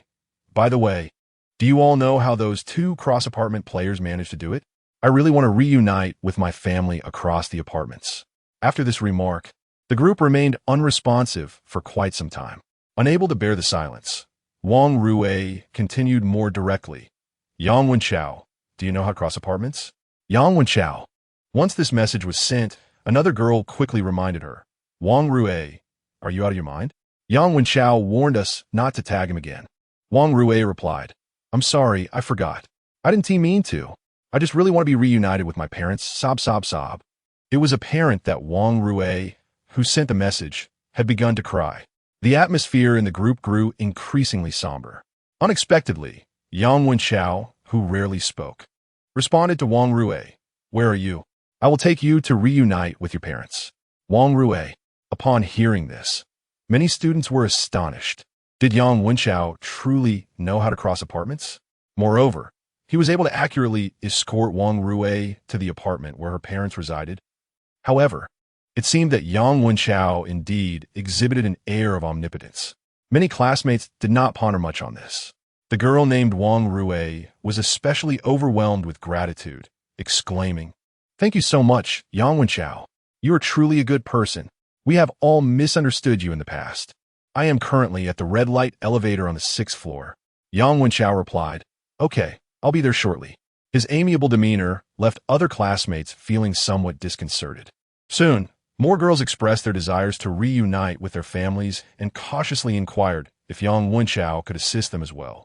Unexpectedly, Yang Wenchao responded with gentlemanly warmth, asking each of them where they were located and agreeing to take them one by one to reunite with their families.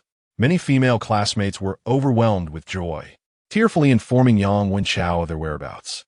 Several male classmates, envious, speculated that Yang Wenchao's friendly attitude towards the girls was indicative of ulterior motives, perhaps hinting at a fortunate romantic prospect. However, it was not long before the joy of the girls and the envy of the boys morphed into sheer terror. For shortly thereafter, Wang Rue was found dead.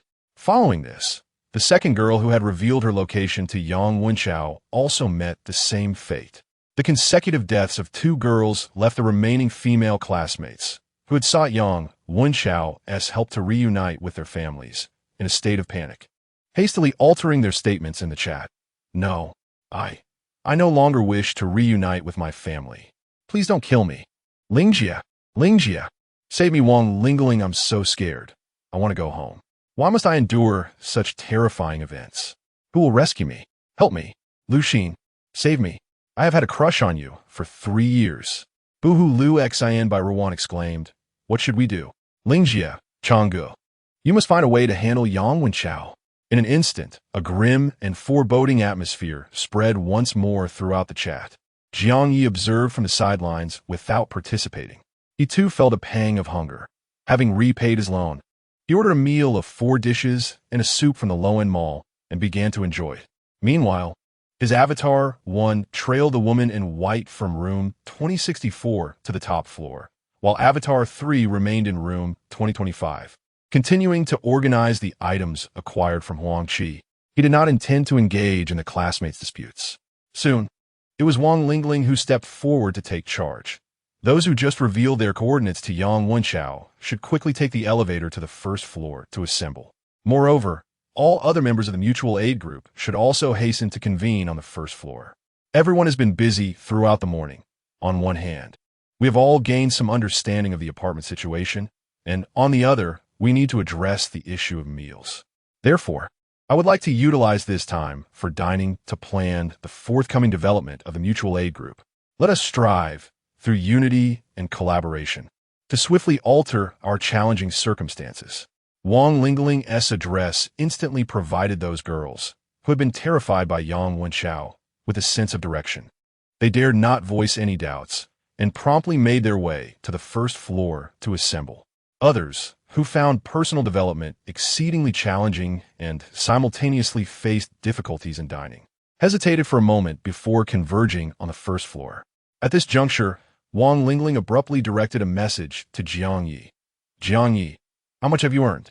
During your time on the 20th floor, did you come across any survival stones?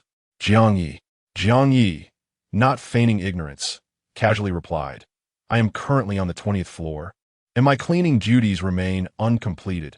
I have not yet discovered any survival stones. Wang Lingling did not harbor high expectations, yet she took the time to remind him. None of the other students have reported any sightings of survival stones, leading me to suspect that they are likely located in the apartments above the 20th floor. If you wish to survive, it is highly probable that you will need to exchange survival stones for money. Therefore, while you work on the 20th floor, it would be prudent to keep a vigilant eye out for survival stones as it pertains to your own rent. Jiang Ye pondered for a moment and then responded, All right, I will remain attentive. Observing the exchange between Wang Lingling and Jiang Ye, the other classmates quickly deduced. Previously, we believed that survival stones were meant for preserving life, and trading them for money was not cost-effective. However, since nearly 10 classmates have perished thus far, it stands to reason that the 80 survival stones deployed in our apartment must be in excess. Thus, utilizing survival stones to exchange for money early on appears to be a commendable decision. Just as many classmates focused their attention on survival stones, a sudden message in the group chat caught everyone's attention. Actually, I have found a survival stone. Upon this declaration, the entire chat fell into an eerie silence. Even Jiang Ye could not help but cast a sidelong glance. After all, survival stones are not merely currency. They are the key to surviving and successfully navigating the novice apartment. Chapter 44. Sunbathing on a rooftop, it was visibly apparent that both Jiang Ye and her classmates experienced a transformation in their mindset. Upon arriving at the apartment and discovering that the rent soared to over 120,000, Jiang Ye contemplated exchanging her survival stones for currency. Conversely, her peers regarded the survival stones as essential tools for navigating the novice apartment. Each stone lost signified one less individual capable of progressing. Thus, this crucial item was deemed too valuable to part with unless absolutely necessary. However, after toiling diligently, Jiang Ye had earned some money through the battle chamber, leading her to abandon the idea of trading her survival stones for cash. Instead, she yearned to acquire a survival stone swiftly to ensure her passage through the novice apartment. In stark contrast, her classmates began to perceive the situation differently. Given that many had already perished, surely there were surplus survival stones. They pondered whether it was worth their strenuous labor for meager earnings, which barely covered rent and meals. Hence, they considered exchanging their survival stones for money to improve their living conditions. At that moment, when someone announced the discovery of a survival stone, the previously quiet group chat erupted with excitement. Is this true? You found a survival stone? Yang Xiaoman, where did you find the survival stone? Please elaborate on your discovery process. Yang Xiaoman, what does a survival stone look like? Let us all gather on the first floor of the mutual assistance group to have a look. Yang Xiaoman indeed. The student proclaiming the discovery of a survival stone was none other than Yang Xiaoman. However, Jiang Ye had no recollection of this individual. The chat was soon filled with inquiries from Class 1. Is this Yang Xiaoman from our school? I don't recall her at all. Could she be like those two new players who transferred from another apartment? This comment was quickly countered by a student from Class 2. Come on, Class 1. Don't be ridiculous. Yang Xiaoman is from our class too. She just transferred less than a month ago, so she isn't familiar with many of us. Some student from class 2, who also did not remember Yang Xiaoman, began to recollect. Oh, now that you mention it. I do remember we have a student by that name. She is a slowpoke, not very tall, and sits in the last row. I also recall her, but I can't shake the feeling did Yang Xiaoman truly find a survival stone? Yuzi remarked. It appears that Yang Xiaoman has not joined the mutual assistance group. Her name is absent from my roster of members. Is that true? This only deepens my suspicion about whether Yang Xiaoman genuinely found a survival stone. Could it be that she is aware of her lack of presence and is intentionally trying to attract attention in this manner? A few boys, known for their sharp tongues, openly expressed their doubts regarding Yang Xiaoman in the group. Of course, they might have aimed to provoke her into revealing more information about the survival stones. Yet, after her initial announcement about the discovery, Yang Xiaoman remained silent amidst the growing controversy, further fueling her classmates' skepticism about her motives. Nevertheless, the debate did not endure for long. Unexpectedly, Wang Lingling took the initiative to express, I have interacted with Yang Xiaoman. She is not the type of girl who would lie merely to seek attention. Therefore, I believe she has genuinely found the survival stone. With such words from Wang Lingling, the skeptical classmates naturally fell silent. Subsequently, Wang Lingling addressed Yang Xiaoman. Xiaoman, do you have any reservations? Rest assured, we will not pressure you to relinquish the survival stone you discovered on your own. I understand your recent transfer has left you unfamiliar with your classmates, which may breed mistrust. However, do you trust me? Yang Xiaoman, if you are willing to believe me, please join the support group. I will protect you. Yang Xiaoman, if you truly prefer not to join the support group, would you be willing to share some information about how you found the survival stone? Or perhaps you could leave me a signal, and I will come to you? Yang Xiaoman, it must be said that Wang Lingling, as a girl, is far more reliable in comforting another girl than a group of men could ever be. Just by reading the chat messages, one can sense her tenderness and patience towards Yang Xiaoman. At this moment, the other classmates refrained from interjecting, leaving it to Wang Lingling to take charge. Jiang Ye also watched with anticipation, hoping that Yang Xiaoman would ultimately disclose the information regarding her discovery of the survival stone. However, under Wang Lingling's gentle persuasion, Yang Xiaoman did not divulge the information directly, but rather responded rationally. Actually, I had not intended to speak about finding the survival stone. However, among us 80 novice players in the apartment, the death toll has nearly exceeded 10.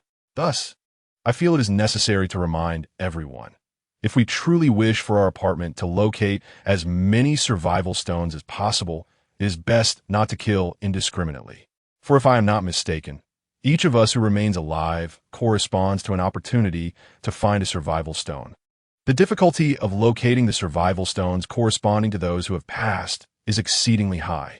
In other words, with each player who dies, the probability of recovering the corresponding survival stone diminishes significantly. Yang Xiaoman's words concluded here. The chat group fell into a prolonged silence. Those with insight could clearly see that Yang Xiaoman's statement was directed at Yang Wenchao. After all, he was the one responsible for the most indiscriminate killings in their apartment. Currently, nearly 80 of the death toll could be attributed to Yang Wenchao's actions. Recently, he had even killed several girls who wished to reunite with their families. However, from this perspective, the classmates began to harbor further doubts about Yang Xiaoman's assertions. Perhaps she had not found the survival stone at all and was merely using it as a pretext to caution Yang Wenchao against his wanton slaughter of innocents. Nevertheless, as Jiang Ye observed the group chat, he leaned more towards believing that Yang Xiaoman was not lying. Her choice of addressing her peers as players rather than classmates suggested that she indeed felt detached from them due to her brief time at the school. Moreover, her discourse exhibited a remarkable logic. A girl of such rationality, if she were indeed fabricating lies, must consider, what if Yang Wenchao is privy to the actual truth regarding the survival stones? Yang Wenchao, among his peers, has demonstrated capabilities and insights that surpass those of his classmates. If Yang Xiaoman were to deceive, would she possess the audacity to believe that her concocted narrative could outwit Yang Wenchao? Thus, it is highly probable that she is not lying. According to her assertions, it implies that each player corresponds to a singular survival stone. the likelihood of a player locating their corresponding survival stone becomes significantly enhanced. However, should a player meet their demise, the difficulty of discovering their corresponding survival stone would subsequently escalate. Considering this perspective, where could the survival stones be concealed? Jiang Ye's immediate thought gravitated towards the apartment. More precisely, towards the initial apartment rooms assigned to each individual. Yet, the conundrum arises. 80 students should have thoroughly searched their initial apartments from the outset, Jiang Ye included. None among them, including himself, had discovered a survival stone. Hence, could it not be the apartments, but rather the identity information corresponding to each student? Or perhaps, is there some concealed mechanism within the apartment rooms? As Jiang Ye pondered, other students in the group began to murmur intermittently. There were doubts, speculations, and calls for Yang Xiaoman to divulge further information. Nonetheless, even with Wang Lingling's patient coaxing, Yang Xiaoman refrained from contributing any further remarks in the group. Gradually, the students began to gather on the first floor. Meanwhile, Jiang Ye's avatar, cradling a large tank filled with 86 strands of hair, accompanied the woman in white to the top floor of the apartment. His return to apartment 2064 certainly exceeded the 10-minute mark. According to the woman in white, this would merit a low rating. However, receiving a low rating is preferable to an outright cancellation, which would incur a penalty fee. Furthermore, the so-called low rating seemed merely a tactic of intimidation. Upon returning to 2064, Jiang Ye noted that the facial mask the woman had been wearing was no longer present, and she had donned a languid white bathrobe. She appeared to have taken a quick shower during the 10 minutes. Despite the bathrobe being dry, she seemed enveloped in a layer of moist vapor. Her long, straight, raven hair, reminiscent of Sadako, was now securely wrapped in a towel. Upon witnessing Jiang Ye's tardy return, she cast a sidelong, icy glance at him, sharp as a blade.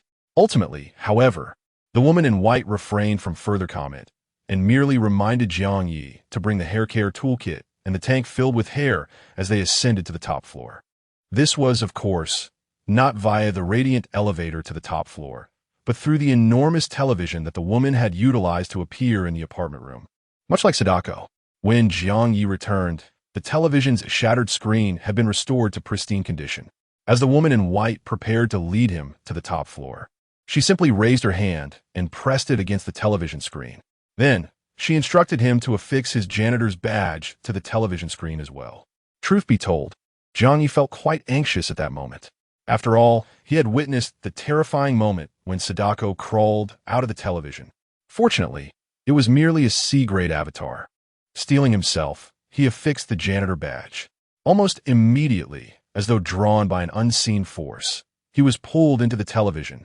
When he regained his senses, his gaze fell upon desolate, leafless trees, stark and barren, adorned with pure white sheets. Some of these sheets were ominously stained with a strange red.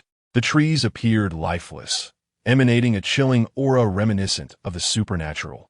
This eerie tableau resembled a scene from a horror film. Yet, the woman in white remained utterly composed, guiding him through the grove of withered trees before selecting a pristine white sheet devoid of any stains. With a firm gesture, she instructed Jiang Ye to affix the janitor badge once more. Jiang Ye felt remarkably audacious amid such a terrifying and grim atmosphere. He even made a mental note of the tree and sheet chosen by the woman. Subsequently, he complied quietly and adhered the badge once again. Then, another wave of force enveloped him, and in the blink of an eye, the scene shifted dramatically. The previous ominous ambience dissipated, replaced by brilliant, blinding sunlight that compelled instinctive squints. Within the apartment, whether in the brightly lit lobby on the first floor, the dimly lit corridors, or the pitch-black elevator bathed in red light, sunlight was almost non-existent. Jiang Ye had not been in this apartment for long, but the sudden exposure to sunlight brought an exhilarating sense of revival. Even his original body, exhausted from controlling 3 avatars and sprawled across the bed in apartment 2025, was now flooded with an inexplicable comfort. Were it not for the water tank cradled in his arms, he would have yearned to stretch lazily in the sunlight. The woman in white, with an aura as eerie as a specter, now appeared surprisingly cheerful under the sun. Adjusting the towel wrapped around her hair, She gazed upward and mused. Such splendid sunlight is truly a rarity. My little strands of hair, today you are fortunate. The term little strands of hair struck him as peculiar, causing a shiver to run down his spine. The woman in white then pointed at him and commanded, "In this outer circle, apply hair oil to my 86 strands of hair and lay them out one by one in the sunlight. Your task will be complete." Jiang Ye squinted against the brightness, gradually acclimating to the sunlight as he surveyed the so-called rooftop. The rooftop space was remarkably expansive. At that moment, he seemed to be in the outer circle as described by the woman. The entire outer circle resembled a vast square corridor, with a grand marble floor basking in ample sunlight. Enclosed within this square corridor was what might be referred to as the inner circle. The ground of the inner circle was black, its material unknown. Scattered throughout the square inner circle were numerous semi-human height black control stations. Some of these stations appeared to belong to someone, cluttered with various tools or strewn with unidentified objects left to air out. Some consoles appeared pristine, devoid of any signs of use. Jiang Ye harbored suspicions that the method Huang Qi had revealed, involving the transmission from the top floor to other apartments, pertained to these very consoles. He felt a strong inclination to explore one of the untouched consoles. However, the woman in white seemed to imply that he should only traverse the outer perimeter of the marble floor. Reluctantly, Jiang Ye pondered for a moment before deciding to complete his cleaning duties. Meanwhile, as his first clone basked in the sunlight, applying hair oil strand by strand, the third clone, left behind in room 2025, began to investigate the television in his apartment. Recognizing the value of the third clone, he transformed it into a less valuable mirrored clone, allowing it to prod and press the buttons on the enormous screen in the living room. Jiang Ye wondered if the television in his apartment might harbor secrets, potentially serving as a crucial tool in discovering the Stone of Survival.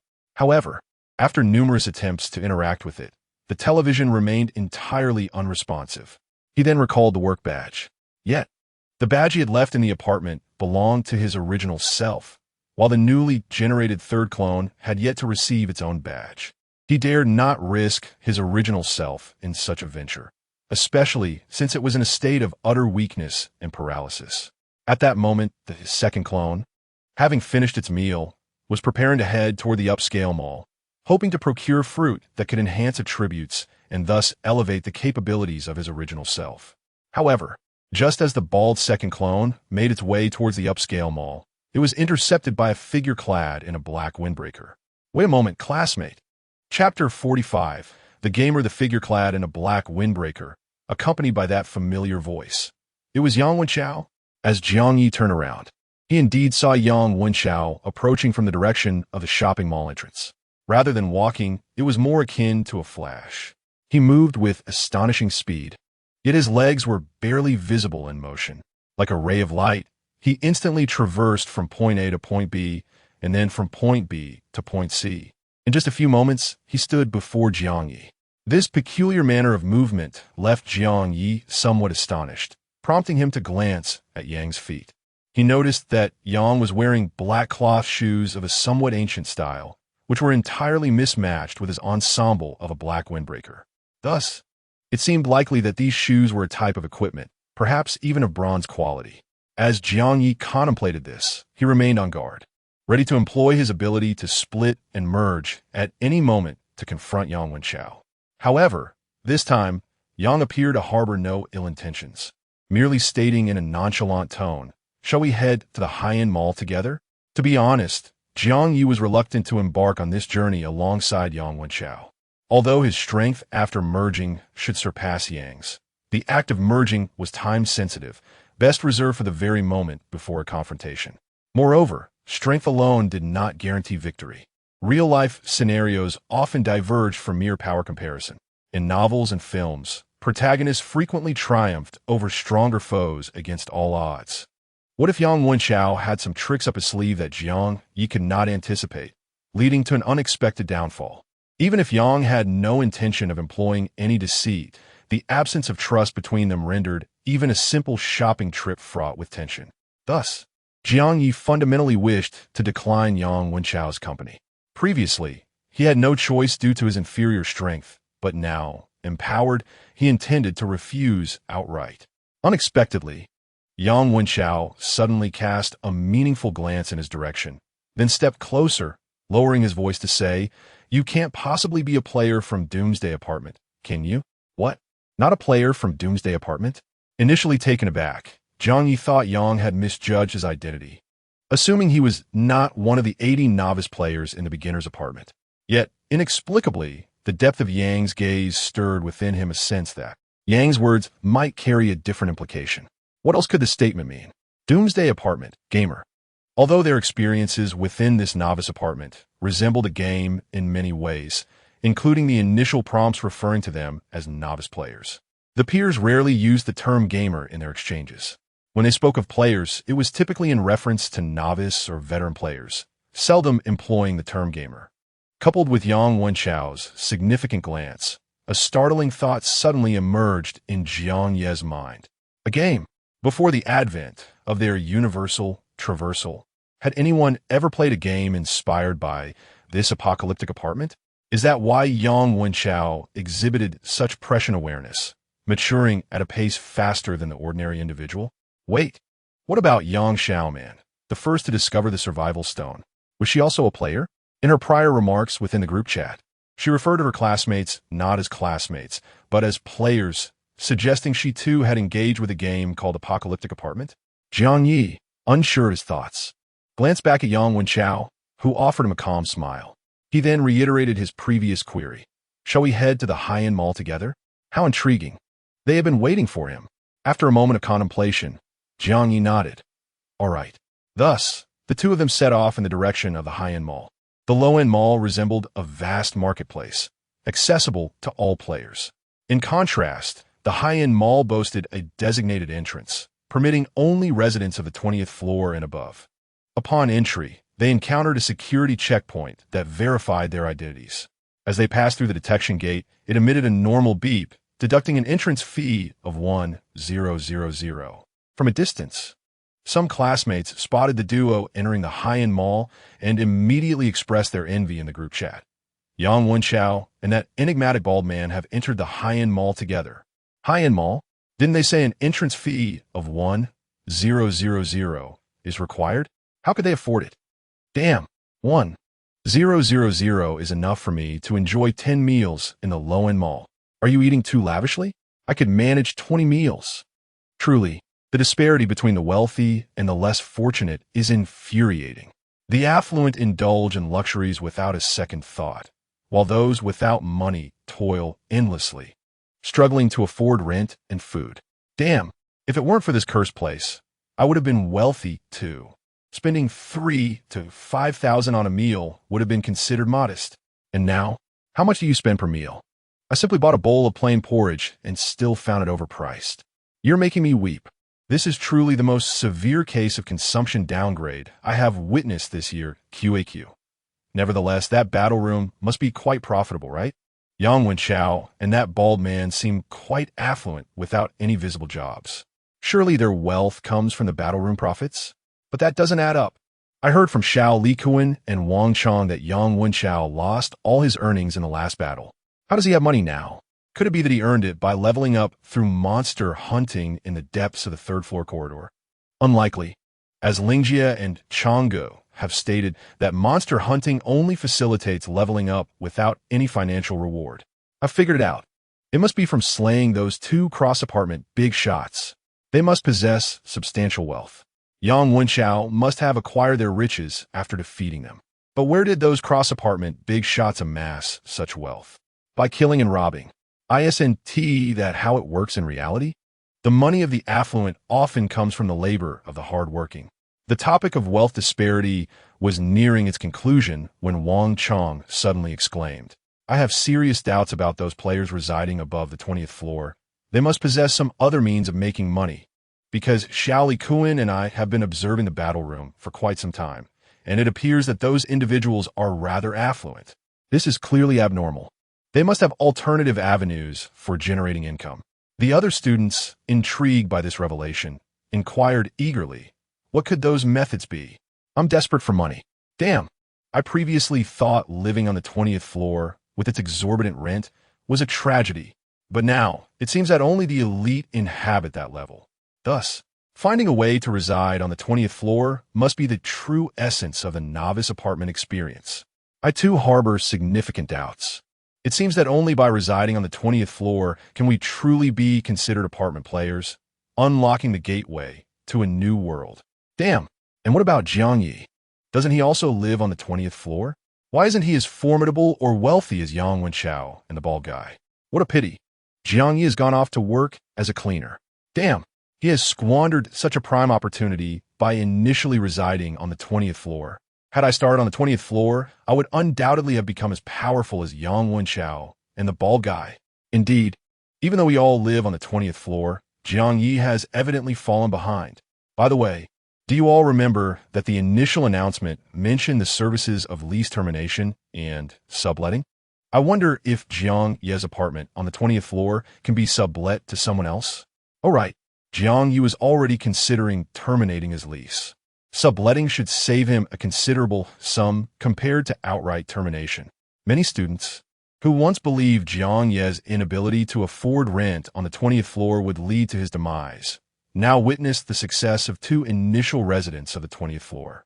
They began to perceive residing on the 20th floor not as a burden, but as an honor, a key to empowerment. Consequently, numerous classmates recommended that Jiang Ye sublet his apartment to a true elite. After all, he had initially intended to terminate his lease. The penalty for lease termination was higher than that of subletting. Now, with someone willing to take over Jiang Ye's exorbitant rent, it would indeed be a boon for him, saving him the difference between lease termination and subletting. Wang Lingling also entertained this notion, planning to discuss it with Jiang Ye upon his return to the assistance group. Meanwhile, Jiang Ye, who had entered the upscale mall alongside Yang Wenchao, was acutely aware of the discussions taking place among his peers. He paid little attention, remaining vigilant of Yang Wenchao while assessing the upscale mall. This mall appeared considerably smaller than the low-end one, yet its DSOR exuded opulence. A series of dazzling glass display cases showcased an array of items. Additionally, there was a row of display cases dedicated to treasure chests. This meant that players could either purchase items directly or buy treasure chests to unveil their contents. By opting for treasure chests, players might acquire more valuable items for a lesser expense. However, it is also possible that the items obtained are not what one desires. Clearly, there exists an element of chance involved. Furthermore, as Jiang Ye surveyed his surroundings, he noticed Yang Wenchao striding directly towards a display stand located at the true north of the upscale mall. After a moment's contemplation, he decided to follow Yang Wenchao. Yet, upon reaching the northern display case, he found that it showcased no merchandise at all. Instead, to the right, there was an operational console. Yang Wenchao approached the console and began to manipulate it. Observing from the side for a brief moment, Jiang Ye quickly discerned that this display stand served as a venue for players to engage in cross-apartment transactions. Yang Wenchao nodded, operating the console with nonchalance, remarking that the items showcased for sale in the mall were generally overpriced, thus offering poor value for money. In contrast, when players sought to sell their items, they typically priced them lower than those in the mall. However, despite the reduced prices, player-to-player transactions resembled second-hand markets, with most items being pre-owned. Jiang Ye had no qualms about second-hand goods. Saving money was undoubtedly advantageous. Moreover, some of his discarded items could be exchanged through player transactions for monetary gain. This trading feature was likely to be highly favored among players. At that moment, Yang Wenchao was listing his unwanted items in the player trading area. Observing his adept maneuvers, Jiang Ye contemplated inquiring about the gaming community. Just as he was formulating his questions, Yang Wenchao suddenly interjected, "You must be Yang Xiao man, right?" "What?" Jiang Ye paused in surprise. Yang Wenchao continued, seemingly to himself, "I see that's not the case. You are Jiang Ye? Viang Yifronet. Yang Wenchao undeteret Muset. It appears that's not correct either. So who exactly are you? If the disguise mask has a more practical invisibility effect than a camouflage one, why have you chosen to employ the latter instead of the former? Is there a compelling reason for you to maintain a non-hidden identity?" Initially, Jiang Ye thought that this individual, with his calm demeanor, might genuinely be attempting to deduce something through the reactions of others. However, it turned out he was merely putting on a facade. Jiang Ye, confident in his own abilities, felt indifferent to the probing. Just as he was about to turn the tables and inquire about Yang Wenchao's knowledge of the gaming community, Yang Wenchao preempted him once more, continuing his line of questioning. I heard from Xiao Likuan and the others that you used an ice-based area attack skill to eliminate Zhao Yudi. With such prowess, there should be no need for a hidden identity, right? He paused, his expression suddenly turning serious, his gaze towards Jiang Ye laden with complexity. Your 3 consecutive victories. They couldn't possibly have been achieved solely through your own efforts, could they? Jiang Ye was on the verge of confessing that he had purchased his winning streak. However, before he could articulate his thoughts, Yang Wenchao astutely remarked, the consecutive victory rewards granted by the battle room may appear to be random, as players draw rewards from 3 cards. But the reality is quite different. Generally speaking, if one purchases consecutive victories, the rewards are often limited to low-tier cards, like the announcement card, which hold little value. However, if I am not mistaken, during your battle against Zhao Yudi, you likely utilized a privilege card. Typically, the rewards for obtaining a privilege card are earned through one's own consecutive victories. Remarkable. Such a hidden mechanism exists? Jiang Ye was entirely unaware. Yet, a sudden thought struck him. The upgrade card must also be a high-tier card, right? You achieved your victories through your own merit as well. His inquiry implicitly acknowledged that he indeed secured victories through skill. Yang Wenchao's expression grew more solemn, and his gaze toward Jiang Ye became increasingly cautious. He then shook his head and clarified, the upgrade card is indeed considered a high-tier card, but I also purchased my victories. Isn't that contradictory? Wasn't it stated that purchased victories only yield low-tier cards? Before Jiang Ye could voice his question, Yang Wenchao took the initiative to elaborate. Much like the matter of match fixing, some individuals are blatantly obvious, easily discernible as engaging in deceit. Yet, others can masquerade their actions convincingly. I purchase my victories, but with additional stipulations requiring my opponent to perform convincingly, creating the illusion of my prowess.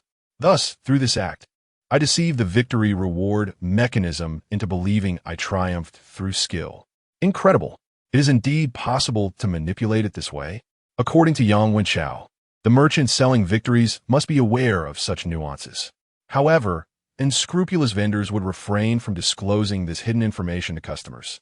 Only someone like Yang Wenchao, who is knowledgeable in the field, could truly acquire such bargains. This further underscores, at this moment, Jiang Ye seamlessly continued along Yang Wenchao's line of thought. Prior to entering the battle room, you eliminated 4 competitors, earning 4 survival points. This precisely matches the price of the 5 consecutive victory package. Therefore, you are already aware of the circumstances before entering the battle room, cognizant of the option to purchase victories, and even informed about the package pricing. Because you are, what shall I say, a gamer? Chapter 46. The Hidden Master of the Apartment. Jiang Ye's inquiry was phrased as a statement. After all, Yang Wenchao's performance was indeed extraordinary. Compared to the bizarre notions of reincarnation or possession, having played a similar game seemed far more plausible. If this were the case, it was possible that Yang Wenchao was not the only one who had engaged with that game. Many of the tenacious bronzes on the God of War rankings in the battle room might have shared the same experience. With greater access to information, their progress was naturally swifter than that of ordinary individuals. In contrast, Yang Wenchao did not appear particularly formidable among those who had played the game. After all, Jiang Ye had witnessed him suffer a defeat in the battle room, losing a staggering 10,000 in one fell swoop. Reflecting on this, could the girl he lost to in that match also be a player of the game? As these thoughts swirled in his mind, Yang Wenchao showed no intention of concealing anything. In fact, he cast a casual glance at Jiang Ye and spoke with unpretentious honesty. I indeed spent 4 survival points to purchase a 5-win package, and I have successfully achieved 5 consecutive victories. So, did he lose that match while attempting to break into a 10-win streak after completing 5 victories? Jiang Ye pondered this. Yet, it appeared that Yang Wenchao had anticipated his thoughts and added, however, my streak of wins was not interrupted by that loss of 10,000. What? He lost a match, yet his consecutive wins remained intact? What could be the reasoning behind this? The random reward I received from the 5 consecutive victories was an exemption card. The effect of the exemption card is that it allows one to negate a record of defeat. For instance, if one has 9 consecutive wins and then loses, the exemption card can be used to erase the loss, and the next match will still count as 9 consecutive victories. Wow, such a card exists? Jiang Ye contemplated and immediately speculated. This exemption card must be considered a high-tier card, right? Yang Wenchao nodded, explaining that the rewards for consecutive wins in the battle room increase with the number of victories. For players who have already accumulated a certain number of consecutive wins, experiencing a loss and thus interrupting that streak is undoubtedly disheartening. Therefore, an exemption card, which can prevent a streak from being interrupted, is immensely valuable. In fact, to some extent, it is even more precious than a privilege card. Jiang Ye nodded, recognizing that while he felt indifferent about his current 3 consecutive wins, the notion of suddenly interrupting a potential 99 consecutive wins would indeed be quite distressing. Thus, the exemption card becomes increasingly invaluable for champions of consecutive victories as one progresses further into the game. If given the opportunity, Jiang Ye would certainly wish to acquire an exemption card as a safety net. However, returning to the matter at hand, could the rewards from the battle room, such as the consecutive win rewards, be traded among players? Yang Wenchao raised an eyebrow and replied, of course. As he spoke, he raised his hand and made a few gestures on the control panel before pointing to the display stand. Look through the player trading feature in the high-end marketplace. Various cards obtained in the battle chamber can also be traded. At this moment, Jiang Ye turned his gaze toward the display stand and indeed discovered a list of various cards available for sale. Among them, the announcement card was the most prevalent and least expensive. Yet, even so, its price exceeded 100,000. The price for the upgrade card generally started at 300,000.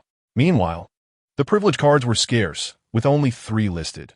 One priced at 600,000, another at 800,000, and the last at 1,000,000. This was utterly outrageous, akin to extortion. However, upon reflection, for ordinary players relying solely on their efforts, life was undoubtedly arduous.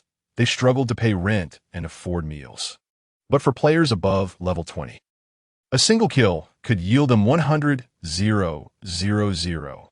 Such a setup led to rampant inflation among their currency. If one were to suggest to players like Wang Lingling, who were below level 20, to pay 300,000 for an immediate level upgrade, she would surely refuse. She would rather grind through monsters than spend 300,000 on upgrade card. Yet for players above level 20, a mere 300,000 was merely the equivalent of 3 lives. Killing 3 useless individuals without any skills would undoubtedly pose far less risk than leveling up through battling monsters. Thus, for these players, a 300,000 price tag on an upgrade card was not considered exorbitant. This scenario made Jiang Ye acutely aware of the stark disparities in the world. It seemed that prior to arriving at the Doomsday apartment, the real world was much the same. Some toiled endlessly, barely earning 100 or 2, while others reveled in luxury, their tax evasion amounts exceeding what others would earn in several lifetimes. Indeed, regardless of the setting, this outrageous wealth gap perpetually exists. Jiang Ye reflected on this when Yang Wenchao suddenly looked at the price of the privilege cards and curiously inquired, "How much did you earn from your match against Jiang Ye?" If we consider the price of the privilege cards, anything below 600,000 would be deemed a loss. Jiang Ye did not respond, though his emotions became somewhat complicated. Was anything below 600,000 really a loss?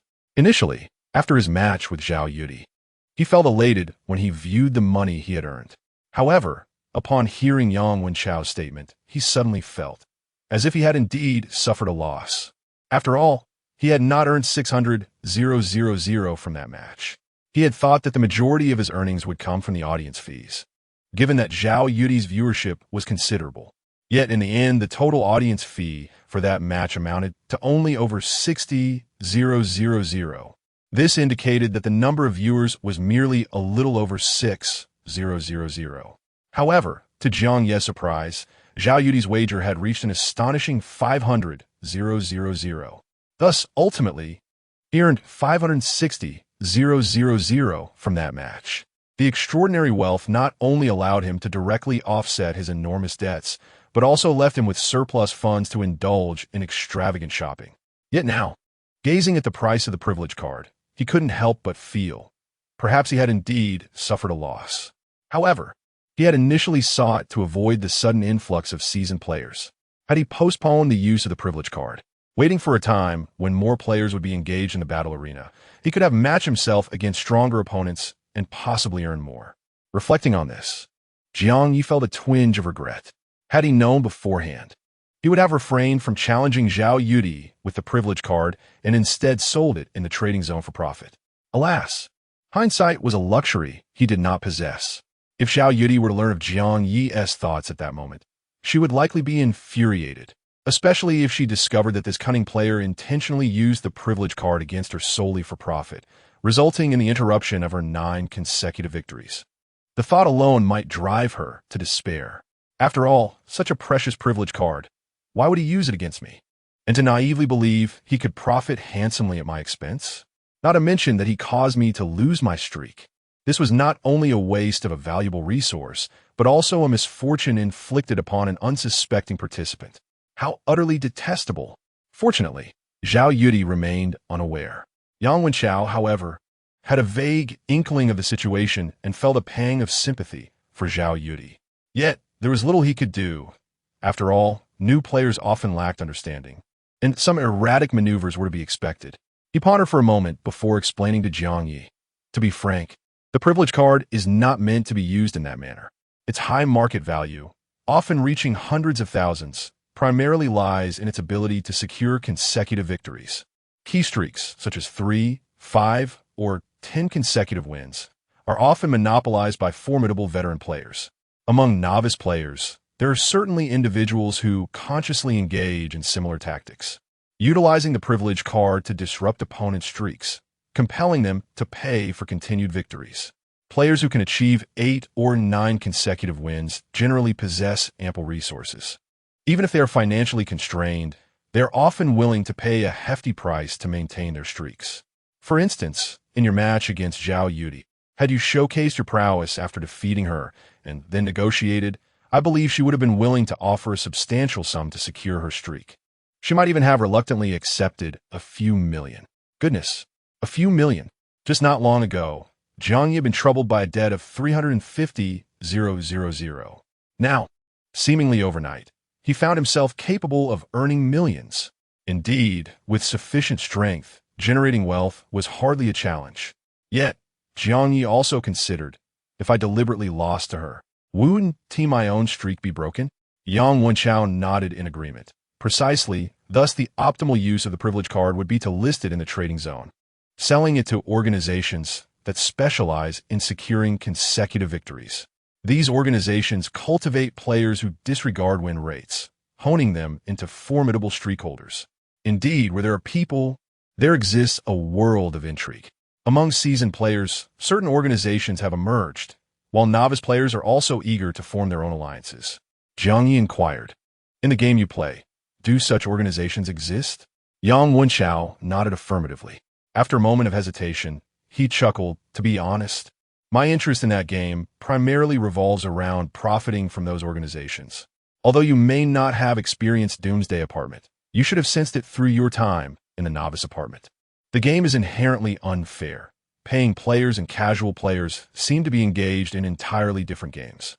As the conversation shifted to gaming, Jiang Ye's enthusiasm surged. He was eager to uncover the nature of this game and any hidden information he might not yet know. However, Yang Wenchao playfully withheld specifics, instead stating his intention. "You must realize that I am not a benevolent philanthropist. If you wish to acquire game information, you must be prepared to offer something in return." Jiang Ye understood his implication.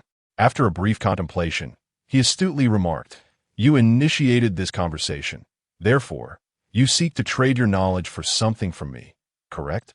Yang Wenchao raised an eyebrow, replying, "Rather than a transaction, it would be more accurate to describe it as a collaboration. As I mentioned, The regular and premium modes of the game present two distinct styles of play. I propose that we work together to navigate the novice apartment using the premium mode.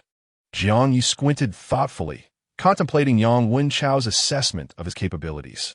However, emulating his counterpart, he raised an eyebrow and retorted, "Are you suggesting that without your game information, I would be incapable of completing the premium mode independently?" His tone carried a sense of pride, reflecting his confidence in his own skills.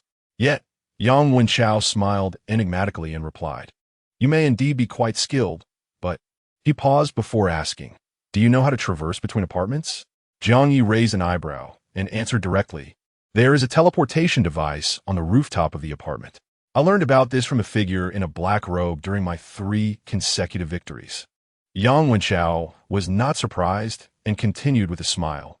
"Do you know the conditions for activating the teleportation device?"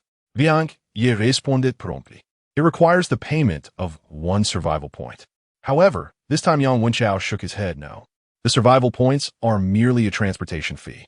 To move between apartments, a far more significant condition must be met, gaining the favor of the apartment's enigmatic proprietor.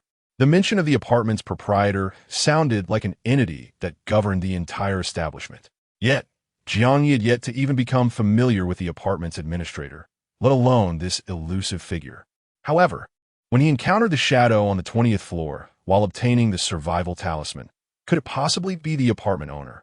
It seems unlikely the esteemed apartment owner should not be so secretive, right? Thus, if he has never met the apartment owner, how could he possibly earn his favor? As Jiang Ye pondered, he suddenly recalled Huang Qi. Since Huang Qi had successfully executed an inter-apartment maneuver, had he perhaps won the apartment owner's approval?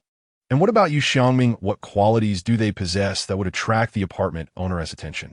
Suddenly, Jiang Ye glanced at Yang Wenchao and hypothesized, "Is it possible that eliminating all the players in the apartment would earn the apartment owner's favor?" Upon hearing this, Yang Wenchao was instantly taken aback. Did you figure that out? Or have you received some kind of information?" "I merely guessed." Jiang Ye maintained his composure, speaking with an unflinching demeanor. Yet, it was not entirely a fabrication. He had been inspired by Huang Qi's remarks to arrive at this conclusion. In truth, it was also a matter of conjecture. Observing Jiang Ye's expression, Yang Wenchao appeared somewhat conflicted. After a moment of reflection, he sighed and said, "Very well, since you have deduced this, I shall share some additional information with you. Within the entire novice apartment, there exist 3 significant entities, which could also be referred to as the 3 major bosses. The first is the overtly present apartment administrator. The second is the shadow in the corridor that the tenants above the 20th floor can encounter, who distributes the survival talismans. The third, however, is the apartment owner, who will only reveal himself once all players in the apartment have been eliminated.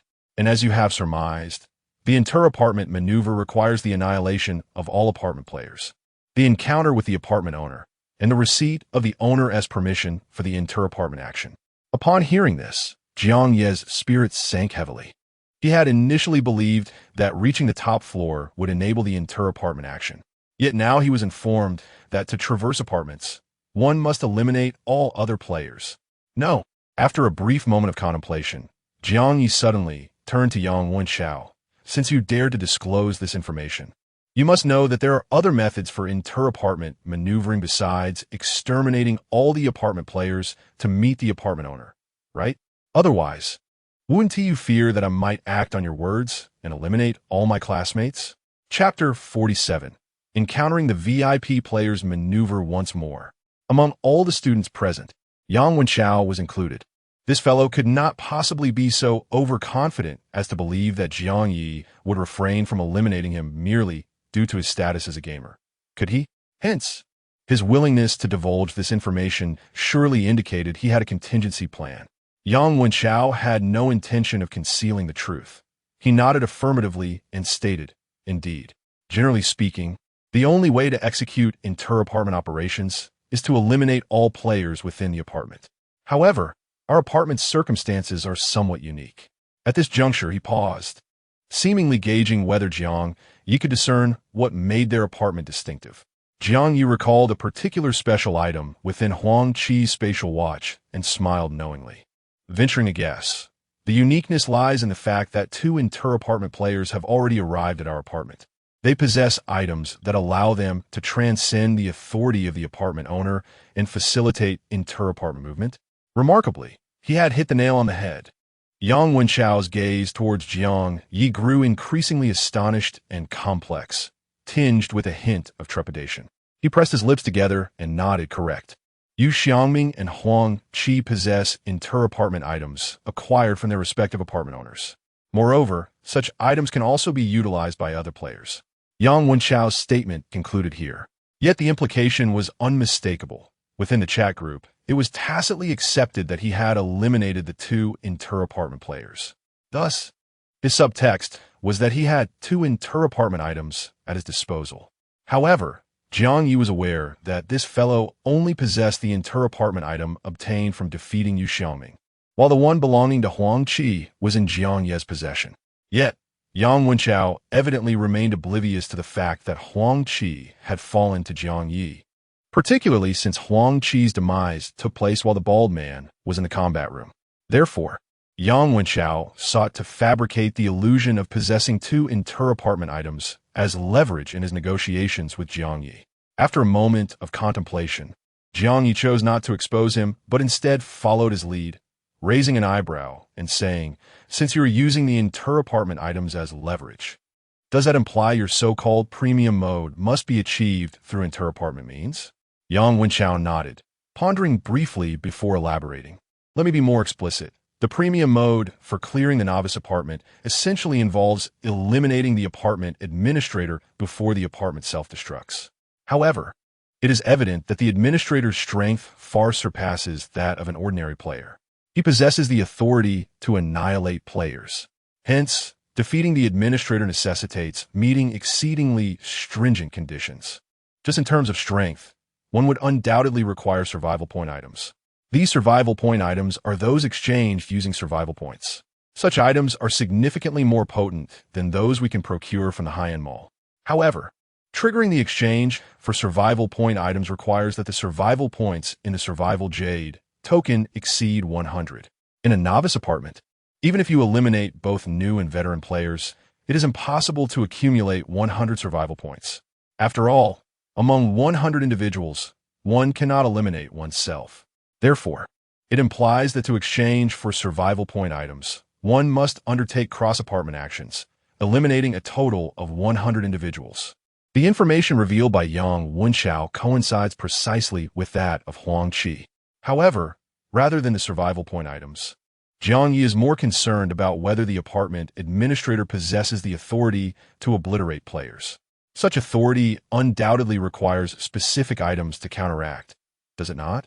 Indeed, Yang Wenchao raised an eyebrow, his tone slightly elevated, and stated emphatically, "I can clearly tell you, this specific item to counteract the obliteration privilege cannot be exchanged for with any amount of survival points through the shadow. This pivotal information serves as a significant bargaining chip in our collaboration." Very well, this information is indeed crucial. Moreover, Yang Wenchao has revealed enough to demonstrate his sincerity. After pondering for a moment, Jiang Ye directly expressed, "Go ahead, tell me how you intend to collaborate." Yang Wenchao's eyes shifted, and he suddenly made an unexpected remark. "You must be a girl, right?" "What?" Jiang Ye was momentarily taken aback. Yang Wenchao, however, appeared confident in his deduction and analyzed with precision. "You reside on the 20th floor, fully aware that one survival point can be exchanged for 100,000, yet you have never harmed anyone. Furthermore, you show no mercy against a goddess like Zhao Yudi. Thus, I surmise that, akin to Wang Lingling, you are a strong female." He continued, "Moreover, you value the camaraderie of your peers and are reluctant to strike against acquaintances without cause. Goodness, this is truly remarkable." Jiang Ye felt an odd sensation from Yang Wenchao's assertive declaration categorizing him as female. Yet, recalling Yang's previous denial of being Jiang Ye with such confidence, he felt a sense of relief. Yang Wenchao appeared exceedingly self-assured, yet his judgment seemed rather pedestrian. His confidence, while imposing, lacked depth. Desiring to conceal his identity, Jiang Ye opted not to explain and quietly watched as Yang Wenchao continued to speak confidently. I understand your reluctance to harm those you know without reason. However, you should find it easier to eliminate strangers in cross-apartment confrontations, correct? Jiang Ye raised an eyebrow, adopting an expression of tacit agreement. Seeing that Jiang Ye had no objections, Yang Wenxiao continued, "Thus, the first step in our collaboration is this. I will provide you with a cross-apartment item and instruct you on how to traverse between apartments.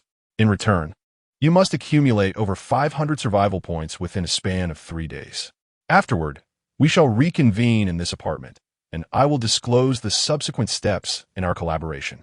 This initial step proposed by Yang Wenxiao appears to demand Jiang Ye to amass 500 survival points within 3 days, yet in reality, it imposes virtually no substantial constraints upon him.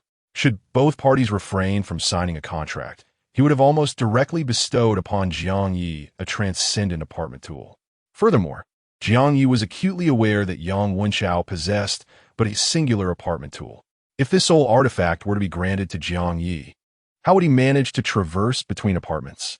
Would he resort to eliminating all his classmates to gain the favor of the apartment owner?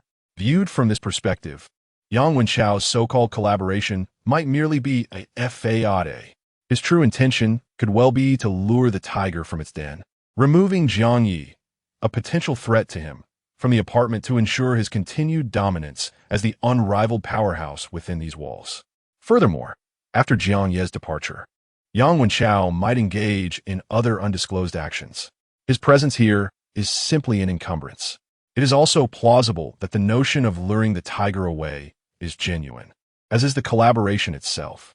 After drawing Jiang Ye from the apartment, Yang Wenxiao would gain a solitary opportunity for development over 3 days.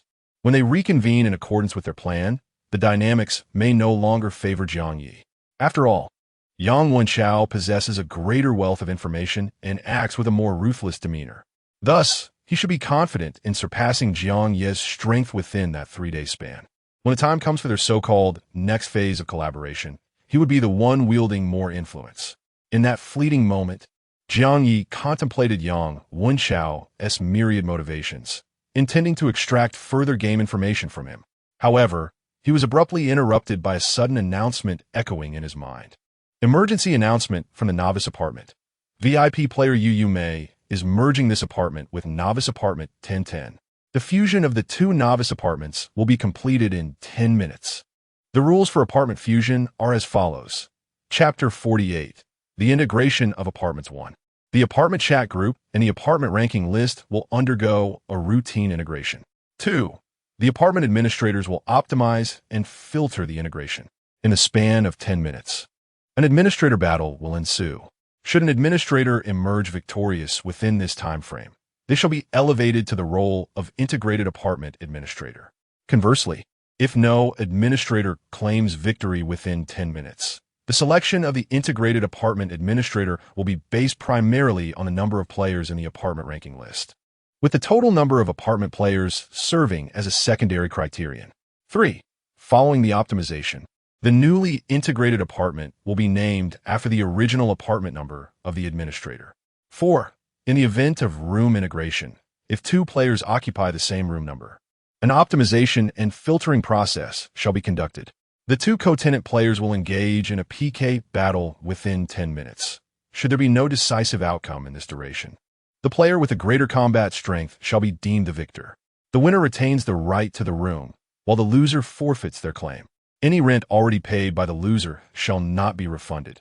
If rent has not been paid, they must compensate for the breach of contract.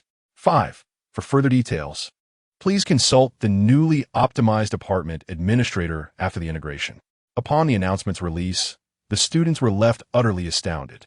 The chat group erupted in chaos. What is this? What on earth is a VIP player? Why is there suddenly a merger of our apartments? This regulation regarding room integration is excessively harsh. Why should the rent already paid by the loser not be refunded, and they must incur additional termination fees?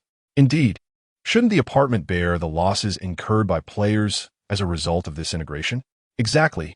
In my previous gaming experiences, when servers malfunctioned, players were typically compensated by the game.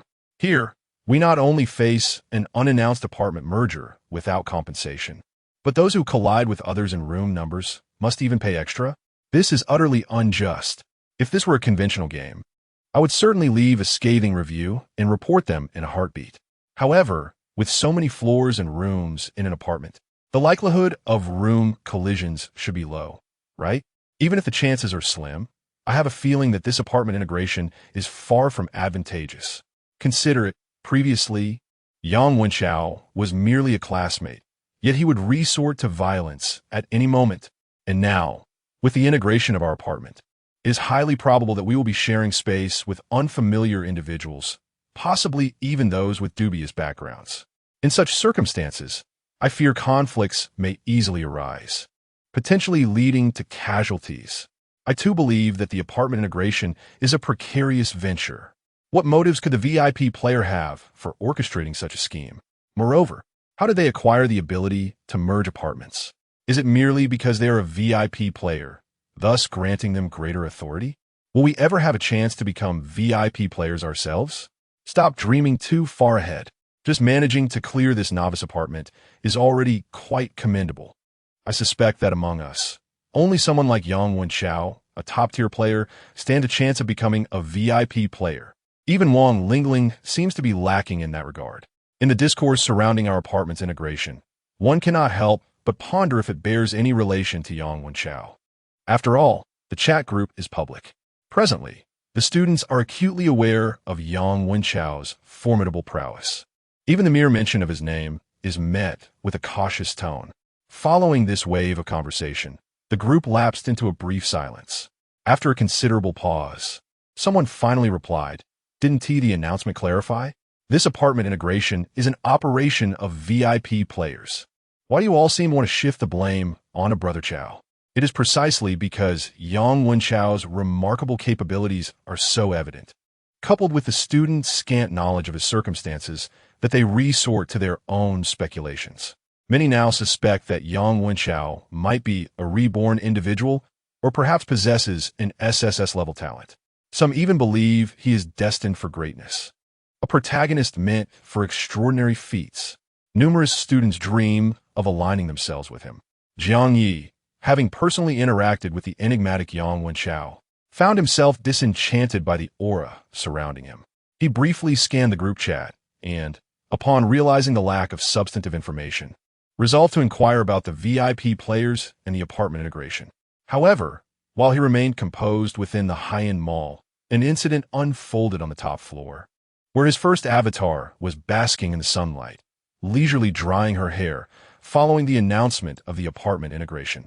To be precise, the one who encountered the disturbance was the lady in white. She appeared to have a fondness for sunlight. While Jiang Ye was managing her hair atop the building, the lady in white had settled into a lounge chair, donning sunglasses, and was soaking up the sun leisurely. To the informed observer, it was evident she was on the rooftop. To the uninformed, she might as well have been on a sun-kissed beach. Jiang Ye was apprehensive that she might abruptly beckon him with an inappropriate request for a special service. Fortunately, such an unsuitable scenario did not transpire under the sun. However, after the announcement of the apartment integration, the lady in white's expression abruptly shifted. Her previously relaxed demeanor while sunbathing transformed into one of fury and terror. After a moment of hesitation and contemplation, she seemed to suppress her emotions and sprang to her feet. Jiang Ye, situated nearby and engrossed in his task, naturally felt a surge of anxiety, causing his hands to tremble slightly as he applied hair oil. In response to his unintentional tremor, the lady in white erupted in anger. "What are you shaking for? You've wasted a precious drop of my hair serum." Her inexplicable outburst was clearly a case of misplaced anger. Jiang Ye remained silent, pondering whether this apartment integration might also exert some influence over these NPC-like residents of the apartment. One wonders what might occur when the players' rooms collide with those of the apartment's NPC inhabitants following the integration. Yet, before he could delve deeper into his thoughts, the enraged lady in white suddenly sprang into action. With a swift movement of her arms, the strands of hair that Jiang Ye had yet to finish attending to seemed to come alive, surging towards her arms as if animated. At that moment, each strand appeared significantly thicker than before. The flexible movement of the black serpentine forms cascading towards the arms of the woman in white, resembled two sinuous black water snakes. Ultimately, these serpents slithered from her arms to her head, displacing the towel that had previously enveloped her hair. Beneath that towel, her long, straight ebony locks appeared as if each strand was a living black serpent, thrashing about atop her head and emitting a hissing sound. Even in the brilliance of the sun, this bizarre tableau and its accompanying sounds instilled a chilling sense of dread. In that instant, Jiang Ye felt paralyzed, preparing himself to either merge with his doppelganger or relinquish the C-grade talent of his first clone. Chapter 49. I Save Myself. Hiss, whoosh, as one of the black water serpents shot forth from atop the head of the woman in white, ensnaring Jiang Ye's neck with a fierce grip. He had already resigned himself to the loss of this primary avatar. However, the slender, slick serpent merely coiled around his throat without tightening its hold further. Meanwhile, the emotionally unhinged woman in white had transformed into the woman in black. Her white robe fell away, and her flowing black hair morphed into a dark cloak that billowed dramatically in the windless heights, producing a haunting rustle. This stark contrast between black and white evoked memories of the characters Blue Dragon Koei and Red Dragon Koei from the Legend of Sword and Fairy 3. One exuded gentleness and serenity, while the other was a tempestuous and violent spirit. It was evident that this woman in black embodied the latter's violent tendencies. Her gaze sharpened with fury as it swept over Jiang Ye, leaving her with a chilling proclamation: "Pray for my survival, or you shall accompany me to the grave." With that, she vanished in an instant. Left standing, Jiang Ye felt the serpent still coiling around his neck. His body stiffened, and he hesitated to raise a hand to touch the creature. As expletives filled his mind, a sudden realization struck him. This apartment's merging appeared to pose catastrophic risks to its NPC inhabitants. The woman in white, no, now the woman in black, might very well perish amidst this apartment fusion. As he pondered this, he noticed that a classmate in the chat group had mentioned a similar predicament. Wang Hengyi, holy crap, I've noticed that after the apartment fusion, those NPC residents have suddenly become quite aggressive. I delivered packages all day, and the NPCs I encountered were generally agreeable. Most would gladly give me 5-star reviews, allowing my errand runner badge to level up to level 3. But just now, after the apartment fusion, when I casually asked a resident for a 5-star review, that guy exploded in fury and berated me, even giving me a 1-star rating on the spot. Damn it, that's my first negative review. I have no idea how many positive ones it will take to make up for it. Wang Hengyi belonged to the breed of studious, relentless scholars. As the teacher often remarked, he was the epitome of a top student destined for prestigious universities. Since entering the apartment, this scholar had remained silent. His first words ignited a flurry of astonishment among his peers. Wait, what? Hengyi's errand runner badge has leveled up to 3.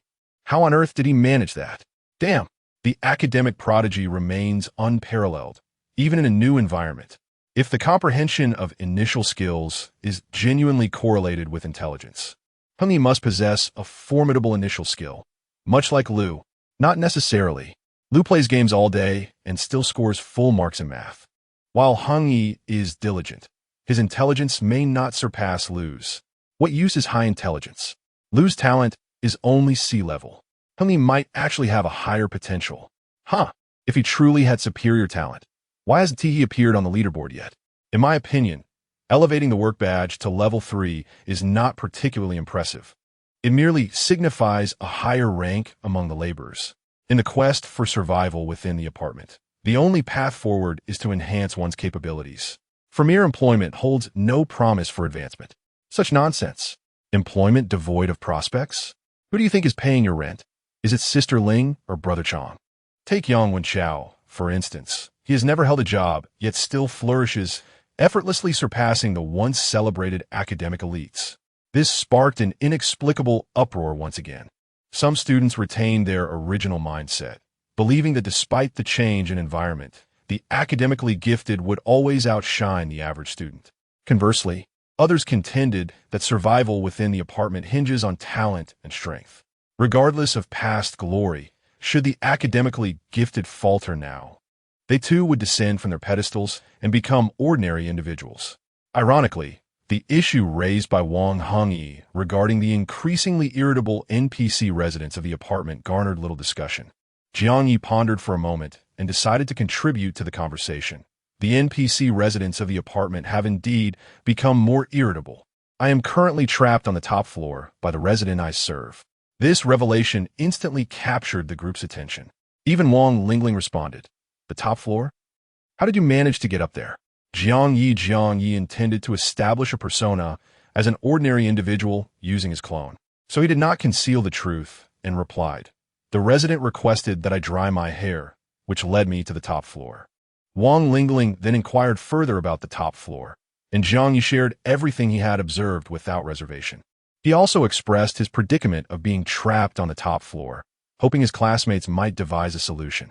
However, the other students could offer no constructive advice, merely suggesting he fend for himself and wishing that the woman in white would survive and subsequently release him. Wang Lingling, however, speculated about the potential changes the apartment fusion might bring to the NPC residents, based on the information shared by Jiang Ye and Wang Hengyi. Unable to restrain her curiosity, she tagged Yang Wenchao. "Yang Wenchao, do you know what specific challenges the NPC residents may face during the apartment fusion?" Yang Wenchao completely disregarded her. At that moment, Jiang Ye, who was with Yang Wenchao, also posed a similar question. However, Yang Wenchao shook his head and replied, "To be honest, I am aware of the apartment fusion, but I have not personally experienced it, so I cannot predict how the NPC residents will be affected. However, once the fusion is completed, we can inquire with the administrator." Jiang Ye remained uncertain whether Yang Wenchao was genuinely uninformed or deliberately withholding information. He refrained from pressing further and speculated instead. According to Jiang Ye, the woman in white did not directly kill him, but rather confined him. Moreover, no reports of students being killed by NPC residents had surfaced in the group. Did this imply that those NPC residents were incapable of eliminating players? Yang Wenchao nodded in agreement and further conjectured, "That seems plausible. Under normal circumstances, NPC residents cannot proactively eliminate players. During the apartment merger, their own lives were at stake, and naturally, they would no longer concern themselves with the player's fate." The meaning behind the white-clad woman was clear. Should she perish, Jiang Ye would accompany her in death. At this point, Yang Wenchao could not help but frown again, remarking on Jiang Ye's audacity. It seemed he was not even a gamer, yet dared to ascend directly to the top floor. This was Jiang Ye's first experience, discussing his identity with others under a guise. The sensation was rather nuanced. Nevertheless, he was unwilling to relinquish his first avatar, and thus tentatively probed Yang Wenchao. Was Jiang Ye's fate solely dependent on the life or death of that white-clad woman? "You previously mentioned that the first step in our collaboration was to assist me in crossing the apartment while also revealing to me the method to reach the top floor. If I were to ascend to the top floor, would there be a chance to save Jiang Ye's life?" Yang Wenchao was initially taken aback, exclaiming, "You wish to save Jiang Ye?" However, upon reflection, he recalled that this bald fellow had never taken a life and seemed genuinely concerned about camaraderie. After pondering for a moment, he speculated, "The black water snake that ensnares Jiang Ye must be a special artifact. It is an inanimate object, yet possesses a semblance of consciousness, likely acting on commands. Once the white-clad woman dies, it would strangle Jiang Ye." At this point, Yang Wenchao fell into contemplation for a brief moment before a spark ignited in his eyes, his tone elevating. "I cannot guarantee that we can save Jiang Ye, but if fortune favors us, we might be able to subdue that black water snake." "Subdue the black water snake?" Jiang Ye gasped in surprise, ready to inquire further. Yet Yang Wenchao spoke rapidly. "If you are truly resolute, there is no time for lengthy explanations. We must act immediately. Time is of the essence, for we are running out of it." The one Jiang Ye sought to save was not just an ordinary classmate, but his very own avatar. Thus, without hesitation, he made his decision. "All right, just tell me what needs to be done." This decisive moment left Yang Wenchao seriously questioning whether the girl behind the bald man was perhaps secretly infatuated with Jiang Ye. After all, Jiang Ye did possess a certain charm. It seemed only natural to be admired by an attractive girl. Yang Wenchao did not dwell on this thought. Quickly gesturing to the control panel on the right, making several adjustments before shaking his head. There's nothing available. We'll have to purchase it from the marketplace. As he spoke, he swiftly navigated through the various display cabinets of the high-end marketplace. Simultaneously, he called out to Jiang Ye. The items we need will cost approximately 300,000. However, there is no guarantee that we will succeed in saving Jiang Ye or in subduing the Blackwater snake. Are you willing to bear this risk? 300,000. Jiang Ye only had a little over 560,000 on hand, and this would deplete more than half of his resources. Furthermore, according to the exchange rate of survival points, 300,000 equated to 3 survival points, enough for him to regenerate 3 additional avatars. Should he reconsider? Was it worth it to let the first avatar perish? Perhaps a new avatar, generated with survival points, might possess even greater talents than the first. However, it soon dawned upon Jiang Ye that the calculations were not as straightforward as they seemed. While 1 survival point could indeed be exchanged for 100,000, the reverse was not true. 100,000 could not procure a single survival point. Veteran players went on a winning streak, accumulated survival points, whereas novice players utilized privilege cards to secure victories for others, earning game currency instead. According to Yang Wenchao, during Jiang Ye's match against Zhao Yudi, he could have amassed several million game coins from her. Moreover, purchasing 10 consecutive wins would only cost him 10 survival points. By this reckoning, wouldn't the fee for 9 consecutive wins surpass that of 10? Yet, this was not the correct perspective. No amount of game currency could ever compare to survival points. In fact, to veteran players, game currency might hold no value whatsoever. It was the survival points that truly mattered. Hence, from this viewpoint, Jiang Ye felt less regret over the 300,000. Ultimately, the ability to create clones was of far greater significance. Thus, he resolutely declared, I can bear the risk of 300,000. All right.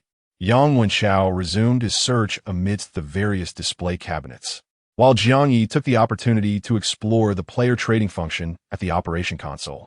His primary objective in entering the high-end mall was to procure attribute fruits. These fruits could directly enhance his attributes, allowing his main body to sustain a greater number of clones. However, after a thorough search, he discovered that there were no attribute fruits available in the player trading area. He then inquired of Yang Wenchao, do you know where attribute fruits can be purchased in this high-end mall? Attribute fruits? Yang Wenchao responded with surprise. After all, although both belonged to the bronze tier, the attributes enhanced by attribute fruits were inferior to those provided by bronze-grade equipment. Furthermore, the combat power augmented by attribute fruits would be directly reflected on the data panel. Once the combat power displayed on the panel increased, the matching players would likely be considerably stronger. Additionally, for the same bronze level, the price of attribute fruits was significantly higher than that of equipment items. Consequently, many players preferred to purchase bronze equipment rather than consider attribute fruits. However, this was true only for average players. Gamers like Yang Wenchao were well aware of the advantages of attribute fruits. After all, attribute fruits represented the sole items that could be exchanged for survival points using game currency. Of course, the attribute fruits available for exchange with game currency were severely limited in level. Despite this, the bald man, who was evidently not a gamer, had likely never encountered the survival points exchange list, yet he displayed such decisiveness. Yang Wenchao harbored growing apprehension towards this enigmatic bald man. He quickly pointed out, attribute fruits can be found at the display cabinet in the northeast direction. Thus, Jiang Ye hurriedly made his way towards the northeast display cabinet. Indeed, he soon spotted stamina and energy fruits within a finely crafted display case. The quantities were rather limited, comprising only black iron, bronze, and silver levels. To Jiang Ye's astonishment, these items were exorbitantly priced. A single black iron attribute fruit cost over 10,000. The price for a bronze level reached an astounding 100,000. As for the silver level, it was priced an astonishing 5 million per fruit. This is rather absurd. However, at this moment, Yang Wenchao had already found the items he needed and began to urge him on.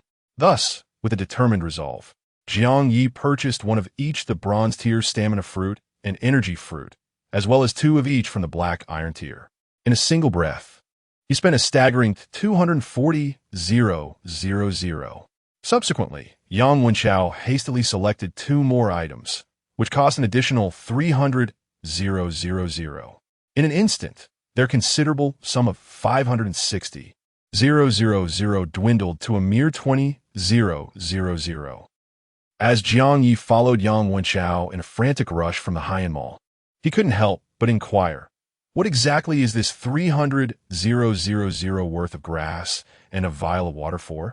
As they ascended the staircase, Yang Wenchao, while hurrying forward, casually replied, "You will understand when we confront that black water serpent.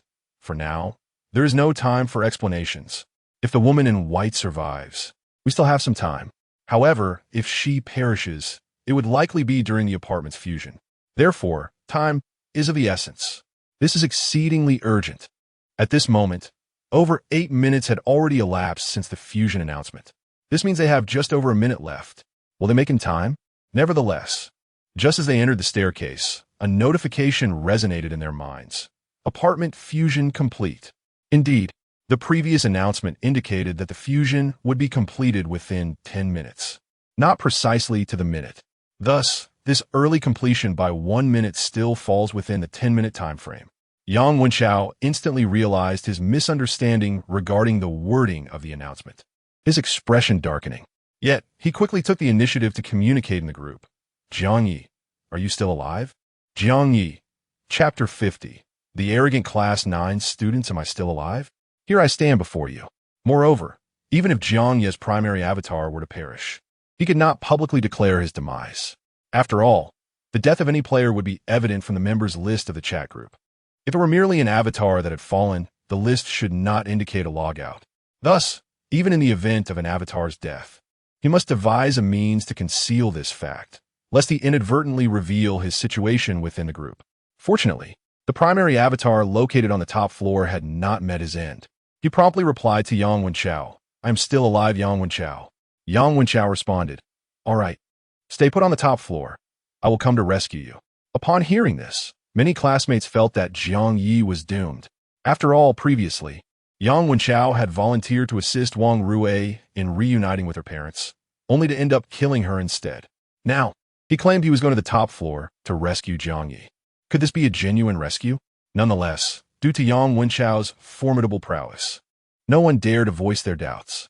After all, should he become displeased, he could easily eliminate those classmates who had questioned him in the chat. At that moment, the apartment fusion was complete. Their chat group had undergone a transformation.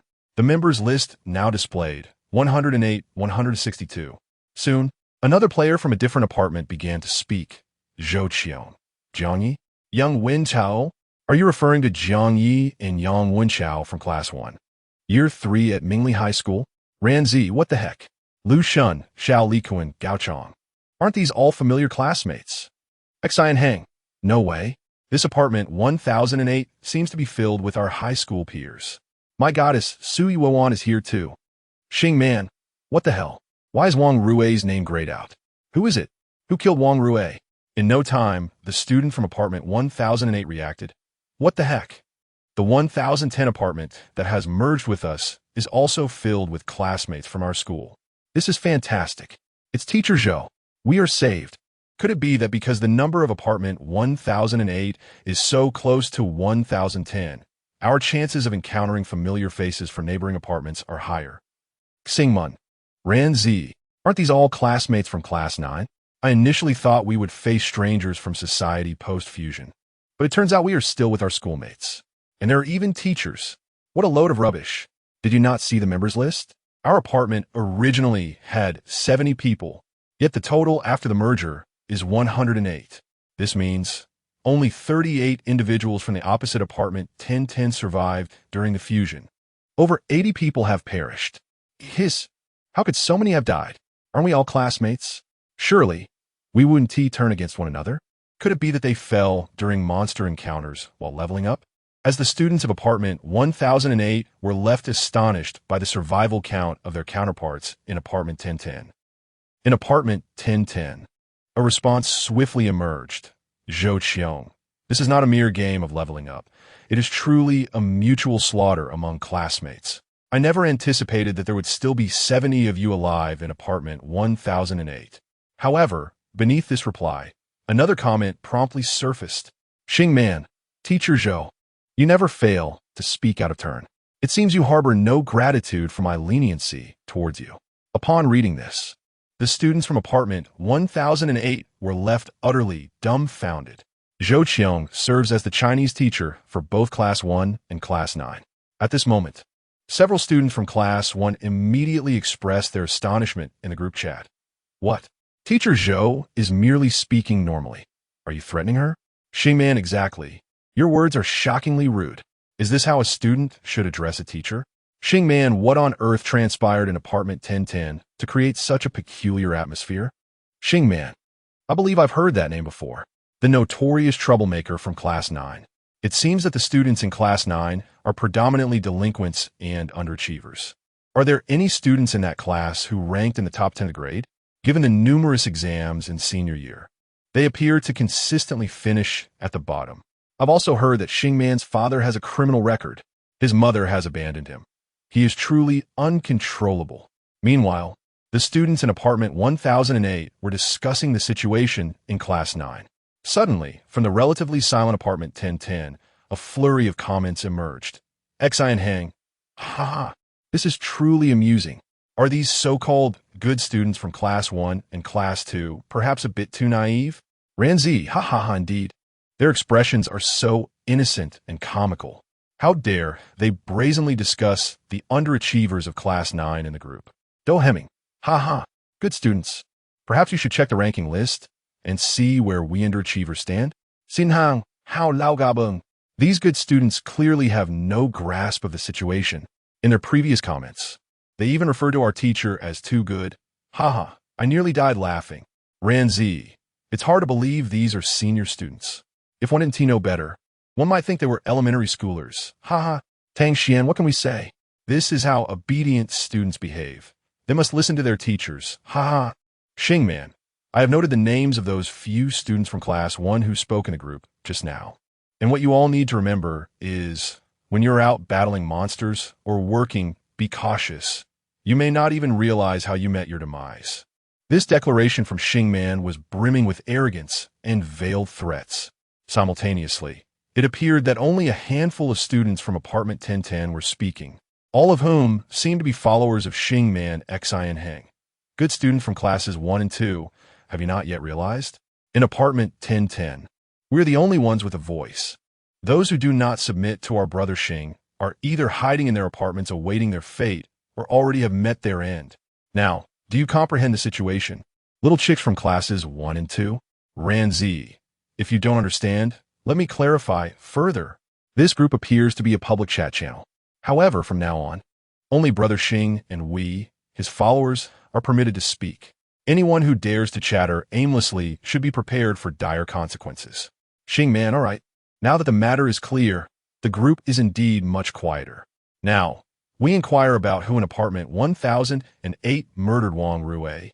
Do not tell me she was killed while leveling up. Given her timid nature, it would be surprising enough for her to leave her apartment room, let alone venture into the depths of the corridor to fight monsters. So, who is responsible for her death? A profound silence enveloped the group, as the classmates from apartment 1008 felt the mounting pressure from the leaderboard. Leaderboard of the newcomer apartment 1010. First place, Xing Man, level 5. Second place, Ranzi, level 4. Third place, Xi and Heng, level 3. Fourth place, Tang Xian, level 3. Fifth place, Do Heping, level 3. Sixth place, Yang Wenchao, level 3. Seventh place, Yanzhua, level 3, with the merger of the two newcomer apartments. It was renamed Apartment 1010. Remarkably, the top rankings were dominated by the students of Class 9 from Apartment 1010. The strongest among them, Yang Wenchao from Apartment 1008, found himself in a mere 6th place, while the second strongest, Wang Lingling, had fallen even further beyond the top 10. The disparity was staggering. Once in school, Class 1 was the elite class, while Class 9 was considered ordinary. Yet now, within this survival apartment, the roles had completely reversed.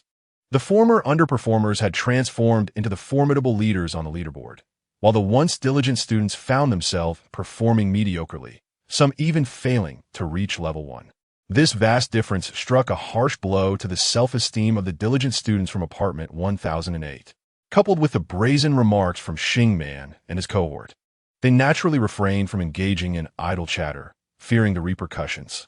Consequently, no one dared to respond to Xing Man's inquiry. Thus, Xing Man directly called upon individuals to answer. Yang Wenxiao, Jiang Ye, you two respond immediately to my question. How did Wang Rue meet her demise? He had likely noted their conversation as the apartments merged and recognized Yang Wenxiao as the only level 3 powerhouse from apartment 1008. Hence, he specifically tagged them to respond, aiming to further establish his absolute authority. However, at this moment, Yang Wenxiao and Jiang Ye were entirely oblivious to the group's dynamics. After all, according to Yang Wenxiao, the urgency of rescuing Jiang Ye demanded every second. Upon confirming Jiang Ye's safety, he promptly retrieved a poster-like sticker from the stairwell. After affixing it to the wall, he pressed his hand against the poster. Jiang Ye gazed at the poster, sensing that it resembled a transmission device akin to the television in the white-clad woman's home. Indeed, it served that very purpose. They were instantaneously transported to the top floor without traversing a dark and eerie forest-like space. Upon their arrival, they were met with the sight of Jiang Ye ensnared by a black water snake around his neck. Yang Wenxiao hurriedly approached while speaking rapidly to the bald version of Jiang Ye, stating, given the current circumstances, it appears that the woman in white has survived the amalgamation within the apartment. Thus, according to her words, she is likely to come and release Jiang Ye. However, if we attempt to forcibly subdue her black water snake at this moment, we might provoke her ire. Fortunately, we possess inter-apartment devices that allow us to escape with the subdued black water snake to another apartment. In a matter of moments, he reached Jiang Ye's first avatar, fixating his gaze on the black water snake entwined around Jiang Ye's neck. The bald Jiang Ye followed closely, frowning and inquiring, if we escape to another apartment, what will happen to Jiang Ye? Yang Wenxiao maintained a calm demeanor and replied, did I not mention earlier? These NPC tenants typically do not harm players unless their lives are threatened. Moreover, since it is us who are attempting to seize her black snake, and not Jiang Ye, he will likely only receive a negative review or miss out on the cleaning fee. It is not a significant issue. As Yang Wenxiao spoke, he clutched a small grass-like item purchased from the high-end store and offered it to the blackwater snake. He appeared composed, yet noticeably trembled slightly. Only when he observed the black water snake flicking its tongue and moving towards the grass did he slowly exhale in relief, though tension still lingered in his demeanor. While keeping a vigilant eye on the snake, he handed a dark, diamond-shaped crystal chip to the bald version of Jiang Ye. This chip served as the inter-apartment device. The control panel over there could be activated with this chip, allowing for transportation within the same region of apartments by paying 1 survival point. Transporting to more distant regions would require additional survival points, which was unnecessary. Of course, accepting this chip implied an implicit agreement to our previous collaboration. It was evident that Yang Wenxiao was resolutely determined to divert the mysterious bald figure. This endeavor ostensibly aided the bald man in acquiring a special item, while in reality, it would also antagonize the woman in white, providing him with a new justification for inter-apartment travel. Moreover, by creating a sense of urgency, it compelled the bald man to act without overthinking. However, Jiang Ye had already contemplated this matter. He had originally intended to send an avatar to explore another apartment. Thus, faced with Yang Wenxiao's scheme, he willingly decided to play along. He accepted the diamond-shaped chip from Yang Wenxiao, but frowned and said, but what if I have no survival points? Yang Wenxiao looked exasperated, but did not express doubt. After all, aside from Huang Qi, they had already deduced who had been responsible for the deaths within their apartment from discussions in the group. This bald figure had, indeed, never taken a life. However, from the group chat messages, Yang Wenxiao quickly recalled that previously, Jiang Ye had indeed killed Ding Ding. Thus, while guiding the blackwater snake, which had consumed the small herb, into a test tube, he assertively addressed Jiang Ye. Surely, there must be at least one survival point within your survival jade token. We have specifically come to save your life. It would not be unreasonable for you to relinquish that survival point, would it? This is infuriating. Has the situation not come full circle? Jiang Ye mused internally. Are you truly here to rescue me? It is evident that your intent is to collect the black water snake while conveniently orchestrating the departure of the bald man. Nonetheless, he was currently posing as a mere tenant on the 20th floor, making it unwise to openly criticize Yang Wenchao. At that moment, the black water snake, having been led to consume the small herb, appeared dazed as it was directed into a small glass vial. The vial contained a transparent liquid, reminiscent of the substance the woman in white had instructed Jiang Ye to use for her hair. Once the black water snake was immersed within, it swiftly transformed back into strands of hair. Freed from the constriction of the snake around his neck, Jiang Ye felt a significant sense of relief. He promptly clarified to Yang Wenchao, however, when I killed Ding Ding, I had yet to acquire the survival jade token. Therefore, my survival jade token does not contain any survival points. If you do not believe me, take a look. He produced the survival jade token, revealing a prominent 0. Yang Wenchao appeared somewhat exasperated. After all, only the survival points stored within the survival jade token could be traded, while those displayed on the data panel were untouchable by anyone. Nevertheless, it was of little consequence. Yang Wenchao's gaze hardened. Very well. If there are no survival points, then you shall serve as a substitute. Chapter 51. Across the apartments, the pursuit of the woman in white. How dare you kill me in front of my very eyes? You truly disregard my record of swiftly defeating Zhao Yudi, don't you? Without uttering another word, Jiang Ye merged with a clone, causing the bald man's strength to surge instantaneously.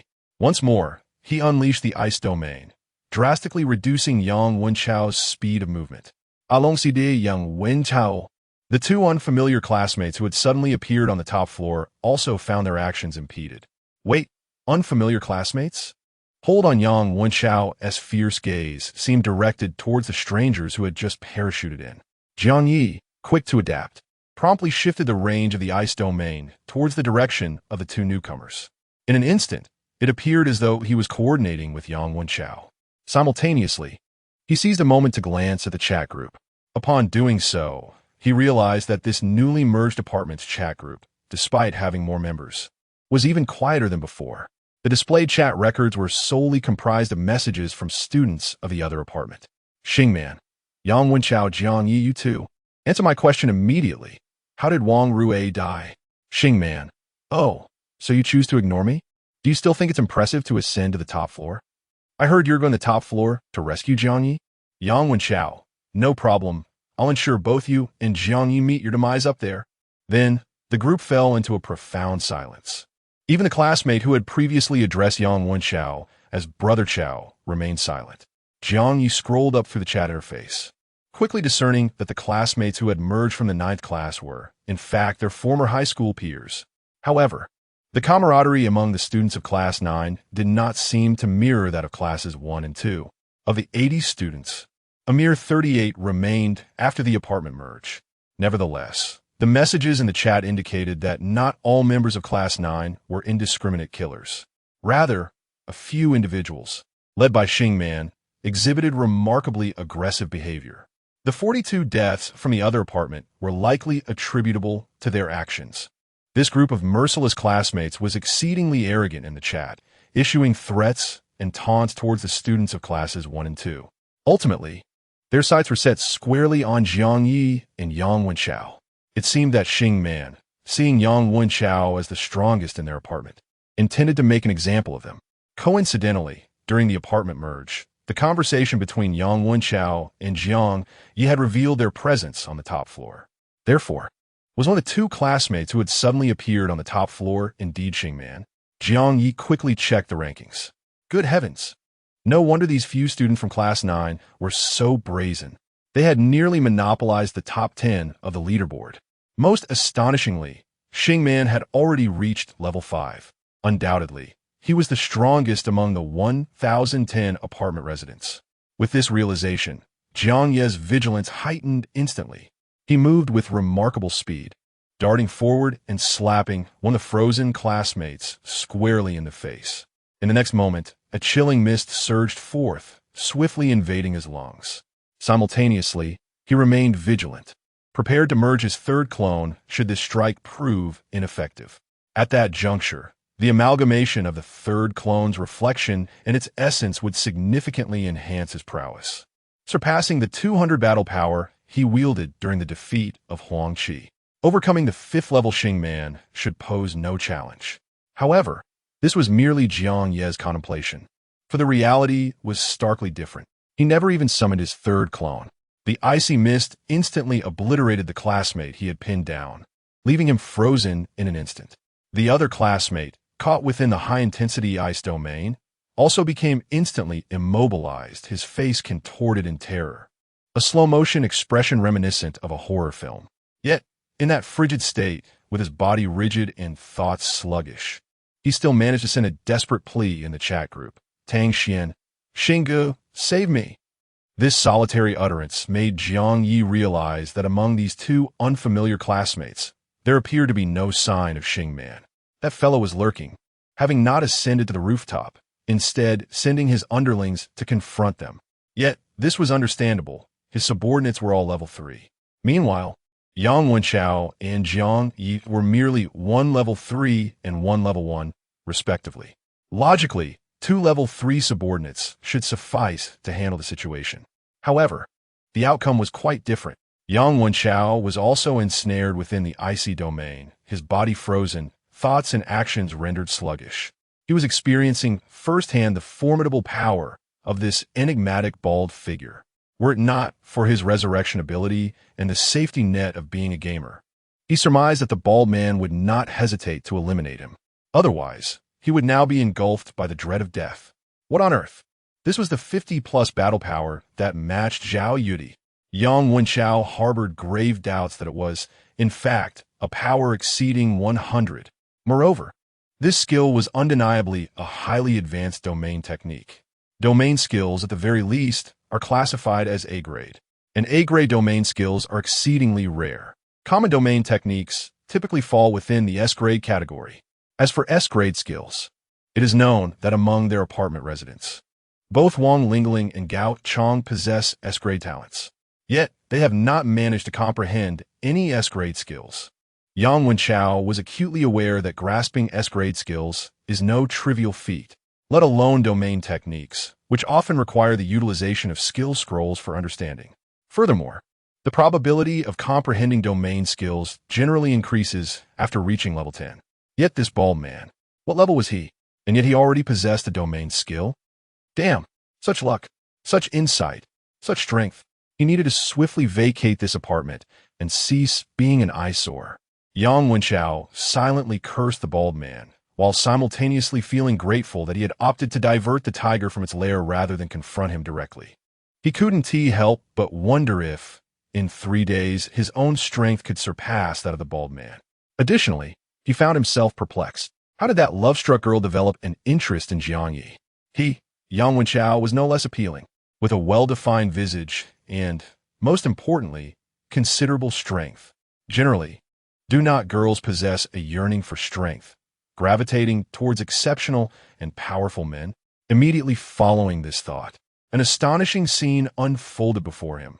He observed the bald individual beckoning another classmate, who was neither Xing Man nor particularly impressive in capability, to approach.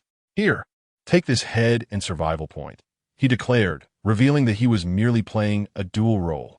Jiang Ye, not being a professional actor, was unaware of his acting prowess. He feigned confusion as he glanced at the bald man, then cautiously approached, refraining from saying much, and swiftly eliminated the unfamiliar classmate. Only then did the bald man withdraw the icy domain he had conjured.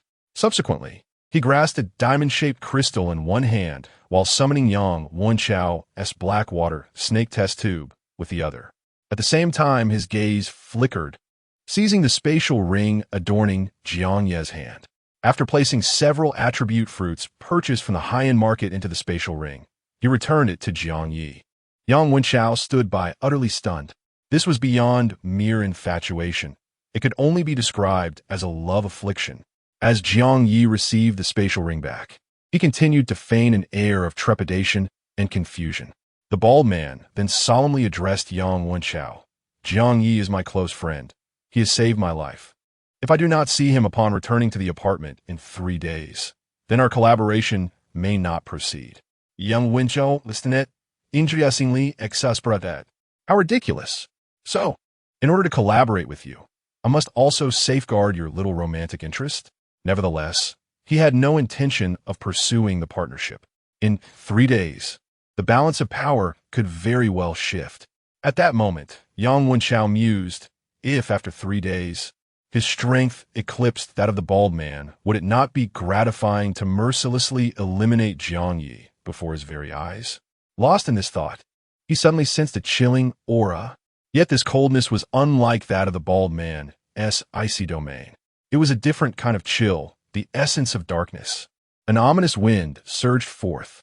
Yang Wenchao's expression shifted dramatically. The next moment, he witnessed what had once been a sunlit sky atop the building now seemed shrouded in shadow.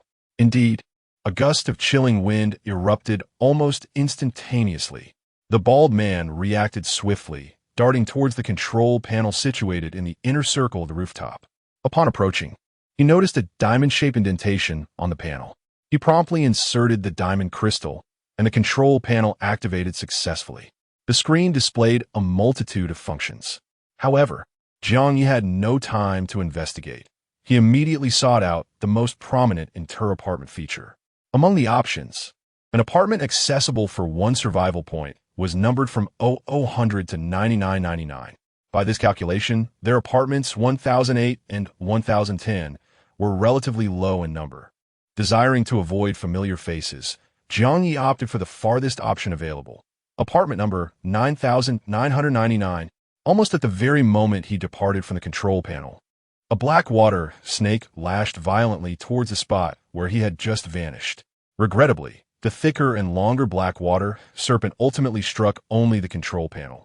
It remains a mystery what material that control panel is made of, as it showed no signs of damage despite such a forceful impact. Jiang Ye, who was present in the apartment, felt a sudden tension enveloping his entire being. There stood the furious woman in white, her bare toes poised upon the outer railing of the rooftop. She had donned a white bathrobe that billowed without any wind.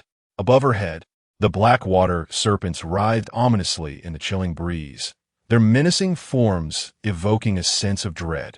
With a swift motion, the black water serpent that had aimed at the bald man retracted. The serpents above the woman soon transformed back into her flowing black hair. Yet her fury remained palpable. She cast a fierce glare in the direction of Jiang Ye and Yang Wenchao, followed by a chilling and threatening voice. "You two, wait for me." As she spoke, a luminous veil materialized before her, resembling her television screen. The woman pressed her hand against the veil, and in an instant, she vanished from sight.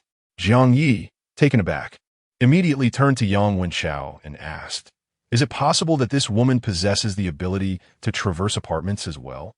Yang Wenchao shot him a disapproving look. "Look at this rooftop. With such splendid sunlight, how many residents have come up here?" After a moment of contemplation, Jiang Ye quickly deduced, this woman, capable of reaching the rooftop, was no ordinary resident among the multitude. This is outrageous. She intends to pursue the bald man across apartments. He then abruptly turned to Yang Wenchao. "You deliberately set that bald man up." Yang Wenchao, however, remained unfazed. "That's absurd. Don't make baseless accusations. I had no idea she could traverse apartments either. Besides, NPC residents in the building rarely attack players. She would merely confront the bald man to reclaim her hair and perhaps cause him a bit of trouble. All of this is beyond my knowledge. I cannot be held accountable." His words were delivered with unyielding confidence. Yet, in Jiang Ye's mind, a curse erupted. "You scoundrel!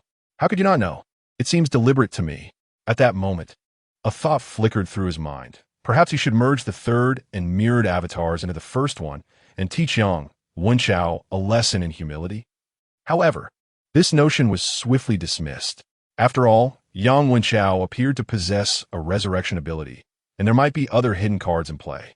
If he acted through Jiang Ye's identity and failed to secure a decisive blow, his secret would be compromised. As he pondered, Yang Wenchao casually remarked, "By the way, I didn't realize you had such a good rapport with others. I previously let you off the hook, and that bald man is wholeheartedly protecting you. A life-saving grace? Are you some kind of living saint, tirelessly seeking good deeds to perform?" Jiang Ye silently mused. "I was merely trying to make the story sound convincing. Otherwise, why would such an impressive bald man show such concern for me?" Yang Wenchao merely expressed his thoughts casually and then inquired, "Given that he has saved your life, you must be able to deduce the true identity of that bald man, correct?" As he spoke, Yang Wenchao perused the chat group of the apartment, eager to discover if any names had faded during this time. After all, the effect of crossing apartments is akin to death. It would also reflect members going offline in the list.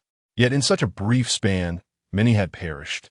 Moreover, in the chat group, a few from Class 9 were again clamoring. However, to be precise, it was the students from Classes 1 and 2 who had risen first. Following Tang Xian's plea for help to Xingman, a message from Wang Chong suddenly appeared. Indeed, given the situation, Tang Xian and Yin Zhuo from Class 9 were swiftly eliminated by Brother Chao. I had thought so earlier. Brother Chao can even take down formidable figures from across the apartment. Although Xingman possesses a higher level, he may not necessarily be a match for Brother Chao. Now, it is evident that my assumptions were indeed correct. With Wang Chong's assertion, the students from Classes 1 and 2 seemed to regain their confidence in an instant. Gradually, voices began to emerge, countering the mockery from the students of Class 9. After all, while fear of death lingered, they were all spirited young individuals.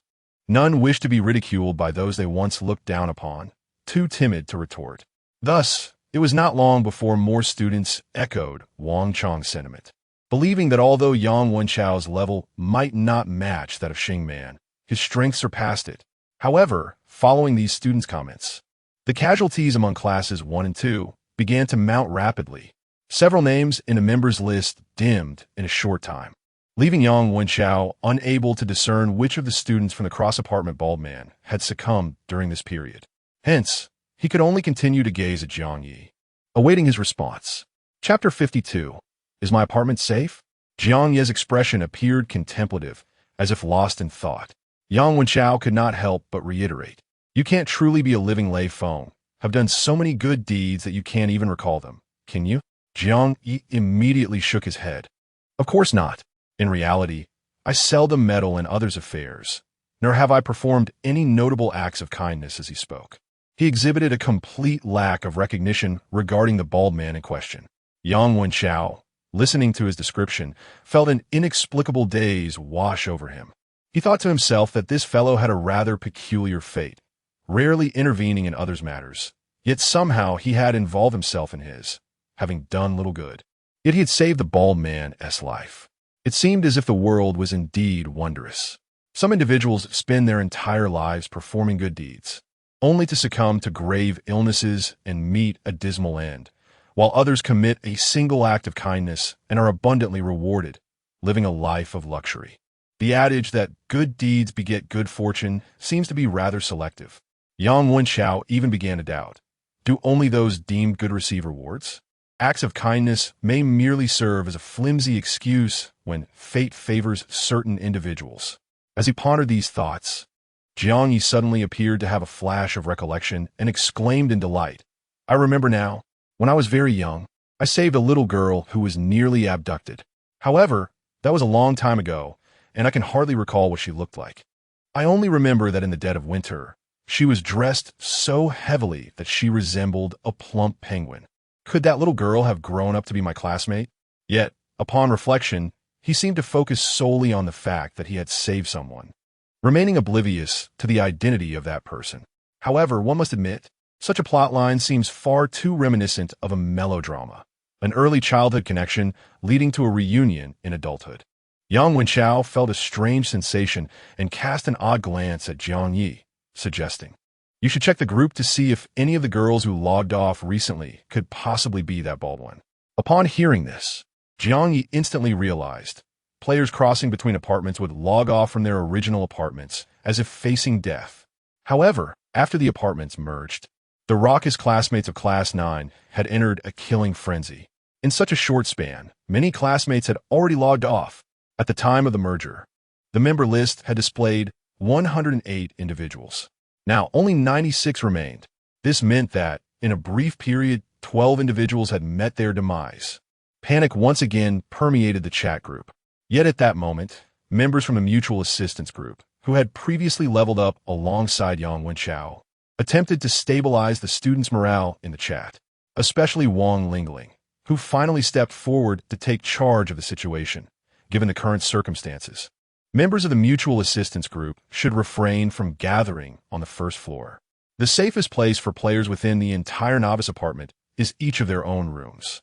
If anyone is truly frightened, please hasten back to your respective apartments. We in the mutual assistance group will find a way to resolve this issue with these arrogant murderers. As soon as these words were uttered, a classmate exclaimed with delight, "Does Ling possess the confidence to eliminate Xingman? If the members of the mutual aid group team up, along with Yang Wenchao and the enigmatic bald figure, surely there's hope to vanquish Xingman, right?" Wang Chong interjected, "I still feel that Yang Wenchao alone could overpower Xingman. After all, he has effortlessly defeated even the formidable figures from other apartments." Clearly, Wang Chong had become an ardent admirer of Yang Wenchao, who, in his mind, was nothing short of invincible. Simultaneously, he boldly challenged Xingman in the group chat. "Xingman, weren't you asking who killed Wang Rue?" "Xingman, I can tell you, it was Yang Wenchao who ended Wang Rue. Previously, two powerful figures from another apartment visited ours, and then Wang Rue expressed her desire to cross apartments to reunite with her parents. Yang Wenchao offered to escort her to her parents, and shortly after, Wang Rue met her demise. If you truly wish to avenge Wang Rue, seek out Yang Wenchao, but I wager you wouldn't dare, for my brother can eliminate even the strongest figures from other apartments with ease. His level may not surpass yours, but to defeat you at a higher level would be as simple as slicing through a melon. So I ask you, Xingman, do you still dare to utter threats against my brother?" "Xingman, oh my goodness. Wang Chong. He is exceedingly arrogant, isn't he? Is he attempting to incite hatred towards Yang Wenchao? Does he not fear that both Yang Wenchao and Xingman might join forces to deal with him first?"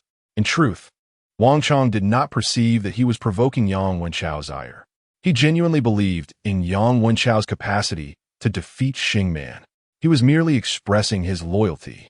As for whether Xingman would eliminate him first, he felt no concern, having retreated to the sanctuary of his apartment room. That place should be utterly secure.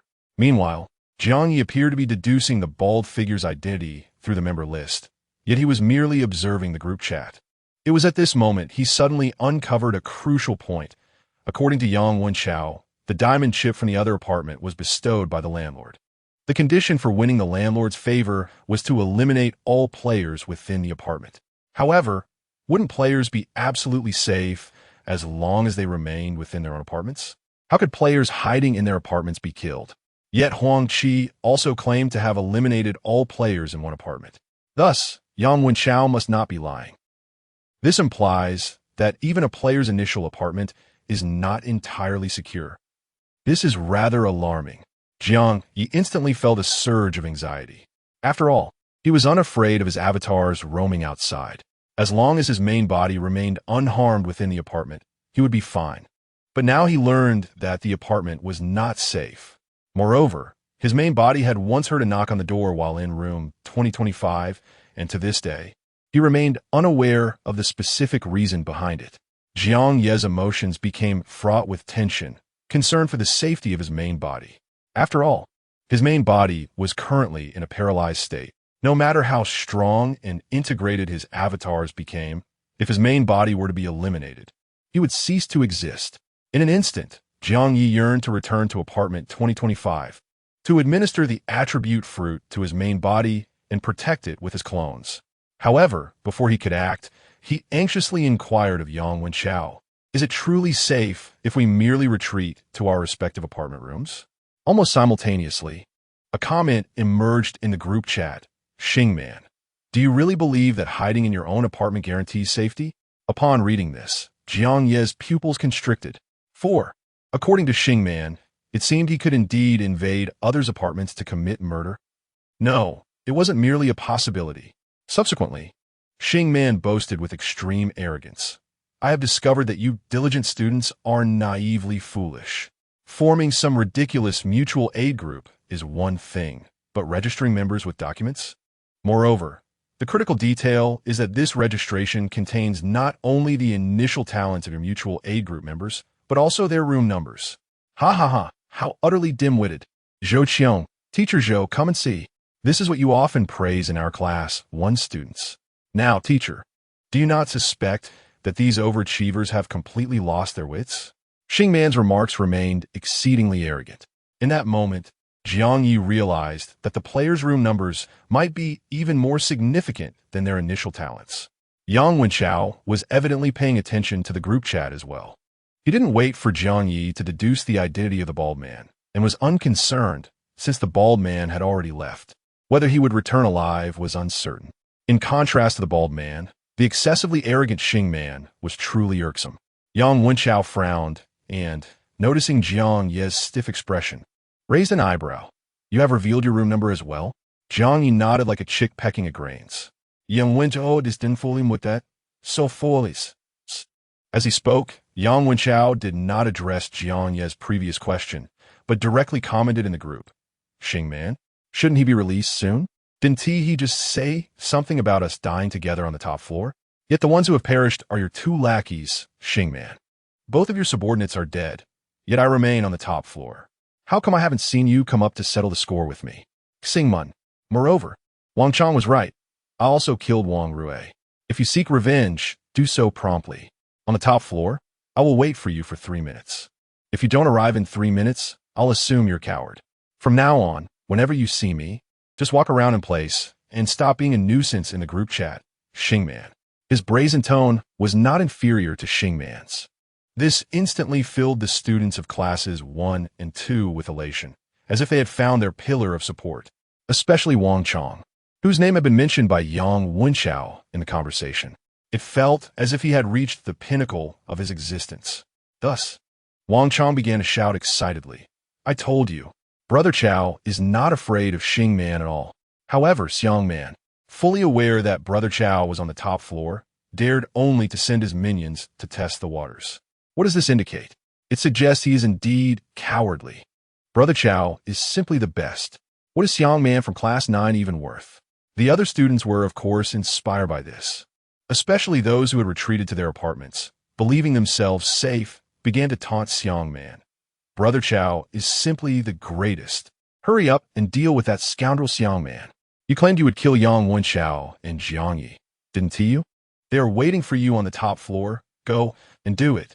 I see you are utterly afraid. Can't you see it yet? This young man only dares to bully us insignificant zero-level Karamis who haven't even made it onto the leaderboard. He can't possibly contend with Yang Wenchao. How can a level 5 be afraid of a level 3 like Yang Wenchao? I truly don't understand where Xiang Man finds the audacity to act so arrogantly. The students were intentionally provoking him, hoping that in a fit of rage, he would indeed confront Yang Wenchao on the top floor. After all, Yang Wenchao's bravado suggested he could take down Xiang Man, although Yang Wenchao was also quite arrogant and capable of violence. It seemed he did not carry himself with the same reckless abandon as Xiang Man. In their eyes, Yang Wenchao was a fellow resident of the same apartment complex, while Xiang Man, hailing from the fusion apartment, was perceived as an alien invader whose intentions were suspect. It was imperative that Yang Wenchao eliminate this intruder. Ideally, both of these arrogant individuals would perish in their confrontation on the top floor. This way, Wang Lingling's mutual assistance group could regain control of the apartment. In contrast, Wang Lingling had the numbers on her side. At this moment, these students were even willing to fantasize that in the duel between Yang Wenchao and Xiang Man on the top floor, they would both be gravely injured, and Jiang Ye, who was also on the top floor, would benefit from their demise, eliminating both of them. Though this would be too generous to Jiang Ye, it appeared he was not one to kill indiscriminately. Allowing him to reap the rewards was far preferable to letting either Xiang Man or Yang Wenchao survive. And just as the students who had concealed themselves in the apartment, believing themselves safe, indulged in their fantasies while daringly goading Xiang Man, compelling him to confront Yang Wenchao. Xiang Man suddenly posted in the group chat, all right. Since that's the case, let this classmate Wang Chang explain to everyone why I am so audacious." This statement was somewhat perplexing. The group chat fell silent for a moment. Xiang Man continued, "Speak up, Wang Chang. Weren't you quite eloquent just now?" Wang Chang. After a considerable pause, Wang Chang's fragmented messages finally appeared in the chat. I was wrong. I beg you, please spare me. Brother Xiang, I do not wish to die." Upon receiving this message, the students from classes 1 and 2 were astounded. What was happening? How had Wang Chang, who had been so arrogant before, suddenly shifted to pleading for mercy? Despite being merely text, his halting tone was clearly out of sorts. It soon became evident. Wang Chang, as if under some form of duress, began to hurl insults at Yang Wenchao in the group chat. "Yang Wenchao, useless. Yang Wenchao, you big fool. Alas, oh, please spare me. Oh, save me. Who will come to my rescue? Brother Yang, save me." After the last desperate plea echoed through the air, Wang Chang's name on the list dimmed ominously. Simultaneously, his recent utterance vanished into the void. It was clear to all. Wang Chang had met his demise. He had been slain by Xing Man in his final moments. He was even coerced by Xing Man to insult Yang Wenchao in the group chat. But how could this be? Hadn't Wang Chang sought refuge in his own apartment? How could he still fall victim to such a fate? In an instant, the classmates who believed they were safe within their apartments were once again engulfed by a torrent of fear. The lower floor apartments were far less opulent than Jiang Ye's dwelling on the 20th floor. Some of these humble abodes contained little more than a bed and a wardrobe. Terrified, the students hastily sought sanctuary within their closets, trembling in dread, fearing that they might share the same grim fate as Wang Chang. Yet, inexplicably, Xing Man continued to post in the group, "Let me peruse your mutual aid group's registry. Guzining, apartment 0602. Yang Wei, apartment 0836. Bairuan, apartment 1208. Lu Shun, apartment 1444. Jiang Ye, apartment 2025. Each name and apartment number read like the announcement of a death toll.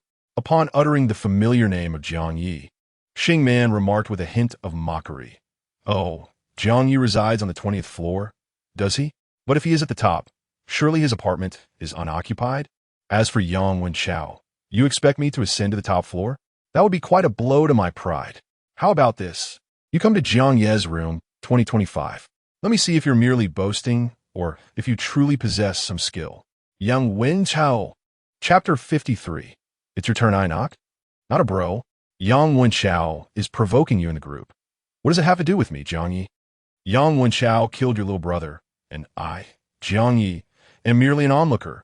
Why must you great figures drag innocent bystanders into your conflicts? This is utterly excessive. Do you truly think that bystanders lack temper?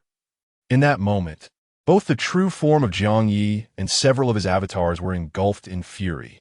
Fortunately, his room 2025 retained a third avatar. The mirror avatars could also be summoned as needed. Yet within the room, there lay a paralyzed true form, a burden dragging him down. Jiang Ye pondered that the situation, involving his true form, was unprecedentedly perilous. No matter what, he had to ensure that his true form remained unscathed. The third avatar hastily gathered all the items scavenged from Huang Qi, loading everything that could be carried. A brand new mirror avatar stood ready as well. The first avatar on the top floor, however, bore a face of panic, exclaiming, "What now? What will we do about Super Brother? Are you truly confident in defeating that Xing Man?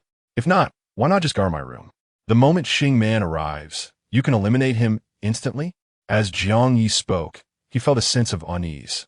What if Yang Wenchao, in a fit of madness, eliminated Xing Man and then attempted to enter his room?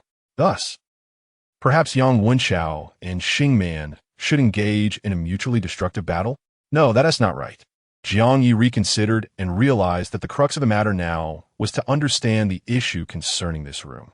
How had individuals like Xing Man, Huang Qi, and those murderous fiends intent on slaughtering all players in the apartment managed to invade others' rooms?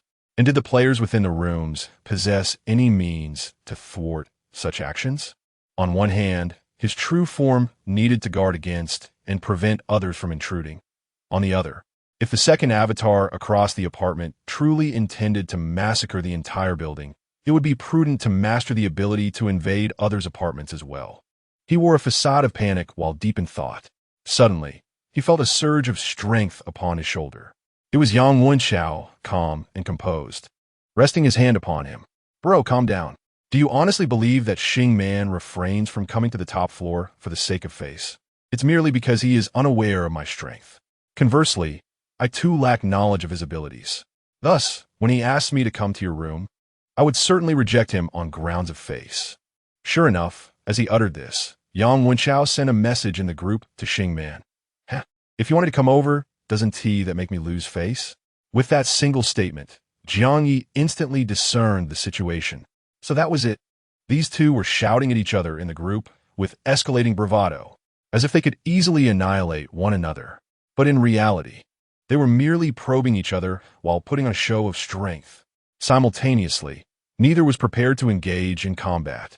They each, under the pretext of saving face, demanded that the other approach them, while neither would take the initiative to reach out. This situation inevitably led to a mutual avoidance of confrontation. Thus, while it appeared that the two were at each other's throats in the group chat, on the surface ready for an all-out battle, in reality, neither had any intention of clashing in the near term. However, prolonging this standoff was not a viable solution. Sooner or later, a confrontation would be unavoidable, wouldn't it? Jiang Ye glanced at Yang Wenxiao, who, narrowing his eyes, smiled and remarked, "If we were to confront Xing Man, I possess a certain level of confidence, though I cannot guarantee 100% certainty. For now, we should take this opportunity to enhance our strengths. I believe the other party shares this sentiment. Thus, it will be a matter of who can elevate their capabilities more swiftly in the short run." As he spoke, Yang Wenxiao waved his hand, retrieving a poster. After pondering for a moment, he continued earnestly, "Your room has already been exposed to Xing Man, making it quite unsafe. In truth, the entire novice apartment is fraught with peril." After a brief contemplation, he added, "At this juncture, if you wish to survive, you essentially have two options. The first is to sublet. This entails relinquishing your room number 2025 in favor of another. Subsequently, you must not disclose the new room number to anyone. If you possess sufficient funds, you could even opt for a room on a higher floor, such as the 30th, 40th, or even the 50th.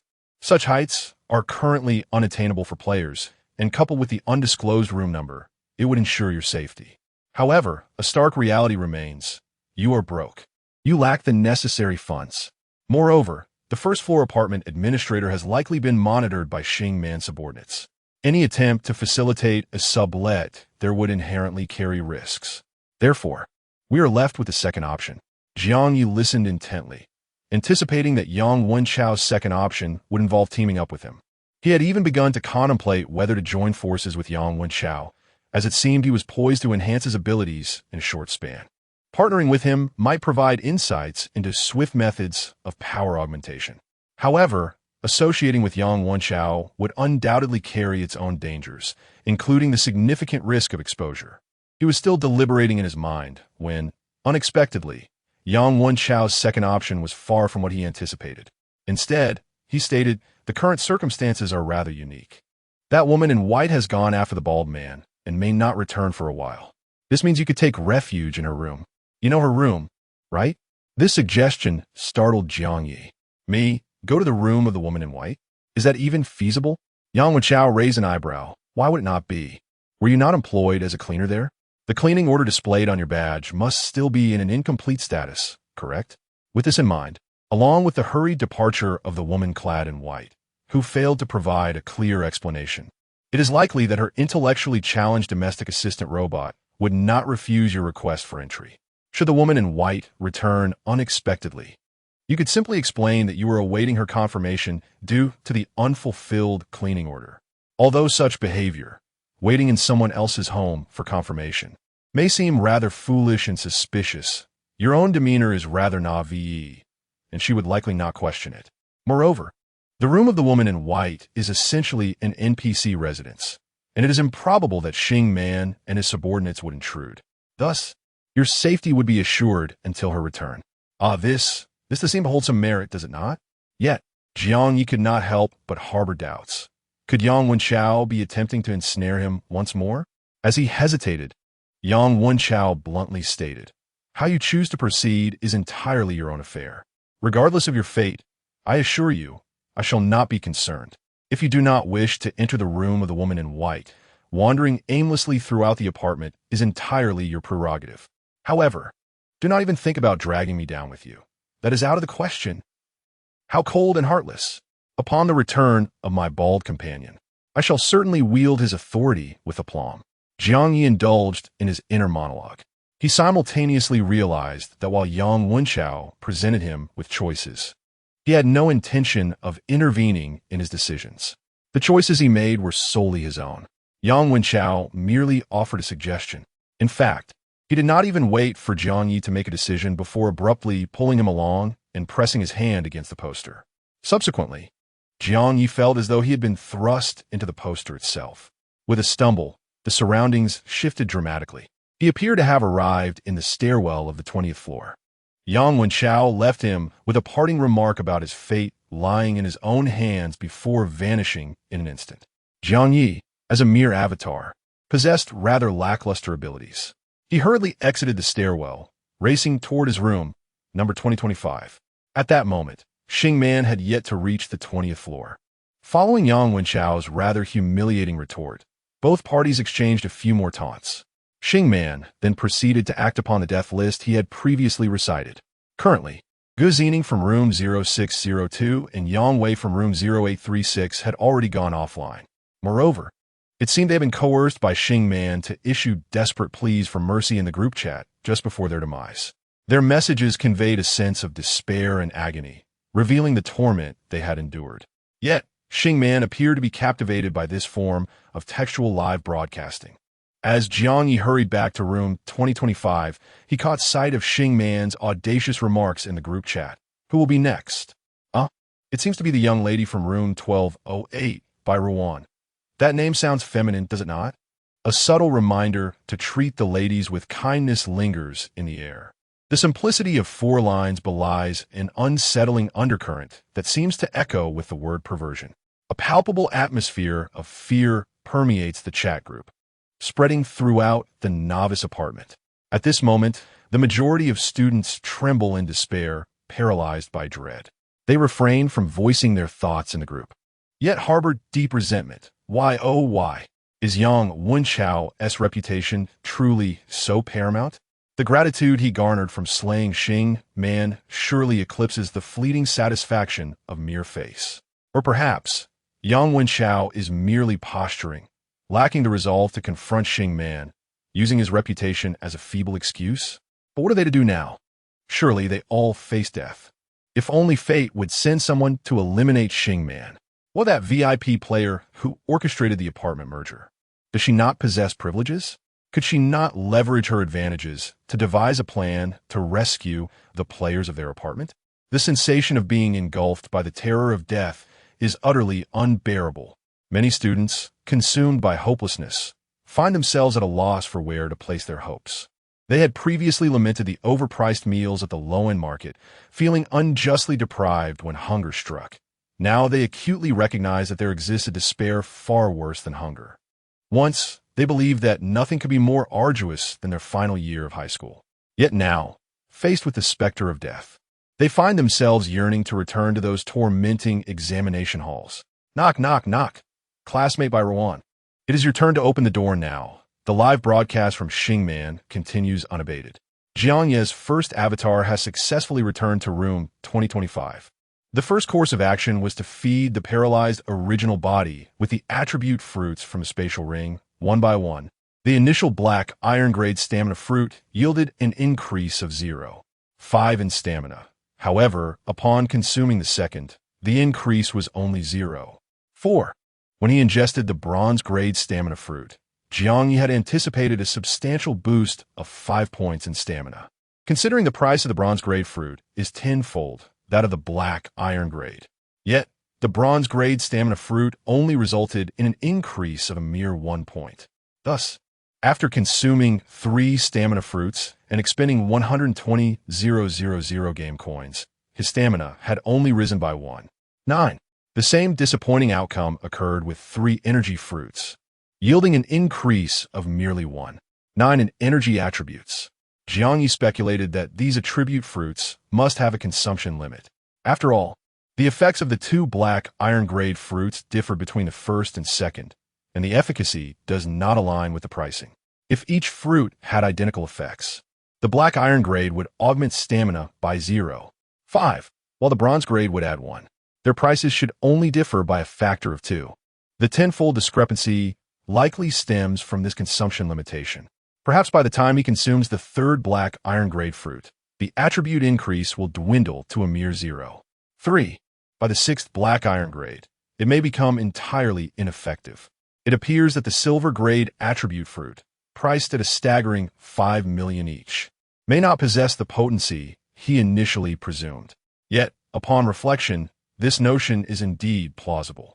If attribute fruits were devoid of any restrictions, would it not enable one to wreak havoc across the world, converting survival points into wealth and consuming attribute fruits until invincibility is attained? Contemplating this, Jiang Ye was suddenly struck with a wave of exhilaration, for he realized that ordinary players, while reliant on attribute fruits for enhancement, face certain limitations.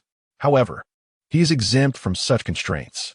With the ability to create infinite clones, one clone can consume a sufficient number of attribute fruits and subsequently allow another to continue the feast.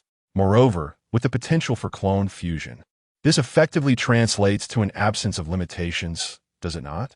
Of course, it is somewhat premature to dwell on such thoughts at this juncture. Presently, he finds himself with a mere 20,000 left in his pocket.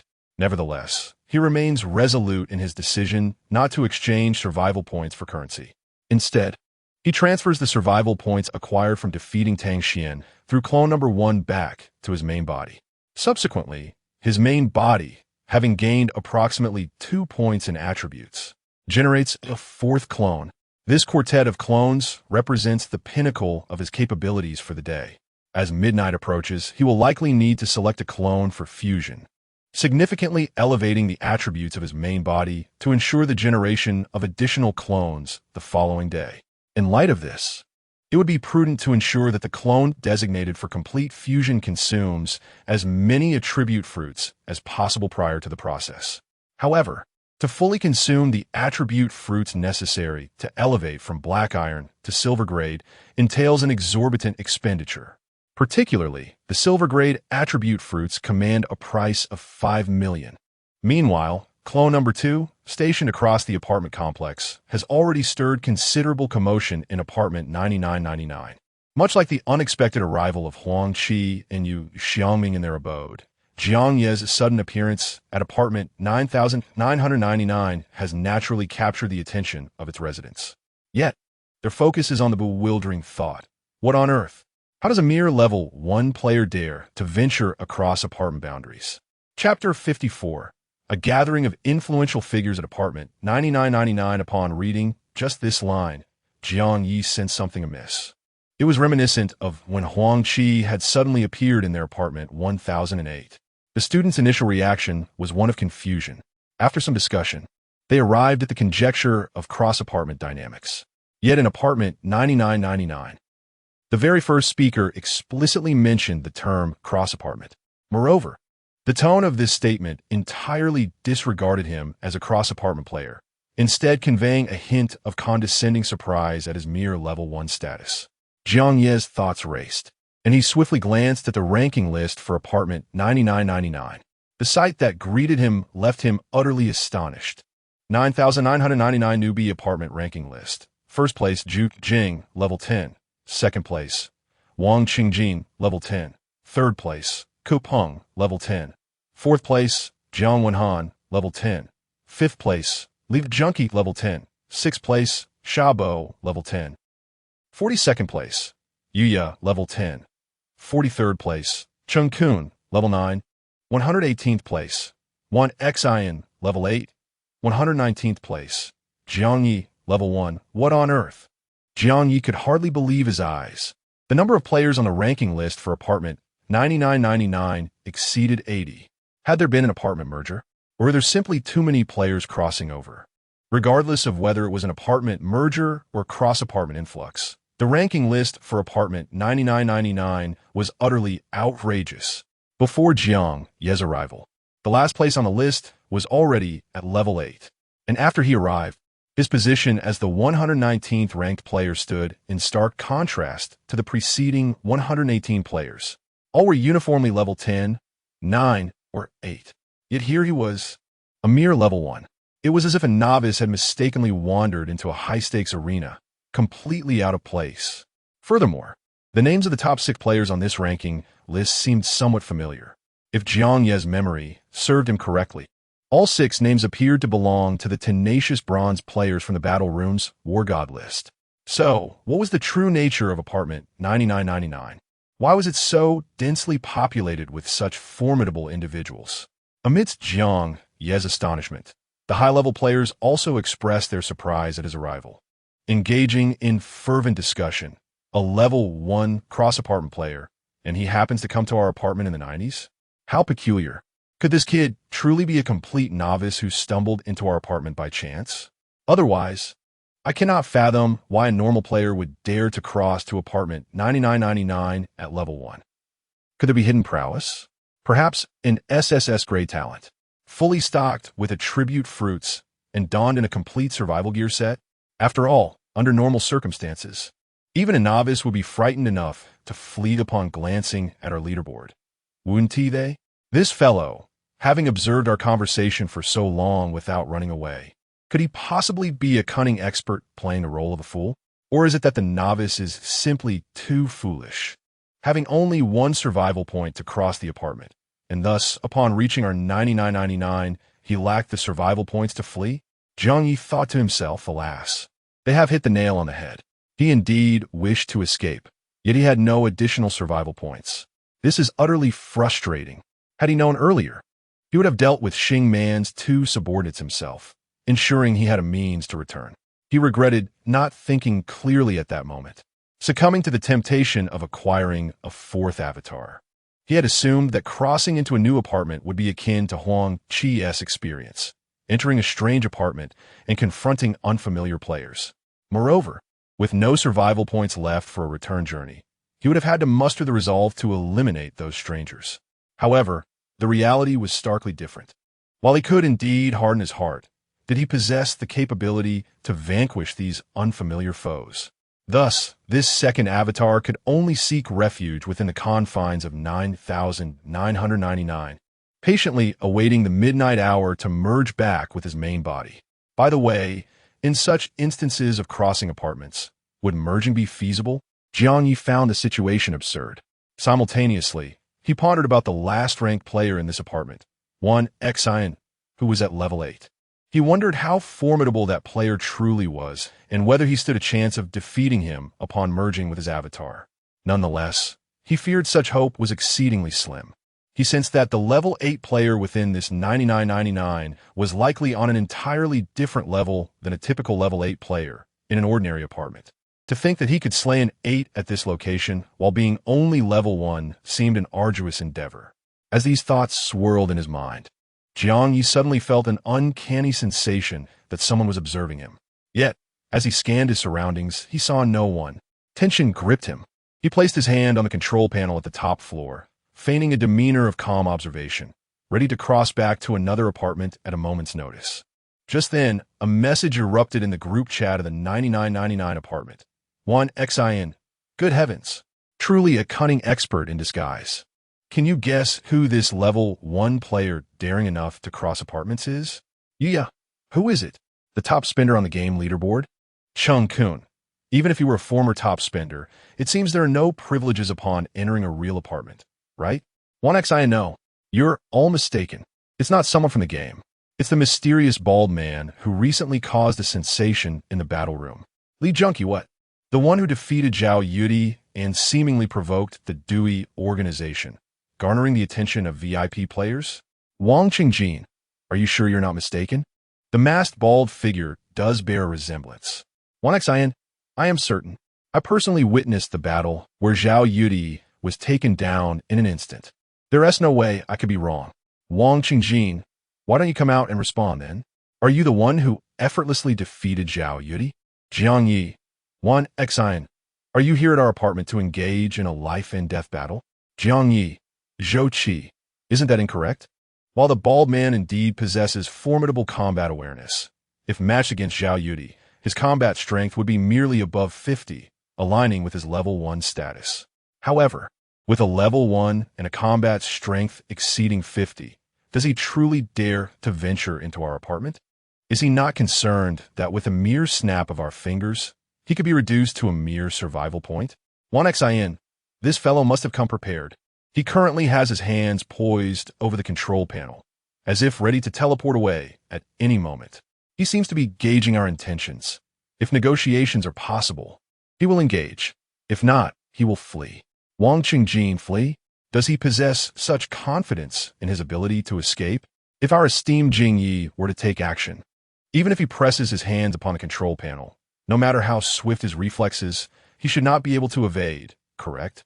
The term Jiang Ye here undoubtedly refers to the illustrious figure, Jing Shu, who holds the top position in the level 9,999 rankings and is also the reigning champion on the Battle Room's War God list. As Jiang Ye contemplated this, he noticed the next message in the group chat, prominently featuring the name Jing Shu. Jing Shu, what do you wish to discuss with us? Be direct. Jiang Ye, this message ignited a flurry of activity within the group chat of apartment 9,999. What had been a sparse conversation moments ago erupted into a cacophony of voices, swiftly burying Jing Shu's message. Wow, the god of Lin has appeared. The esteemed Jing Shu has come forth for this level 1 individual. How many matches does the god of Lin require to achieve 100 consecutive victories? Will he accomplish it today? If the apartment can topple the administrator on the very first day. Damn, just the thought sends shivers of excitement. The array of fanfare messages from various admirers dazzled the eyes. Nevertheless, Jiang Ye quickly sifted through the torrent of messages. Capturing key insights, this Jing Shu seemed to be challenging the battle room for 100 consecutive victories. Moreover, the players in this apartment appear to be intent on overthrowing the administrator, along with the previously mentioned spenders. It could be inferred that the players here, much like Yang Wenchao, are indeed gamers. Furthermore, even among gamers, they seem to be the elite. They likely intend to utilize the spending model, as Yang Wenchao mentioned, to navigate through the apartment. Perhaps they even aspire to dethrone the apartment administrator on the very first day. As he pondered and analyzed, Jiang Ye also considered how to respond to Jing Shu. It appeared that Jing Shu, along with the other prominent figures in the apartment, assumed he was here specifically to negotiate with them. However, in truth, Jiang Ye had merely chosen a distant apartment at random, stumbling into this situation inadvertently. He possessed no intention of negotiations and was entirely oblivious to the circumstances here. Yet if he were to speak the truth, the outcome might be quite dire. After a moment of contemplation, Jiang Ye mustered the courage to reply, I wish to engage in a life-and-death battle. Jing Shu, to be honest, Jiang Ye had no understanding of what a life-and-death battle entailed. However, during a recent conversation in the group chat, some individuals speculated that he had come to engage in a life-and-death battle. Thus, he played along with this conjecture. As for what a life-and-death battle entails, it sounds rather perilous, as if it could result in fatalities. Regardless, he resolved to familiarize himself with the situation. If he could fight, he would. If not, he would delay until midnight, contemplating whether he could escape by merging with his doppelganger. Just as he was pondering this, the esteemed member of the group, Gu Jing, responded to him. Gu Jing, report your battle results, Jiang Ye. Oh no. Jiang Ye felt that his identity as a novice was about to be exposed. What on earth does battle results refer to? Would it be foolish to ask directly? Yet, providing a random answer could lead to embarrassment if he were to answer incorrectly. 100 consecutive victories, a life-and-death battle. It seemed that the inquiry pertained to consecutive wins, didn't it? Hesitant, Jiang Ye attempted to respond. For consecutive victories in the battle room, does that count as a result? Upon uttering these words, the entire group chat fell into an eerie silence. After what felt like an eternity, a message finally emerged. Wang Qingjin. No way, buddy. You haven't even achieved 10 consecutive victories. And you're talking about a life and death battle? 1xin, exactly. Are you here to entertain us? And you even managed to alarm my Lin Shun, only to reveal a mere 4 consecutive victories. Yeah, nevertheless, ha ha ha. I can't help but laugh. I truly want to see Lin Shun's expression right now, ha ha. Chen Kun, just look at me. I feel my expression is probably quite similar to Lin Shun's. Yeah, ha, Jiang Ye. So, his response was perhaps a fortunate guess, but those results were dismal. What would he do? He only had 4 consecutive victories. Moreover, why was 4 consecutive victories considered poor? He had only played 4 matches. Who knows, by the time he reaches 100 matches, he might just achieve 100 consecutive victories. Perhaps he could surpass Lin Shun in reaching 100 consecutive victories. Does anyone understand the saying, do not underestimate the youth in poverty? Jiang Ye silently observed the laughter in the chat. He thought to himself, since it's just a doppelganger, he might as well be bold. Therefore, he boldly declared in the group, what if I achieve 100 consecutive victories before you, Lin Shun? The moment he said this, the group fell silent once more. After a significant pause, messages began to appear again. No way, buddy. That's not how one boasts. Exactly. Do you comprehend the significance of 100 consecutive victories? Do you even know how many consecutive victories Lin Shun has achieved? Jiang Ye thought to himself, I don't know, nor do I wish to know indifferent. JPG. I'm merely jesting. Let everyone treat it as a joke. But please don't take it seriously. Jiang Ye was at a loss as to how to conclude the situation. Suddenly, the highly esteemed Gu Jing finally responded to him. To be precise, it wasn't a response directed at him, but rather an arrangement made for him. Gu Jing, you have 10 minutes. Achieve 10 consecutive victories, and we will take you for a spin. Fail to do so, we will send you on your way. The phrase send you on your way clearly bore a resemblance to Yang Wenchao sending Wang Rui back to reunite with her parents. On the rooftop, concealed from view, 1xin observed Jiang Ye, his heart brimming with disdain. This arrogant bald man seemed poised to make a hasty retreat from the operation console. For achieving 10 consecutive victories in a mere 10 minutes was utterly implausible, even though this fellow had already secured 4 victories. He had only 6 matches left to contend with. Yet within these 6, the 5th and 10th matches were notorious for being the strongholds of seasoned players. Under ordinary circumstances, one might hasten through the 5th and 10th matches by procuring a winning service, but this bald man had already antagonized the organization responsible for granting these victories. Hence, his 5 and 10 wins could only be attained through his own efforts. Furthermore, it was likely that he would become a target for the organization. Because of his transgression, they had connected 1 million battle machines of veteran players to the combat zone. While this did not imply that 1 million veterans would log in simultaneously, the probability of encountering experienced players in standard matchups had significantly surged. In such a scenario, achieving 10 consecutive victories within 10 minutes was simply out of the question. Thus, if this fellow possessed any sense, he would be making a swift exit. However, unbeknownst to these eminent figures, Jiang Ye had long desired to flee, but lacked the necessary funds to do so. Consequently, he had no choice but to feign bravado. Soon enough, he made a seemingly impressive declaration in the chat. All right, no problem.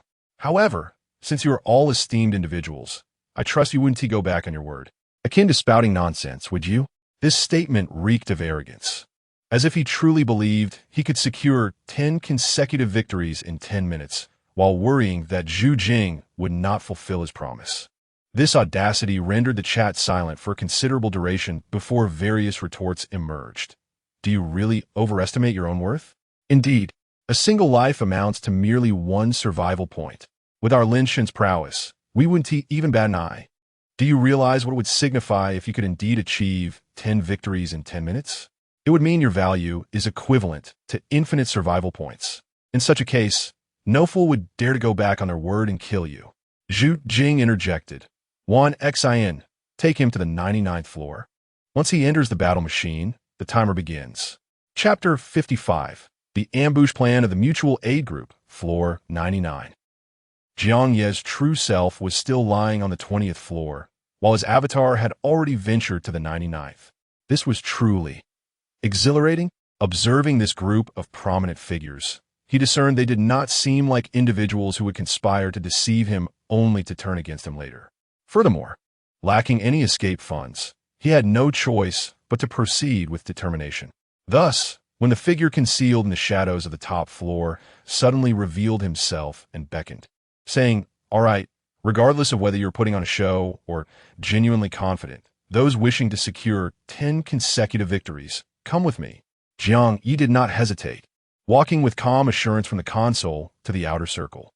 He even casually inquired, "Are you on XIN?" This name resonated deeply with him. Ranked last on the leaderboard, second only to himself, he was also the first to disclose in the group that he had defeated Jiang Ye, the bald-headed contender.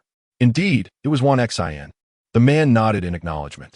Dressed in a black tactical jacket, similar to Yang Wenchao's, with dark skin and a rugged visage, he appeared quite youthful, resembling a military recruit.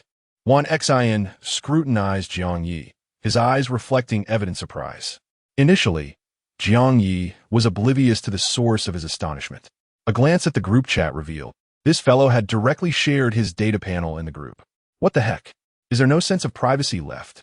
At that moment, the chat was abuzz with reactions from various prominent figures, expressing astonishment at his panel. Good heavens! He is indeed level 1, with combat power exceeding 50. Moreover, he possesses merely an S-class talent. This panel? It appears rather underwhelming.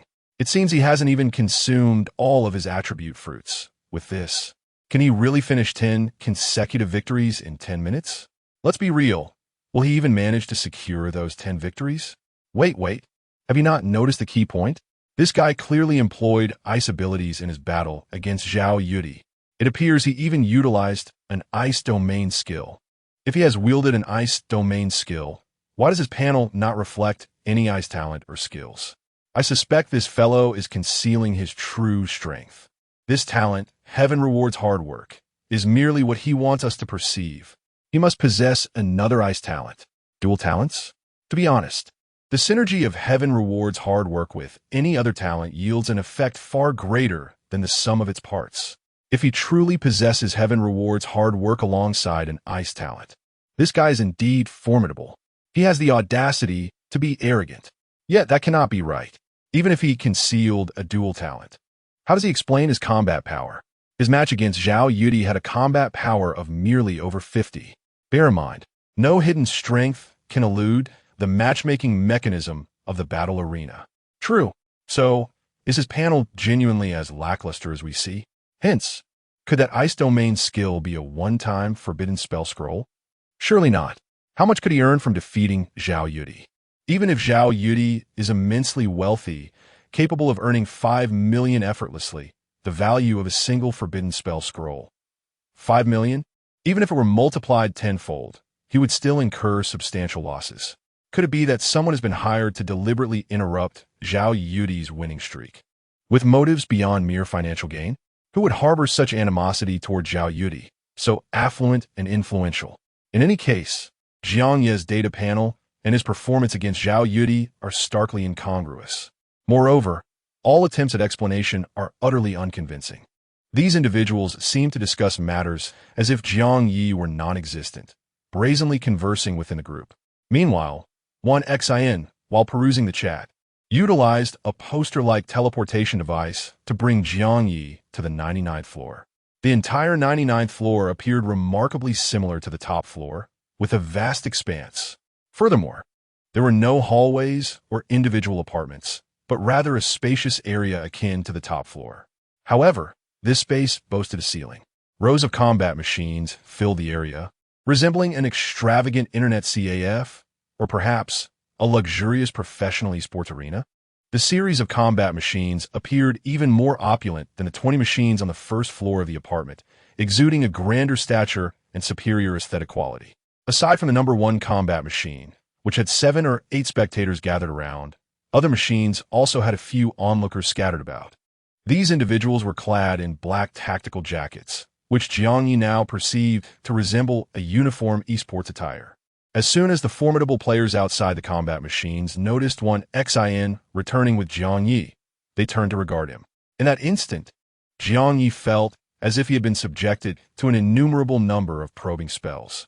Then, a robust individual approached him from beside the #1 combat machine and directly inquired, "Why don't you enlighten us on how your data panel allowed you to defeat Zhao Yudi in an instant?" Jiang Ye, cautious internally, yet maintaining an air of aloof confidence, replied with composure, "I am here to achieve 10 consecutive victories," implying that he was not there to clarify matters for them. The burly man paused momentarily before breaking into a laugh. "All right, then go ahead and pursue your 10 consecutive victories. In 10 minutes, I shall see how you continue to boast with such limited strength." While Jiang Ye appeared unfazed on the surface, he felt a rising tide of anxiety within. He was confident about achieving 10 consecutive victories. However, he was uncertain about accomplishing this within the span of 10 minutes. This implied that he would need to eliminate his opponents almost instantaneously in each match. Creating a new mirror clone took him 30 seconds each time. And in matches with spectators, the preparation time before combat would extend from 3 seconds to 2 minutes to accommodate more onlookers. If fortune did not favor him, and he encountered 6 matches with spectators, the waiting time alone would amount to 12 minutes. However, it seemed that in matches where seasoned players were engaged in a winning streak, it was implicitly understood that there would be no spectators. Thus, the 2 consecutive victories of 5 and 10 can commence without relying on luck, starting with absolute certainty and devoid of spectators. However, he had previously offended the seasoned players of the Colin victory. Can he still effortlessly annihilate his opponents in the next 5 consecutive victories? To be frank, Jiang Ye harbored considerable uncertainty within his heart. It was at this juncture that his main body generated the 4th avatar. Yet, despite the apparent activation of the luck effect, the panel of the 4th avatar was rather unremarkable. Jiang Ye, level 0, physical strength 2-4, energetic capacity 8 combat power 18, 2 survival points 0, talent energy enhancement B. It possessed merely a talent for attribute enhancement, lacking any initial skills, rendering it nearly useless. At this moment, it had been quite some time since Xing Man's last utterance. Logically, he should have already breached Bai Ruowan's apartment. Yet, within the group chat, there was no textual broadcast of his massacre against Bai Ruowan. Even her name had not vanished. Despairing classmates could not help but feel a flicker of hope. Could it be that Yang Wenxiao, unable to bear the sight, had finally gone to rescue Bai Ruowan? However, Jiang Ye believed that Xing Man, having slaughtered his way through, had already demonstrated his capability to forcefully invade others' apartments. Those classmates who had exposed their room numbers on the registry, rather than awaiting their doom in their rooms, would be wiser to seek refuge elsewhere. Therefore, he surmised that Bai Ruowan must have vacated her apartment before Xing Man arrived. Similarly, the next road gentleman likely was no longer in his own room. Consequently, it seemed that Xing Man might soon be on his way to Jiang Ye. In order to ensure the safety of his main body while preventing the exposure of his avatars, he would undoubtedly need to employ avatar fusion to eliminate Xing Man. To be doubly cautious, he should merge the 4th avatar with the mirrored avatar into the 3rd avatar simultaneously, ensuring absolute security for his main body. However, this would result in the 2nd avatar being without any available avatars for fusion for a period.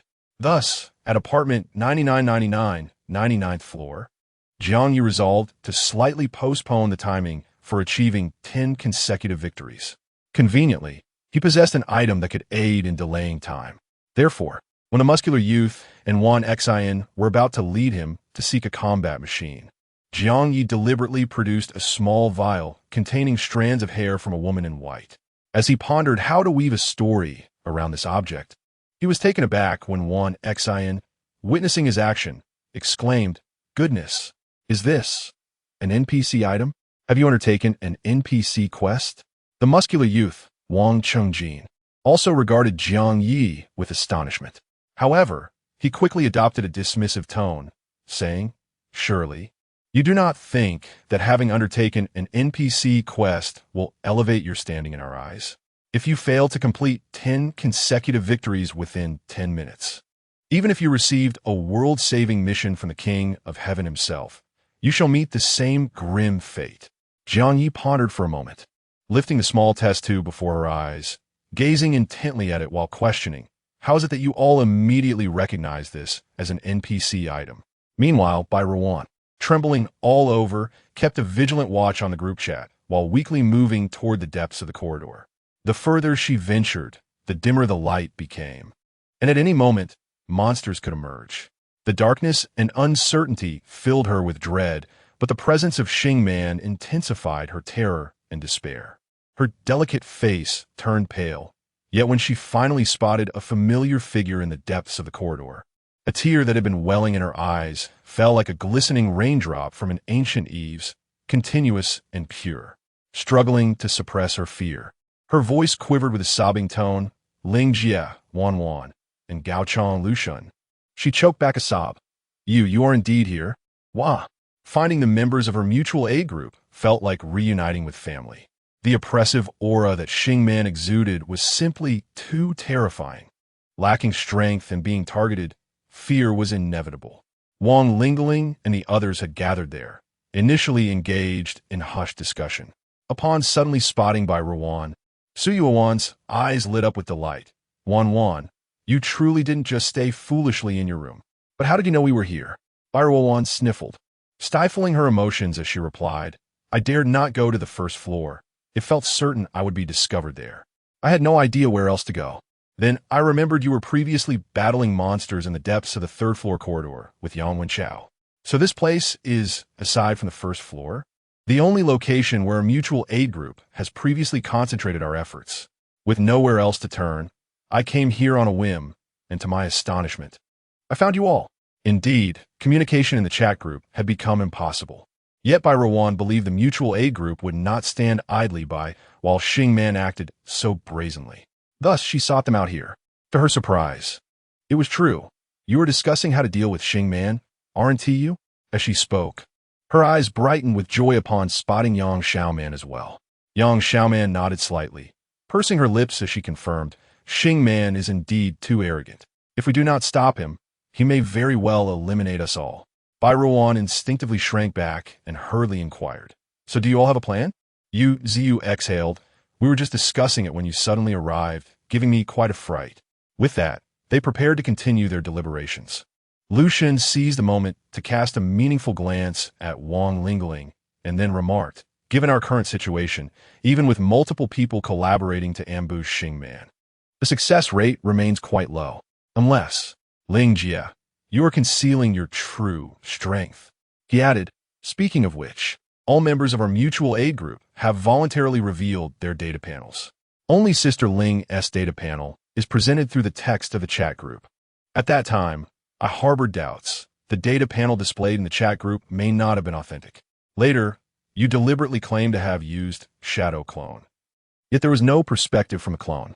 Subsequently, the clone perished, and you were unable to utilize that clone again for a full 24 hours. I was quite skeptical at that moment.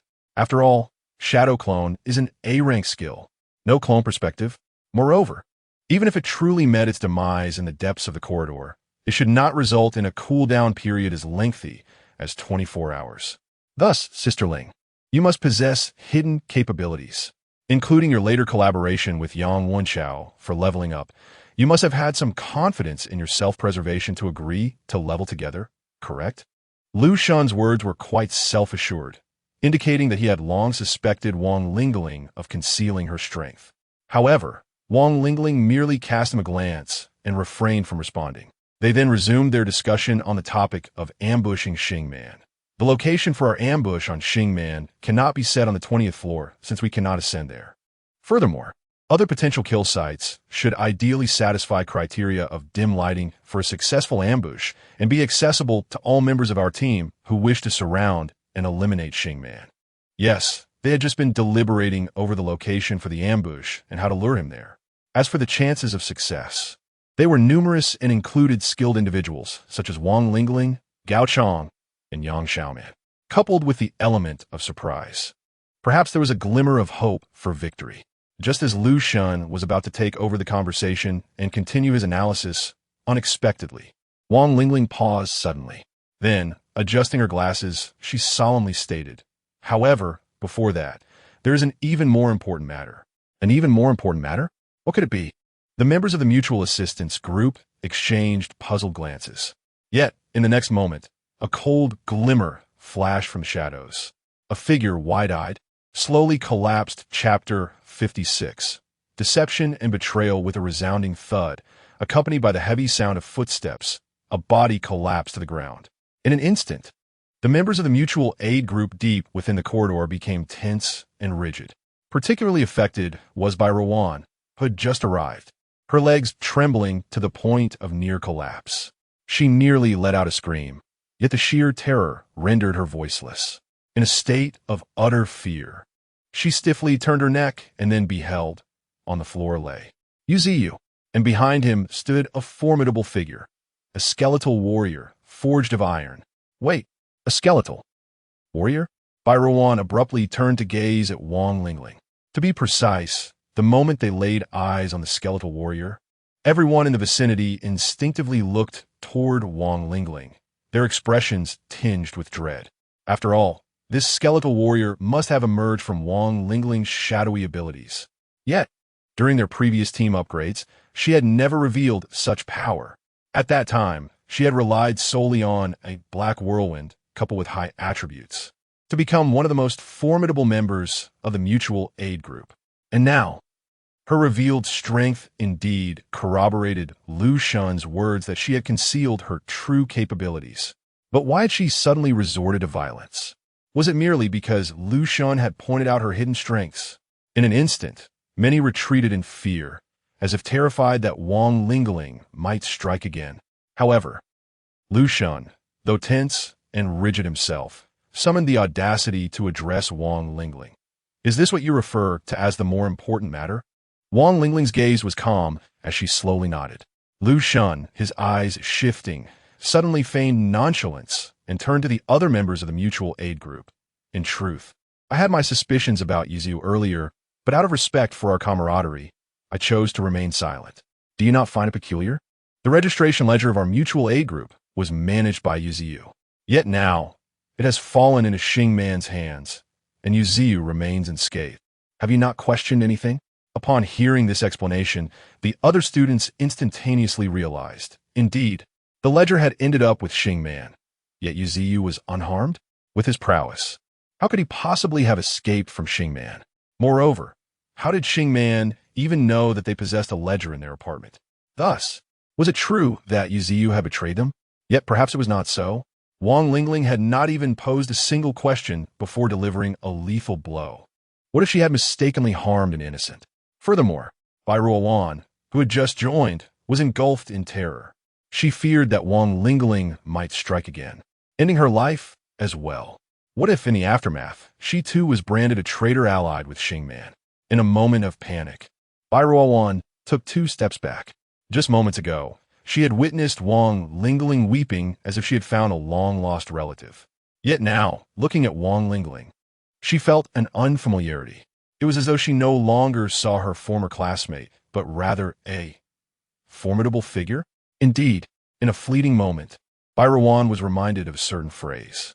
It was not that Wang Lingling possessed an overtly domineering aura of a tyrant. Rather, it evoked a historical narrative regarding the rift between Cao Cao and Chen Gong. Scholars have long debated whether El Bosch was genuinely wronged by the suspicious Cao Cao, or if he deserved his fate, which history has since romanticized. Even now, the fate of Yuziu remains shrouded in mystery. She is left to ponder whether he truly betrayed them or was unjustly executed by Wang Lingling. Nevertheless, his demise, coupled with the concealed power of Wang Lingling, seemed to suggest that the establishment of the mutual aid group was not born out of altruism, but rather a strategic maneuver akin to Cao Cao's purported affection for talent, which was ultimately driven by self-interest. Rowan took 2 steps back, feeling an overwhelming sense of trepidation. She swallowed hard, her gaze stiffening. Lu Shun cast a brief glance in her direction before addressing the mutual aid group, stating, "I see no fault in Ling Jie's actions. The manner in which the register fell into Xing Man's hands is indeed suspicious. If Yuziu is worthy of suspicion, then his death is not without justification. In contrast, consider Gu Zining and Yang Wei. Those classmates did nothing wrong, yet fell victim to Xingman's wrath.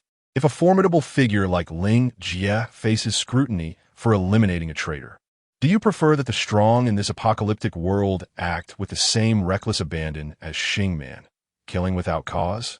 This rhetoric, while undeniably fallacious, resonated with the members of the mutual aid group. The logic was simple. Xingman kills without reason, whereas Wang Lingling kills with justification. Hence, she is superior to Xingman. With her capabilities, she could have easily indulged in indiscriminate slaughter like Xingman, yet she refrained, which speaks volumes. The moral standards of the past, when applied to this apocalyptic apartment, may only restrain the weak and cannot bind the strong. Now, regardless of whether Yu Ziyu betrayed them, he is deemed a traitor simply because Wang Lingling believes him to be one. This perhaps serves as a sophisticated version of pointing at a deer and calling it a horse. The distinction lies in their inability to discern whether Yu Ziyu is indeed a deer or a horse. Sui Wuan glanced at the pallid by Ruan and then at Lu Shun, deliberately praising. Lu Shun truly lives up to his reputation. I cannot believe I overlooked the suspicious nature of Yu Ziyu. Gao Chong, casting a glance at the steel gray, coldly charismatic skeletal warrior, pursed his lips and nodded in agreement. My attention was entirely captivated by the arrogant Xingman, and I failed to consider the issues surrounding Yu Ziyu. Other members of the mutual aid group echoed their agreement. Indeed, we were all terrified by Xingman at the time, who had the presence of mind to notice Yu Ziyu. Reflecting on it now, if Yu Ziyu had perished when the register fell into Xingman's hands, that would have seemed far more reasonable. The fact that Yu Ziyu survived raises questions. Bai Ruan surveyed the unfolding situation, surprisingly unperturbed. She bravely suppressed her trembling legs and summoned her courage to take 2 steps forward, her voice quivering as she echoed, "Indeed, the road goddess deductions have always been remarkably accurate. It seems the wandering fish indeed poses a problem." However, upon uttering her agreement, she noticed Wang Lingling gazing intently at her. Bai Ruan's heart sank, and tears threatened to overflow. After all, if one could be executed merely on the basis of suspicion, then what need is there for justification in the imposition of guilt? She should have been mercilessly slaughtered by Xingman within that room. Yet here she stood. This was indeed worthy of suspicion, was it not? Bai Ruan, who had believed that finding the organization signified hope, was suddenly engulfed in despair. She abruptly turned her gaze towards Lu Shun. She had joined a mutual aid group alongside him. She hoped he might offer her some assistance. However, she was taken aback to find that Lu Shun was clearly acting according to Wang Lingling's cues, showing no intention of aiding her. Instead, Wang Lingling abruptly averted her gaze from Bai Ruan and addressed the group in a solemn tone. "We have previously battled monsters on the 3rd floor, and this was shared in the group. Hence, the apartment classmates should be aware of it. I do not believe our classmates possess the fortitude to remain silent under severe torture. Indeed, it seemed that their peers would likely divulge everything after just a few threats with a knife. Therefore, if Bai Ruan could find her way here, Xingman would undoubtedly be able to as well. Thus, we must swiftly change our position, with Wang Lingling advocating for a change of location. The others naturally dared not oppose her. Nevertheless, Lu Shun, possessing a quick wit, mused quietly, if we could mislead Xingman while relocating, that would be splendid, drawing him to the place where we plan to ambush him. This was indeed a brilliant idea. However, how could they execute such a ruse? We could leave behind a message here, feigning it to be directed at other potential classmates from the mutual aid group. In reality, it would be intended for Xingman. When he arrives here and discovers the coded message meant for our classmates, he would follow the clues to find us. Lu Shun articulated his plan fluidly. Yet, the other classmates were not as confident. Will this really work? Such deceitful tactics are only seen in the tales of the 3 kingdoms. In reality, can one truly anticipate another's actions and lead an enemy into a trap? Sui Wuan, also an academic achiever, stepped forward to support Lu Shun, stating, "From what I know, Xingman's intelligence is quite average. In the context of the 3 kingdoms, he would likely be of the caliber inferior to Elbu. His current arrogance is merely a product of fortunate circumstances that have bestowed upon him formidable strength. Much like a nouveau riche, such petty individuals, once they gain power, are prone to arrogance. His bravado in the group suggests he intends to hunt us down one by one. However, after several failed attempts, he is bound to be infuriated. He will surely wish to discover where those classmates who evaded him have fled. Subsequently, by merely torturing a random classmate, he should be able to trace us to the third floor. Yet if he again finds nothing on the third floor, his ire will only intensify when the time comes. Upon discovering the information we left for our classmates in the mutual aid group, he will undoubtedly transition from rage to delight, eager to exact vengeance upon us. With his inflated ego, he would never suspect that we would dare to surround him. Hence, this plan is indeed feasible. However, I wonder if his limited intellect will allow him to uncover the clues we have left for our classmates. It would be splendid if we could also plant a traitor among his ranks as a spy. Sui-Wan pondered while analyzing the situation, her expression tinged with a hint of excitement. Clearly, she was exhilarated by the scheming and cunning typical of a dramatic narrative. Wang Lingling was open to experimenting with the idea put forth by Lu Xun and Sui-Wan. Nevertheless, after a moment of contemplation, she slowly remarked, "This method is indeed viable, but the problem lies in its passivity. We will be forced to wait for Xing Man's actions. We must wait for him to interrogate our classmates and lead them to the third floor, where he will discover the information we deliberately left behind. Our only option would be to wait passively, while the initiative rests firmly in Xing Man's hands. We cannot predict when he will choose to torture our classmates and head to the third floor." Indeed, the other classmates fell into a pensive silence. Suddenly, Wang Lingling interjected, "Actually, I wish to protect Jiang Ye." At this revelation, her classmates were taken aback, glancing at her in surprise. Wang Lingling offered no further explanation, but turned her gaze towards Bai Ruowan. Bai Ruowan, who had been thoroughly frightened moments ago, turned pale as Wang Lingling looked at her. Previously, she had regarded Wang Lingling as merely a classmate. Now, she perceived her as an authoritative figure. She could hardly bring herself to address her as Lingjie, instead wanting to exclaim, "Big shot."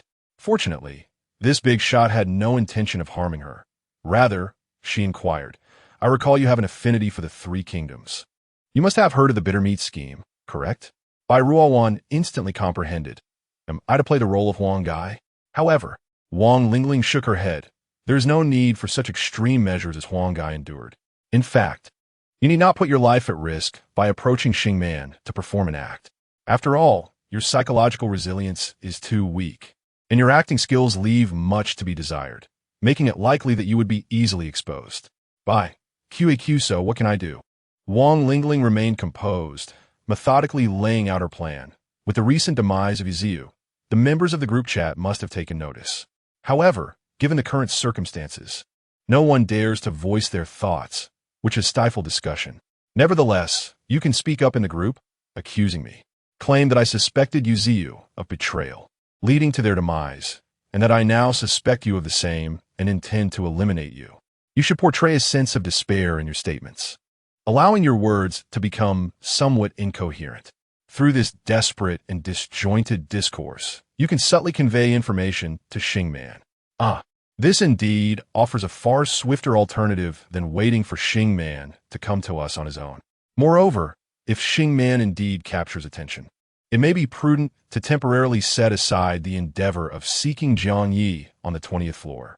There is a chance that this could safeguard Jiang Ye's well-being.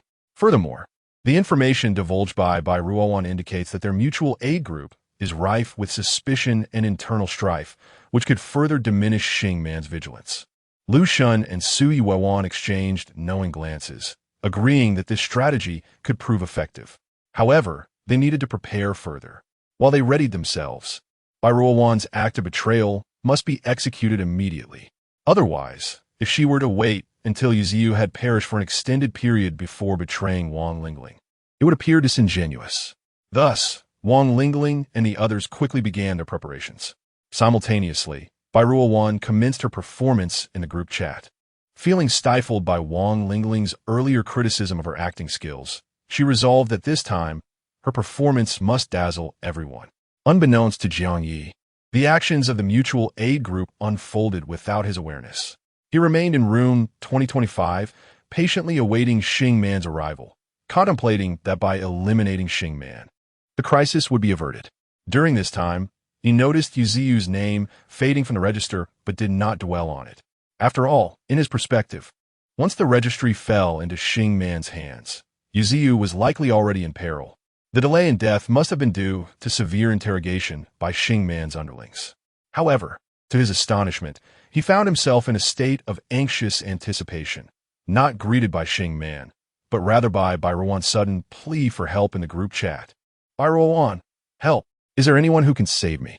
QAQ Jiang Ye's heart sank. Ruowan. Had she ultimately fallen victim? Had Xing Man located her? This suggested that Xing Man had not ascended to the 20th floor, but had instead sought out by Ruowan. Just as he pondered this, an unexpected knock echoed from outside his apartment. Chapter 57. Breaking into the house of the woman in white at last. The moment had arrived. Jiang Ye instantly entered a state of readiness. He swiftly retreated into the most secluded room of his apartment, adorned with a protective heart jade on his chest and a lucky bracelet upon his wrist. In his hand, he clutched a completely black syringe, a device procured from Huang Qi's spatial watch, capable of releasing poison darts twice. Additionally, he possessed a scroll that could randomly teleport him, though he was reluctant to use it unless absolutely necessary. After all, the teleportation was unpredictable, potentially leading him to perilous locations. It was likely that Huang Qi refrained from using it before his demise for the same reason, despite having prepared various defensive measures. Jiang Ye's main entity was not inclined to engage in combat. He envisioned that no one would be able to enter the room where his main body resided. However, if Xing Man summoned all his underlings, the situation could become overwhelming. Nevertheless, it was improbable, as even with considerable wealth, not everyone would reside on the 20th floor. Thus, the intruders should be few. After merging with his doppelganger, he believed he could resolve the situation within 3 minutes. With that in mind, all of Jiang Ye's attention was directed towards preparing for battle with his third doppelganger, even as his focus wavered slightly from the second doppelganger in apartment 9999. Thump, thump, thump. His heartbeat echoed in his chest. He had arranged a mirror doppelganger to observe from the peephole at the door. Through the dim light, he discerned a blurred figure seemingly fiddling with the doorknob, holding what appeared to be a black card. The silhouette bore a striking resemblance to Xing Man. Meanwhile, in the group chat, Ruowan continued to cry for help. Jiang Ye was puzzled. Xing Man was at his doorstep, so why was Ruowan pleading for assistance? Had she been captured by Xing Man's underlings? To everyone's astonishment, the next message from Ruowan revealed, "Help! Help! Wang Lingling is hunting me down. Is there anyone who can save me?" What? Wang Lingling? The one pursuing her was Wang Lingling and not Xing Man or his subordinates? How could this be possible? Observing the bewildered expressions of his classmates in the group chat, Jiang Ye was taken aback. Ruowan continued to plead, "It's true. Yuziu was also killed by Wang Lingling. She mentioned that the registry fell into Xing Man's hands through Yuziu, yet Yuziu is alive, indicating his betrayal to align with Xing Man. Now she claims that I was targeted by Xing Man, but survived, suspecting I have also defected to him. What should I do? No matter how I explain, she won't believe me. She is determined to kill me. Wang Lingling. She is merely seeking reasons to commit murder. She desires to survive, to become like Xing Man or Yang Wenchao. But I don't want to die. What should I do?" As Jiang Ye closely monitored the door that could be breached at any moment, he read the messages in the group chat, utterly astonished. Wang Lingling. Does she aspire to emulate Xing Man and Yang Wenchao in their indiscriminate slaughter? Having slain Yuziu, does she now plot to eliminate Ruowan? Jiang Ye found himself engulfed in perplexity. If it were indeed true that Yuziu met his demise at Wang Lingling's hands, it would certainly lend credence to the notion of his allegiance to Xing Man.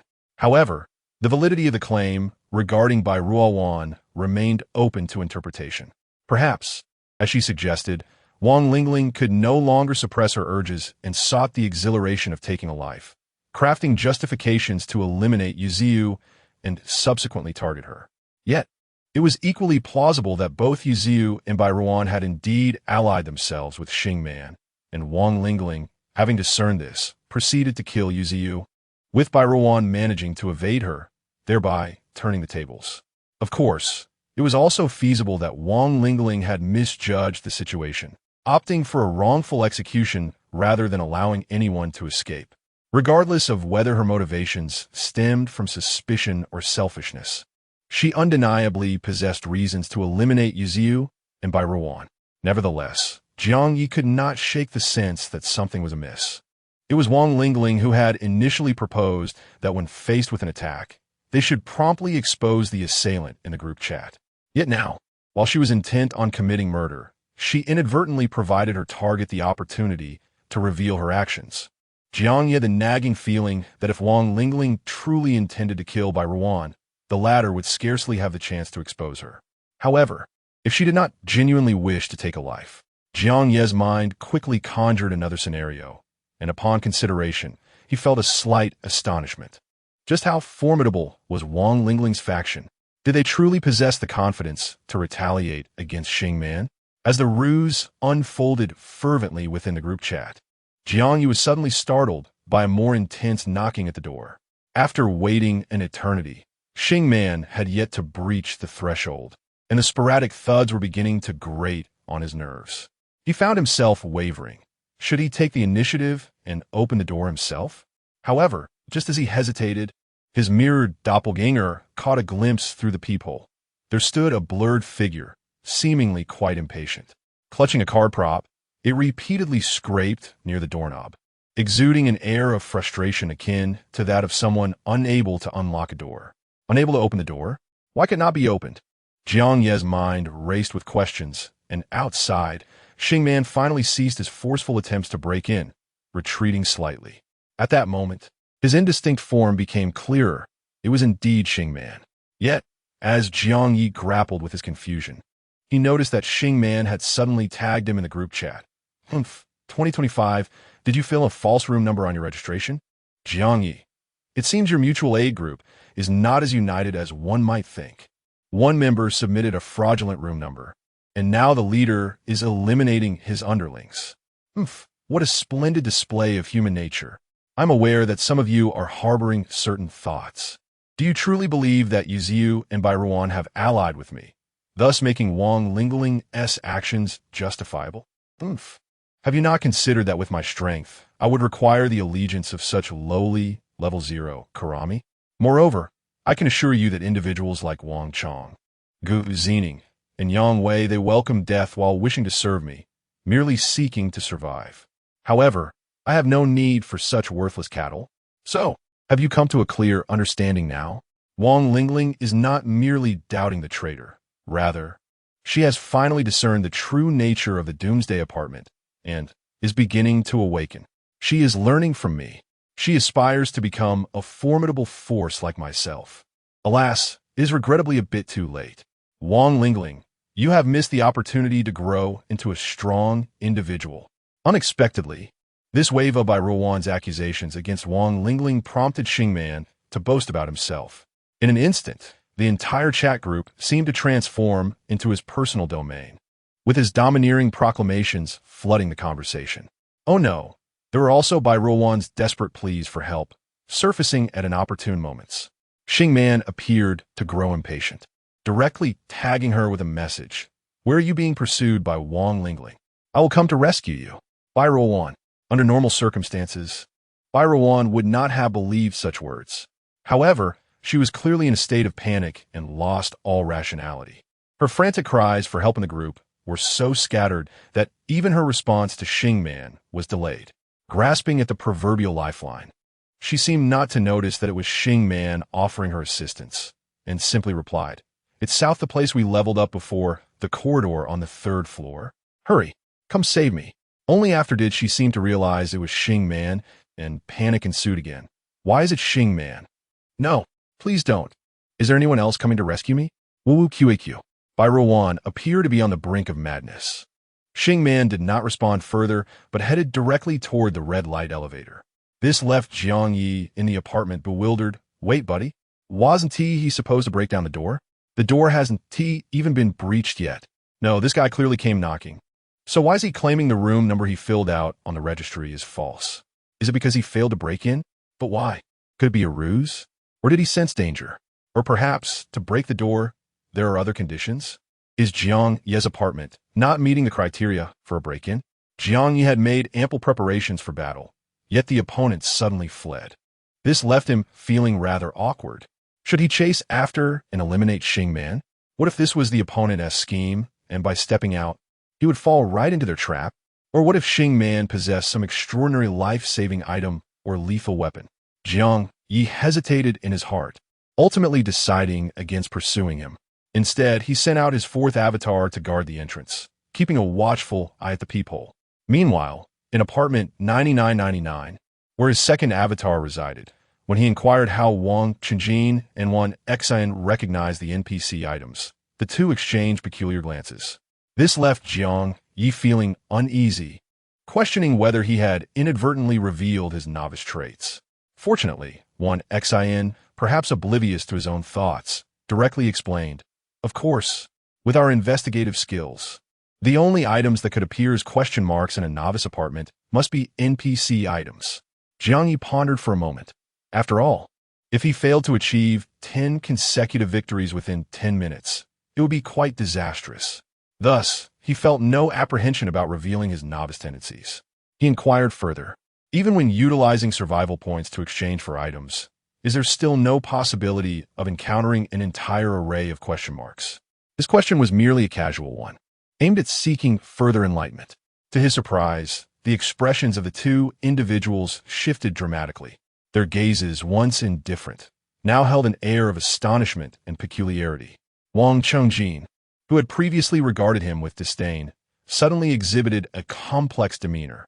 After a brief silence, he responded slowly, "Of course, items exchanged with survival points may occasionally exceed the confines of the newbie apartment. However," he hesitated momentarily before articulating the latter part, "you possess the means to exchange for items worth over 10,000 survival points?"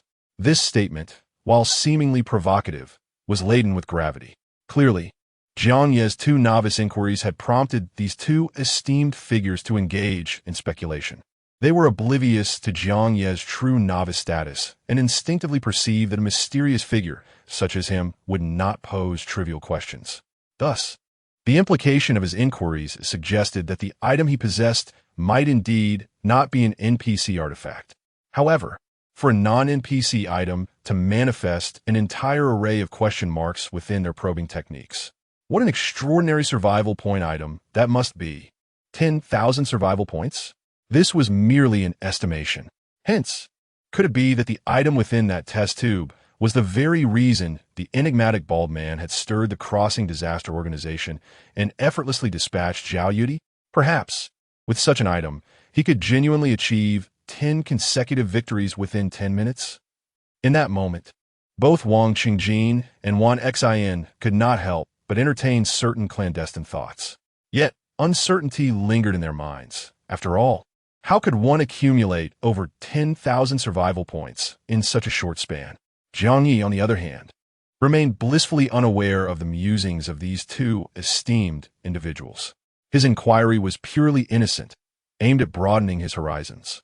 Upon hearing Wang Qingjin's assertion, his immediate reaction was, if items exceeding 10,000 survival points yield an entire array of question marks in your probing technique, and NPC items also display the same, does that not imply that the value of NPC items is comparable to 10,000 survival points? However, as soon as these words escaped his lips, both Wang Qingjin and Wan Xian were rendered speechless. Their expressions grew increasingly peculiar. How could this young man pose such an absurd question? Was he genuinely unaware? Or was he attempting to mislead them through feigned ignorance?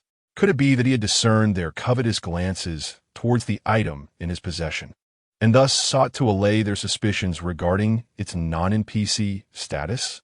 Yet, was their suspicion not incited by the bald man's own inquisitive remarks?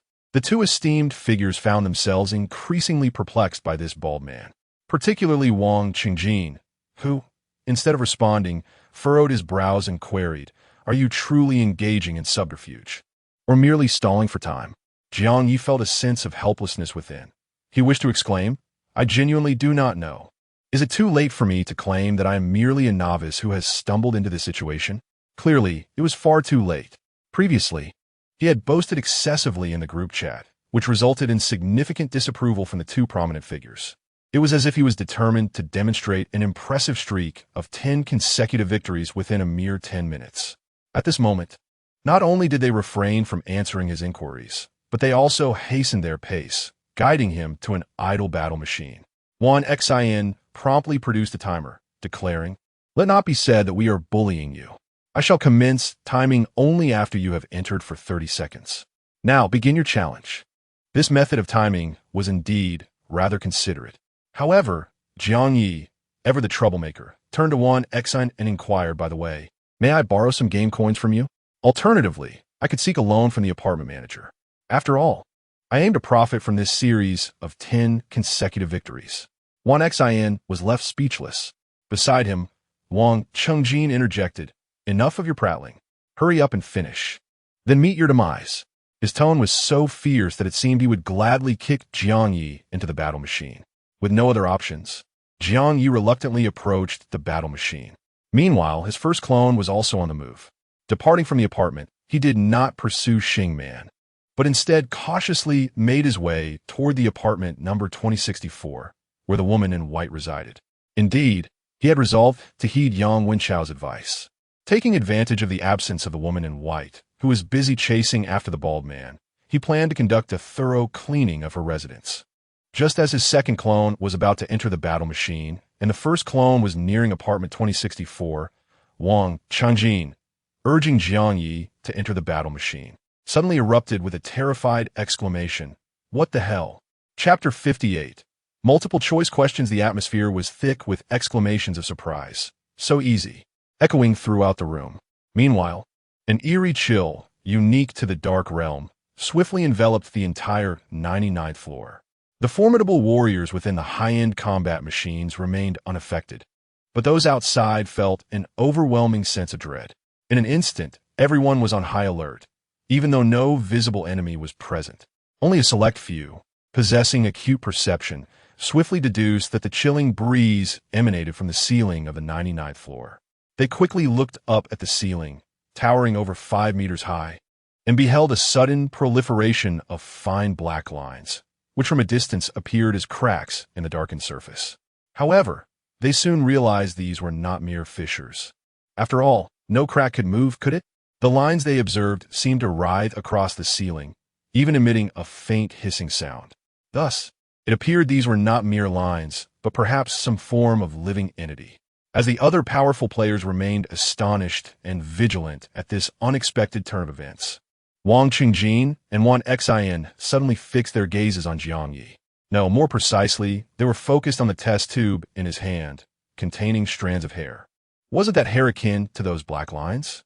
Could it be that this bald man had orchestrated this bizarre occurrence? Was he attempting to challenge the entire 9999 apartment single-handedly?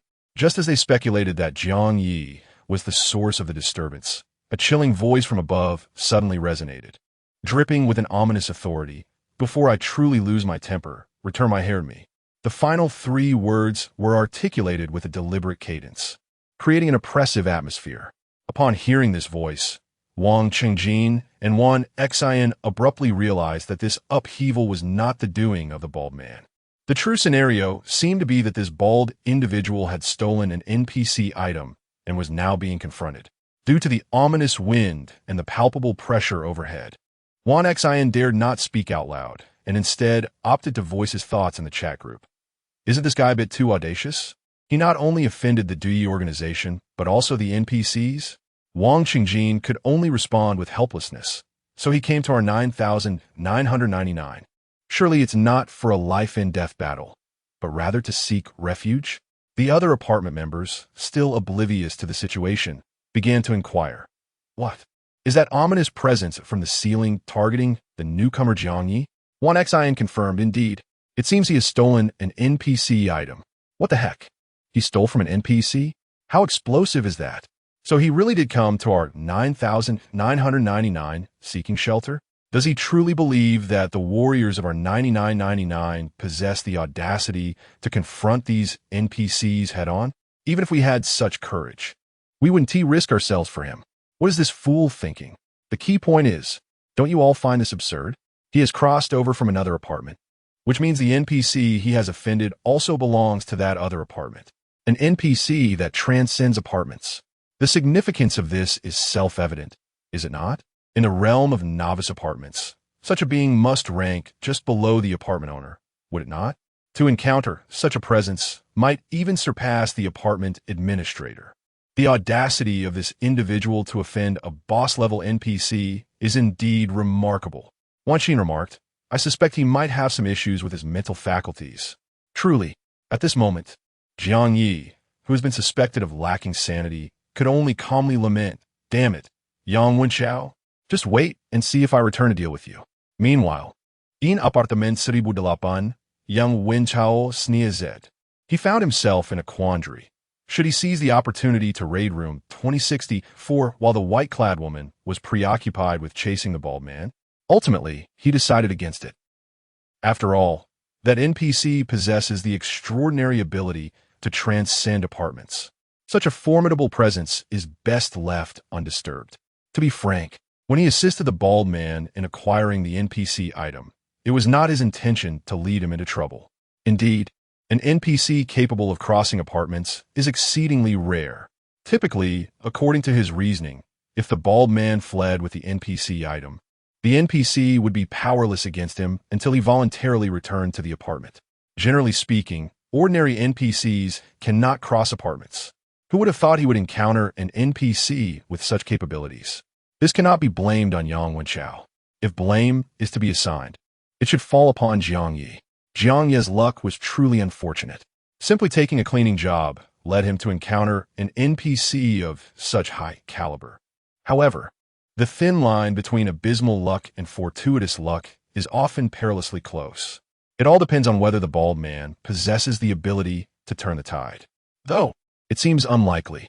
After all, that fellow is not a player. Jiang Ye himself harbored little hope. Yet he contemplated that, according to Yang Wenchao's earlier statements, the NPC residents of the apartment do not actively seek to eliminate players. Therefore, by returning the test tube to the white-clad woman, he should be in the clear, right? In the end, the only loss will be the 300,000 he spent on 2 items for the sake of stealing hair. Although 300,000 is still a substantial sum for him, it pales in comparison to the value of his own life. However, just as Jiang Ye was musing that returning the hair would resolve his issues, he suddenly recalled that both he and Yang Wenchao had previously been ambushed by monsters. Yang Wenchao was attacked by a giant cockroach in the battle room, while he himself faced a venomous snake in the 20th floor corridor. According to Yang Wenchao, the reason for their ambush was their previous act of stealing a package.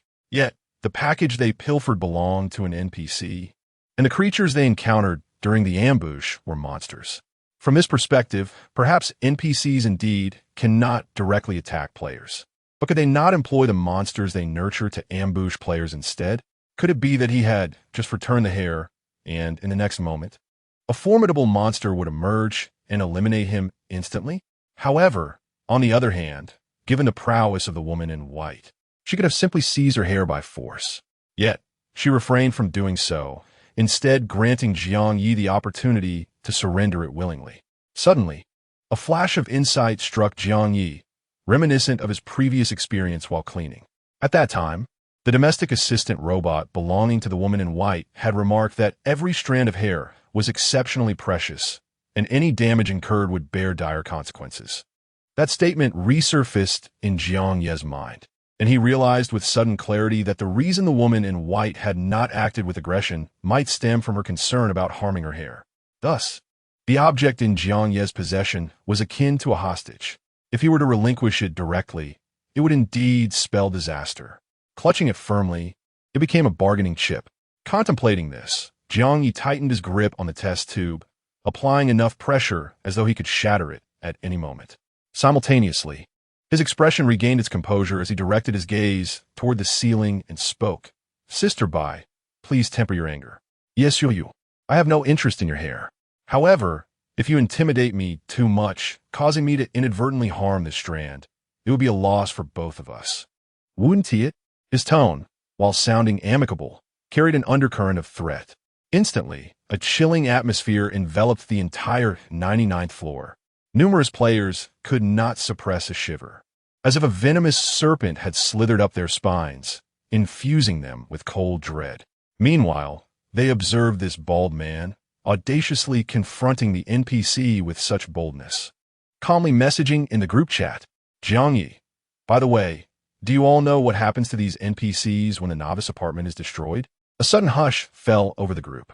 Then, Wanxin was the first to respond.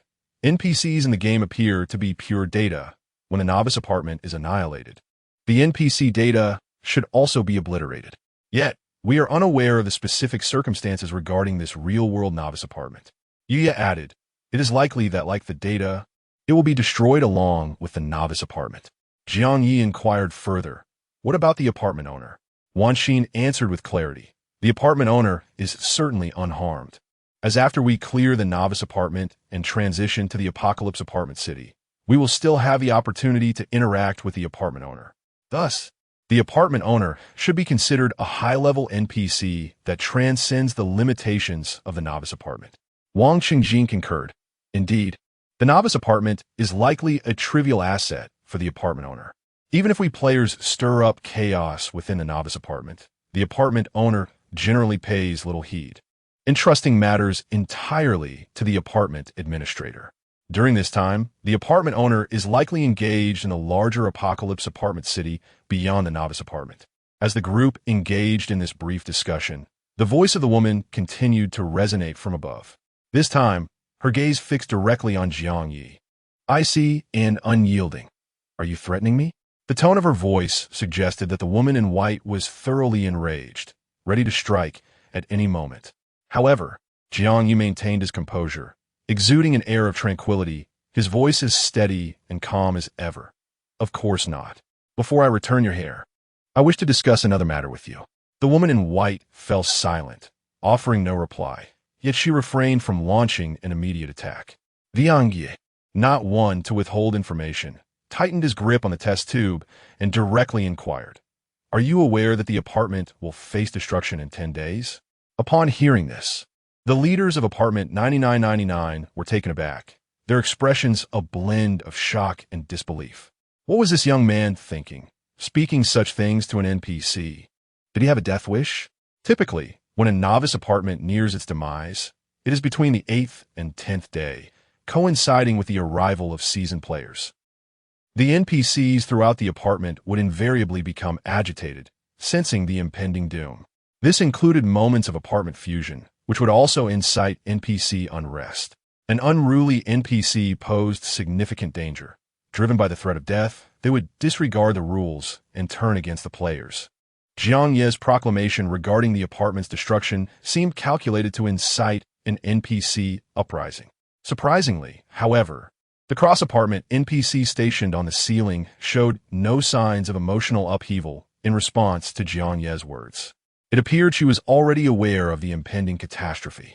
Yet, she still chose not to respond to Jiang Ye. Unfazed, he continued with his calm demeanor.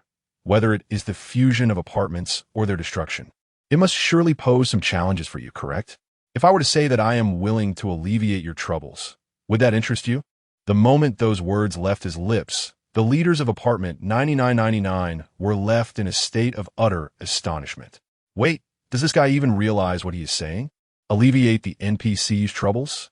Surely he does not believe he can prevent the NPC from perishing alongside the apartment? Could he be so naive as to think that by providing these NPCs with survival stones, they would endure? This fellow is truly absurd.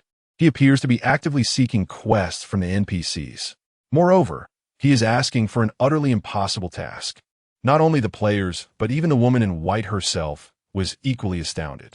After a prolonged silence, her voice finally echoed down from the ceiling, laced with palpable disdain, alleviate my troubles. Huh, do you even know whose troubles you need to resolve? Jiang Ye's gaze flickered, a spark of joy igniting within him. If the woman in white had asked directly, do you know how to resolve my troubles? He might have been at a loss for words. However, her inquiry about whose troubles transformed the question into something more pointed. Here, who referred to a person. Thus, it could be translated into options A, apartment player B, apartment administrator C, corridor shadow D. apartment owner E. Others. The multiple choice question becomes exceedingly simple. One could even guess it correctly. Moreover, based on the discussions among the esteemed figures of apartment 9999, together with the disdainful attitude of the woman in white towards their remarks, it must undoubtedly be the most challenging option. Jiang Ye confidently proposed his guess. Isn't it to deal with the apartment owner? As soon as these words escaped his lips, Jiang Ye sensed an abrupt tension in the atmosphere of the 99th floor. Even the chilling air descending from the ceiling seemed unable to permeate this rigid ambience. Consequently, the previously eerie and cold atmosphere was suddenly reduced to mere awkwardness and stiffness. Wait, why the awkwardness? Did he guess correctly or incorrectly? Or perhaps, is the apartment owner particularly difficult to deal with? Upon reflection, it indeed seems rather challenging. After all, according to the intelligence he had gathered, the apartment owner is far more formidable than the apartment administrator. Even these gaming elites, when attempting to conquer the novice apartment through monetary investment, would only dare to confront the apartment administrator, never daring to cast their ambitions upon the apartment owner. Furthermore, Yang Wenchao had previously mentioned that the apartment administrator possesses the capability to eliminate players. To counteract such power, one would require a specific item. In other words, defeating the apartment administrator is already an arduous task for players. Resolving the apartment owner, however, is a scenario that even the gaming elites had not considered. Thus, had he inadvertently boasted too grandly? Just as Jiang Ye pondered amidst this awkward atmosphere, contemplating whether he should concoct an excuse to mitigate the situation, a peculiar voice, devoid of chill yet strange, emanated from the now warm ceiling. Are you certain that you genuinely wish to confront the apartment owner? Chapter 59, NPC Quest. The Mask of the Marauder. I am not. I did not. I was merely jesting. Is it too late to regret now? Clearly, it was too late. The woman in white did not wait for his response and immediately interjected, since you were so eager to deal with the apartment owner. I shall assign you a task. Accept it. What? The other magnates from the 9,999 apartments were utterly bewildered. Is this truly an NPC quest being issued? However, this task might not be so simple. Jiang Ye was equally perplexed, for a distinct notification echoed in his mind. Ding! The resident, In Su, has initiated an SS-level confidential quest for you. Quest requirement: eliminate the owner of your apartment area. Quest deadline: before the destruction of the novice apartment. Quest Phase 1: eliminate the apartment administrator, level S. Quest Phase 2: eliminate the apartment merchant, level SS. Quest Phase 3: eliminate the apartment owner, level SSS. Phase 1 rewards: 1. 50 million game currency. 2. Skill scroll, bronze level, 3. Bronze treasure chest, 3. 4. Exemption cards, 10. 5. A golden level combat machine. Insu special provision. Phase 1 rewards will be distributed upon accepting the quest. Quest failure penalty: none. Do you accept the quest? Yes, no. What? 50 million game currency. Skill scrolls, bronze treasure chests, exemption cards, and a golden level combat machine? This is akin to a windfall. Although Jiang Ye was uncertain about the exact utility of the golden level combat machine, its placement at the end suggested a significant value. The crucial point is, as long as he accepts the quest, the rewards will be granted. Moreover, there is no penalty for failing the quest. Wouldn't that mean a considerable loss for the woman in white if he were to accept and then fail? Or perhaps she intends to impose the punishment herself. In this light, the SSS-level confidential task seemed rather straightforward. Having accepted the quest, it appeared unlikely that the woman in white would trouble him further during the quest duration.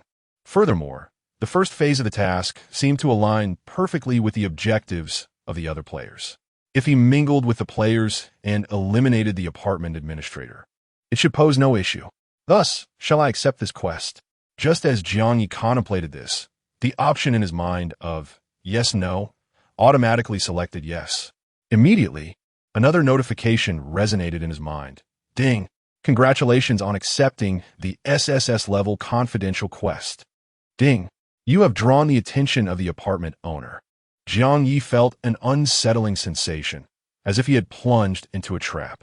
Was there truly no failure penalty for this quest? There was no time for further deliberation. A slender black thread, woven into the ceiling, suddenly descended, bearing a silver ring that gracefully fell before Jiang Ye. Jiang Ye removed the object and discovered it to be a level 1 spatial ring. Just as he began to examine the items within, the black thread ensnared the test tube in his hand once more, seemingly intent on retrieving the hair as well.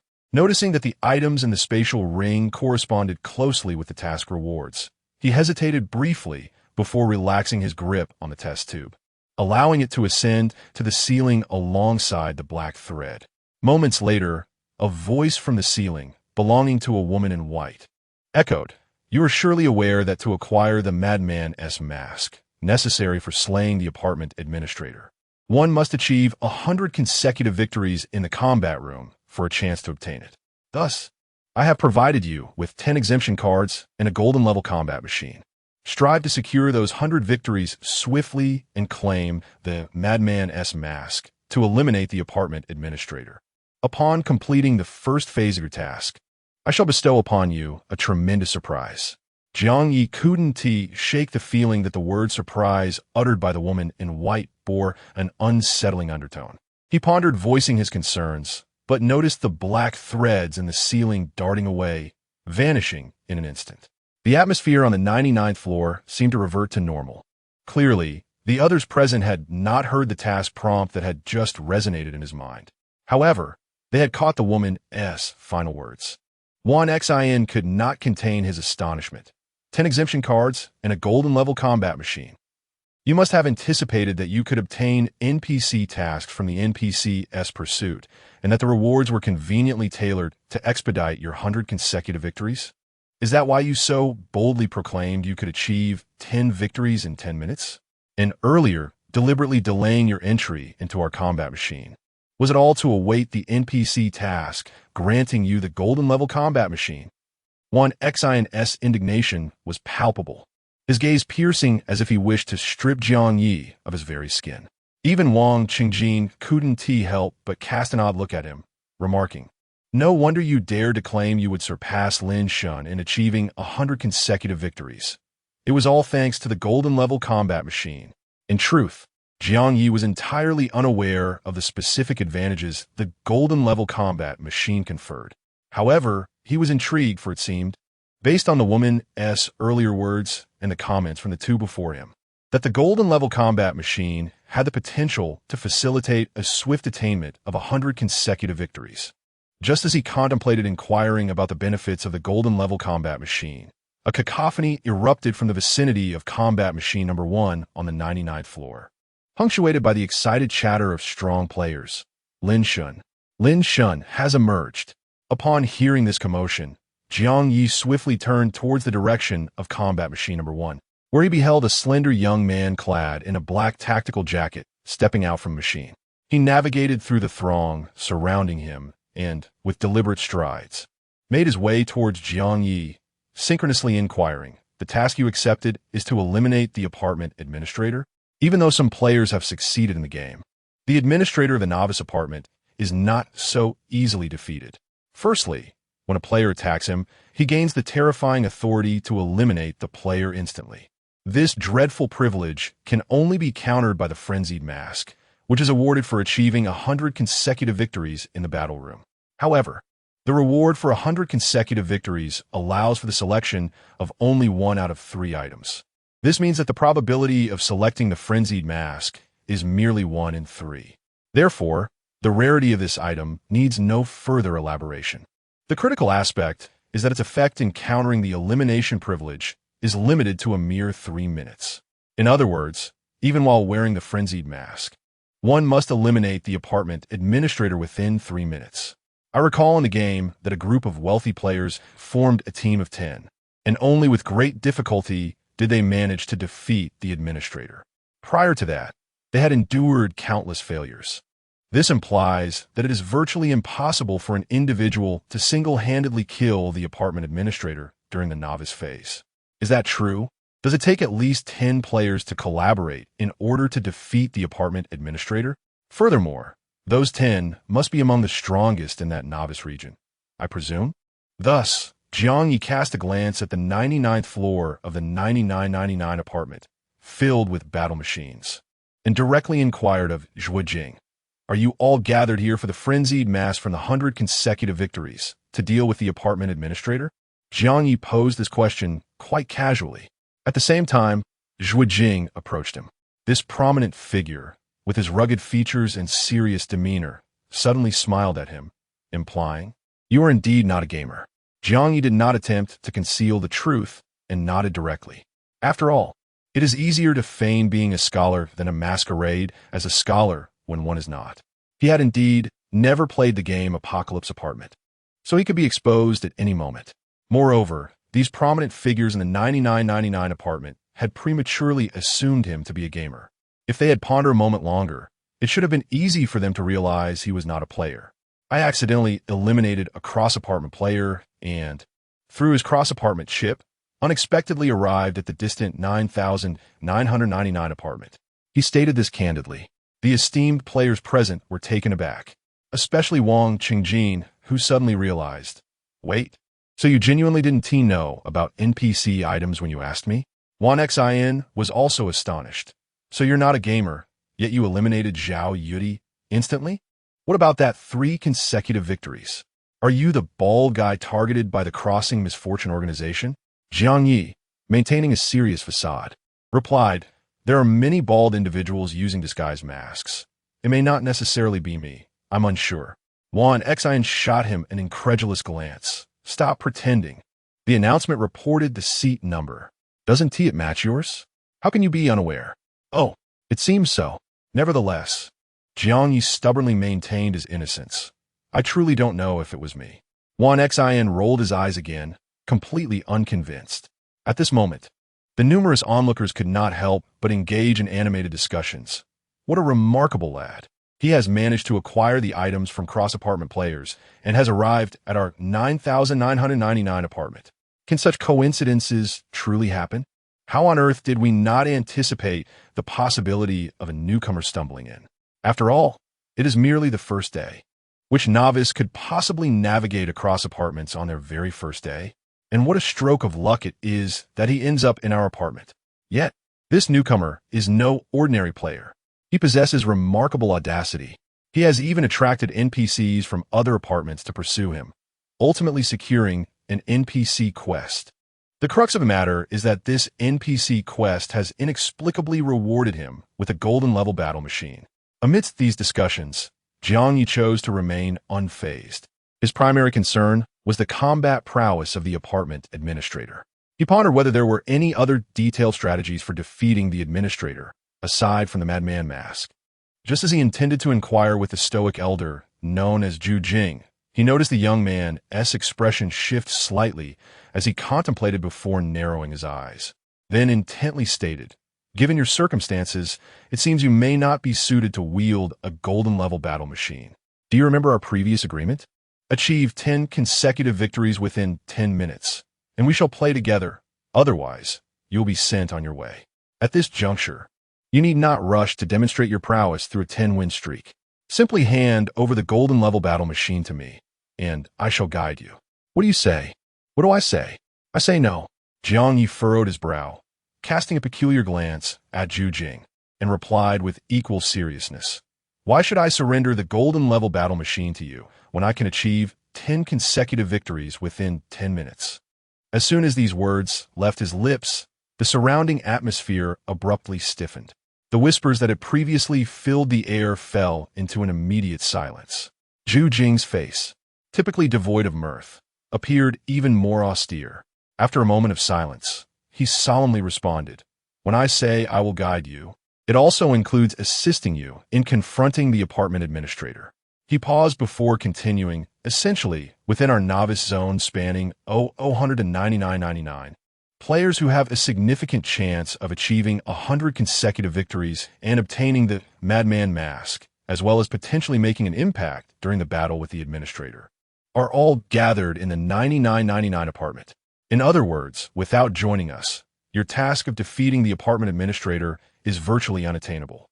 Jiang Ye contemplated that if defeating the apartment administrator requires a team and cannot be accomplished solo, then how could he ever complete the second phase of his quest involving the elimination of the apartment merchant, and the third phase, targeting the apartment owner. Therefore, if he genuinely wished to fulfill the quest he accepted from the woman in white, it was highly likely he would need to eliminate the apartment administrator solo. The presence or absence of these individuals in his endeavors was of little consequence to him. Furthermore, Jiang Ye reiterated his earlier sentiment. So, you truly intend to go back on your word. What you previously stated about achieving 10 consecutive victories in 10 minutes to earn your guidance, was it merely empty talk? His words, tinged with an unmistakable undertone of hostility, thickened the air with tension. The atmosphere grew increasingly rigid. Numerous gazes turned toward him as if he were a specter. Though they did not speak, nor did they contribute to the discourse, their silence echoed loudly. Yet those gazes clearly conveyed the sentiment. Is this lad excessively audacious or simply lacking in intellect? How dare a mere level 1 combatant, a pitiful 50 in skill, speak so arrogantly to the esteemed Gao Jing? Does he truly believe that having accepted an NPC quest elevates his status? Employing a golden tier combat machine for such a novice is nothing short of a travesty. Gao Jing, who could have easily overpowered him, chose instead to negotiate. And this fool remains unsatisfied? Damn! Ling Sheng, do interveni. Show this presumptuous rookie a glimpse of reality. However, while the onlookers contemplated taking action, Gao Jing remained unmoved. He appeared composed, unfazed by Jiang Ye's brash demeanor. On the contrary, he elaborated on Jiang Ye's earlier words, clarifying that his offer to play did indeed pertain to engaging in life-and-death battles, but it did not extend to confronting the apartment's administrator. Oh, I see, Jiang Ye replied, raising an eyebrow. That's no issue. I have no need for your assistance against the apartment's administrator. The subtext was unmistakable. I would much prefer to achieve 10 consecutive victories than relinquish the golden tier combat machine. Gao Jing's expression remained unchanged, though his gaze held a hint of complexity. After a moment of silence, he inquired, Are you certain? Jiang Ye affirmed, absolutely. He added, I am indeed prepared to take on the apartment's administrator solo. Chapter 60, Appreciation of Zhu Jing's Single Kill. The apartment administrator? The moment those words were uttered, the atmosphere in the room shifted dramatically. The gazes directed towards him grew increasingly peculiar. The influential figures, who had remained silent while observing Zhu Jing, could no longer contain their reactions. The first to voice his thoughts was Wang Qingjin, who had long harbored doubts. This kid has an audacious mouth. It feels as though he is merely spewing hot air. Indeed, even Lin Shin stated that a single kill of the apartment administrator was impossible, yet he insists on attempting it. And previously, claiming 10 consecutive victories in 10 minutes. Achieving 100 consecutive wins even before Lin Shan. What blatant falsehood! I have never encountered someone so utterly shameless. The crux of the matter is, this fellow is merely a novice. He is either irresponsibly spouting nonsense or profoundly ignorant, brimming with unwarranted arrogance. Clearly, at this moment, no one believed that Jiang Ye could actually secure a single kill of the apartment administrator. Some of the more ruthless strongmen even whispered, so what if Lin Shin indeed goes back on his word? This is not a peaceful era where one plays games. It's a stark reality of apocalypse. For the sake of survival, one can kill indiscriminately. Thus, the justification for killing to obtain a golden level battle machine becomes all the more compelling, doesn't it? I also believe that even if Lin Shan were to go back on his word and act, it would only reflect this kid's inferiority to Lin Shan.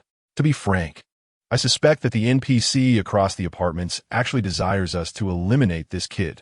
Innocents bear no guilt, but possessing a treasure incurs suspicion. The golden level battle machine might very well be a reward from that NPC for the one who slays this kid. Indeed, therefore, she must have intentionally revealed that this kid would obtain a golden level battle machine.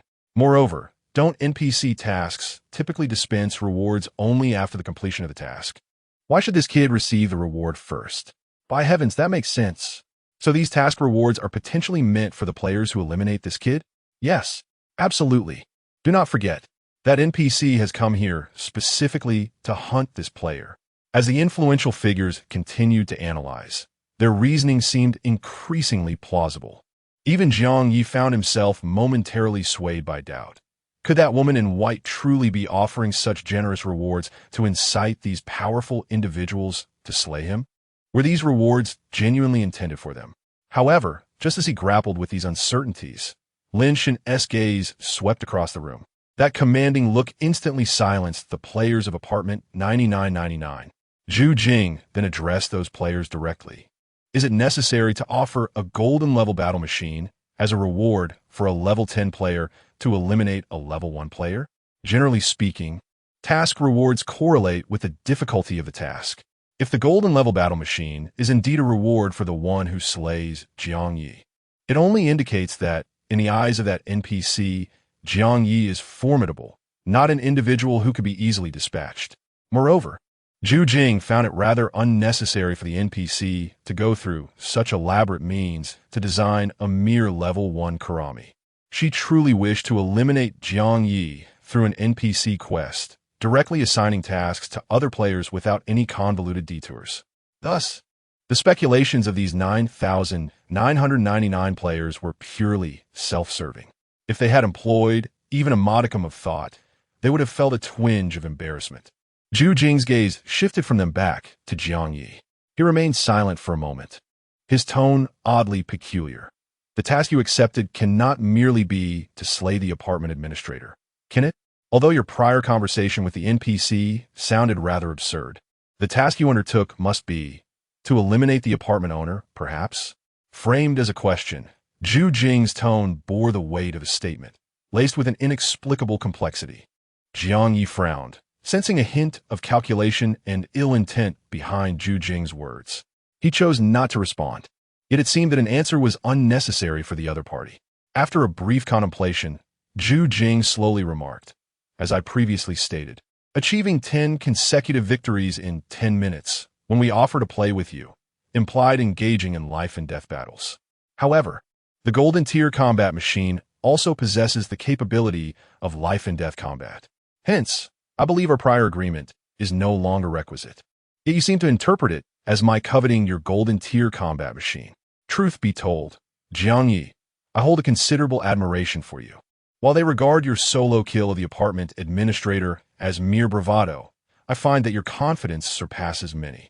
Upon hearing this, the other players from a 9999 apartment widened their eyes in disbelief. Was this truly the first instance of Lin Shen expressing admiration for someone? Had he even complimented Jiang Ye for his audacity? Did he genuinely believe that Jiang Ye could slay the apartment administrator solo? Simultaneously, Zhu Jing's words of admiration transformed the way the 9,999 players regarded Jiang Ye. Previously, they had looked down upon him with disdain, viewing him as a mere novice. Now, however, they gazed at him as if encountering a ghost, filled with suspicion, astonishment, and even a hint of envy. After all, none among them had ever received Zhu Jing's commendation. Jiang Ye himself initially felt an uncontrollable surge of joy at Zhu Jing's words. To be praised and acknowledged is inherently a source of pride, especially when such recognition comes from someone of higher stature. It is akin to an elementary student feeling elated by compliments from a child in kindergarten, which may bring mere happiness. Yet, receiving praise from a respected teacher instills a profound sense of pride.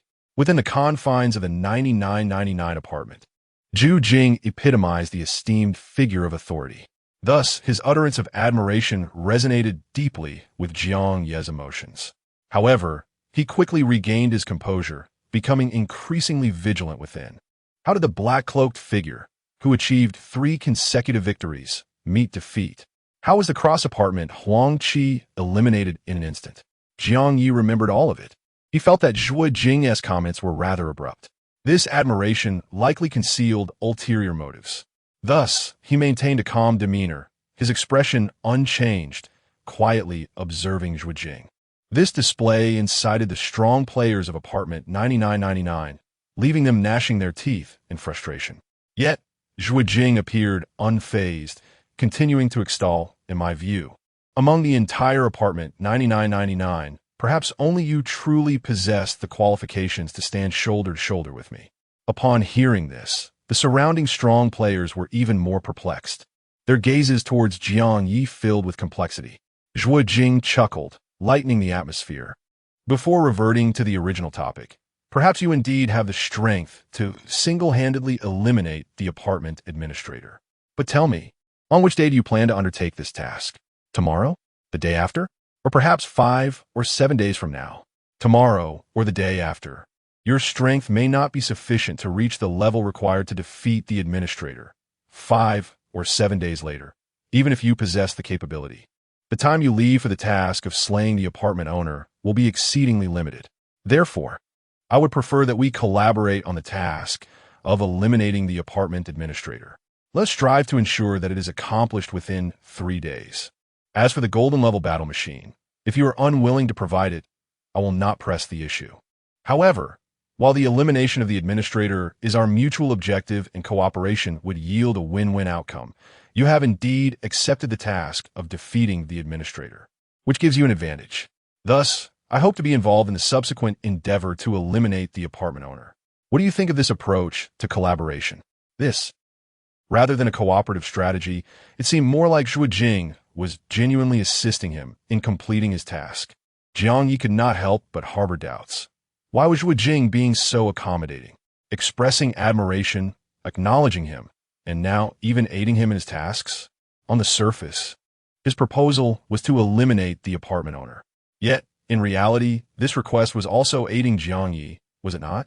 Could it be that Zhuo Jing possessed a discerning eye, recognizing the kingly aura that only a protagonist could have, and was thus seeking to curry favor? No, that was absolutely not the case.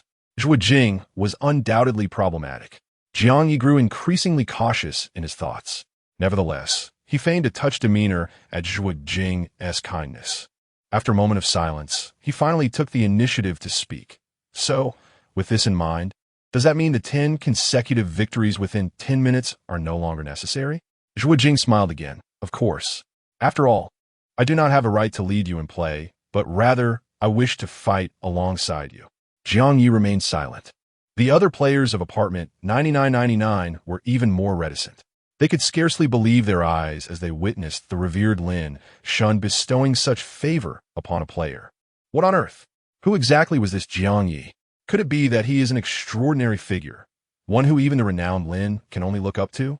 However, while other players perceived Jiang Ye's identity as extraordinary, which garners him such respect from Jing Xian, Wang Qingjin suddenly experiences a moment of clarity. As if he has captured a fleeting thought, he recalls that in the game Apocalypse Apartment, after the first paying team successfully defeated the apartment manager, subsequent players naturally followed suit. Ultimately, there were approximately 10 teams that managed to eliminate the manager. Yet among those 10 teams, an unusual incident occurred, and it was this very incident that birthed the game's first champion. Unfortunately, the player responsible for that incident was later confirmed to have died unexpectedly at home, leaving no one aware of how that transformation came to pass. But now, Wang Qingjin suddenly feels that the player who met their untimely demise due to the game, which led to the subsequent upheaval after defeating the manager, might well be someone like Jiang Ye, who has taken on the task of eliminating the apartment's owner. If this is indeed the case, then Lin's actions begin to make sense. He does not genuinely admire Jiang Ye. Rather, he seeks to join forces with him to vanquish the apartment manager and replicate the path of the first champion amid that upheaval. Contemplating this, Wang Qingjin finds himself mulling over the reality that their admiration for Lin is merely a reflection of Jing Xian's formidable prowess. Jing Xian is not a true deity, nor are they genuine devotees. Should a being of greater strength arise, they would usurp Jing Xian and ascend as the new deity. So why couldn't that new deity be Wang Qingjin himself? He too desires to tread the path of the first champion. With his gaze lowered, he clenches his fists quietly. A surge of youthful fervor swells within him, bubbling over uncontrollably. Of course, he is still quite young himself.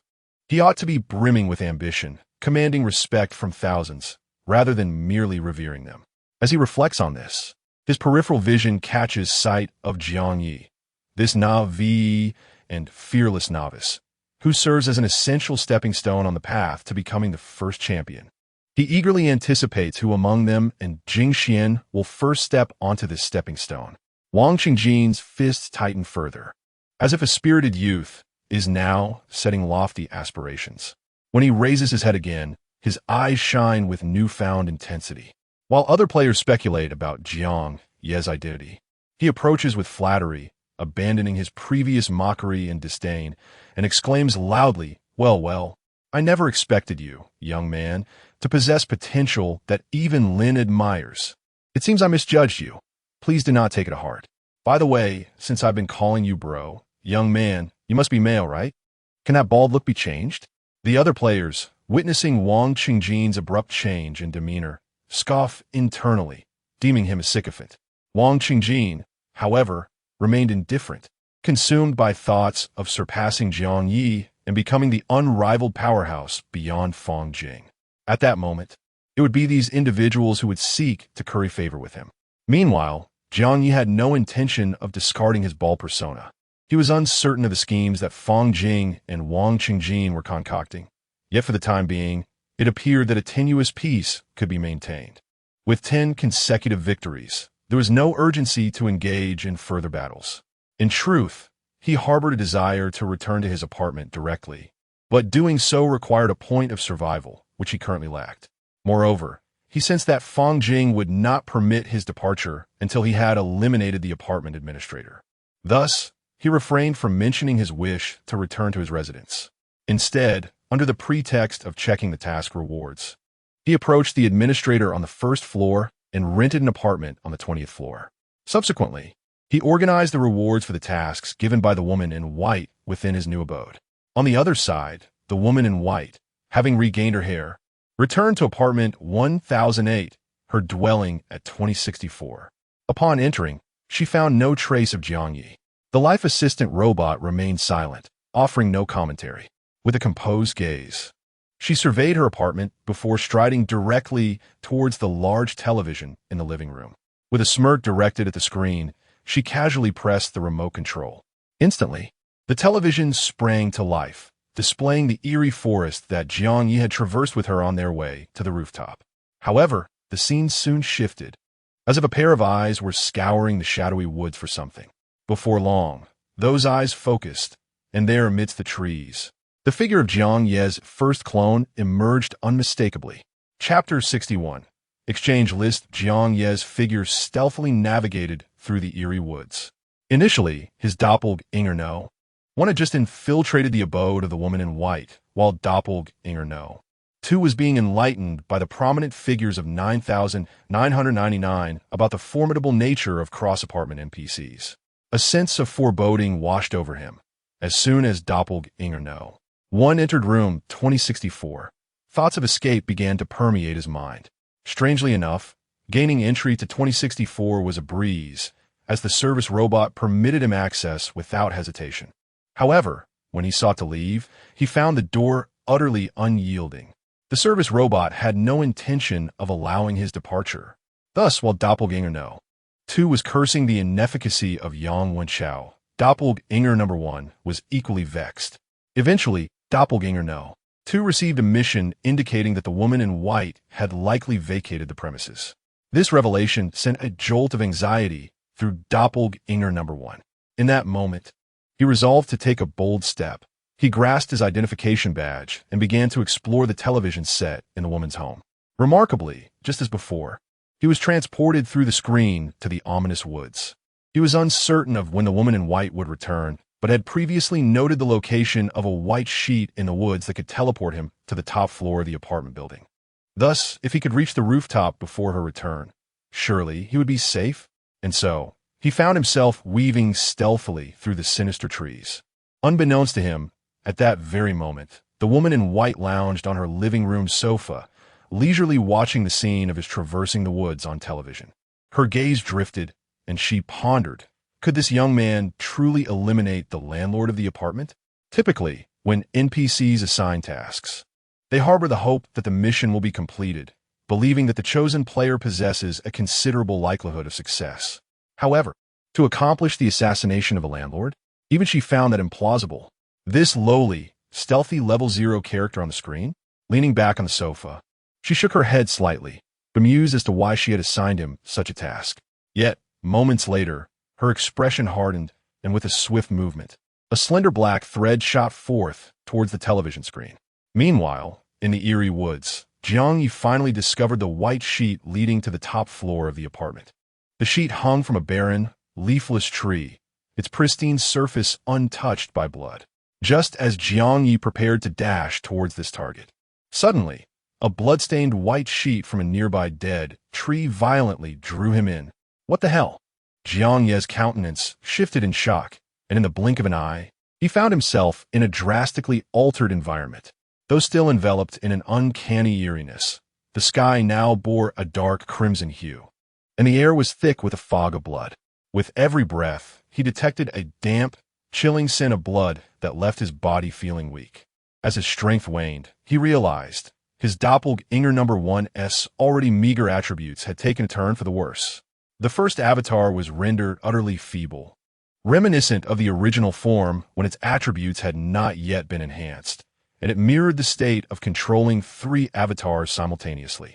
To make matters worse, amidst this state of weakness, a hissing sound of venomous serpents flicking their tongues emanated from the blood mist. In a matter of mere seconds, hundreds of black, poisonous snakes swiftly encircled him. Goodness, the onset of my claustrophobia is overwhelming. Jiang Ye nearly uttered a curse on the spot. However, more pressing than cursing was the urgency to merge Avatar 3 with its mirrored counterpart.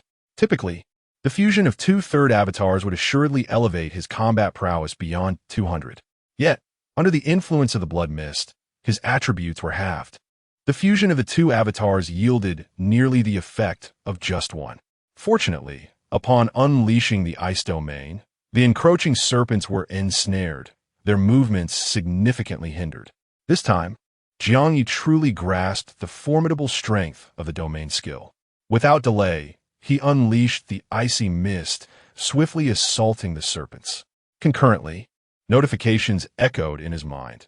Successfully killed level 1 Shadow Ring Serpent. Gained energy value 10. Ding! Your level has risen to level 1. Your physical strength has increased by 1. Your vitality has increased by 1. Successfully killed level 1 Shadow Ring Serpent. Gained energy value 1. Clearly, after leveling up, the energy gained from killing a level 1 serpent had plummeted to a mere point. However, given the sheer number of serpents surrounding him, the notification of energy value 1 rang out 100 times before another level up alert emerged. Ding! Your level has risen to level 2. Your physical strength has increased by 1. Your vitality has increased by 1. The attribute increments from level 1 to level 2 were only 1 point each. After that, no further energy was acquired from slaying additional serpents. Fortunately, in less than a minute, the serpents were largely eradicated. Out of the hundreds, only a single black iron treasure chest materialized. Jiang Ye picked it up and collapsed on the ground, engulfed by a sense of surviving a calamity. Yet, scarcely had he rested for a few seconds when the rustling sound returned amidst the blood mist. He felt the ground beneath him tremble ominously. Instantly alert, Jiang Ye darit notlinger. Soon, he noticed that the rustling originated from the surrounding distorted trees. What was critical was that the number of these trees surpassed that of the serpents. Moreover, they seemed to possess the capability for ranged attacks, extending branches from a considerable distance to disrupt him. In such dire circumstances, his ice domain could only encompass 2 or 3 trees at the periphery, rendering the ones farther away beyond his reach. Nonetheless, faced with imminent danger, Jiang Ye activated the ice domain, combining it with the icy mist and the phantom ring blade to swiftly obliterate a tree. Simultaneously, a notification echoed in his mind. Successfully defeated a level 3 Twisted Treant. Gained 100 energy points. This time, a level 2 vanquished a level 3, yielding 100 energy points. However, he did not ascend directly to level 3. Jiang Ye, unwilling to let his guard down, swiftly maneuvered to evade the branch's assaults while continuing to slay the Twisted Treants. Successfully defeated a level 3 Twisted Treant. Gained 100 energy points. Successfully defeated a level 3 Twisted Treant. Gained 100 energy points. Yet, as time progressed, The pressure mounted within Jiang Ye. While he had effortlessly dispatched hundreds of venomous serpents moments ago, it had required the fusion of 2 clones. Once the 3-minute fusion period concluded, he would only be able to merge the 4th and 3rd clone's images. Moreover, creating an image necessitated showcasing the data panel for 30 seconds before the replication mirror.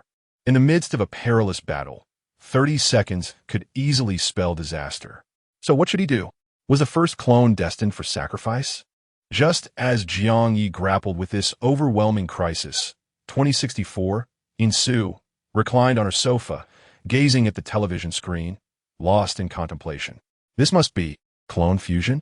This lad, the heavens reward diligence, with affinities for gold and ice elements? These 3 must all be clones. His true self must possess an SSS-grade talent, right? After all, having a data panel that even the detection spell cannot discern. It appears identical to a normal player S clone. This was her first encounter with such a phenomenon. SSS-grade talents are rare, yet not entirely absent. However, even with an SSS-grade talent, the prospect of defeating the apartment manager governing the novice apartment during the initial phase remains exceedingly slim. Nevertheless, as Su observed Jiang Ye swiftly eliminate the 10th twisted treant, successfully ascending to level 3, she consoled herself, perhaps, rounding up, even a faint hope could be approximated as a glimmer of possibility. Meanwhile, in apartment 9999, room 2025, the second clone of Jiang Ye sensed impending doom the moment the first clone was drawn into the blood mist space. Without hesitation, he sprang into action, striving to secure a sliver of hope for the first clone. He directly retrieved the golden grade combat machine from the spatial ring given by the woman in white. Initially, the combat machine was no larger than a palm. Upon pressing the button on top, it suddenly expanded into a colossal structure measuring 3 meters on each side and approximately 5 meters in height. Its matte black texture appeared more sophisticated and luxurious than any combat machine Jiang Ye had previously encountered. However, with the first clone in dire circumstances, he had no time for reflection and promptly attempted to enter the golden grade combat machine. Upon entry, there was no deduction of fees as with the combat machines in the battle room. Instead, it directly bound itself to his identity. Thus, it was akin to the computers in an internet CAF versus those at home. In the battle room, anyone could use the combat machines as long as they paid. In this private combat machine, no monetary payment is required. However, one must bind their identity, limiting its use to a single individual. Moreover, for an average player to acquire such a personalized combat machine, a substantial sum would certainly be necessary. At the very least, the golden tier combat machine possessed by Jiang Ye is undoubtedly not inexpensive. It is quite possible that one may not even be able to purchase it with in-game currency. Survival points might be required instead. Thus, the existence of such survival point items is understandable, especially since Jingdu covets them. One can only hope that this golden tier treasure truly possesses formidable capabilities. After swiftly binding his identity, Jiang Ye entered the virtual combat space. However, unlike before, he neither arrived at the lobby of the combat apartment on the first floor nor appeared amidst the numerous combat seats on the second floor. Instead, it felt as though he had stepped into a discreetly luxurious VIP box.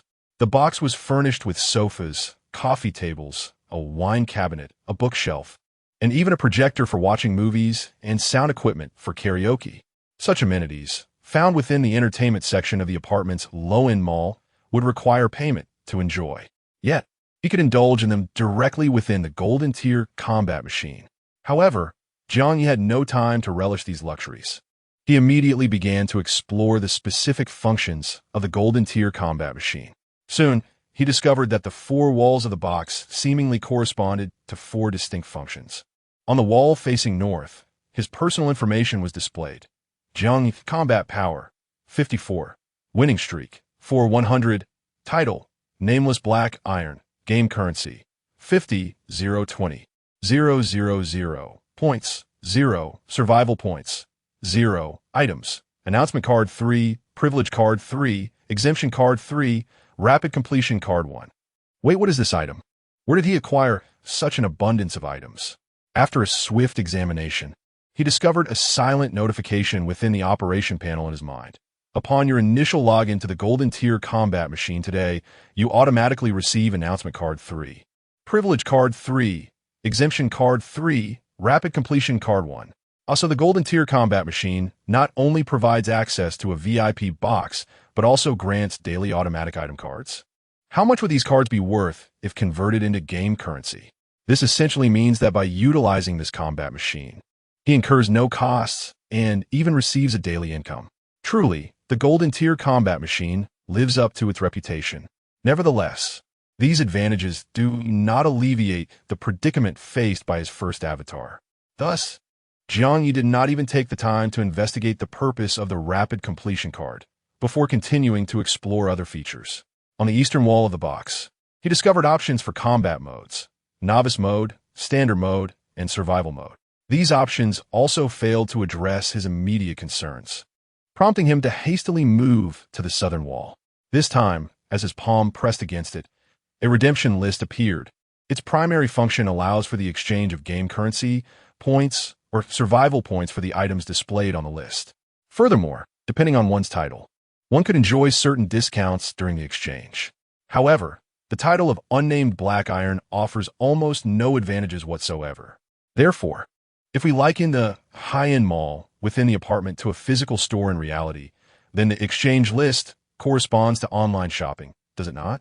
The items listed do not resemble the tangible objects in the high-end mall that one can directly touch. Instead, they are akin to online purchases, where one can only peruse images and product information.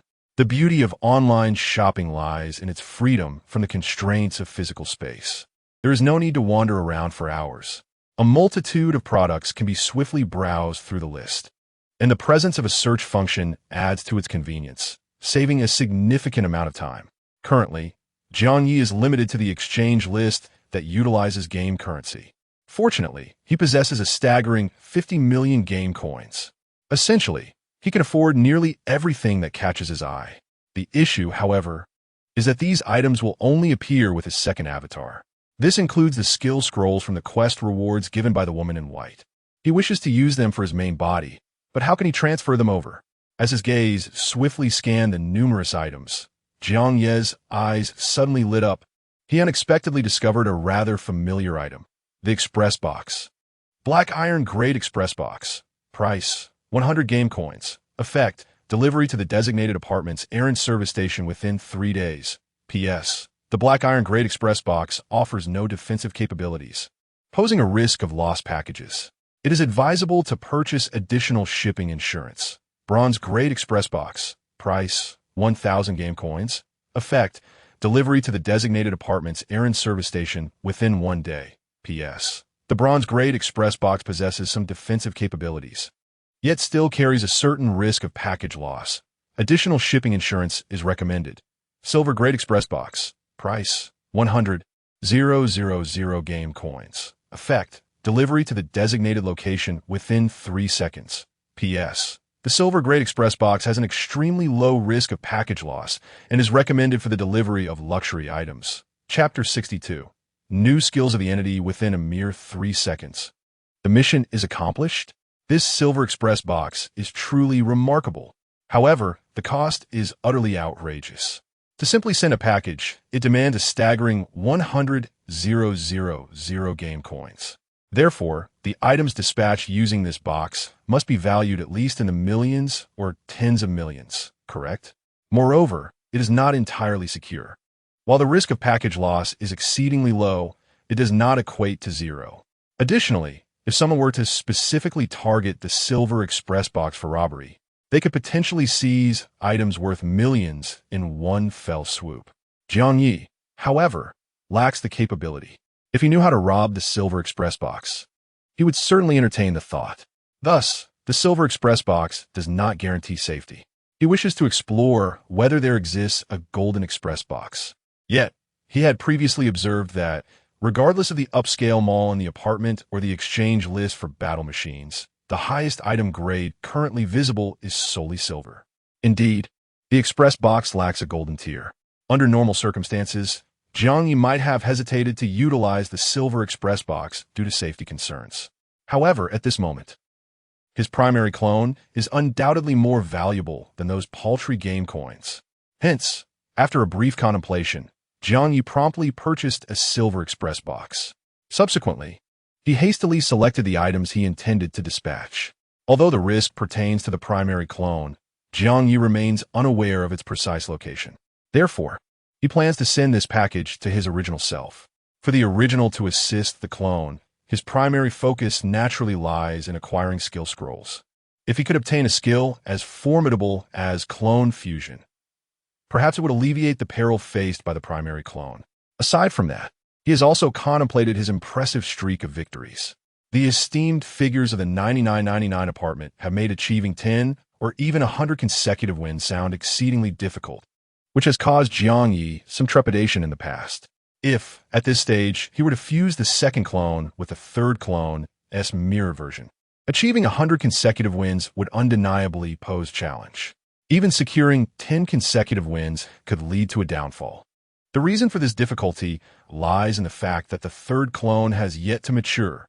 Its skills, the Ice Domain and Ice Fog Assault, are indeed powerful. Yet the third clone remains at level 0, with a mere combat power of 58. Although post-fusion strength is not merely additive, what if the attributes of the third clone surpass 10, allowing its combat power to exceed 100? To take it a step further, what if the combat power of the third clone exceeds 500? In such a scenario, using the second clone to match against players with combat power in the 50s, and then fusing with a clone boasting 500 combat power. Even if post-fusion strength only amounts to slightly over 500, that figure would be extraordinarily advantageous against opponents with a mere 50. Goodness! The prospect is so delightful that it elicits a spontaneous chuckle. Furthermore, following this line of thought, Jiang Ye's path to consecutive victories would seem akin to possessing cheat codes. He merely needs to ensure that the clone securing the wins maintains a sufficiently low combat power. The avatar responsible for merging possesses formidable combat strength. It is akin to a miniature Karami. When pitted against another miniature Karami, it could suddenly invoke divine intervention. Under such circumstances, achieving 100 consecutive victories would be remarkably effortless. In fact, it might even surpass the record of Bai Jing, achieving that milestone even sooner. What? You claim that the Mask of the Frenzied is rare? Jiang Ye believes that if his avatar can secure a streak of victories, then he could undoubtedly amass a sufficient number of frenzied masks. In due time, those he does not require could be sold for a handsome profit.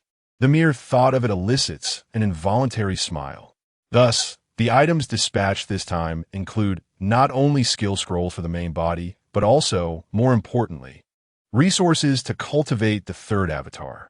Furthermore, the crisis encountered by the first avatar has made Jiang Ye acutely aware that he should develop each avatar to a level where they can stand independently, rather than relying solely on avatar fusion in times of trouble.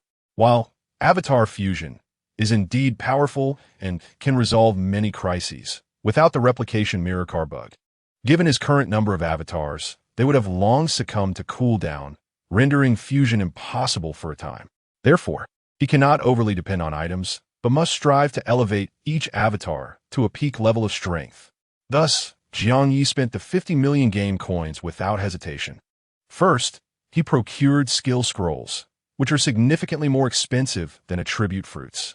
The bronze level scrolls start at 500,000, while the silver level reaches an astounding 8 million. It is evident that silver level items are generally far more expensive than bronze level ones. The same holds true for attribute fruits. However, Jiang Ye firmly believes that there is merit in their cost. After a brief calculation, he grit his teeth in exchange for 2 silver-level skill scrolls and 2 bronze-level skill scrolls, totaling 17 million. Subsequently, he purchased 6 silver-level attribute fruits for 30 million. At this juncture, his 50 million had dwindled to less than 3 million. He then bought 10 bronze-level attribute fruits for 1 million and 20 black iron-level attribute fruits for 200,000.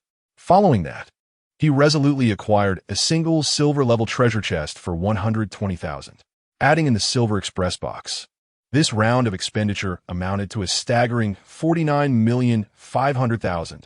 Instantly, his balance plummeted to 52,000. Contemplating this, as Jiang Ye packed the skill scrolls and attribute fruits into the express box, a twinge of anxiety crept into his heart. This was a parcel worth nearly 50 million. If anything were to go awry, or if someone were to employ some means to steal or misplace it, no, nonsense. It will not be lost. Jiang Ye meticulously sealed the packed express box and proceeded to fill in the delivery address and recipient information. Following the merger of the apartment, the 1008 apartment had been renamed to 1010 apartment. Thus, the address is 2025 1010 apartment. Recipient, Jiang Ye. Is the information correct? Confirm. Confirm immediate dispatch. An additional delivery time can be set. Confirm. Thus, the sleek, silver high-end parcel box, imbued with a sense of advanced technology, vanished into thin air as if transformed into photons. In that fleeting moment of disappearance, both banks of the river held their breath in apprehension. Fortunately, fate's gaze had momentarily wandered, overlooking this fortunate yet unfortunate soul. In less than 3 seconds, the silver parcel box reappeared in the living room of the apartment where the main body resided. Upon confirming the identity of the recipient and signing for the delivery, Jiang Ye pondered whether the parcel box could be utilized multiple times. To his surprise, the box once again dissipated like photons into the void. Jiang Ye did not dwell on it, as he had acted swiftly enough. However, on the side of the first clone, the merging process had ultimately concluded. The good news was that he had managed to reach level 3 just before the merge finished. As the fusion came to an end, Jiang Ye mused that his first clone might indeed have to make a sacrifice. He wondered if the new level 3 status could be transferred to the third clone. Evidently, it could not. The skill of clone fusion had explicitly designated a primary and a secondary clone from the outset. Achievements such as leveling up, consecutive victories, and acquiring survival points through kills could only be attributed to the primary clone and could not be transferred to the secondary clone. Nonetheless, reaching level 3 provided a welcome enhancement to his attributes. When the fusion concluded, the first clone did not succumb to paralysis again, but retained a degree of mobility. However, this newfound mobility paled in comparison to the formidable attributes and agility possessed during the merging with the 3 clones. Suddenly, with a sharp crack, a vine from a tree spirit struck the first clone with force. Thankfully, he was equipped with protective gear obtained from Huang Qi. Otherwise, that blow could have rendered him unconscious. Meanwhile, the main body dared not delay. He remained resolute in his commitment to the first clone, tearing open a silver-grade skill scroll without hesitation. Simultaneously, the third clone continued to stand before the clone replication mirror, creating reflections. 30 seconds. If the first clone could endure for 30 seconds, there might be a glimmer of hope. However, perhaps due to his impatience after tearing open the skill scroll, the brilliance emanating from the scroll did not impart the profound clarity he had anticipated. Just as Jiang Ye began to doubt whether he had encountered an unlikely event preventing him from comprehending the skill, he opened the data panel and discovered a new skill. Yet it was not the C-grade skill he had envisioned, but rather a D-grade skill akin to clone fusion, shared space. This skill enabled all clones to share a personal space, allowing items possessed by different clones to be instantaneously transmitted within this shared space.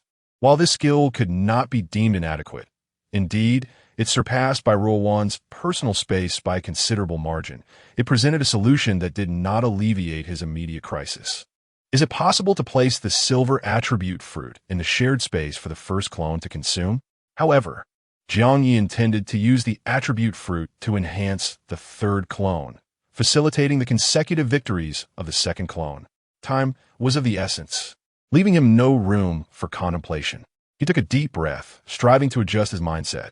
He was uncertain whether his mental state, while using the skill scroll, would influence his comprehension of the skill.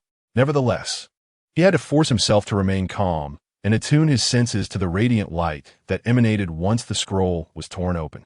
This time, the sensation was markedly more profound. His mind was crystal clear, as if his consciousness transformed into numerous tendrils, probing some arcane essence. Upon regaining focus, the first clone was on the verge of collapse. Even the heart-protecting jade he pried from Huang Qi had, alarmingly, cracked. The first clone felt a surge of intense pain coursing through its body.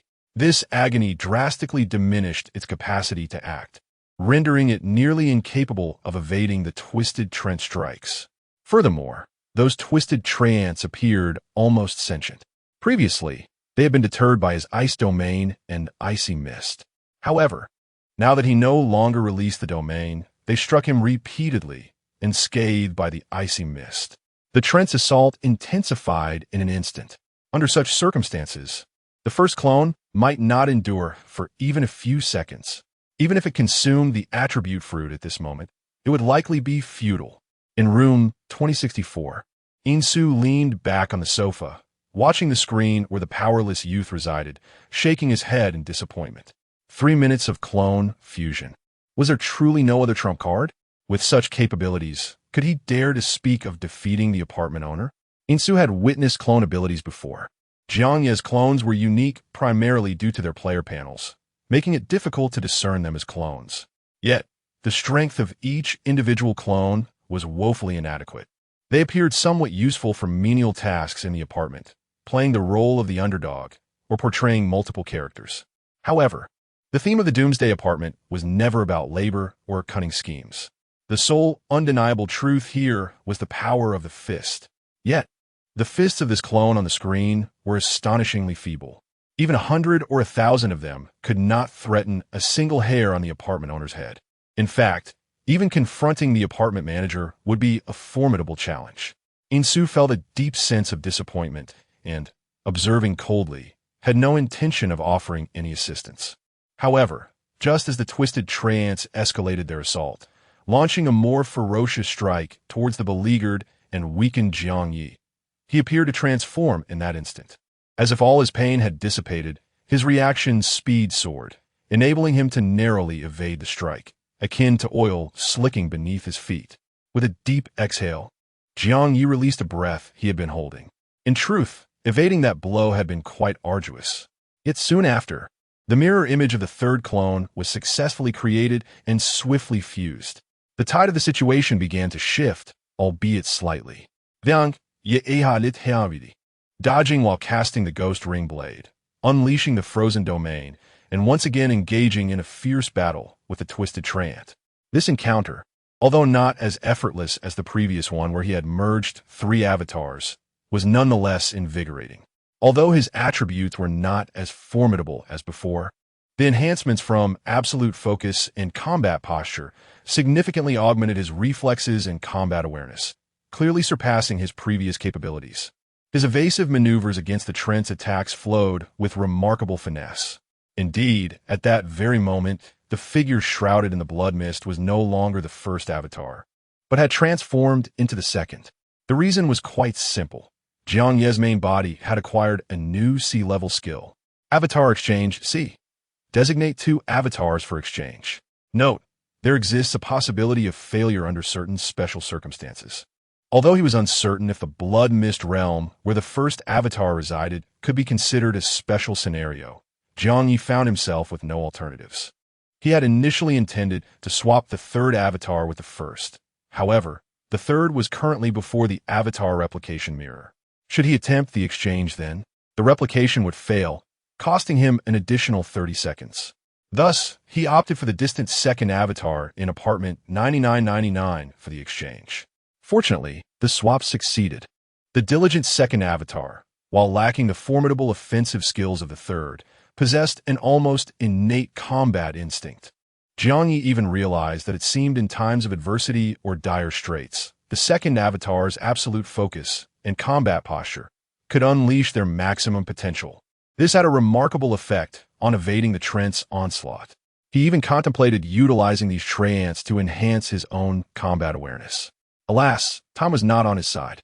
Jiang Ye resolutely chose to end the battle swiftly, and since the second avatar was at level 1, notifications echoed in his mind. Successfully defeated a level 3 twisted treant. Gained energy value 200. Ding. Your level has been upgraded to level 2. Your physical strength has increased by 1 point.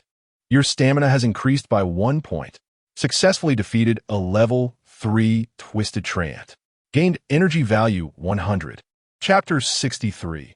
Avatar Transformation and Possession. Successfully defeated a level 3 Twisted Treant. Earned energy points 100. Upon reaching level 2, dealing with these Twisted Treants became significantly easier. At this rate, it would only take the elimination of 10 such creatures for the second avatar to ascend to level 3. After that, the energy yield from defeating Treants would sharply decline. However, should he employ the avatar exchange to switch in other level 0 avatars, he could undoubtedly transform this place into a sanctuary for leveling up. This would allow all avatars to synchronize their level advancements in an orderly fashion. Of course, the previous issue still lingered. When he intended to consecutively utilize avatar fusion, a 30-second interval was necessary to create new mirror avatars. Nevertheless, the second avatar, being more formidable, should be capable of enduring for 30 seconds post-level 3 ascension, even as a singular entity. Moreover, with the introduction of shared space, it would be considerably more convenient for the second avatar to use defensive items during those 30 seconds. Additionally, within the package that Jiang Ye had dismantled, there were still valuable items yet to be utilized. Thus, assured that the second avatar faced no immediate danger, Jiang Ye resumed organizing the contents of the delivered package. First and foremost were the skill scrolls. He had already employed the 2 silver-level scrolls, but 3 bronze-level scrolls remained. 2 of these had been purchased, while 1 was a quest reward bestowed by the woman in white.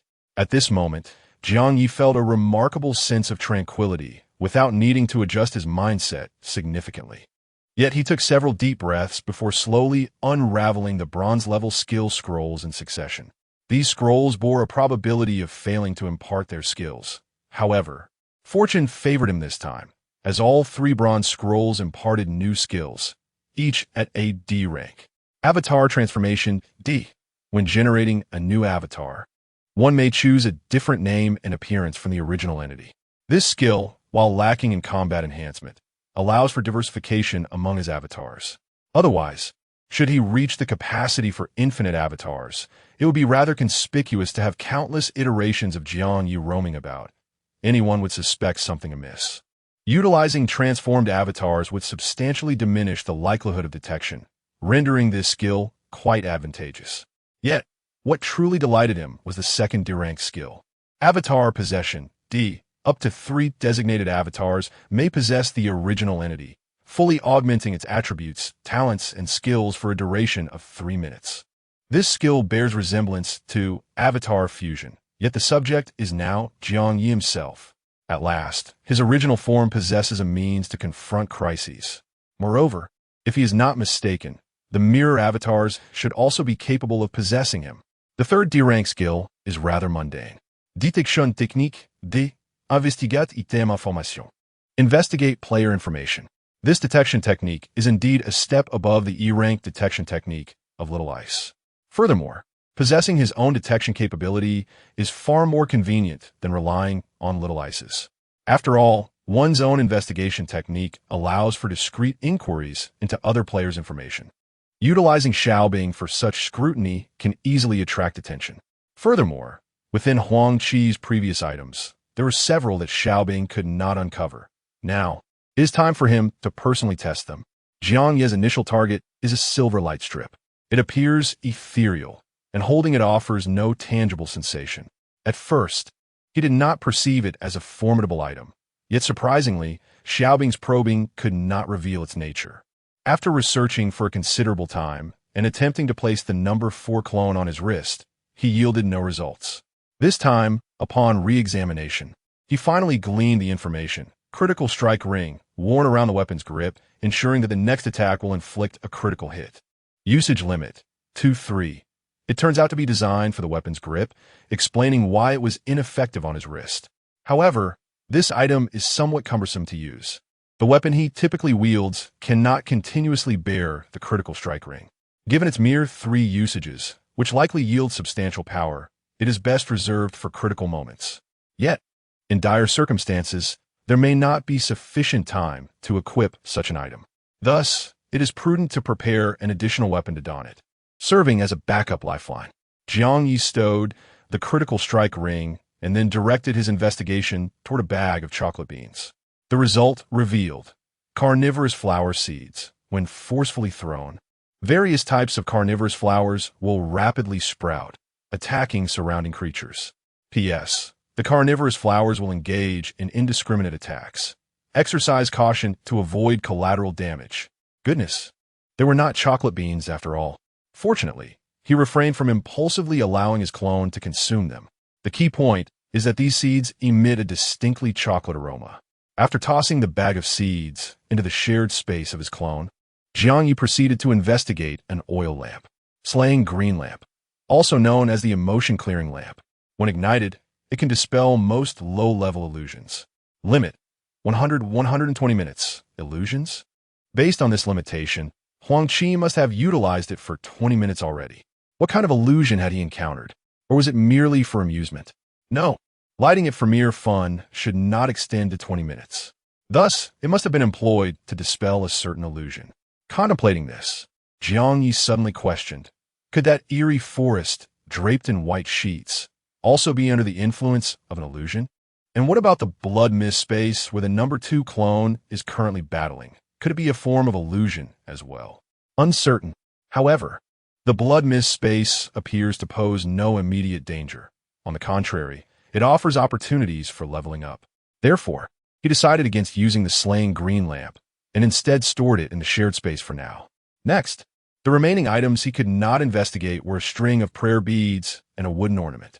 After probing the prayer beads, the result displayed: heartless prayer beads. For those who have slain over 100 players, it is imperative to wear these beads closely to dispel malevolence and avoid being targeted by vengeful spirits. Thus, if a player surpasses 100 kills, they will be targeted by vengeful spirits. Jiang Ye stowed away the Buddhist beads and continued to investigate the woodworking ornament. However, to his astonishment, he still failed to glean any information. The ornament was peculiar in appearance. It depicted 2 infants entwined in an embrace. Typically, such ornaments are crafted from translucent jade, exuding auspiciosa. Yet this piece was fashioned from wood, its lightweight form accompanied by a rough texture. Furthermore, the entire ornament had been charred to a jet black hue. The 2 ebony infants, although seemingly in slumber, radiated an inexplicable eeriness. At first glance, Jiang Ye sensed that this artifact was far from ordinary. Yet, surprisingly, even the D-grade detection technique failed to unveil its secrets. He did not dwell on it, instead placing the ornament into the shared space. Next, Jiang Ye's fervent gaze fell upon 6 silver-grade attribute fruits, 3 vitality fruits, and 3 energy fruits. He immediately instructed his main body to consume one of each silver-grade fruit. The moment he swallowed the 2 fruits, an exhilarating sensation surged through him, as if every pore opened wide, and he could not help but exhale a deep sigh of contentment. Upon reviewing his attribute panel, he noted an increase of 5 points in both vitality and energy. It is worth noting that the first consumption of a bronze-grade fruit only yielded a mere 1-point increase. Player-level advancements similarly granted just 1 point. Yet, the silver-grade fruits astonishingly conferred an increase of 5 points each. The 5 million price tag was indeed justified. Subsequently, his third avatar consumed 2 silver-grade fruits, resulting in an increase of 5 points in each attribute, including both bronze and black iron grades. The third avatar also ingested 10 fruits of each. The first bronze-grade fruit raised attributes by 1 point, yet by the 5th fruit, the increase dwindled to merely 0. 2 points. It was estimated that the 6th fruit would prove ineffective. The black iron grade showed the first fruit increasing by 0. 5 points, and the 5th by only 0. 1 points, suggesting that the 6th would also be ineffective. Thus, it could be inferred that consuming the 5th silver attribute fruit would also reduce the potential increase to 1 point. The limit for attribute fruits across all grades was determined to be 5 fruits. Considering both vitality and energy fruits, the total would be 10. With this understanding, future consumption would be more judicious. Additionally, the total increase from consuming the attribute fruits could be calculated 19. 5 points in total, 1. 5 points from black iron, 3 points from bronze, and 15 points from silver. After consuming the maximum of black iron and bronze fruits, the third avatar experienced a total increase of 4. 5 points in each attribute. When factoring in 1 silver-grade fruit, the cumulative increase reached 9. 5. Consequently, the third avatar's attributes exceeded 10. They even surpassed 15. The combat power soared beyond 100.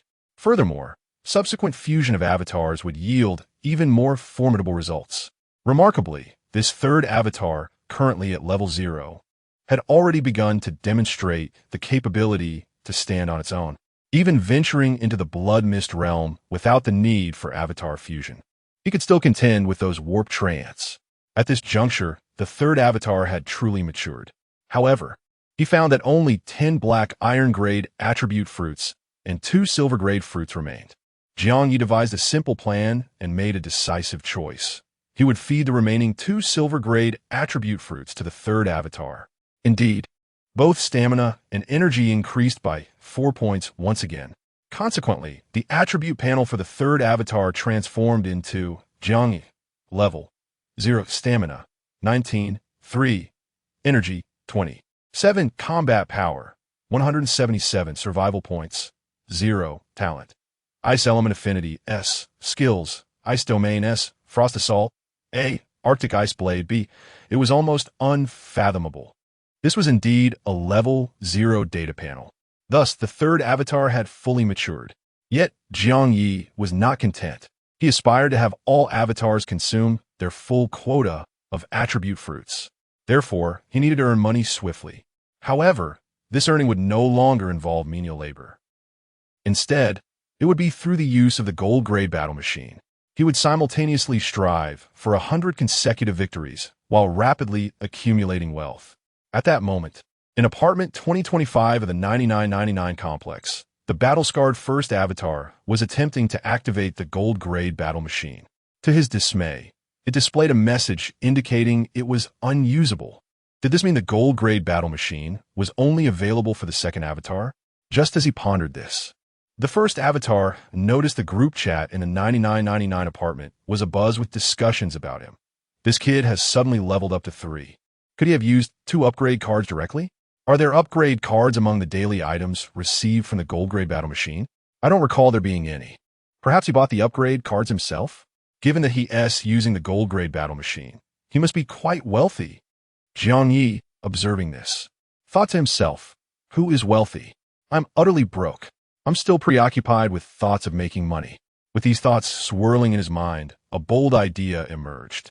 However, he refrained from voicing it directly and instead sought to establish rapport in the group chat. Esteemed colleagues, I possess an item called the Lucky Bracelet, and my divination indicates it can be charged. Do any of you know how to charge the Lucky Bracelet? In truth, most participants in the group were players ranked far beyond the top 100. Notably, one Xen, who was at the very bottom of the rankings, had been particularly active in the chat. Having had direct interactions with Jiang Ye, he eagerly replied, "Good lad, weren't you just a novice? How do you come to have a lucky bracelet?" Jiang Ye, didn't I mention before? I defeated a prominent figure from another apartment. 1Xi, all right, I'll concede you're impressive. Charging the lucky bracelet is largely a matter of serendipity. It can either be buried beneath the soil where lucky flowers grow, or soaked in the blood of fortunate creatures such as moose or crows. During the novice phase, these conditions are rather challenging to fulfill. However, upon entering the official Doomsday apartment, one could indeed spend money to hire professional organizations for energy charging. Jiang Ye found it peculiar. Are crows truly the fortunate creatures? 1Xi replied, of course. Within the framework of the Doomsday apartment, crows have become the most auspicious birds. However, there are some crows that have completely turned dark. Soaking a lucky bracelet in the blood of these corrupted crows would instead transform it into a cursed bracelet. What 1Xin did not elaborate on was that such cursed bracelets could not be detected by any probing techniques. They would continue to display as lucky bracelets. Furthermore, utilizing the energy charging method intended for lucky bracelets would still function, yet the effect would invariably bring misfortune. In essence, once tainted by the blood of a corrupted crow, The lucky bracelet would forever lose its ability to bestow fortune. The user would remain utterly oblivious. Thus, players tend to handle such items with extreme caution to avoid falling victim to deception. However, this was merely the novice phase, and the likelihood of encountering corrupted crow blood was minimal. Naturally, the lucky bracelet was unlikely to be sullied into a cursed one. Jiang Ye still possessed a silver treasure chest and 3 bronze treasure chests. He contemplated, under the auspices of luck, to open those chests. With his main body S attributes enhanced, he could also endure more clones. He pondered whether he could accumulate enough luck to create a clone with talents surpassing S rank. After all, consuming attribute fruits could indeed lead to significant strength enhancements. Yet, if he could consume them to their fullest, so could other powerful individuals. Ultimately, it was talent that would create a decisive distance. Simultaneously, Jiang Ye's main body utilized clone exchange, once more, this time swapping clone number 2 with clone number 3. As anticipated, clone number 3 could effortlessly vanquish the twisted treant without the need for fusion, swiftly reaching level 3. However, it was at this moment that Jiang Ye noticed, despite the increasing number of twisted treants he vanquished, the tremors beneath him should logically diminish. After all, those tremors seemed to result from the treant's movements on the ground. Yet now, with fewer treants surviving, the tremors grew increasingly intense. He had initially planned for clone number 4 to also reach level 3, but the current anomaly urged him to remain vigilant, preparing for potential dangers by fusing his clones at any moment. Meanwhile, clone number 1 continued its inquiry. Aside from the lucky bracelet, I wish to consult you on another matter. I have already utilized the exchange list for the golden gray battle machine, during which I discovered a perplexing issue. Why are items like skill scrolls and attribute fruits, which enhance the data panel's combat strength, sold at such exorbitant prices? Conversely, why are weapons and equipment, which do not augment panel strength, comparatively inexpensive? Given the existence of a battle room, shouldn't players rely more on weaponry and equipment under similar combat strengths? A silver-grade attribute fruit, for instance, only increases a maximum of 5 points in attributes. However, the attributes conferred by silver-grade items, when combined with stamina and energy, can nearly surpass 10 points. Moreover, silver items possess the potential to bestow certain unique effects. At first glance, they appear to be significantly more potent than attribute fruits. Yet, in terms of pricing, silver items are not nearly as expensive as attribute fruits. This phenomenon left him perplexed. Within the elite circle of the 99.99 community,